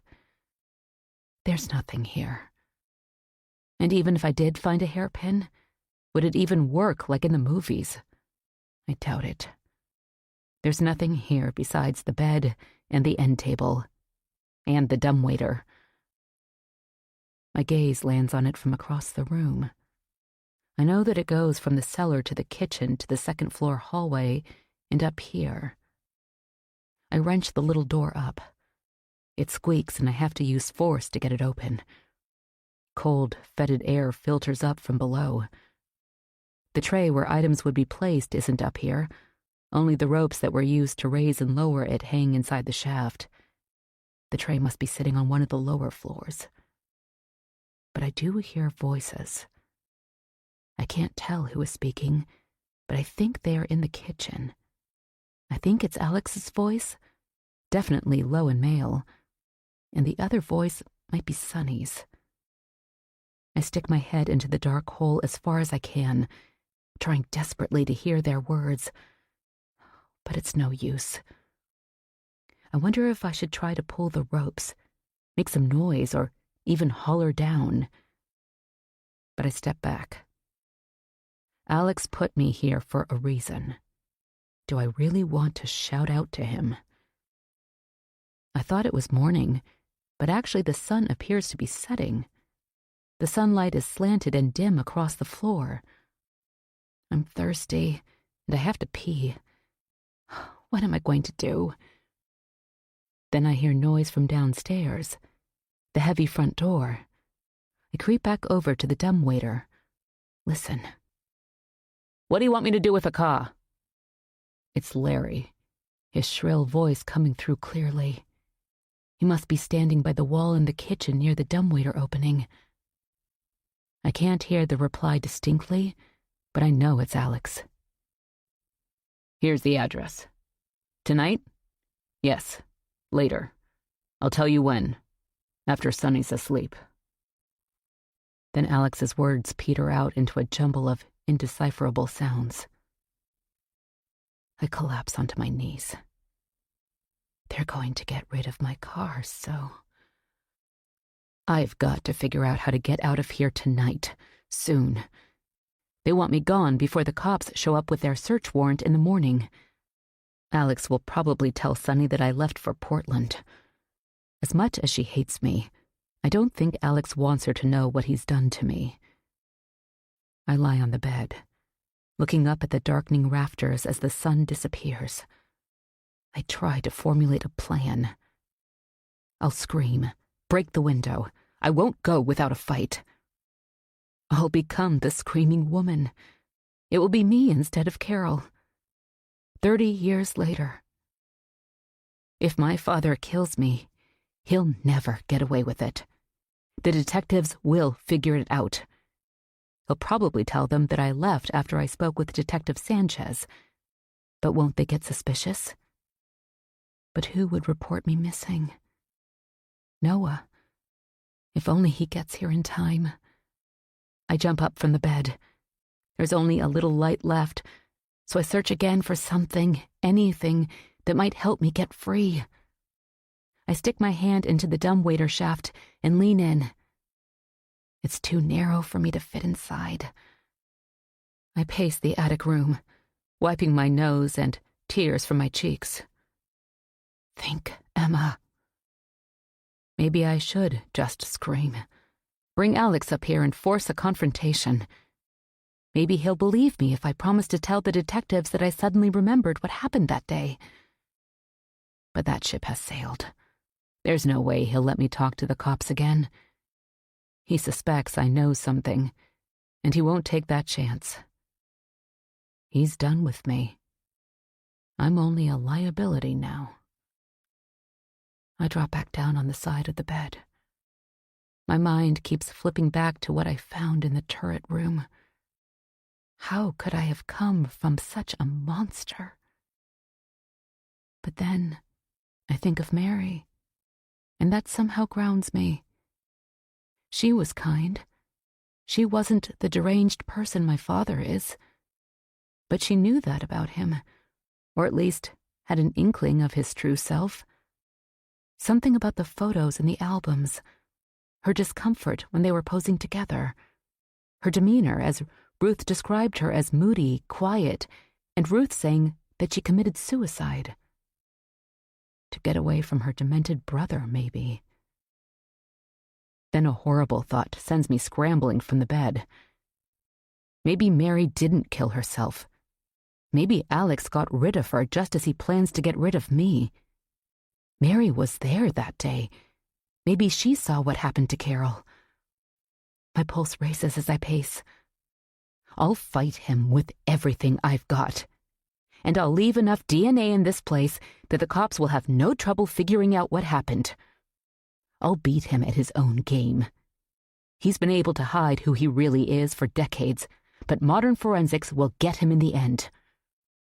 To that end, I push up my sleeve and bite down on my arm. Pain sears through my body, but I bite a second time until I feel warm, sticky blood start to drip. I wipe it on the door, then at different spots around the room in case he sees it and cleans it up. He can't find every trace, every droplet.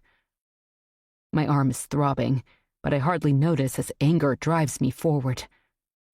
Finally, I pull my sleeve back down and put pressure on it like a bandage.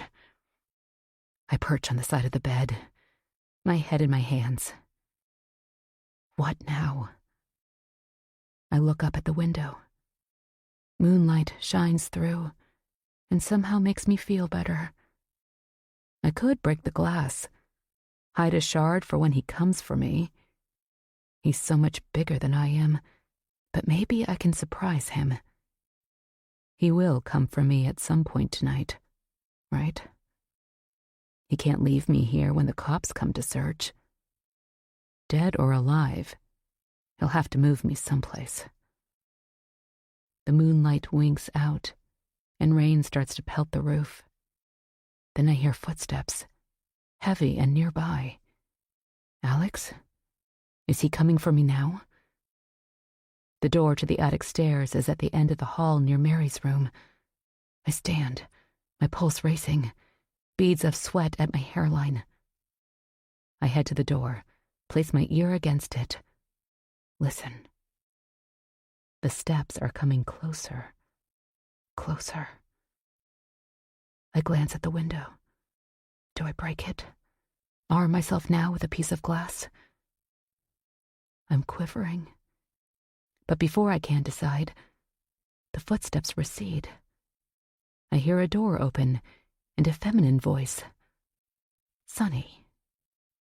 She's still awake, and I'm safe for now. He's going back down the hall. I blow out a ragged breath and sink to the floor, my back against the door. The house is quiet now, the rain reduced to a soft patter. Maybe Sunny and Alex have both gone to their rooms. Sunny to sleep and Alex to wait. But when he thinks his precious daughter is in dreamland, he'll deal with me. He must protect his baby girl from anything as deplorable as killing your own child. He looks to Sunny as his chief admirer. I see the dynamic clearly now. In his narcissism, he needs worshippers, and Sunny is number one in his orbit. So maybe I owe her. A couple of hours reprieve, anyway, if I'm lucky. I try to make a plan as I sit on the floor, but the residual effects of whatever drug he gave me, and my own terror, make thinking straight nearly impossible. The night drags on, and it must be late. With every passing moment, my fear grows like a greedy beast. I pull myself up and walk over to the dumbwaiter again. Listen. I hear the chime of the grandfather clock, not distinctly, but like it's on another planet. I can hear enough to count the chimes. 2 chimes. 2 a.m. My teeth chatter. Alex must be coming for me soon. I hear nothing from the second floor. I picture Sunny in her princess room dozing peacefully, while Alex plans and Larry waits. I pace as quietly as I can, trying to come up with a plan of my own. Then I hear a noise, and panic hits my bloodstream. Is Alex finally on his way? I'll scream. I'll wake Sunny. But the noise isn't coming from the attic staircase. It's coming from the dumbwaiter. I tiptoe over to it. There's a soft rattle. It's coming up. Maybe Alex is sending me water laced with more drugs. Maybe lethal this time. The tray is slowly making its way up, as if the sender is trying to be quiet. I try to see it, but it's too dark in the shaft. It's getting closer. And then the noise stops. The tray scrapes to a halt. There's something on it, but I can't see what it is. I reach out my hand and grasp a set of keys. My car keys. Beside them is my phone, and tucked under the phone is what feels like money, a couple of bills folded together. I quickly stash them in my pocket. I'm so jittery I nearly dropped the phone on the floor trying to turn it on. The screen lights. The battery is at 30%, but it's on. I let go a shuddery breath. Who did this? Who was helping me? I don't have time to figure it out, and I hope that Alex didn't hear the dumbwaiter moving in the shaft. I dash for the attic door. Locked. I forgot in my excitement. I stick my car keys in my pocket and run back to the dumbwaiter. I feel around the tray, praying for a key. I grasp something metal. It feels like the key ring from the pantry. It's cold and grainy as I pick it up and nearly drop it as I head back to the door. I listen. Is anyone on the second floor? Is Alex in his room? I don't hear anything, so I try to slide the first key into the lock. But it won't fit. I'm going to have to try each one in turn. With shaking fingers, I go through the keys. Finally, one slips smoothly into the lock, and I turn it. Nothing. What if it's been too many years since it's been used, and rust has set up and it won't work? I wiggle the key madly, desperate. I hear a click, and the door opens. I listen, but my heart is beating so loudly that's all I hear. But I need to go, take a chance. I head slowly down the attic stairs, pause, listen before stepping down onto the second floor. All's quiet except for the wind rattling the house. I continue down the back stairs. I step on a tread that creaks loudly. Shit! But I continue, a little faster now. I pause before entering the kitchen. The grandfather clock chimes again on the half hour and scares me. I pull up, wait a second and listen. Then I hear it. Heavy footsteps overhead on the second floor. I can't breathe. I cut through the kitchen to the back door. I struggle with the deadbolt. I hear the footsteps nearing the attic stairs. He'll see the door I left open. He'll know I'm out. I panic, twist the knob, and the lock finally lets go. I stumble down the 3 steps and hit the gravel driveway hard, pain searing my ankles. Rain is wetting me as I run down the driveway, clicking my key fob. My car lights up, chirps, which sounds incredibly loud in the dark night. I hurry, pull the door open, slide inside, and push the ignition button. I nearly cry when the engine hums to life. I leave my headlights off, not wanting to draw attention to myself. But then, the dark waters of the lake loom behind me, and I click on the lights as I swing the car onto the road. I drive as fast as I can, cognizant always of the dark water that laps so close to the road's edge. I glance up in the rearview mirror. Is Alex following me? He might be able to catch up as I wait for the gates to open. My heart feels like it will explode. I pull up at the gates, and they whir and slowly open. Hurry, hurry. I don't see anyone behind me. Not yet, anyway. I pull into the street, then realize I have no idea where I'm going. Then I remember Nina's text. I'm torn. I should head straight for the police station, but when I get to the highway, I change my mind. I'm heading to Nina's first. I'll call the detectives from there. I need an ally, and I need answers. And Nina's hinted that she will provide both. I clear my throat and calmly ask Siri for directions to Nina's retreat. Chapter 46. When I get to Interstate 95, the rain is steady. At the red light, I text Noah and ask him to call me ASAP. I drop my phone in the cup holder. And I wonder now, who helped me? Who put the keys and phone in the dumbwaiter? I have no clue. Nothing makes sense. It's highway driving most of the way to Nina's, but I have 4 hours to go, nearly to the New Brunswick border. I glance at my gas gauge. I'll need to stop before I get there. And I need a restroom and some water, so I'll have to stop anyway. Thank God for the money my helper left me.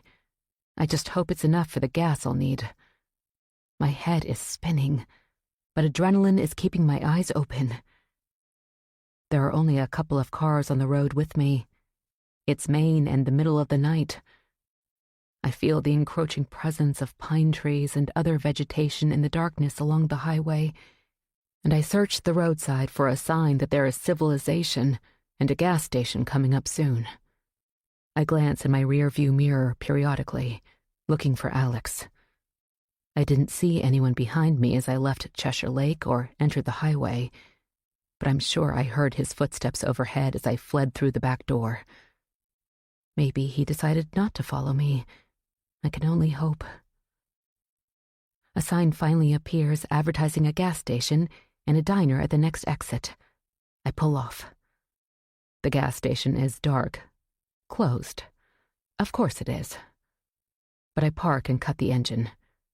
One of my old jackets is on the back seat, and I slip into it. Luckily, my gas situation isn't dire yet, but I do need to relieve myself, so I head around back. Mom and I used to camp in the summers, the only vacations we could afford, so it's not like I haven't peed in the woods before. The air is pungent with pine and rotting things, but I take care of business and get back on the road. There's a car behind me now. Did that stop give Alex time to catch up? I slow down. The car passes me, and I start breathing again. I wonder if Alex is tracking my phone, or maybe he had his mechanic put a tracking device on my car while they had it. I wouldn't put it past him, and that thought adds to my terror. My eyes feel like sandpaper, and I'm starting to feel the fatigue that lurked behind my anger and fear. I turn on the radio and turn up the volume. A mournful Pearl Jam ballad emanates from the speakers. I love this song, but I need something louder, something to keep me awake. I jab at the radio buttons. I hit nothing until a twangy country melody fills the car. I have no idea who the singer is, but it'll help keep my eyes open. My mind circles round and round. I can't believe that I was taken in by Alex, but I so wanted to be. So wanted that father whom I'd built up in my mind over 30 years. And I was at a low point. Divorce, mom dead, the loan sharks. No wonder I was dazzled by his wealth and fame and his charm. My father is a charming man, like so many evil people before him. You can't easily trap victims if you aren't charming. Well, Nina said she could help me, and I hope to God I'm doing the right thing going to her. But I want to put distance between me and Alex. I won't feel safe until I'm far away from him in Cheshire Lake. I glance at my phone. I'll text Nina when I get close. I should be there about sunrise, or a little before. I drive through the night. When it gets close to 5, the traffic increases slightly, and I see a sign for a gas station. I pray that it's open because I'm nearly on empty. I let go a grateful breath when I see the lights on. The station is a little run down, but it's open. I pump gas, looking back at the roadway the whole time, hoping that Alex is still at home back at the lake. Inside, I grab a water bottle and a granola bar, and I'm on my way. I text Nina. I'll be at her place in about a half hour. I don't wait for a reply as I turn back onto the highway. It's still dark as midnight. Then, I notice a car behind me, too close. Its headlights cutting through my vehicle. I try to see if it is Alex's Mercedes, but the light blinds me. I speed up, but the car hangs with me. My heart rate starts to ratchet up. The car stays with me for a couple miles. I slow down to see what he will do. Thankfully, he passes me, and his tail lights disappear down the road. I cry with relief. Siri tells me to take the next exit. As expected, the town is small, But thankfully, the lights are on in some of the buildings. People are getting up and starting their day. I slow to a stop at a red light and glance behind me. No one has followed me off the highway. I have another mile to go to get to Nina's road. I pass a police station, and that reassures me. They won't be far away if I need them. My phone rings. Noah. I pull off into a store parking lot to answer. What's going on, Emma? I try to catch my breath. I left Cheshire Lake. I'm on my way to meet a woman who texted me and told me that she can answer all my questions. Who? What woman? He locked me in the attic. I stammer. Alex drugged me. I think he knows what I found out, that I know about him. Oh my God. You're okay? Yes, I'm driving. A town up near the Canadian border. Did you call the police? Not yet. I'm going to once I get somewhere I feel safe. All right. Be careful. I'm on my way back. My flight leaves in an hour. We say our goodbyes, and I drop the phone back in the cup holder. I turn off the main street onto what looks like a country road. No streetlights. And I start to get antsy as the darkness makes it seem like I'm headed into oblivion. Then I see a sign for Nina's retreat, just like I saw on her website. I turn down a dirt road, and gravel crunches beneath my tires. I stop and grab my phone. Nina has texted me back. Glad you're coming, Emma. Be careful. I glance in the rearview mirror, but all is dark and quiet behind me. As I wind down the little road, sunlight starts to flicker between the trees. A pasture opens up on one side, and what looks like the outline of a barn appears in the distance. Then I hear a rooster crow, and that makes me smile in spite of everything. A little white house with an old truck in the driveway comes into view. There's a small gravel parking lot beside the house, and I pull in, cut the engine, and take a deep breath. Walking up to the front door, I can feel my heart hammering. If this Nina is a kook of some kind, I've had it. I'm in the middle of nowhere. I clench my phone in my pocket. Hope I have a signal way out here in case I need to call 911. The door opens before I can knock. A tall woman with short blonde hair stands there. She's late 40s, early 50s maybe. Fine lines trail her blue eyes. She smiles and steps aside to let me in. Hello, Emma. I'm Nina. There are tears in her eyes. Two large dogs, one a German shepherd, the other one a huge fluffy mix of some sort, follow her as she leads me into a cozy farmhouse kitchen. The room smells of coffee and baked goods, and I shiver for a moment, thinking of Ruth. I'm sorry to burst in on you like this, I stammer. I'm thrilled you're here. But her eyes look troubled, and she glances back toward the front door. Please sit. Coffee? Yes, thank you. Nina goes to the counter. She wears jeans and a flannel shirt and looks every inch the country woman. We're both seated with our coffee. I sip the rich brew gratefully. The air is still and silent. Finally, I blurt out, How did you know my mother? My voice is shaky. Nina leans back in her chair, glances at the ceiling. I met Lana once. When? In Albany? Years ago, but not there. Nina seems to look through me, searching for an old memory.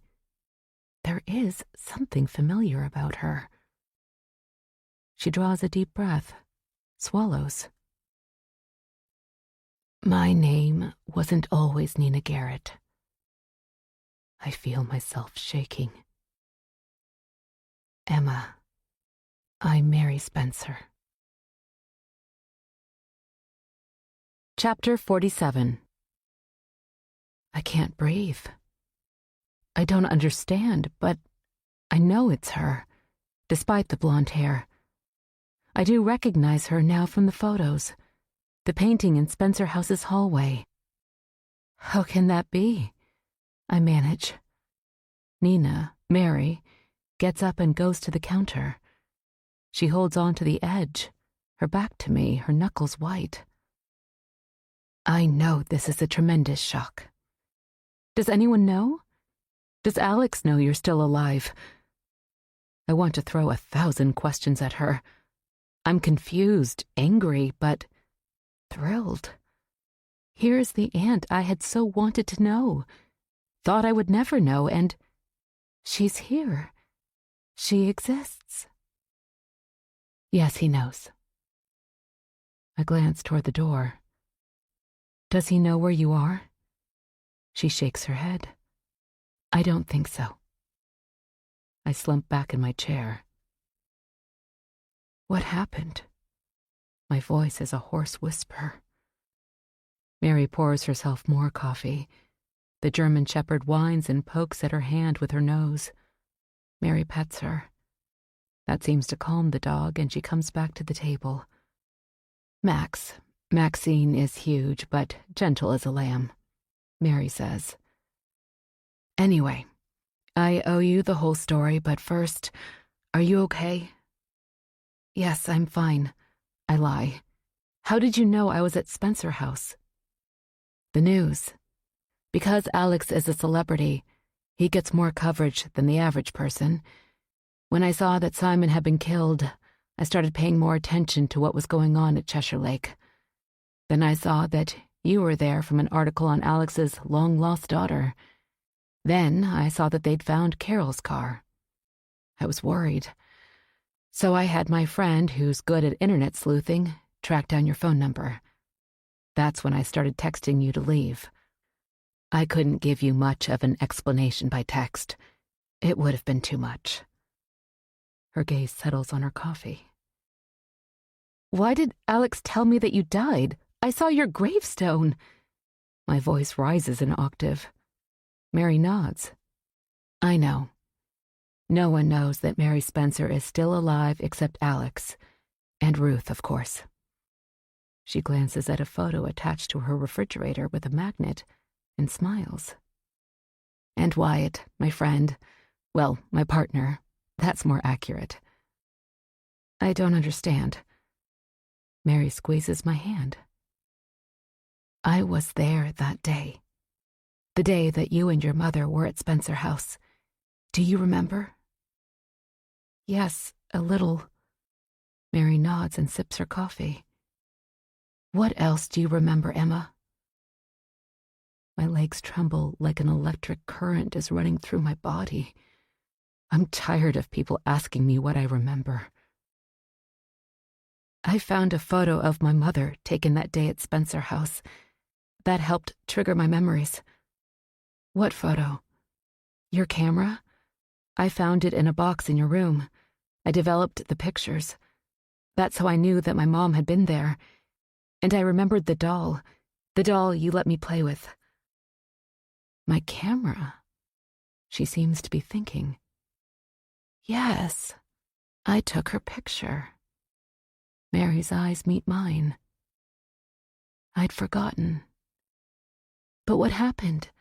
I don't remember much more than that. I don't remember you.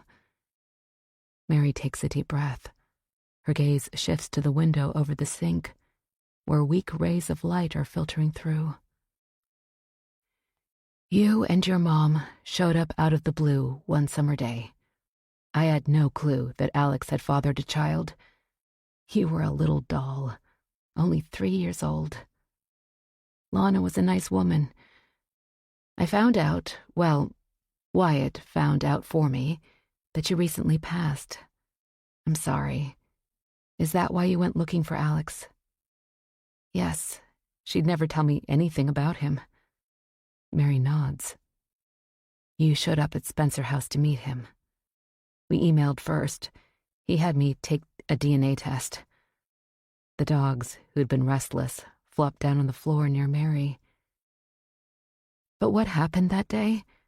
I have no memory of it except I heard screaming from downstairs. Horrible screaming. Tears shimmer in Mary's eyes. There's a furrow between her brows. That was Carol. I'm shaking so hard, I need to stand. The chair scrapes against the floor. I pace, reliving the last 24 hours. He wanted me to lie to the police. He wanted me to say that I remembered Carol leaving the house that day and that she was fine. I swing in Mary's direction, my eyes finding hers. But I don't remember that. I lied and said I did because he wanted me to, and I was scared.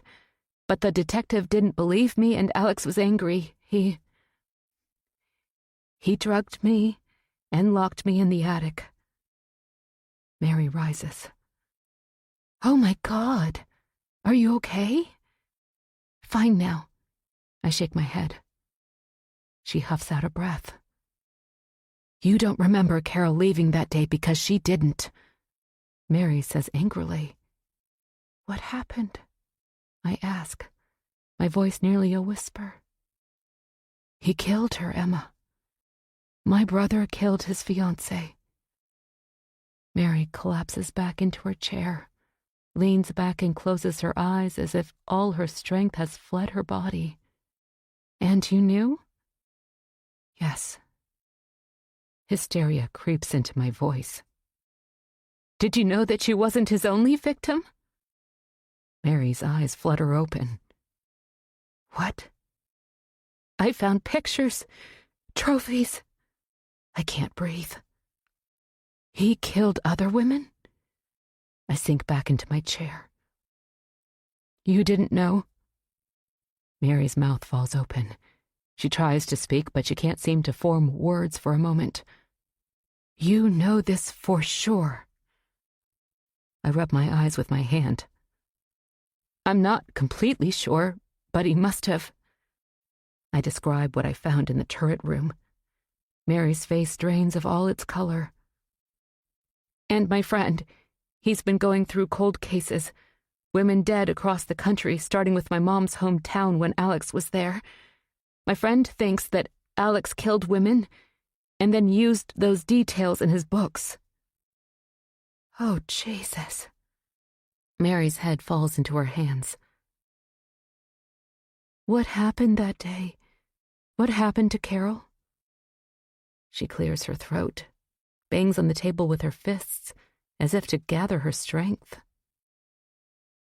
The day before you and your mother arrived, Alex called Carol and broke up with her over the phone. He had just sold his first manuscript and was on top of the world. He'd been a little less enchanted with Carol after our parents died. They didn't approve of her, so that made her more enticing to him. Anyway, she was livid, and I didn't blame her. Alex didn't treat her very well. You and your mother were only there an hour or so when Carol pulled up, angry as a wet hen. When she saw you and your mother there, she was even more upset. Alex had been talking with Lana, trying to make excuses, saying that he wasn't ready to be a father and that she had no proof that you were his. Mary shakes her head. Even though you looked just like him. Anyway, that's when Carol arrived. They got into a huge fight. I took you and your mother up to my room to get away from them. That's when you gave me the doll. Mary smiles slightly. I don't remember that. I hope I helped you. The scene downstairs was escalating. So, I told your mother that you guys better leave. I walked you down the back stairs and out to your car. Then you and Lana drove away. My mother never knew that he killed Carol? No. Mary lets go a deep breath. When I went back inside, her eyes meet mine. Everything was quiet, deadly quiet. Then I heard Alex sobbing. I went into the front room. There was blood everywhere. on the fireplace hearth all over the floor, on the poker that lay beside Carol's lifeless body. Oh my God. He'd killed her, Mary whispers. Then what happened? I told him I was calling the police. He begged me not to, said that it was an accident, that Carol fell and hit her head. And you believed him? No. There was no way that happened. But Alex, he's strong-willed. He wants everyone to do as he says, believe what he believes. He was always the golden child who could do no wrong. What happened next? I went for the phone in the kitchen. He followed me. He grabbed the receiver from my hand and told me he'd kill me too. When I wouldn't let go of the phone, he put his hands around my neck and choked me. Mary's hand covers her mouth. Tears roll down her cheeks. I begged for my life, Emma, and he let go. I collapsed on the kitchen floor. I didn't know what to do. I stayed there curled up in a ball while he went back into the front room. I heard noises, terrible, scraping sounds. I found out later that he'd taken Carol's body to the cellar. Mary gets up, and I think she's going to pace again, but she sits on the floor between her dogs, her arms around them. Then Alex called Ruth. Mary tips her face up. Her gaze meets mine. We sat around the kitchen table with tea and muffins and made a plan. Chapter 48. I can't believe any of this, but my gaze keeps returning to Mary's face, as if I could find the answers in her eyes. I don't know how to feel. My emotions are bouncing all over. Mary calmly gets to her feet and walks to the pantry. The dogs want their breakfast, then I need to head out to the barn to feed the rest of the animals.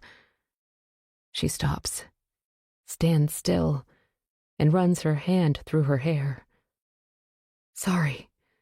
Taking care of my animals is what has kept me sane. You never went to the police? She shakes her head. I was 21 and scared out of my mind. My brother always terrified me, and when our parents died, it was worse. He was king of the castle. Everything was in his name.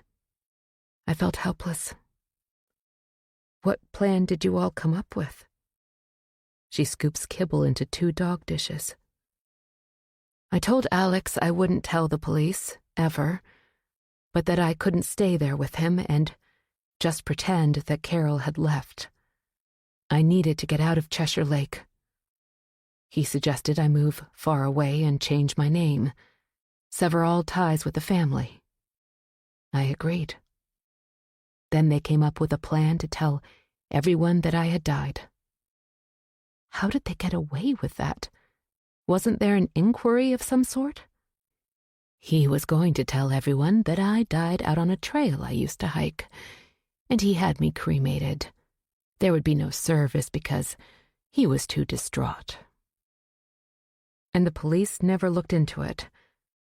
She shrugs, closes the pantry door. If they did, I'm sure Alex used his influence and maybe money to quiet any concerns, forge any necessary documents. In any case, I've lived up here ever since, built a life here, and have heard nothing from Alex or any of the people back home. Does he know where you are? I ask again. I don't know.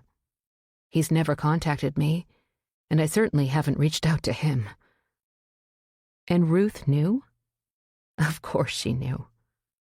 I know she's close to Alex, but I can't believe she'd help him cover up a murder. Mary turns toward me, leans her hand on the back of her chair. She'd do anything to protect him. Emma, Ruth is Alex's mother. Chapter 49.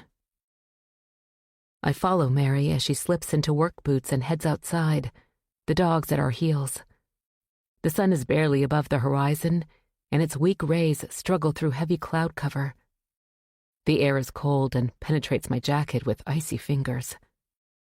I hug my arms across my chest and try to keep up as Mary strides for the barn. The smell of animals and hay with a slight tinge of mold assails my nose. Horses whinny when they see Mary and bob their heads, 2 cream-colored and 1 chestnut. A donkey brays and bats his long eyelashes.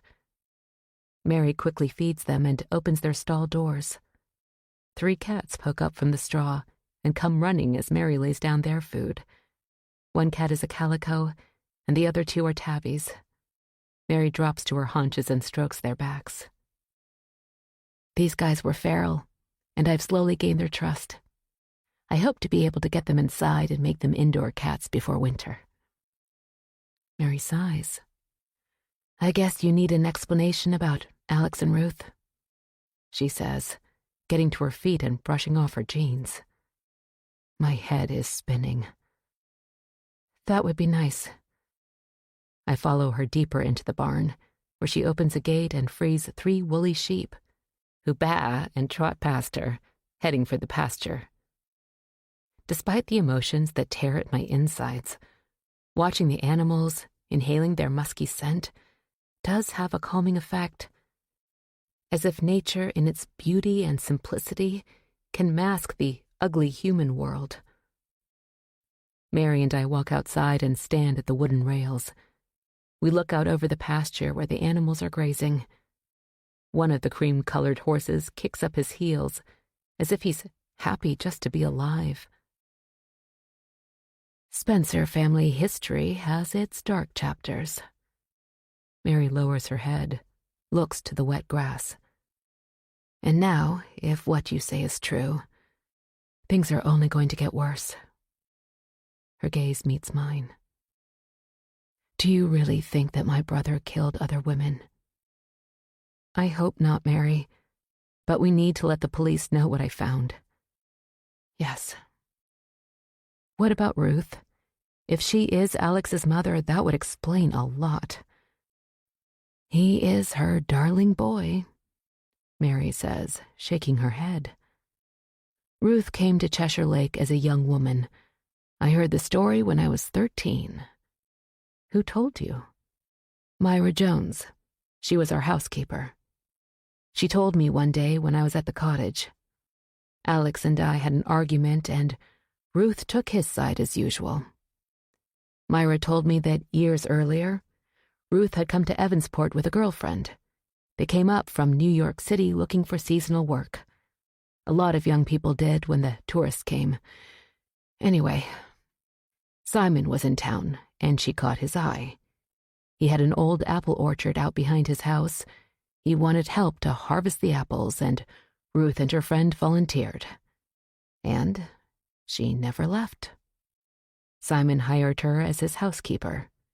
Myra had been splitting the duties between our house and Simon's. Anyway, Ruth was very attractive, and Simon was, well, not so much. He was a sweet man, a little shy around women. But my father, Mary blows out a breath, he was powerful, handsome as a movie star. Anyway, he wasn't always faithful. My mom was a quiet woman, self-effacing and, frankly, a doormat. Mary grimaces. My father was a scary and sometimes violent man, but that didn't stop him from womanizing. He and Ruth had a brief affair, and she became pregnant. My parents had been married about 7 years at the time, and had had no luck in the baby department, so they made a deal. Ruth would surrender her child to my parents. And then Ruth married Simon? Yes. Simon was more than happy with the arrangement. He was older and didn't have any other prospects, Myra said, despite his wealth. And Ruth got to watch her son grow up and be part of his life. Your mother, what did she think about that, having Ruth right next door? I'm sure that whatever my father wanted, she agreed to. That was how it always was. She was scared to death of him. But they had you together. Yes, I came along a few years later, my mother finally getting pregnant. I shake my head. A horse's whinny emanates from over a knoll. From what Ruth said, she and your mother were friends. Mary chuckles. They were of a sort. Ruth was a big help to her. My mother was raised in a wealthy household and didn't know much outside of that world. Ruth was better at taking care of us kids, making meals and baked goods. She knew how to bandage scraped knees, treat runny noses, and so forth. Mom relied on her. A strange arrangement for sure. And when I was diagnosed with life-threatening food allergies, Ruth took charge to make sure that I was safe, that there was an EpiPen in both houses, that kind of thing. It's a strange world, I say, looking out across the pasture. Indeed, Mary says and sighs. Let's go back to the house and call the sheriff. Chapter 50. Rain starts to fall as we walk across the grass, the day gray as twilight. The dogs hurry in front of us, as if eager to get in out of the wet. I glance back at the pasture, where the farm animals don't seem fazed by the rain. The barn doors are wide open in any case, if they want to stay dry. Inside the house, a clock chimes and reminds me of Spencer House. That's the only detail that is similar between the two places. The house darkens as the clouds converge. It's really coming down, Mary says. Good thing we got the chores done when we did. She pours us both more coffee. I hear a series of low grunts. Mary leans over and scoops up a white rabbit. She cuddles him in her arms. This is Leroy, she says, and sits at the table with him on her lap. When I was 6, my mother gave me a bunny for Easter. Mary swallows and clears her throat. My father was furious. We weren't allowed to have pets. He hated animals. But I loved Bonnie the bunny. Mary wipes a tear from her cheek. I didn't have Bonnie for long. My father made my mother return her to the pet store, just out of meanness. Anyway, I've always loved animals, Mary says and smiles slightly. I prefer them to most people. She picks up her phone. We need to call the sheriff. But before she can make the call, a car pulls up outside. Mary stands and puts Leroy in his cage. The dogs rise, the fur on their backs bristling. It's too early for visitors, Mary says, and goes to the door. Before she can grab the knob, the door bursts open. Alex. I stand behind my chair, trembling. His tall frame fills the doorway. He and Mary face each other, her back to me.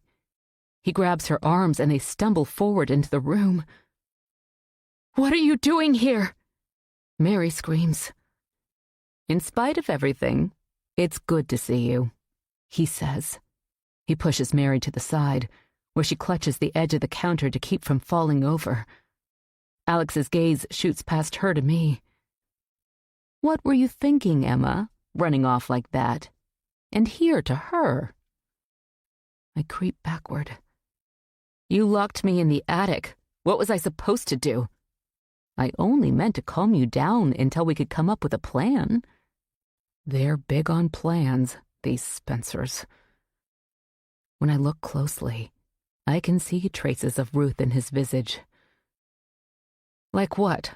I ask, stalling, racking my brain for a way to get him out of here. He draws a deep breath. Something to get the cops off my case? He grimaces. Your nosy boyfriend really stepped into it. He's made it his mission to frame me for Carol's death, and there's no real proof that she's even dead. He's not my boyfriend. And how can he say this in front of Mary? Mary is the one person who knows the truth. I look at her, her face white, her breath coming in gasps. She's inching toward the table where her phone sits. You need to leave, Alex. This is my home, and I don't want you here, Mary says. Come on, Emma. He holds out his hand. I can barely catch my breath. No, I'm staying here. I back away. I suppose you filled her head with lies, Alex says to Mary. I know what I saw. It was an accident, and you know it. Mary shakes her head. No. Now leave. Alex walks toward me. Not without my daughter. Mary jumps between us, and Alex shoves her. Mary stumbles, hits her head on the counter, and falls to the floor. I start toward her, but Alex stands in the way, a towering monolith. There's no way I can get to Mary with him between us. I clutch my back pocket, where I've tucked my phone. I need to get help, so I turn and run back into the interior of the house, looking for another door, a way out. I need to get away and call for help. I fly down a hallway, Alex breathing heavily behind me. But I find what looks like an exterior door, and I'm through. The sun is up enough now to clearly see my way forward. I run through the cold, icy rain toward woods that stand beside the pasture. I hear the sounds of the animals in the distance. My heart is beating wildly as I run. But I'm a seasoned runner, and Alex is not. That's my hope. I'll lose him in the woods. I hear him behind me as I dart into the trees, hoping for a path. But I don't see one. Only trees and brush that pull at my clothes, and a lumpy forest floor that tests my ankles. He's still after me. Stupid choice, these thick woods. I can barely make my way through the vegetation. Stupid, stupid, stupid. Then I see an opening ahead, and I burst out into a meadow. But the woods slowed me down enough that Alex has nearly caught up. Emma, he calls. We can work this out. I'm your father. Icy tears coat my cheeks, mingling with the rain. My breath is ready to give out, and I'm dizzy with fatigue and lack of sleep. My legs slow like they're filled with lead. I feel myself fall, almost like slow motion. My face hits the grass, wet and cold. My palms skid into the ground. I whirl around on my side, try to scramble to my feet. But he's over me. Tall and massive, his dark hair wild about his face, teeth flashing in a determined grimace. Alex reaches a hand down and grabs my shoulder, dragging me to my feet. I struggle in his grasp, scream and kick. Then a flash of beige and black shoots past my side vision. Alex gasps and hollers, stumbles back, letting me go. I collapse back to the ground and roll over. Max has Alex's arm clenched in her powerful jaws. The dogs must have followed me out the back door. You bitch! Alex screams and grabs the dog's neck with his free hand. A strident voice emanates from behind Alex. If you hurt my dog, I'll blow your fucking head off. Mary stands, a gun pointed in Alex's direction.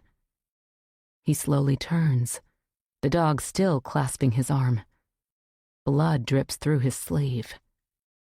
Alex's face is white as ivory, his mouth twisted in pain.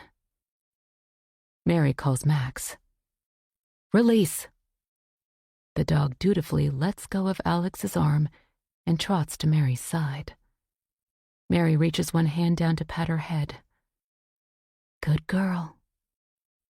Alex cradles its injured arm. Look, this doesn't have to go this way. Put the gun down, Mary.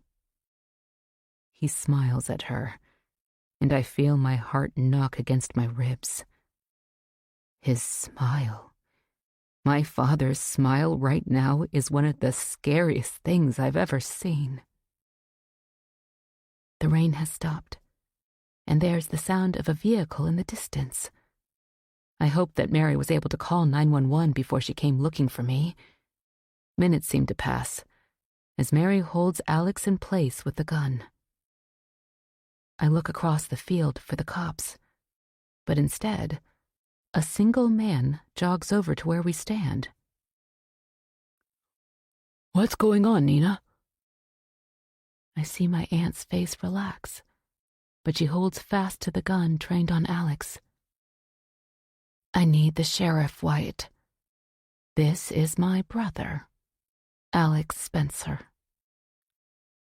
The man is tall as my father, and strong, like he's worked on a farm his whole life.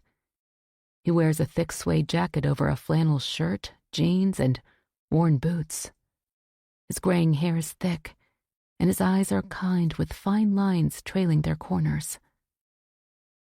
Alex glances between Mary and Wyatt, like he's trying to figure out what to do.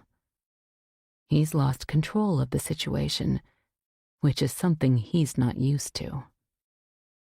He clasps his arm where blood drips from the dog bite. Wyatt pulls his phone from his pocket. Chapter 51. The sheriff has taken custody of Alex. He cooperated, but demanded as they marched him across the field to the patrol car the right to call his lawyer ASAP. The sheriff, a short man with a wide chest, reassured him that he'd get his phone call. Mary and I ride with Wyatt in his truck to the sheriff's office to give our statements. In the sunlight, the little town is neat and friendly. Storefronts and diners are filled with people, but not crowded. Up here by the Canadian border, there isn't the tourist trade like farther south near the coast. Mary's town looks like a nice place to live, and I can see why she chose to live here. While we sit in the lobby, waiting to be called back to talk to the deputies, I glance at my phone. My messages are a mile long, but I can't deal with them now, and I know that the media attention is going to be brutal. Do you think I need a lawyer? I ask Mary, who is sitting beside me. She smiles and glances at Wyatt. We've got the best lawyer in Maine right here, she says. Mary goes on to tell me that she and Wyatt have been a couple for more than 20 years.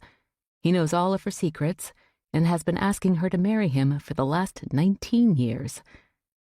But she won't, until her part in covering up Carol's death is dealt with. He's repeatedly told her that he will be with her every step of the way. Mary grasps my hand. I've got the courage now, Emma, to do what I should have done nearly 30 years ago. You were so young and scared. Surely the courts will take it easy on you. Wyatt leans forward.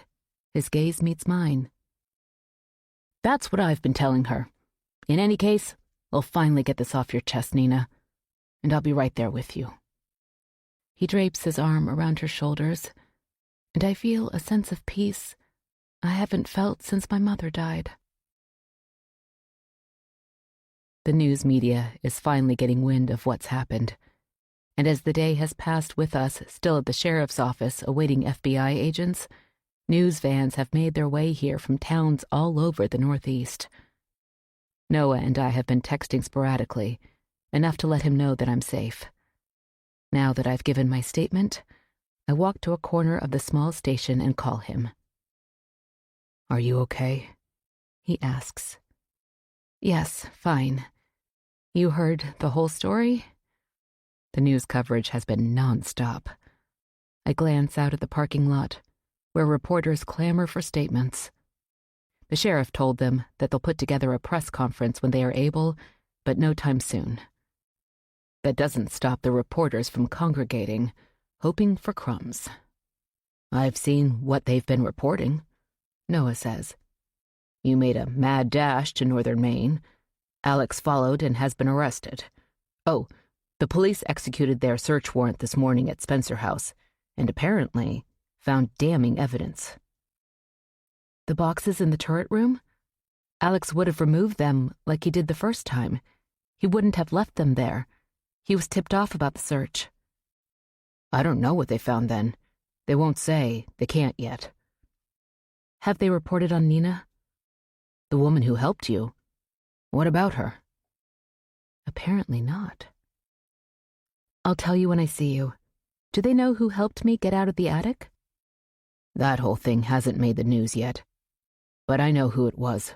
I spoke to him, and the cops took him down to the station. Who?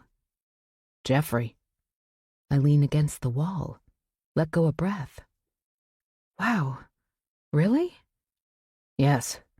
He apparently has a wealth of information about the Spencers, and he told the cops that it was Alex who pushed his grandmother down the cellar stairs 3 years ago because she knew too many of the family's secrets.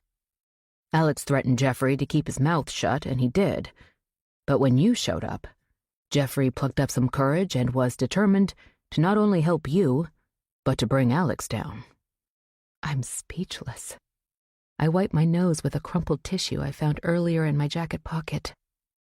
I'm so grateful. Chapter 52. After a long day at the sheriff's office, I went back to Mary's for the night. After lying in her cozy guest room for what seemed like hours, I finally fell asleep and woke to the smell of bacon and coffee. Mary and Wyatt are sitting at the kitchen table when I walk in, rubbing my eyes. "It's so quiet here," I say. Mary smiles. "I love that about this place. And we shut the gates to the property after we got back last night, so if the reporters want to get to us, they'll have to walk 1.5 miles. Max wanders to my side, and my hand finds her soft head. With a pet, I silently thank her for protecting me yesterday. "I probably need to head back to Cheshire Lake," I say. "All of my things are there, clothes, laptop, everything I own. When I escaped, I didn't even have my purse or any ID." Mary shoots a look at Wyatt. "You shouldn't go by yourself, Emma." "I'll be fine. The press is going to be relentless. You shouldn't face that alone." "I'll go with you," Wyatt says. "I can't ask you to do that." "We wouldn't feel right if you went alone," Mary says. I don't ask if Mary will be going with us. I don't think she ever wants to see Spencer House again, and I don't blame her. But having Wyatt with me will definitely make the trip easier. After breakfast, Wyatt and I leave in his truck for Cheshire Lake. My anxiety builds as we draw near the entrance to the lake. But Wyatt has kept up a light, pleasant conversation the whole way, filling me in on his and my aunt's life for the last nearly 30 years. It's easy to warm to him, as he describes a life of service to the people of northern Maine, sprinkled in with funny stories about country living. The tall iron gates stand open, as if all the secrets of Cheshire Lake have finally spilled out. We trundle down the gravel road, turn onto the Macadam Lake Road, and I remember when I first arrived here, so full of hope. There are cars parked at Noah's place, and crime scene tape surrounds Spencer House. I direct Wyatt to pull up alongside the road by Noah's. When I get out of the truck, Noah sprints from his front door and wraps me in a tight hug. I lean my head against his shoulder and cry. Wyatt waits patiently. I push myself away from Noah and introduce the two men. Inside Noah's house, I'm shocked to see Aubrey sitting in his front room. "You're okay," I say like an idiot, my voice nearly a whisper. Aubrey nods and bites her lips, seeming to stem tears. "I got back last night. I stayed in a hotel and went to the police station first thing this morning." "What happened?" Aubrey sniffs and wipes at her cheeks. "I was scared, so scared. I found something that looked like it could be the murder weapon buried in our yard, behind our shed. I was afraid that Dale killed Simon, and I didn't know what to do, so I left with the wooden mallet I found to protect him. I went to South Carolina to an old college friend's house. When I heard the coverage yesterday, I knew I needed to come back and face what I'd done. Oh my God, Aubrey. Dale? Really? She shakes her head vigorously. It wasn't him. Noah says, Emma, Wyatt, please sit. Can I get you anything? We tell him no and get settled on the sofa. Who was it? Who killed Simon? I ask. Noah glances toward Spencer House. Ruth. What? I fall back against the cushions. Ruth followed Simon out of the house and hit him with a wooden mallet. Then she had Larry buried in Dale's yard. I try to respond, but words stick in my throat. The cops are talking to Ruth now over at her house, Noah says. Apparently, Jeffrey knew about it and confessed the whole thing. Why? Why would Ruth kill Simon? Noah shrugs. My theory is that he was asking too many questions. When you got here, I think it stirred up the old guy's memory. Remember how he was, asking strange questions? And I think Ruth felt like he might say something about Carol that would get Alex into trouble. I think she did it to protect Alex. I wonder if anyone here knows that Alex is Ruth's son. It all makes sense. Aubrey straightens and wipes her cheeks. I need to see Dale. She turns to me. He knows I'm back. I told him everything on the phone. He's upset with me, of course. She sniffs. But I'm hopeful we can work it out. I told him I'd come over to the house after I left the police station this morning. I just stopped by to tell Noah that I was okay and to pluck up my courage. Dale will be thrilled to see you, Aubrey, Noah says. You guys will get through this. He walks her to the door. After Aubrey leaves, Noah sits heavily in the chair opposite me. What a crazy 24 hours. Absolutely, I say. I need to go next door and get my things. I'll go with you, Noah says. I lean forward, place my hand on Noah's knee. First, I want to tell you something. I glance at Wyatt, and he smiles his encouragement. What? Noah's eyes are wide behind his glasses. The woman who helped me up in northern Maine, Nina Garrett. But that's not her real name. The woman who helped me is Mary Spencer. All the color drains from Noah's face. His mouth hangs open. What? I fill him in. Wyatt helps with the details. There are tears in Noah's eyes when we finish. I never would have guessed in a million years. God, I'd like to see her. You'll probably have to come up to see us, Noah, Wyatt says. I don't think she ever wants to come back here. Of course not. Right. Who would blame her? Noah leans back in his chair, as if all the strength has left his body. Just when you thought things couldn't get any weirder. I give him a minute, then stand. Do you want to go with us, Wyatt? Over to Spencer House? Totally up to you, Emma. I'm here to assist any way I can. I think for a minute. Maybe you want to see where Mary grew up. Wouldn't mind. The three of us leave Noah's and stop out front. Talk to the young cop who's guarding what is a crime scene. He radios someone higher up. A couple of minutes later, Detective Bellman exits Ruth's house, his white hair blowing in the cold breeze. The cop tells him who Wyatt is, and that we want to go into the house to retrieve my things. He gives his approval, giving me a long look, and we head inside with the young cop to supervise and make sure we don't compromise the crime scene. The house is cold and eerily silent.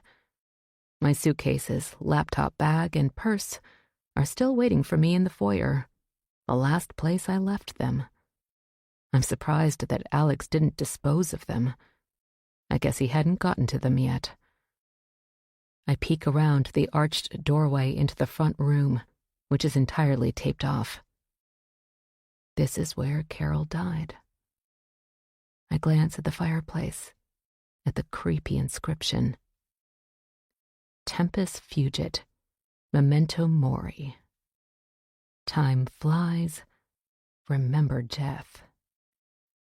I take a deep breath. I've seen enough. It's time to go. Outside, the wind is biting cold. We pause on the porch as Ruth, in handcuffs, is guided to a patrol car. She stops, looks longingly back at her house, then Spencer House. She doesn't seem to notice us, her thoughts probably somewhere else, thinking of better times. After the car pulls away, we start back to Noah's. Out of the corner of my eye, I see Sonny striding toward us. I step away from the men. Let me talk to her alone, I say. Sonny's chin quivers. Her blonde hair, free from its ponytail, whips and tangles in the wind. How could you show your face here, Emma? I just came to get my things. You'll never see me again. You're damn right. If you ever come back here, I'll... Angry tears cover her cheeks. How could you do this to my father? He was so good to you. I'm not going to talk to you about Alex. What now? You'll write a book about us all and make a fortune at our expense? I bet you'll love that. You'll become the big deal author you always wanted to be. Well, watch what you say. I've got a good lawyer, and he'll sue you for everything. You're right. I'll write a book, but not about the Spencers. I wouldn't waste my time. But I do have a novel in mind, about a stone-cold bitch who gets what she deserves. With that, I turn and head back to Noah and Wyatt. Chapter 53. 2 months later. I got the job at the library in Portland, and I'm at home again amongst the stacks. Mary, or Nina as she wants to be called, she said that Mary Spencer no longer exists, wanted me to stay with her, but after a couple of weeks, I knew that I needed my own place, my own life. But Nina and Wyatt are my new family, and I am so grateful to have found them. Alex's trial is set for a few months from now, and I dread having to testify, to relive the last couple of months, but I know that I must. Wyatt and Nina will be by my side. After a good day's work, I drive my old car to my new home, a small salt box I bought with the money from the sale of my mother's house. I feel a sense of peace as I pull into my driveway and see Noah's Subaru there. He's come up for the weekend. We relax in my small living room, fire blazing in the fireplace. My lab mix, Sophie, snores on a little rug a bit too close to the flames, but she's happy and content. Nina sent me home with her, and a black one-eyed cat named Jack, who is contentedly curled on Noah's lap. Nina said that Sophie spent the first 2 years of her life tied to a tree before Nina rescued her, and that Sophie and I both needed a new beginning. Jack, she said, wandered up to her front door one day, seemingly coming out of nowhere, demanding to be rescued, she said, as cats sometimes do. Alex has been charged with Carol's murder. The rest are pending, waiting for the evidence needed to file charges in the cold cases. Apparently, the police didn't find the boxes in the turret room when they executed the search warrant at Spencer House. As I suspected, Alex moved them ahead of time. But what they did find was major blood evidence in Carol's case. Luminol was sprayed in the front room and revealed a deadly, bloody scene. So, along with Nina's statement, the case is solid against Alex. and after an exhaustive search of Spencer House grounds, they located Carol's remains buried in Mary's grave. Noah is still working on connecting cold cases to my father, sharing what he finds with the FBI. I'm glad that Noah is still searching. We don't talk much about his work. I don't really want to know the details, as long as Alex is brought to justice and the families that he has devastated know that he will get what he deserves. I've started a new novel. Barry Staunton had the audacity to call me and ask if I'd be interested in writing a tell-all. I'm amazed at how quickly he turned from Alex to me. But I have absolutely no interest in writing about Alex or my life with him. Despite what I told Sonny, I'm not writing about a stone-cold bitch, but a book about family, using my mother's courage and Nina's as well as inspiration. I don't know if I'll ever get published, but I'm content just to be writing, finding myself in the stories I create. And with Nina, Wyatt, and Noah, I've found my family at last. And that's all I've ever wanted. The end. This is Kelly Taker. We hope you have enjoyed this production of She Thought She Was Safe by Terri Parlato. Recorded books are available wherever audiobooks are sold. If you liked She Thought She Was Safe, here are two similar titles you may enjoy. What Waits in the Woods, written by Terri Parlato and narrated by Christina Moore and Leah Horowitz.